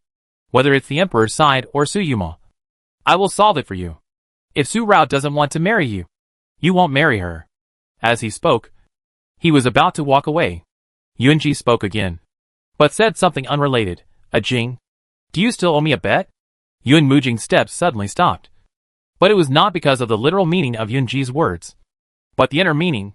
Brother, you? He frowned more and more, and the tenderness between his eyebrows disappeared completely. A trace of anger emerged.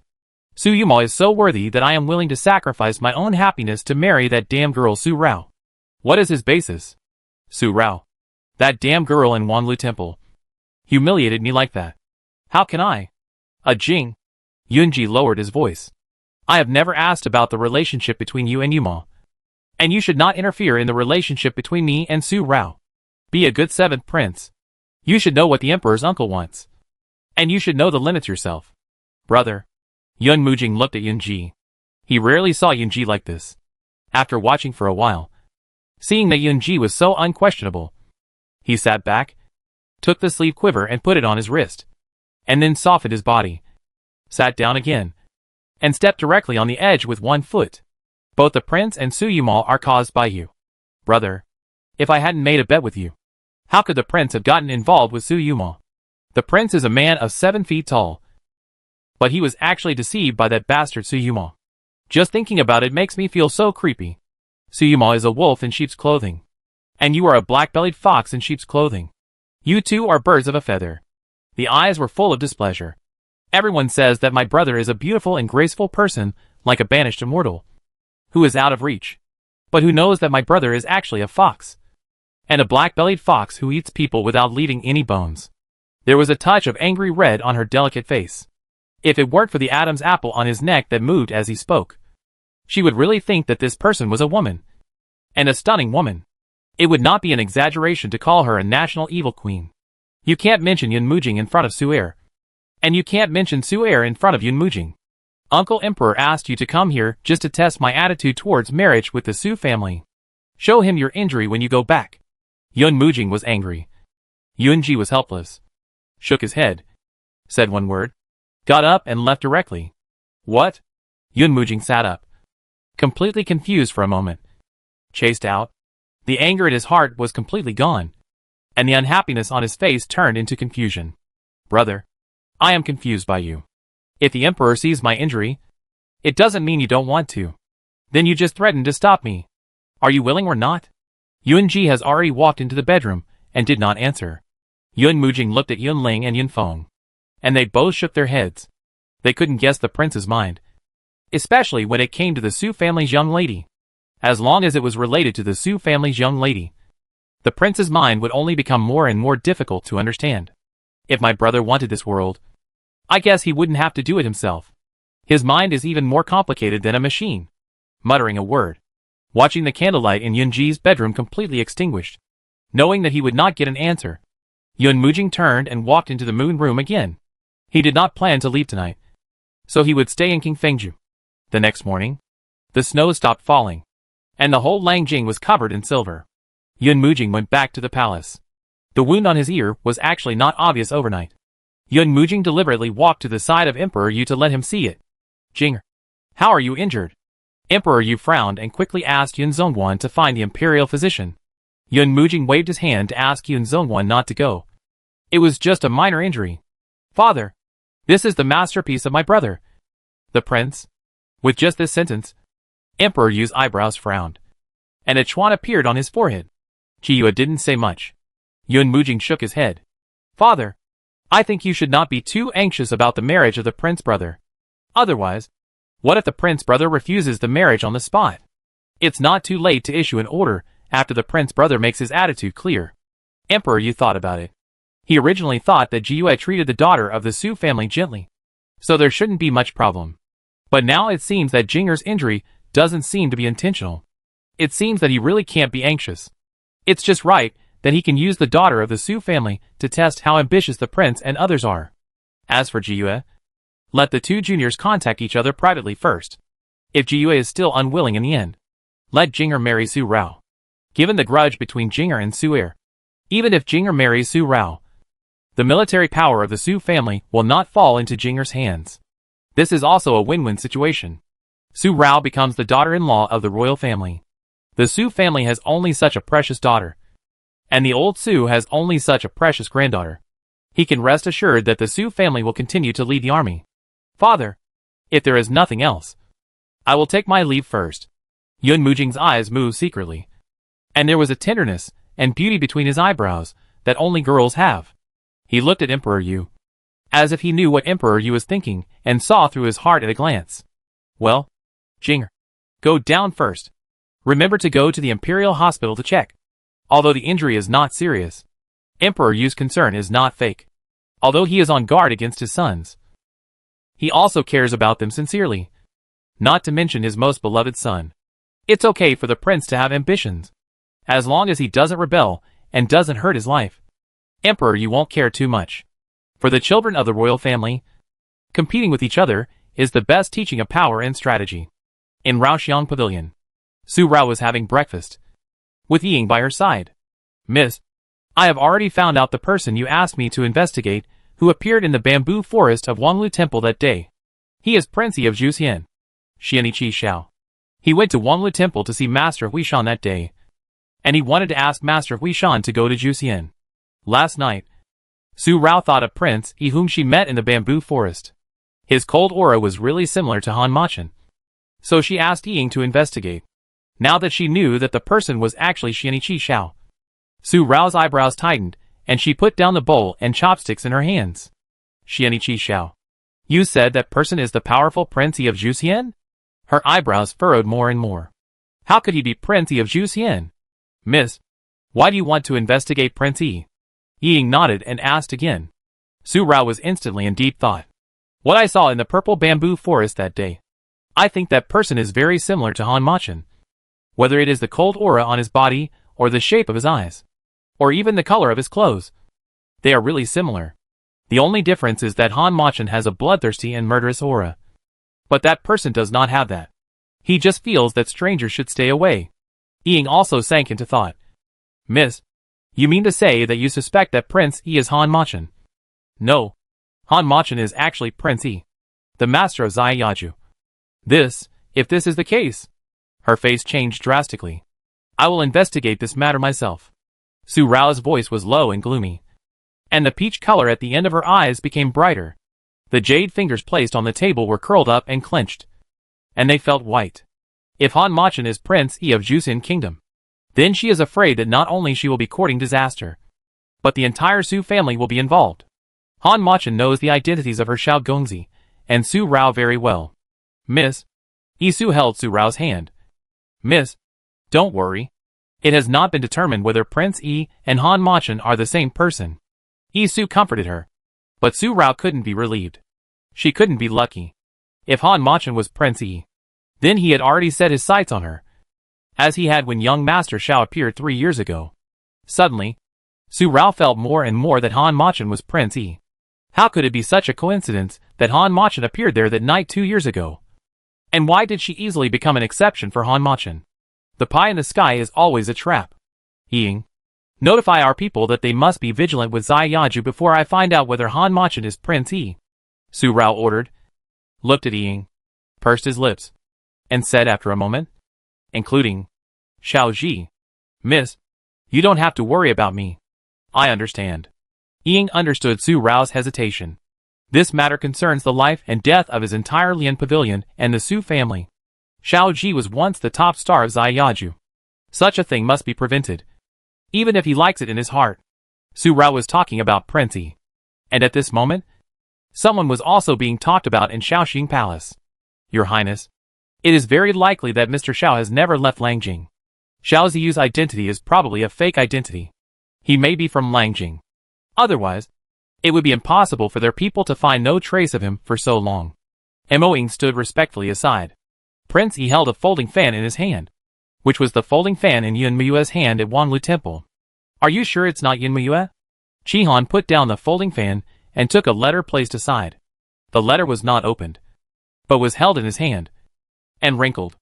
Moing shook his head and knelt on one knee. Your Majesty, I am incompetent. After smoothing the wrinkles on the letter, Prince Yi stood up and walked out of the palace directly, with his hands behind his back. The feeling of coldness all over his body suddenly became stronger, gradually bringing out an oppressive atmosphere. Since I have been looking for so long and there is no trace, then I will visit you. The wild geese flew far south, and the snow dripped on the branches of the willows. In the vast Lanjing city, as the sun gradually rose, the bright sun began to melt the winter snow. It was noon. Ying went back to the Lian Pavilion, but she was away for only about an hour, and returned to the Raoxiang Pavilion. Prince Yi went to the Lian Pavilion to ask Mr. Xiao to design and make a set of brocade clothes for his brother as a birthday gift for Emperor Wei. How many people flocked to Master Zhao's designs? Not to mention that he designed and made them by himself. So far, Master Xiao has only designed and made 2 sets of gorgeous clothes. Yu Hua and Ning Hong. Just when I mentioned Cao Cao, Cao Cao has arrived. Su Rao's face was thoughtful for a moment, and the peach porcelain cup in her hand turned unconsciously. Ying, Xianqi Xiao specifically asked to see Master Xiao? Yes. Ying nodded. Miss, Prince Yi specifically asked to see you. He wants to talk to you in person. The master of Ziyaju knows your identity. And now that Prince Yi is here to find Master Xiao. Miss, it seems that he is not Han Machin. Not necessarily. Su Rao didn't think so. This morning, Ying just found out about Prince Yi. And this afternoon, Prince Yi came to her Liana. How could he come to her house So coincidentally. Maybe he did it on purpose. He knew that Ying was checking him out. And she suspected his identity. So he came here to dispel her suspicion. Ying, there's no reason to refuse the money that's delivered to your door. A sudden smile. The corners of her eyes and eyebrows. A bright peach color. Prince wants to see Master Sha. But I have given Master Sha's identity to Xiaoju. If Master Sha wants to show up again, he must first tell the master of Xiaoju. Right? Such a big order. Liana can't easily miss it. Ying suddenly understood that if the young lady went to see Han Machin, he would stare at Prince Yi, and it would be clear whether it was true or not. Ying, go tell Xianiqi Xiao that this young master is out and about. You can only give him an accurate answer after receiving the news. Don't be too definite. If he is willing to wait, then it's fine. If not, then this deal can only be dropped. To confirm whether Han Machin is Prince Yi, this matter must not be rushed, and it must be done step by step. Han Machin is mysterious and bloodthirsty. She must be absolutely careful, and must not let him notice anything wrong. Besides, young Master Sha is not someone who can be seen just by saying so. Yes, I understand. Ying nodded, understanding the implicit meaning of Su Rao's words. Leave. Su Rao took out the free and easy order, looked at the word Han on it, and her eyes moved quietly. Han Machin, please don't be Xianiqi Xiao. Otherwise we can't cooperate sincerely. You can touch me, and at worst we will break up in the end. But if you dare to target my family... Yisu, is the second brother out? Asked. Yisu replied, Miss. The second young master just left, and I don't think he will be back for a while. Immediately, Su Rao got up and walked to the cabinet. Within a quarter of an hour, she had changed into men's clothes. This time, she was not wearing the fluorescent red robe, but a blue and blue shirt. The triangular scar on the left forehead was directly covered with powder, and a blue makeup flower was dotted at the end of the left eye. Men's makeup style. It is not only Yunlang women who wear makeup on their foreheads, but also the talented scholars and writers of Yunlang. They are dressed like this, with makeup on their faces, which is considered elegant. Miss, what are you doing? Seeing Su Rao dressed like this, she did not have the romantic style of Mr. Xiao, but the trend that has become popular among the literati in Lanjing in the past 3 years. The young man is smooth and elegant. Dressed like this, the contours of his face are also soft, without the sharp edges of Mr. Xiao. The pair of charming peach blossom eyes are also slightly smooth at the end of the eyes, and the eyes feel clearer. There is no gorgeous look, no charming drunken and hazy charm, but the clarity of a young man. It is also men's clothing, but it gives people a completely different feeling. Yisu has seen it for many years, and she is still surprised again. The young lady's disguise technique not only changes her temperament, but also her face shape, compared with the human skin mask that leaves traces. The young lady's disguise technique is perfect as long as it doesn't rain heavily. Holding a folding fan, green mountains and green waters, and writing poems on the other side. Such an outfit is a trend brought about by the appearance of Mr. Xiao in Lanjing in the past 3 years. Now walking on the street will not attract too much attention, because people have become accustomed to such dress in the past 3 years. Yisu, I'm going to Xiaoju. If my second brother comes back, please notify me quickly. As soon as the words fell, without waiting for Yisu to say more, Su Rao jumped up and left. The sleeves fluttered and disappeared from the wall. Ying, who returned to the Lian Pavilion, also relayed Su Rao's words to Prince Yi, but replied that he had just sent a message to the young master. But the young master's whereabouts were erratic, and he didn't have an exact time for when he would reply, so he might have to wait. Mr. Zhao's name. I was curious when I was in Juxian. This time I came to Yunlang.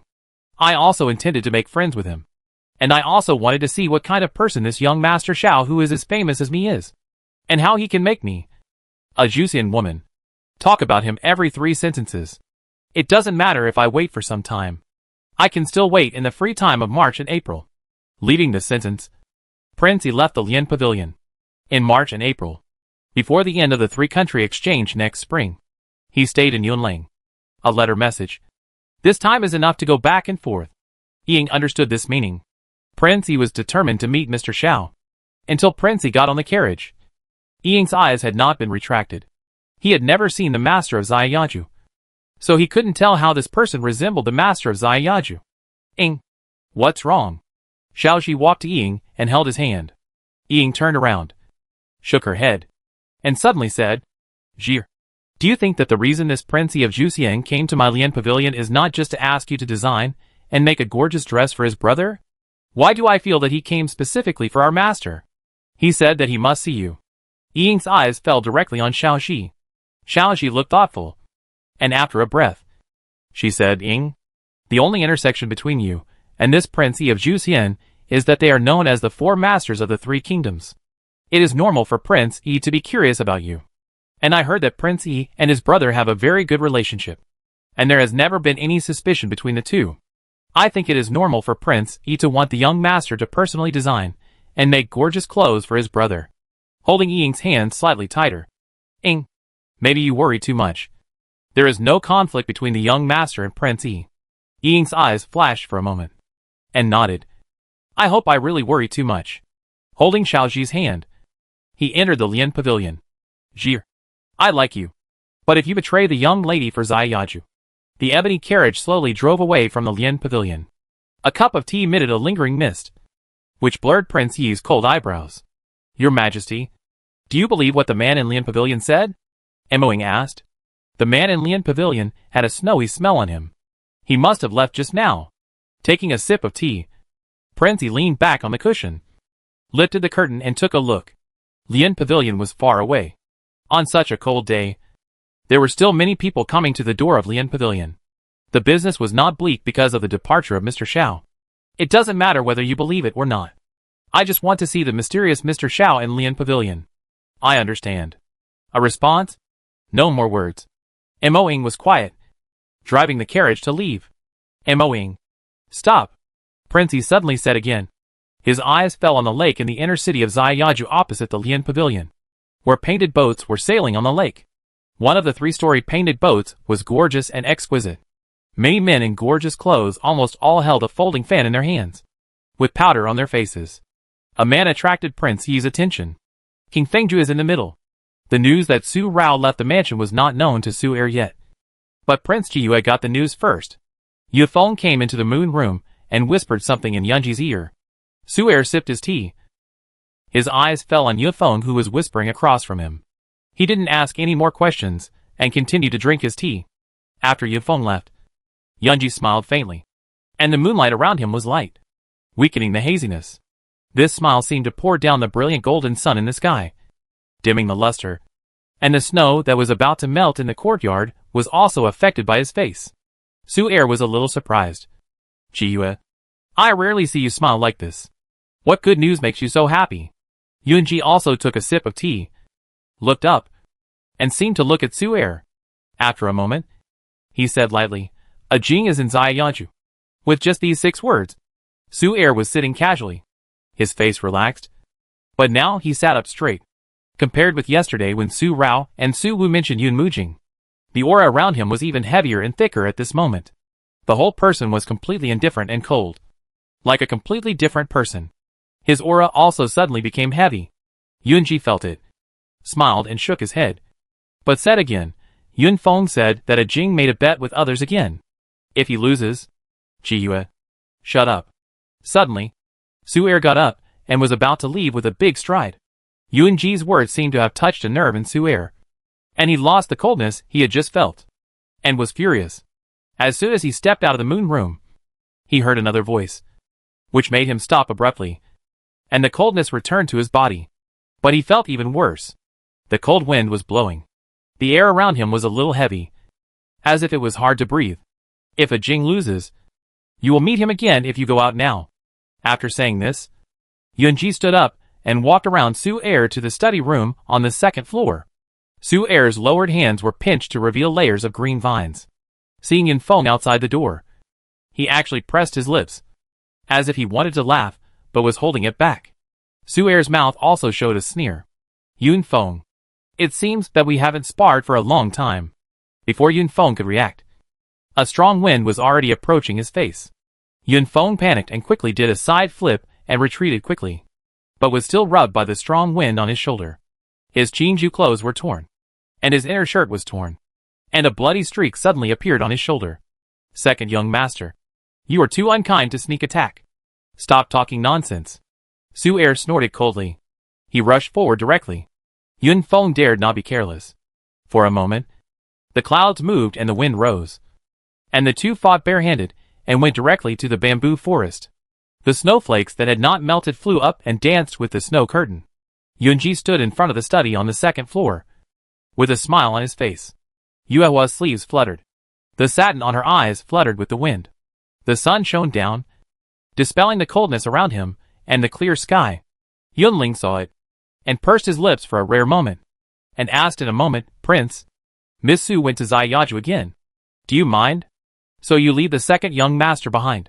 Yunling didn't understand. Didn't understand what their prince was thinking at the moment. In order to keep the second young master, he actually talked about the seventh prince, just to give Su Rao more time, and not let the second young master find out that she left. As a woman, she should not go out of the house. But Su Rao not only did not do so, but also showed up all day long. And the prince didn't mind. A woman did so. The smile on Yunji's lips did not change. He still had that smiley feeling. But it also brought out a bit of warmth, and less of a bit of coolness and mist. She is different from other women. She is not a bird in a cage. But she has been locked in a cage by Umo for 2 months. After stopping, Yunji did not say anything else and turned and walked into the study. Yunling still did not understand. If he did not know that Su Rao was disguised, he would think that it was normal for Su Rao to go to Ziyaju. After all, the Su family had a girl who was ugly, dandy, and lustful, and even more eccentric. But these were just Su Rao's disguises. In Yunling's eyes and heart, Su Rao was no different from other boudoir girls. A boudoir girl, but appeared in a red building like Ziyaju all day long, and frequently contacted with men outside, which was really unacceptable. Yunling did not understand, but did not ask any more questions. Who could know the thoughts of their princes? And no one could guess it. Prince, Xian Ichi Xiao just went to the mirror pavilion and specifically asked to see Master Sha. Following in, Yunling told another piece of news brought by Yun Feng. Yunji's jade hand that took the book paused slightly, and then opened it again without any reason. The moonlight was indifferent.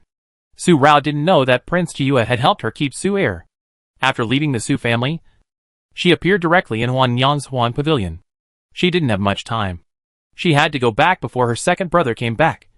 Otherwise she couldn't escape his deadly sight and indifferent eyes. Oh! What kind of east wind is this today? Which actually sent such a gentle young man to my family. I feel my heart is rippling when I see him. I must take a good look before I can stop. Huan Yang was still as charming as ever, twisting her enchanting figure and walking over. She was wearing a bright red gauze skirt, reflecting peach petals, and her makeup was even more gorgeous and delicate, with peach blossom makeup and flower ornaments on her eyebrows.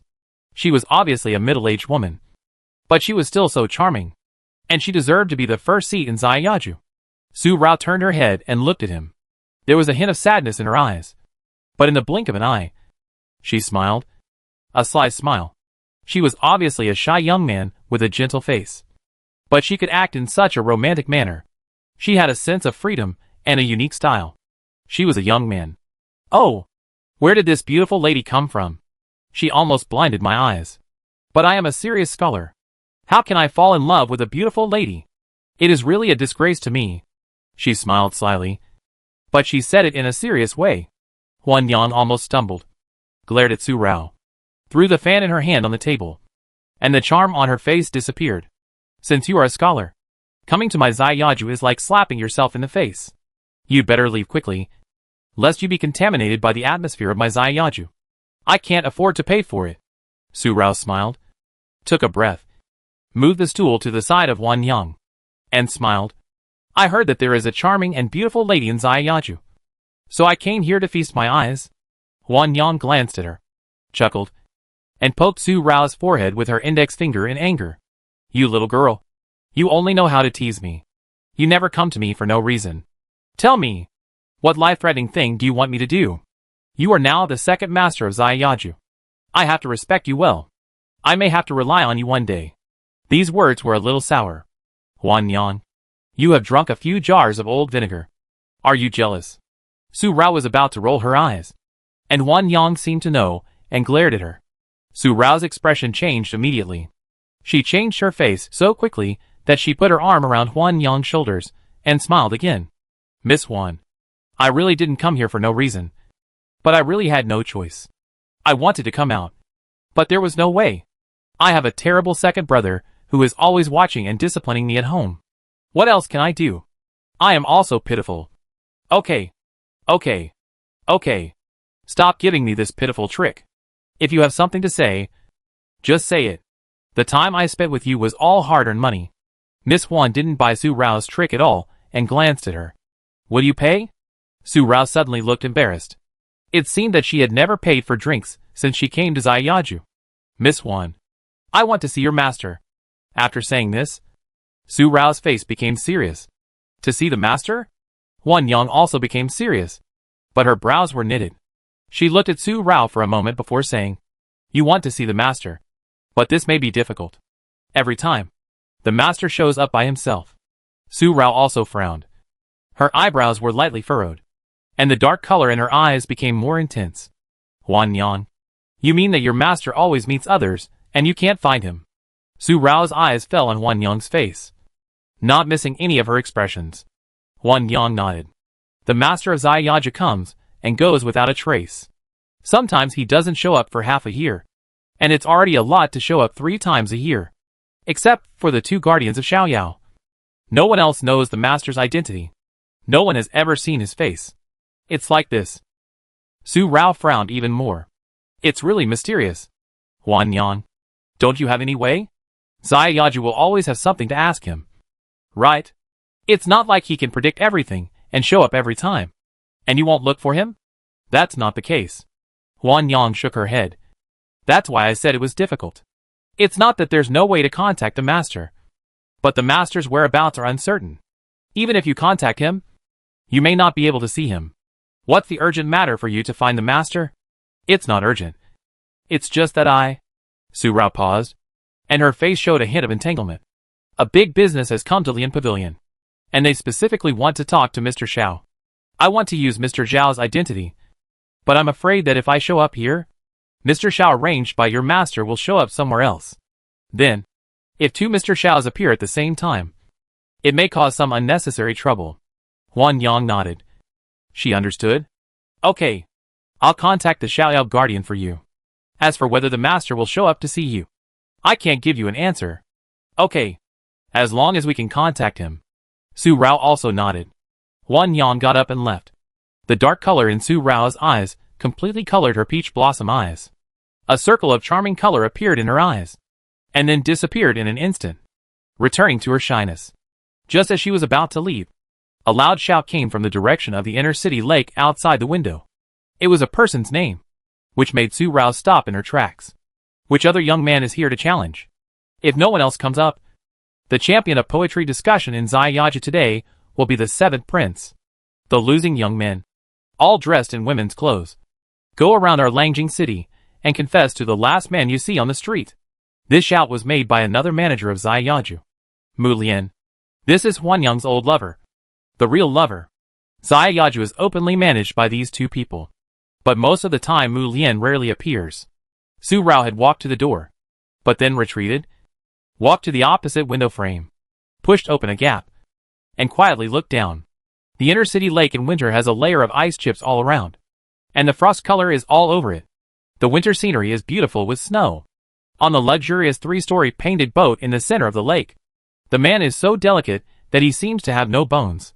He was still wearing a purple robe, but the style had changed. He was leaning softly on the railing of the pleasure boat, standing with his legs crossed, looking boneless. He stood among those elegant and talented scholars, which was particularly eye-catching. After all, such a man seemed more delicate, gentle and charming than a woman. Su Rao's eyes moved. The most beloved son of Emperor Yu, born to the late concubine Jing. Concubine Jing was the most beloved concubine of Emperor Yu when he was still the prince. She and Emperor Yu had been childhood sweethearts. She was supposed to be Emperor Yu's main wife, but she became a concubine in the end.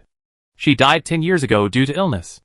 After Emperor Yu ascended the throne, he posthumously conferred her the title of Imperial Concubine Jing, which was as honorable as the queen. Yun Mujing. Su Rao looked down, and with the words that Mu Lian just shouted, she felt her eyebrows jump suddenly. and felt that something big was going to happen. Yun Mujing. The embarrassing past between him and Su Er that could never be told. Su Er's current silence and indifference were half due to Yun Mujing. Yun Mujing was the most handsome prince among all the sons of Emperor Yu. It was said that he was almost as good-looking as Prince Jiyue. Today, it seems that this is true. It's just that Yun Mujing's beauty has a girl's tenderness. Maybe it's because of his mother. With his appearance, if he wears a girl's clothes, he is 3 times more beautiful and charming than a girl. No one will find that he is a man. The past grievances between Yun Mujing and Su Er. I'm here to ask for your advice.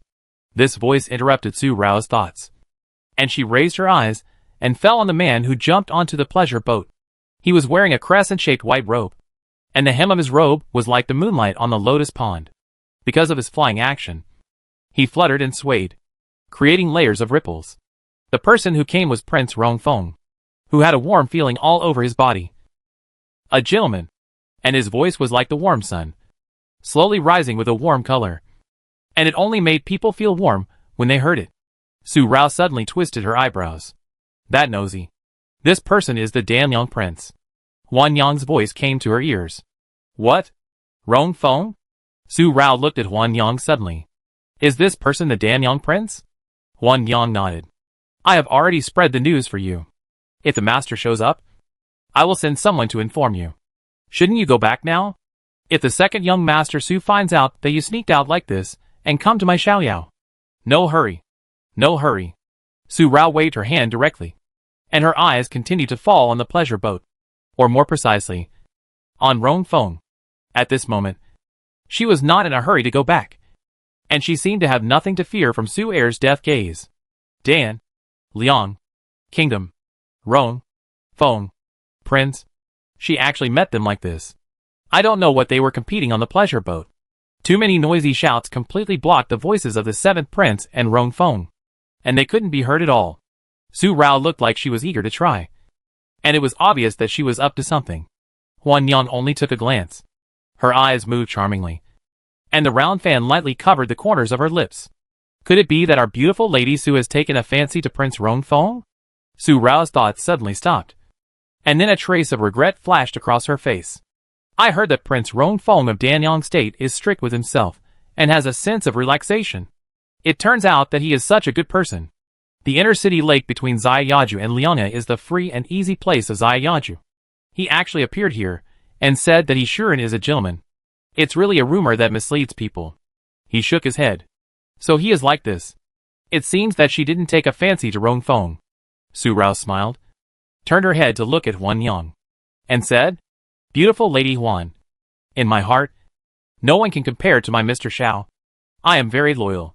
Huan Yang suddenly looked at him with contempt. Well, then you should stay here and think about your Mr. Shao. I don't have time to accompany you. Twisting her waist, Huan Yang left again. The playfulness on Su Rao's face disappeared. Inside Qifeng residence, in the bamboo forest, bamboo leaves fluttered and snow fluttered. Yun Feng dodged Su Er's attack again, and quickly stepped back and waved his hands, supporting his knees with one hand. No more fighting. No more fighting. I admit defeat. I admit defeat. The green bamboo clothes were oozing with blood.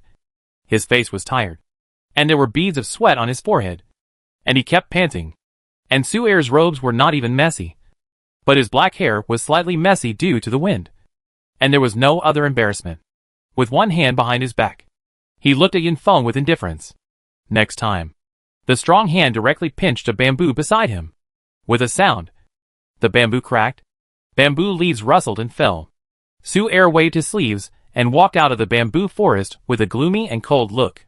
Yun Feng sat down on the ground with the help of bamboo and wiped the sweat from his forehead. The prince was angry, but he was the one who suffered, just as he was complaining in his heart. A whisper of inner force appeared in Yun Feng's ear. Yun Feng sat up suddenly, and his face suddenly changed. Why did Prince Rongfeng go to Xiaoyaju? Wouldn't the 7th prince lose? The second young master walked out of the bamboo forest in a hurry. On the painted boat, Rongfeng bowed and said with a gentle face, 7th prince? Thank you. Yun Mujing hugged his arms. Since Prince Rongfeng wants to see me in women's clothing, the last person I will meet after leaving Xiaoyaju will definitely be Prince Rongfeng. Yun Mujing seemed to have no shame at all for wearing women's clothing. His eyes fell on Rong Feng, and he felt tender and affectionate. A man, so affectionate to another man, not only does not feel disgusting, but feels soul-stirring, especially with this delicate expression on his face. It is really a disaster for the country and the people. If this seventh prince were a woman, she would definitely be a demon. This is Su Rao's evaluation. The seventh prince is joking. It's just a joke. Rong Feng's face paused slightly. He didn't expect Yun Mujing to say so. But in a moment, he regained his warmth. He bowed again and prepared to step down. Seeing this, Su Rao smiled at the corner of her mouth. As if with some unknown calculation, she closed the window and walked away from Xiaoju, just about to go to the painting boat. But someone was one step faster than her. Su Er came and jumped onto the painting boat with Qigong, standing 3 steps away from Yun Mujing. Yun, Mu, Jing, you dare. Shen's angry words were like an angry lion, suppressing his anger, full of coldness, which could freeze the entire painting boat. Su Rao stopped walking, and the words she was about to shout were suddenly held back. She even took 2 steps back and quickly hid behind the red-painted pillars of Xiaoju, and then patted her body. One glance made her heart palpitate. Second brother. Something big really happened. Yun Mujing had a lazy look on his face.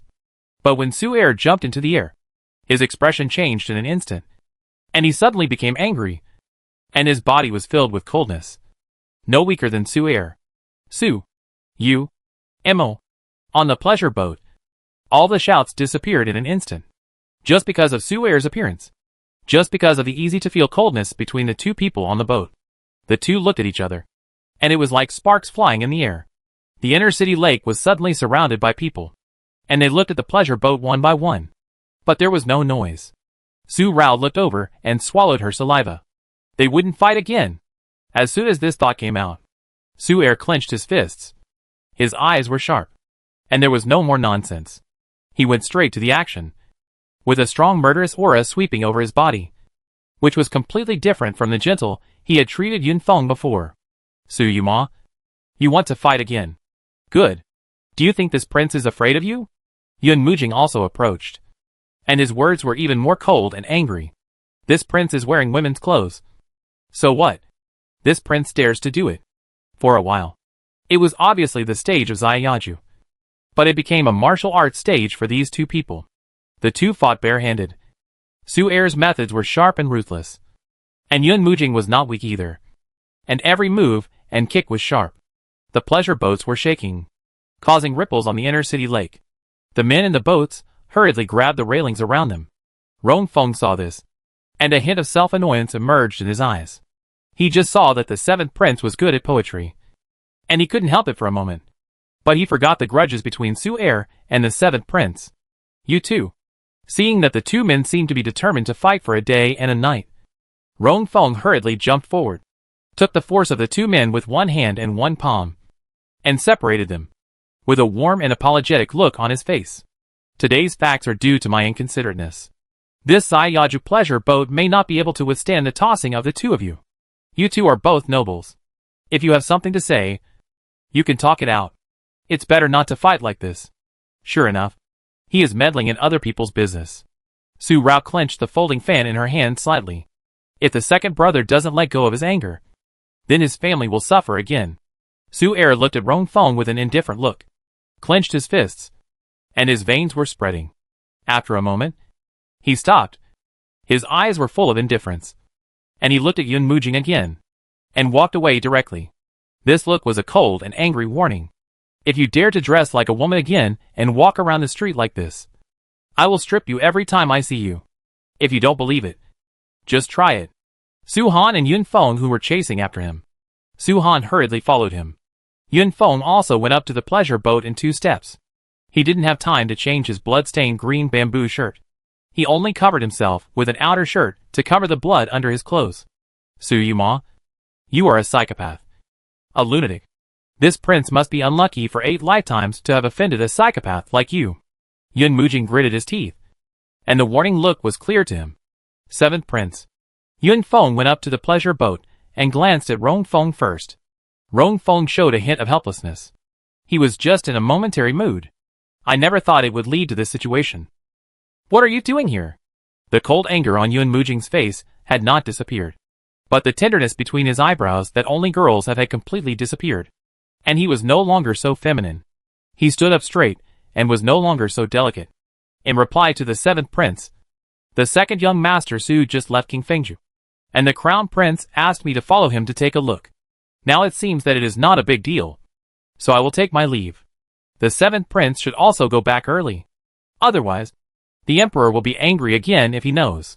With a slight smile on his face, Yu Feng bowed and said to Prince Rongfeng, Prince Feng should also go back early. Ziyaju is the place of the Red Mansion after all. If it spreads to Danyang, it may make the princess worried. After saying that, Yu Feng left. Rongfeng clenched his fist to his mouth and coughed lightly, with a little embarrassment on his face. He bowed to Yun Mujing and said goodbye. He also heard his grandfather mention that his cousin Jiwa had actually been to Ziyaju. And he was curious for a while. What kind of place is it that can make the exiled cousin Jiwa willing to leave King Fengju? Going here. Rongfeng. You are lucky today. Su Rao whispered and pinched her folding fan again. She had to go back quickly. Otherwise, if her second brother found out that she sneaked out, she couldn't stand his anger now. Just as she was about to leave, a tall shadow fell on Su Rao. My dear little brother. Is it good? You were the one who enjoyed watching it the most just now. Why do you like watching this prince and Suyuma have a great battle? Or do you want to see this prince wearing women's clothes? The voice beside her ear was charming and angry. Dangerous breath. Su Rao knew who was behind her without looking back. Was her gaze so hot? She could feel it in this vast crowd. Or was Yun Mujing too sensitive? The royal children must be the second type. With a slight pinch of the folding fan in her hand, Su Rao turned around. With a standard weak scholar's smile on her face, Shy raised her arm and bowed. I meet the seventh prince. I am really scared by what the seventh prince said. Scared? Yun Mujing snorted and laughed. This prince doesn't think you are scared at all. I was very happy just now. Su Rao felt really bad. She was not targeted by her second brother, but became Yun Mujing's punching bag. Yun family, people. I am really scared. Especially scared. Su Rao bowed lower, but did not kneel. A man's knees are made of gold. Especially a scholar like him. The prince is easygoing with the people outside. And talented people will not kneel, which will break their noble integrity. What's more, Su Rao, kneels to the sky, the earth, and her parents. But she will never kneel to the Yun family. Your Highness, it seems that the grudges between the seventh prince Yun Lang and the second young Master Su are not fake. As expected, the two will fight each other as soon as they meet. They are as hostile as fire and water. On the other side of Ziyaju, the park ebony carriage was inconspicuous. Inside the carriage, Prince Yi's eyes were always on the Ziyaju pleasure boat. He had been looking at it like this since he saw the seventh prince. Moing drove the carriage, wearing a black gauze hat to cover his face. His eyes also fell on Yun Mujing. Seeing him blocking Su Rao's way, he said, that young man is in trouble. And the seventh prince is angry. The Su family is quite interesting. Prince Yi's words were cold and unclear. 1/3 of his eyeballs above the pupil were covered by the upper eyelids, making his eyes look dark and gloomy, but also particularly charming. An ugly daughter of the Su family fell in love with Mr. Shao and was obsessed with him. The second son of the Su family, such a cold and taciturn person, who was obviously very similar to him, actually fell in love with a man. And it was the seventh prince of Yunlang. This trip to Yunlang was worthwhile. After a moment, he retracted his gaze and lowered the curtain, which also covered the layers of darkness in his auspicious eyes. He lowered his cold eyes and continued to taste tea. Let's go! Moing waved the whip, and the carriage drove away. Yun Mujing looked over suddenly, and the ebony carriage had already entered the turning lane. He only took a glance, and then pinched Su Rao's shoulder with his right hand, with great force. Su Rao frowned in pain.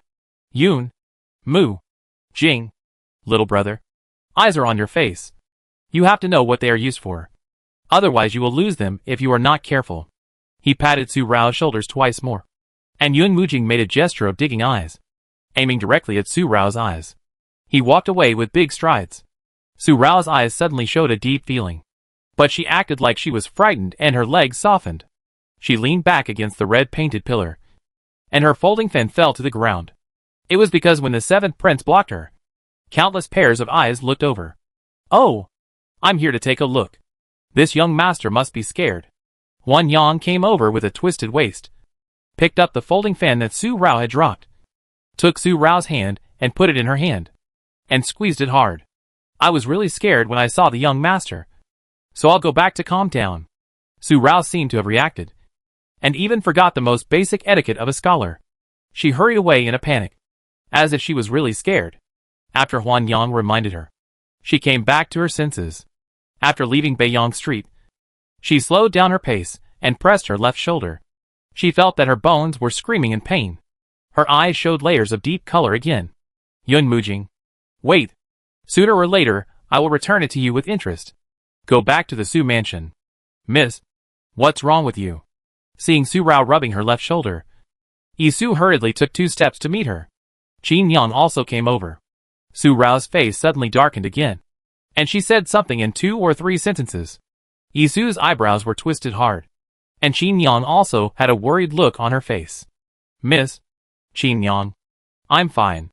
Su Rao knew that Qin Yang was worried that she would not be able to control herself in front of the Yun family. She would not make the same mistake as Wanlu Temple. She could hold it in. She said that she would treat herself as Su Rao and lock up all her hatred. Lock it in her heart. Yi Su took out the medicine box and took off Su Rao's clothes. In just a moment, her left shoulder was already bruised. Especially the 5-finger marks were particularly obvious. The attack was not light at all. Su Rao took a look and remembered Yun Mujing again in her heart. She went out for a trip, but she didn't get the job done. But she became a punching bag and her shoulder suffered. In the imperial study, Jinger. Emperor Yu looked at the 7th prince leaning against the imperial desk like a boneless man. He was originally full of anger, but when he saw the tenderness between his eyebrows, his anger suddenly disappeared, and he rubbed his eyebrows weakly. Why did you do that again? You knew that what Su Er couldn't stand the most was you wearing women's clothes again. Why did you go to Zaya Yaju again? You still think that what happened 3 years ago is not over. You? What can I say to you for being so disrespectful of the royal family's dignity? Finally, he poked the 7th prince's forehead with an angry finger. Yun Mujing stood up a little, but still looked delicate and sleepy. Father, how can I blame you for that? I had already calculated that I would not lose. Who knew that Rong Feng would come out halfway and catch me off guard? This is not something I can control. Besides, I am not afraid of Su Yuma. There was no recognition that I was wrong in these words. You are really getting more and more unruly as you grow older. If you don't take care of yourself, I think you will be so arrogant that you will forget your status as a prince. Emperor Yu pointed his finger again. What kind of person is Su Er? With his dull personality. If Jinger didn't provoke him, he would not have done that. Yun Fugui, go and send the 7th prince to Yunwang Mansion for me, and let Jiyue take good care of him. Emperor Yu was reluctant to punish his most beloved son severely. Father, aren't you afraid that I can't enter King Fengju, the prince's residence? I just went there yesterday, and the prince will definitely not let me in again today. I don't think your words will be of any use to me. Yun Mujing shrugged his shoulders and looked indifferent. Gone. Yun, the chief steward, hurried to catch up. Emperor Yu rubbed his brows again. How could he not know that among all his sons, only Jinger could make Ji Yu's attitude more gentle and willing to get close to him? As soon as the news of Nanqing Lake spread, Emperor Yu sent the 7th prince to Yunwang Mansion to listen to the teachings of Ji Yu's son. This matter was heard by those who were interested in it in just a breath. Our 7th prince. Our father really dotes on him. He disregarded the royal etiquette so much. And in the end, he was only sent to Yunwang Mansion. Everyone knows that Ji Yu's son will definitely not let the 7th prince step into King Fengju. The father clearly regarded all of us as fools. So he sent the 7th prince to Yifeng Mansion to shut everyone up. The words of the 6th prince were filled with a hint of jealousy.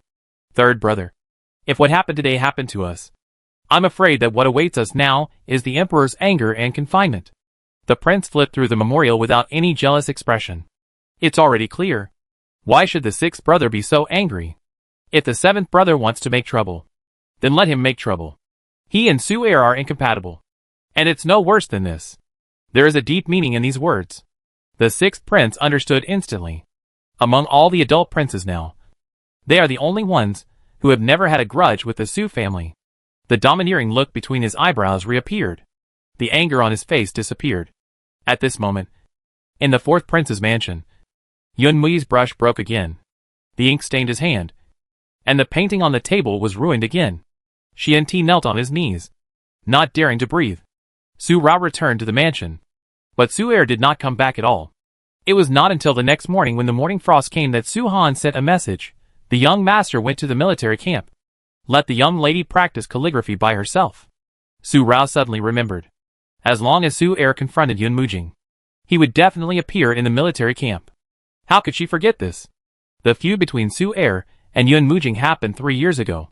At that time, Yun Mujing lost the bet with someone, and then dressed in women's clothes, and confessed to the last man he saw when he went out. Yun Mujing finally walked to Dongxing Street, and the Yun Palace was on Dongxing Street. Su Er went to find Yun Ji, but by chance, he ran into such a bloody thing. Yun Mujing, dressed in women's clothes, was charming and beautiful, and she was bold enough to confess. Su Er was inevitably attracted to such a special woman with a unique personality. He asked around and wanted to marry her, but he didn't expect that the woman was Yun Mujing in disguise. Su Er was just beginning to fall in love, and he was at an age when he was yearning for love. The first time he fell in love with a woman, it turned out to be a man. You can imagine how he felt. Su Er immediately found Yun Mujing, and the two of them fought directly. They fought for a whole day and a night. No one knew what the final result was. Anyway, after Su Er came back the next day, he stayed in the military camp for a whole 6 months. During that half year, the whole military camp complained like pigs being slaughtered every day. After that, every time Su Er and Yun Mujing met, it was like a collision of Mars and the Earth. No one dared to mention each other's names in front of the two of them, because once mentioned, the two of them had almost the same reaction. The whole body was filled with chill. Just like yesterday. The swords collided. How could I forget about this? I missed a good opportunity to teach Rong Feng a lesson for being nosy. What a pity. And Yun Mujing, he grumbled. He rubbed his shoulders again. After a night, I still felt the pain. 3 years later, Su Er and the seventh prince fought again in Ziyaju. This incident happened in just one night and swept the whole of Lanjing. But few people dared to talk about it openly on the street. The grudge between Su Er and Yun Mujing has been little known for 3 years, because no one dared to mention it. And the seventh prince never wore women's clothes again. With the appearance of Mr. Shao, everyone gradually forgot about it. But the fight yesterday brought this matter up again. Everyone remembered it again. But this incident only lasted for half a day, and then it disappeared in Lanjing, as if it had never been spread. Because the wailing sounded again in the Yunlang military camp, and it could be heard from miles away. The wailing sound was comparable to the sound of slaughtering pigs. Who dared to say anything more?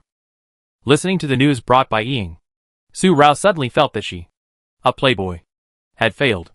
The incident of her molesting Yun Ji is still spreading all over the streets, and she was spitted on so much that she was ashamed and even unacceptable. But the incident of Su Er disappeared in just half a day. For a while, Su Rao felt that her playboy and eccentric image outside was not intimidating at all, and could not suppress those gossiping monsters. Her notorious reputation outside for so many years was not as shocking as Su Er's training in the military camp. Miss, what's wrong with your shoulder? Seeing Su Rao rubbing her shoulders from time to time, Ying also wondered if she had a stiff neck. Su Rao's face darkened with anger when she heard this question, and she took Yun Mujing seriously. Yun Mujing, wait for her. Miss, Qin Yang walked in.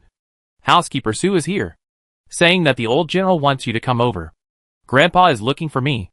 Su Rao looked puzzled. Miss, someone is coming from the palace. Su Bo followed in.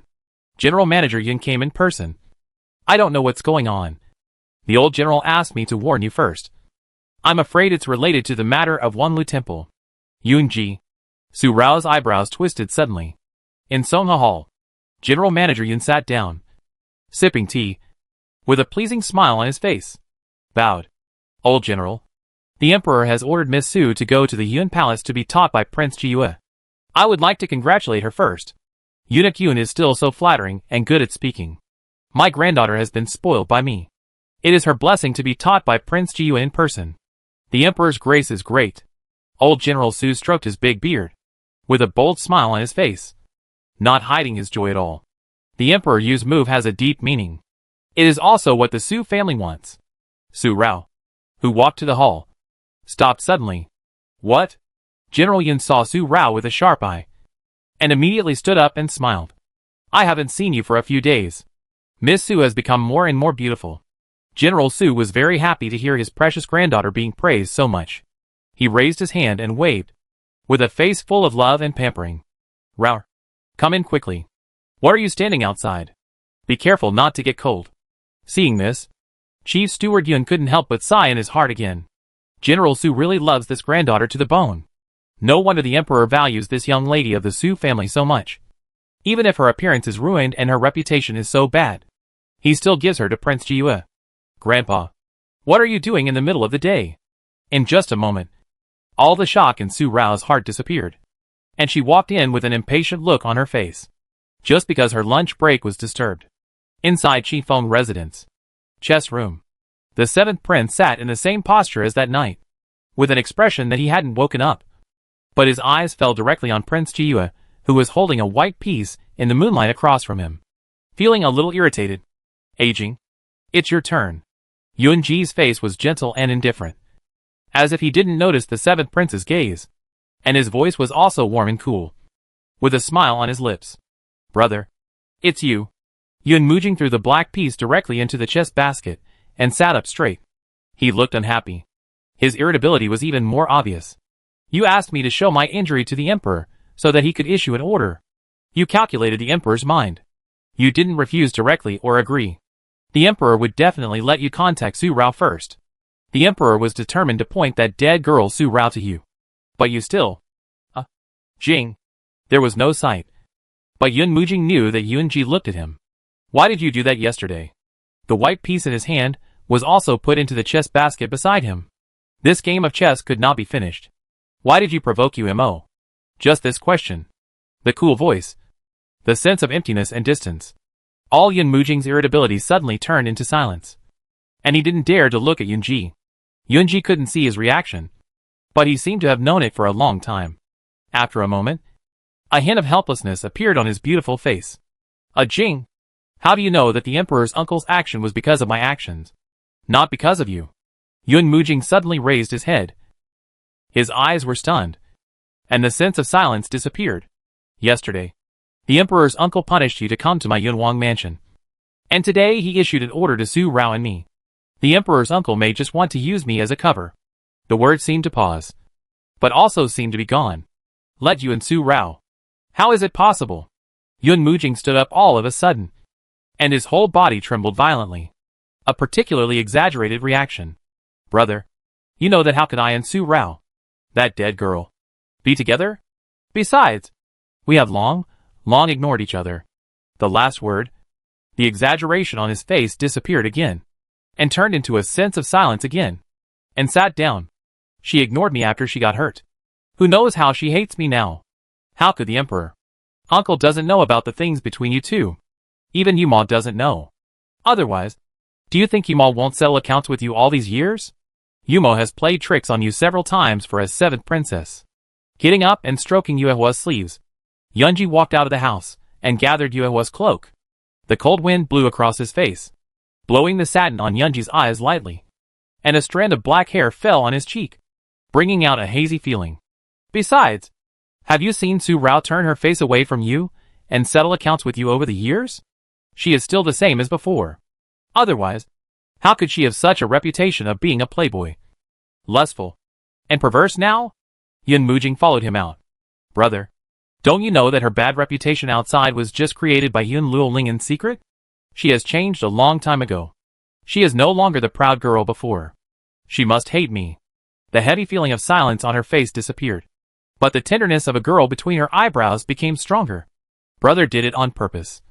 Deliberately calculating father. If not because of Su Yuma, then for me. Brother, you can't deceive me. I can't guess your mind, but I can at least understand a little. Since you know my thoughts, why are you so irritable and provoke you so much? Yunji smiled and turned around. The satin on his eyes reminded everyone who came into contact with him that if the moonlight in his eyes had light, the man who was so handsome would be so bright and shining. The moonlight would be attracted by his eyes. It's a pity. Jing. Maybe after you meet, Su Rao will give you a great surprise. You may not have the energy to complain about yourself. He shook his head lightly and walked to the moon room, taking one step at a time. The cold wind lifted the sleeves of Yuhua's clothes, swaying her graceful figure. Jin Yang cast a touch of tenderness, and there seemed to be a fairy spirit lingering around him. Brother, what do you mean by this? Yun Mujing was stunned for a moment, didn't understand, and chased after him. At this moment, in Raoxiang Pavilion, Su Rao's eyes were like sharp blades, and the bright yellow imperial edict on the table in front of her might have been broken into pieces. Miss, Yisu pursed her lips, thinking of Yun Zhongwan's decree to let Su Rao go to Yun Wangfu. It was still such a bright yellow jade scroll imperial edict. Bright yellow. Golden dragon. Su Rao's voice was gloomy. When the royal family issued an edict, the imperial edicts used were all particular, and generally such bright yellow imperial edicts would not be used easily. Such imperial edicts would only be used in major decisions and major events of the royal family. The handle and scroll of this bright yellow imperial edict were made of the finest warm jade and fine silk brocade, embroidered by the royal embroiderer, and embroidered with gold and silver threads with circling golden dragons. And the silk used on the inside of the imperial edict would not be stained by any ink stains. The color of an imperial edict is usually darker than this bright yellow, and the patterns embroidered on it are not the cross-legged golden dragon flying in the sky like this imperial edict, but cranes or silver dragons. But at this moment, the imperial edict placed on the table, with two golden dragons circling and flying on both sides of the shaft, was dazzling. Different imperial edicts, in addition to different uses, have another difference.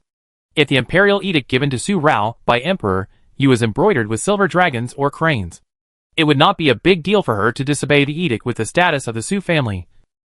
But this imperial edict could not be disobeyed no matter how dandy Su Rao was, because the golden dragon symbolized the emperor. Real dragon emperor. Miss, I don't understand why Emperor Yu issued such an edict with your love for Prince Jiyu, and used a bright yellow imperial edict. Isn't it redundant? In the eyes of outsiders, as long as the chief steward Yun said a word, Miss would rush to. Ying also spoke. Su Rao's eyes suddenly burst into a blazing fire, with layers of deepness. Ying and Isu suddenly felt a cold wind blowing around them. It must be because of Yun Ji. Yun Yu must have thought that if it was just a verbal order or other imperial decree, Yun Ji would reject me. But now, Yun Ji refused to say whether to reject or not, but cut off my retreat first. I can't even resist the order. Let me go to Yun Wangfu. She struggled a lot, but couldn't resist a word from the peak of imperial power. The power above the high position. The dragon throne. Her father, mother, her family and country are peaceful. Her fate is to marry. But it is just their butcher knife. Their words. But she still has to obey. Because she is Su Rao. So she must listen. She curled her jade fingers, watched for a breath, and finally let Isu go to pack the package. Miss. Qin Yang held Su Rao's curled hands and pried them apart. The traces of nails were almost bloody. Don't hurt yourself like this. I just went to listen to the teachings of Prince Jiyue. Prince Jiyue treats you kindly. If you listen and learn well, Prince Jiyue will not keep you any longer. Qin Yang. Su Rao didn't feel comforted at all. She didn't want to be too involved with Yun Ji. She didn't want to. And she didn't want to. Such a brilliant man. His side was too dazzling. His heart was even more dazzling. Just those 3 short days together. In this life, she was a person in the dark. Her heart would never give birth to light. But she was afraid that one day she would be illuminated by the light of that man. The darkness in her heart that dared not touch a trace of light. And then hurt such a brilliant man. Light and darkness will never have a moment of fusion and intersection. If they have no intersection, then it's hurt. But if, Miss, the 5th young master is here. A whisper in the ear. Ying just finished speaking. Su Wu's voice was also heard. Little sister. Grandfather asked if you have packed up. Yun Zhongwan will personally send you to Yun Wangfu. Hurry up. It's such a good thing. Why are you so slow? Grandfather is already very happy. Su Rao looked at the door of the pavilion, and her eyes narrowed fiercely. The peach color at the end of her eyes became more and more bright and red. Su Wu's roar stopped suddenly, and then he pinched his throat and hummed twice, walked over and smiled, and then put his arm around Su Rao's shoulders. Little sister, don't stare at 5th brother. This is not the Yun Wangfu that 5th brother asked you to go to. The emperor's order is the Ming Huangjinlong. You can't even disobey it. Just bear with yourself for now. As he said that, he patted Su Rao's shoulder comfortingly. Comfort. He put his mouth close to Su Rao's ear and whispered quietly. Little sister, if you really don't want to marry Prince Jiyue, then you have to start with him. As long as you can make Prince Jiyue not want to marry you, and would rather disobey the order, then it's all over. Prince Jiyue is such a person that it's okay to disobey the order. Su Rao's eyes suddenly lit up. Yes. Why didn't she think of it?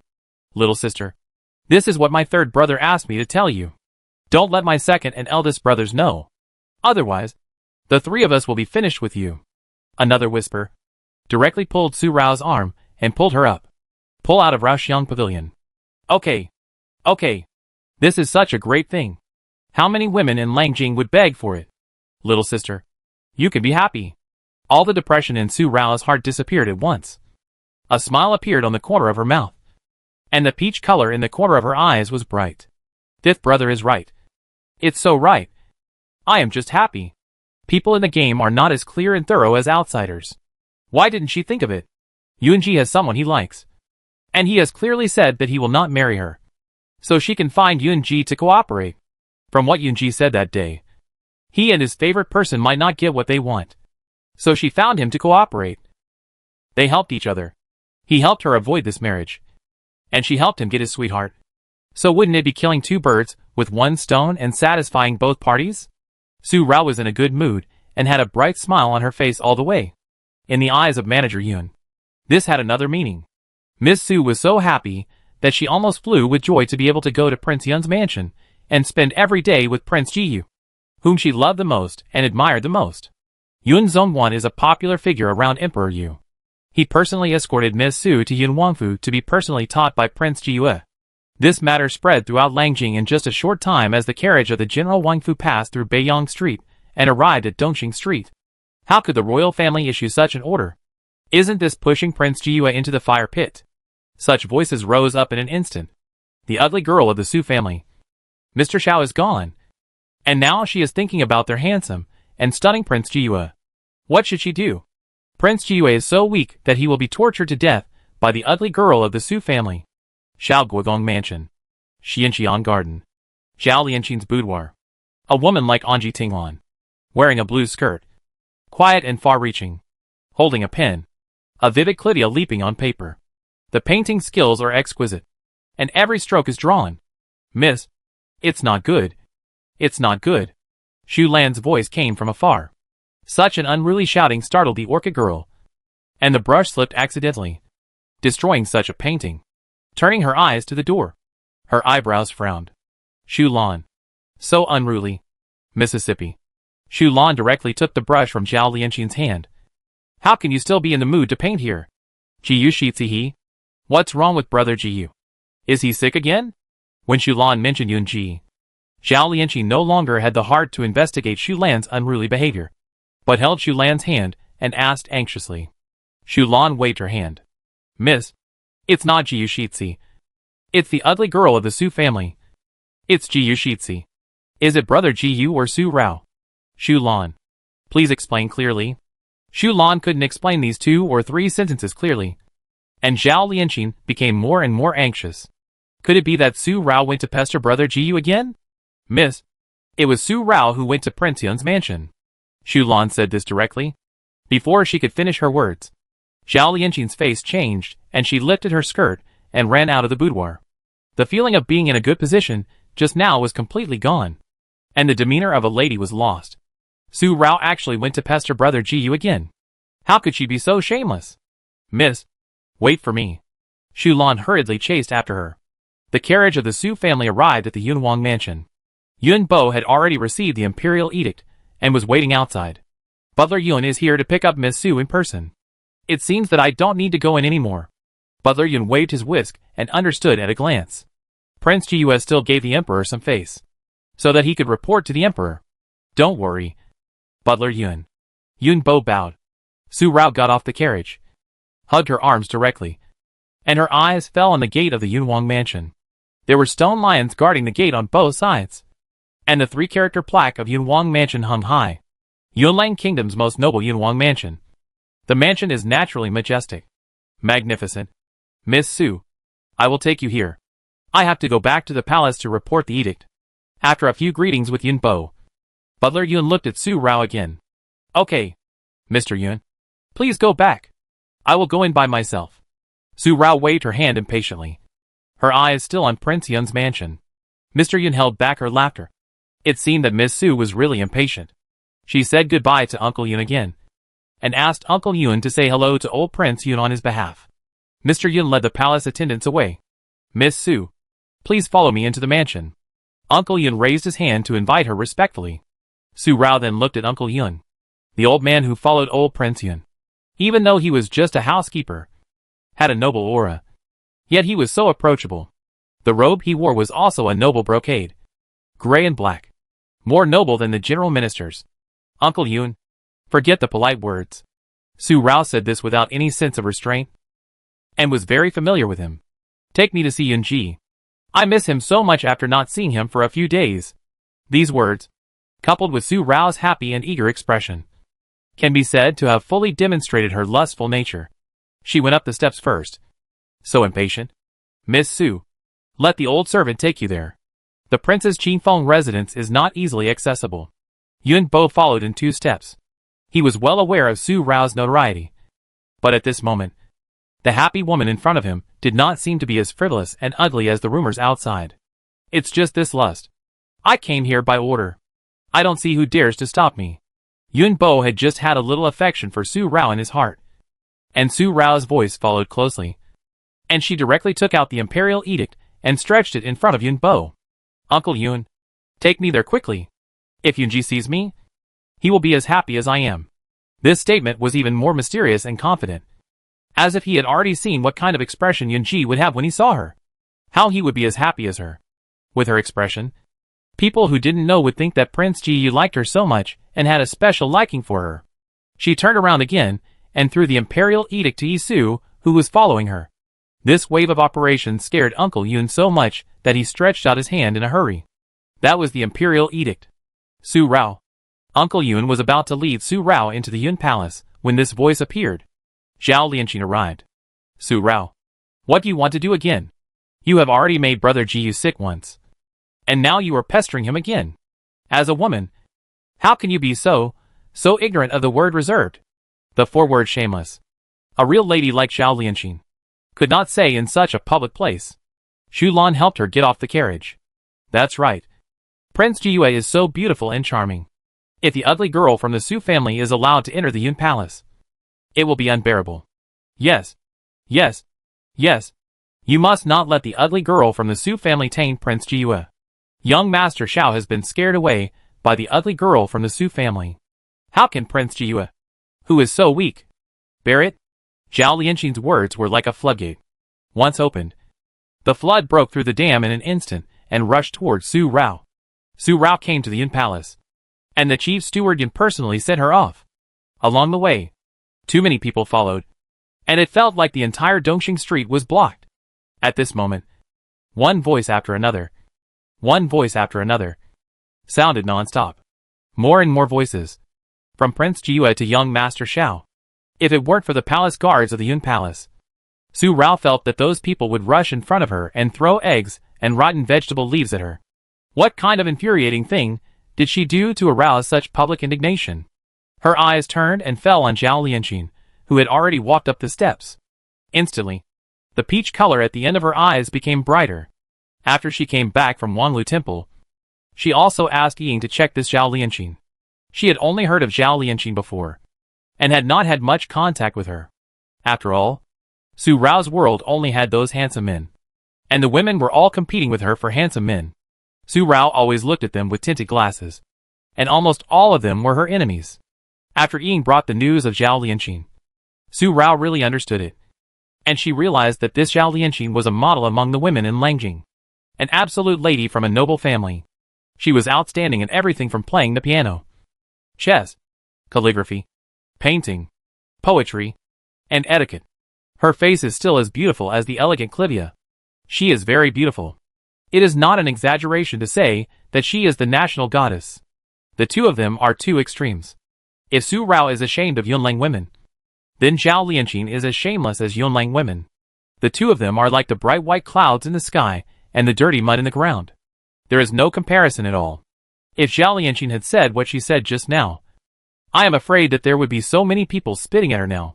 An unmarried woman came to the Yunwang mansion in public and competed with another woman for a man. I really don't know what shame is. Zhao Lianqing, holding her arms, a smile on the corner of her mouth. A playboy by nature.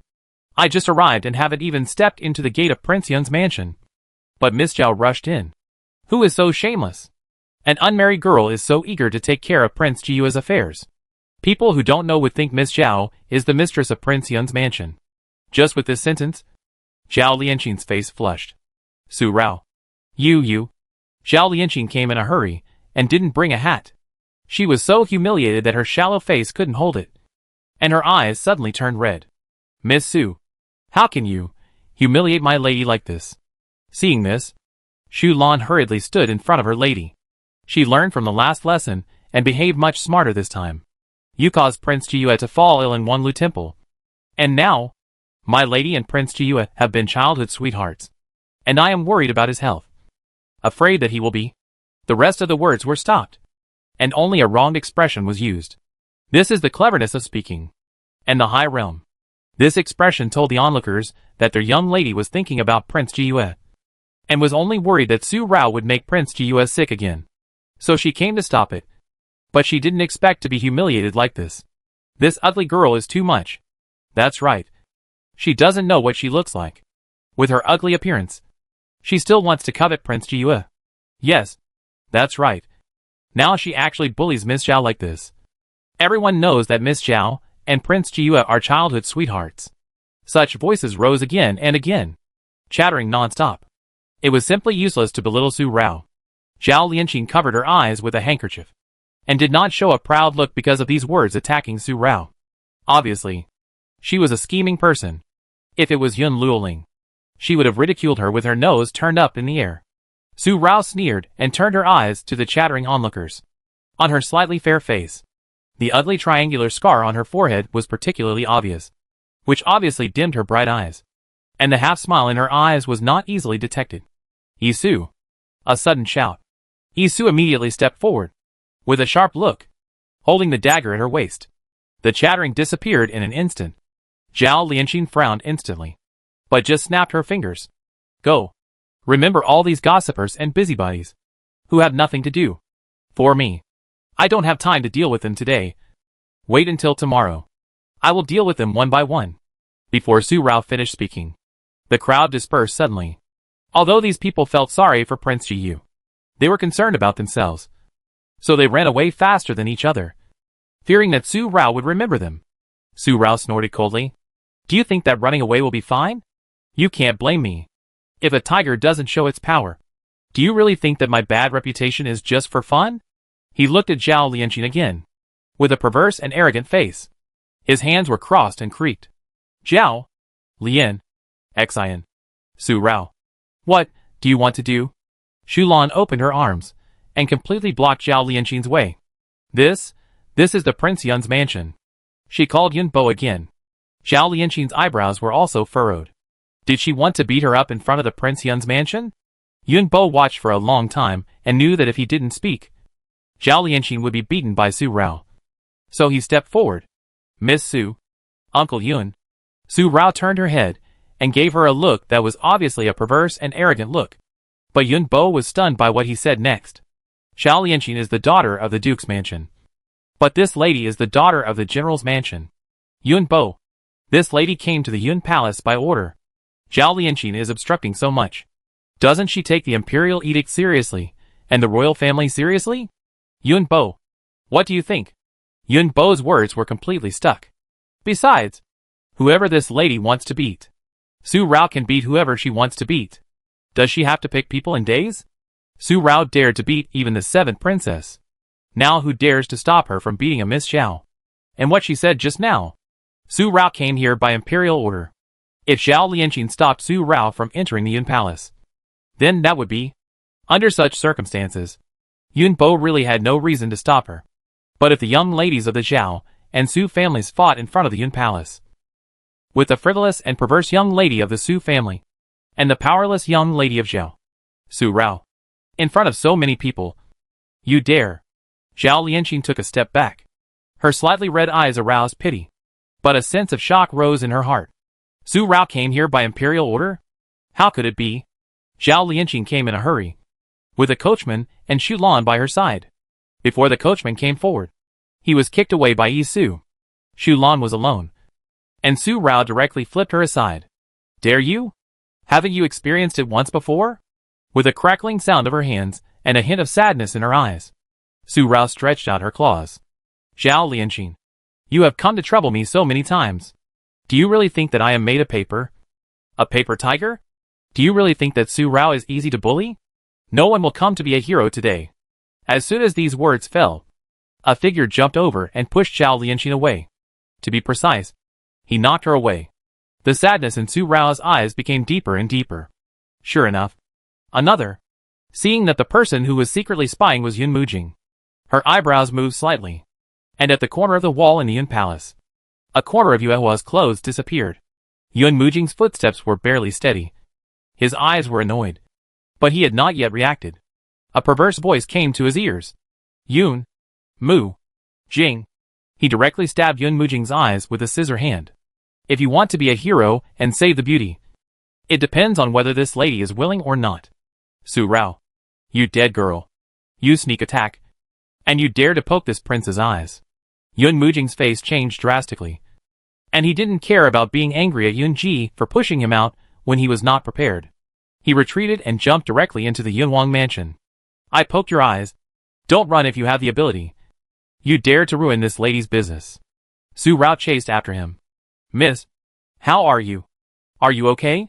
If Xu Lan hadn't supported Zhao Lianqing in time, she would have had a close contact with the ground and her face would have been completely gone. Miss Zhao. Miss Su came to the Yunwang mansion by order. Miss Zhao should go back first, so as not to damage Miss Zhao's reputation. Yun Bo stepped forward at the right time and sent 2 Yunwang mansion guards to send Zhao Lianqing back. The corner of Dongxing Street. It was still the ebony carriage. The people inside could not see clearly what happened in front of Prince Yun's mansion because they were too far away. But they could hear it clearly. His face, as sharp as a sword out of its sheath, was as cold and indifferent as ever. Your Highness, it seems that Prince Jiyue and Miss Zhao are in love with each other. Emoing spoke. Prince Yi turned the teacup. His eyes were cold, and the light in his eyes flowed but did not move. His eyelids drooped slightly, covering his eyes. Unfathomable. Yun Lang, the 2 people who were least likely to have an intersection, were actually put together. Emperor Yu's move. The daughter of the Su family also feels that it is not as rumored. Even though he had never seen Su Rao, Prince Yi made such a conclusion based on her voice, and concluded that Su Rao was not as bad as the rumor said. Your Highness, the Dallas carriage has left. Moing didn't think there was anything wrong with Su Rao. She was just an ugly, perverse girl. Savage and willful. She dared to fight with the prince. Seeing the Shao's carriage leave, he reminded her. Let's go! Prince Yi put down his cup and leaned back on the cushion. General's mansion. Su Bo also hurried to Songha Hall. Before a moment, the housekeeper of the Zhao's mansion asked for an audience again. After this, the matter of the Yun Palace entered the ears of General Su and Duke Xiao, who came to the Su family. Duke Xiao's face suddenly darkened, looking at the housekeeper Zhao. What's going on? General Su slammed the table directly and glared at Duke Xiao. Good. Really good. There's nothing to talk about before. The good granddaughter of Duke Xiao is rushing to cause trouble for my precious granddaughter. Xiao Wenjin. Since your Zhao family is so insincere, I think there is nothing to talk about between us. Do you really think that my Su family is easy to bully? His eyes were full of anger, and his big beard was blowing. Su Ding. Send the guest away. General Su's temper was so bad that he didn't give Duke Xiao any face at all. Duke Xiao's face was also ugly, but he couldn't offend the Su family at all. Otherwise, once the Su family and the Yao family united in the court. General Su, let me know what happened today. If it was Lian Xian's fault, I will let her give your granddaughter an explanation. Duke Xiao bowed and strode away. His face was as dark as ink. Su Ding. General Su stroked his big beard again. My precious granddaughter hasn't even entered the Yunwang mansion yet. And someone is looking for trouble with Raoer. She will be even more wronged in the future. Go. Pick 2 smart secret guards and send them to Rao. If there is anything to do, just give orders. Don't hurt yourself. Su Bo immediately responded and arranged people. Duke Xiao left the general's mansion and asked the housekeeper in detail with anger. What happened? At this moment, Yufeng was inside Qi Feng's residence, and he pursed his lips, fearing that he would laugh unkindly. Prince, if you throw the 7th prince out like that, Miss Su will not give up easily, and the 7th prince may suffer. It doesn't matter. Prince Jia also had a smile on his face, with a little less misty feeling and a faint warmth. Yunling came back. Prince, there are not only Prince Yi outside the mansion, but also the 6th prince and others, but they have not shown up. It seems that the emperor's move has made the princes anxious. Yufeng opened his folding fan, and he didn't feel cold in such a big winter. The emperor's uncle wants to match me with Su Rao, and he uses Su Rao's power to test the prince's ambition, so he must make the prince feel a sense of crisis. Yuan Ji's smile remained, but the warmth seemed to have disappeared. The best candidate for the Su family's military power was a Jing. Apart from him, now a Jing was in the Yuan palace again. As a person, he would definitely not accept such a political marriage. In the minds of those princes, it was naturally that the emperor's uncle used him as a cover to match Su Rao and a Jing. Then the husband chosen by the emperor's uncle for Su Rao had been decided. The 7th prince Yun Mujing. The emperor's uncle's move was to throw a brick to attract jade. And under such a fueling offensive, Xiongyu restaurant. Private room. The 6th prince had a jealous expression on his face again, and the cup in his hand made a clatter. The wine flowed through his fingers. 3rd brother. How can father be so partial? Not only did he give all his favors to the 7th brother, but now he even wants to give the Su family's military power to the 7th brother. The prince also held the cup, but he was calmer than Yun Mushu. There was wisdom in his eyes. Father's move may not be to give the Su family's military power to the 7th brother, but father is preparing to hold it in his own hands. 3rd brother. Why not? The 6th prince was still jealous. Father had put Su Rao and the 7th prince together. 6th brother. You should know more about this matter. Yun Murui looked at Yun Mushu. Let him calm down. Given the incompatibility between Su heir and the 7th prince, the 7th prince would not be able to get the Su family's military power even if he married Su Rao. Even if father wanted to give it to him, Su heir would never make peace with the 7th prince. Yun Murui's suggestion made Yun Mushu suddenly think of Su heir, who was still training soldiers in the barracks. He understood it in an instant, and the jealousy on his face disappeared, and the domineering look between his eyebrows emerged again. 3rd brother. Are you saying that the emperor is planning to use Su Rao to restrain the Su family? If the 7th son marries Su Rao, it will not threaten the military power, and it will give the Su family the honor of being a royal relative. Su Rao can also be used to shackle General Su, or even the generals who loyally follow General Su. Yun Murui nodded. 3 birds with 1 stone. Not only will the Su family be given this honor, but the military power is still in the hands of the Su family on the surface, which will not chill the hearts of the old ministers. But the only lifeline of the Su family is in the hands of the emperor. With the Su families doting on Su Rao, the Su family will definitely not have any rebellious intentions in the future. Then 3rd brother. Are we still going to take action? Yun Mushu frowned. Since the emperor did this, then they will take action again. Of course we have to take action. Not only Su Rao, but also, there was a sharp look in his eyes.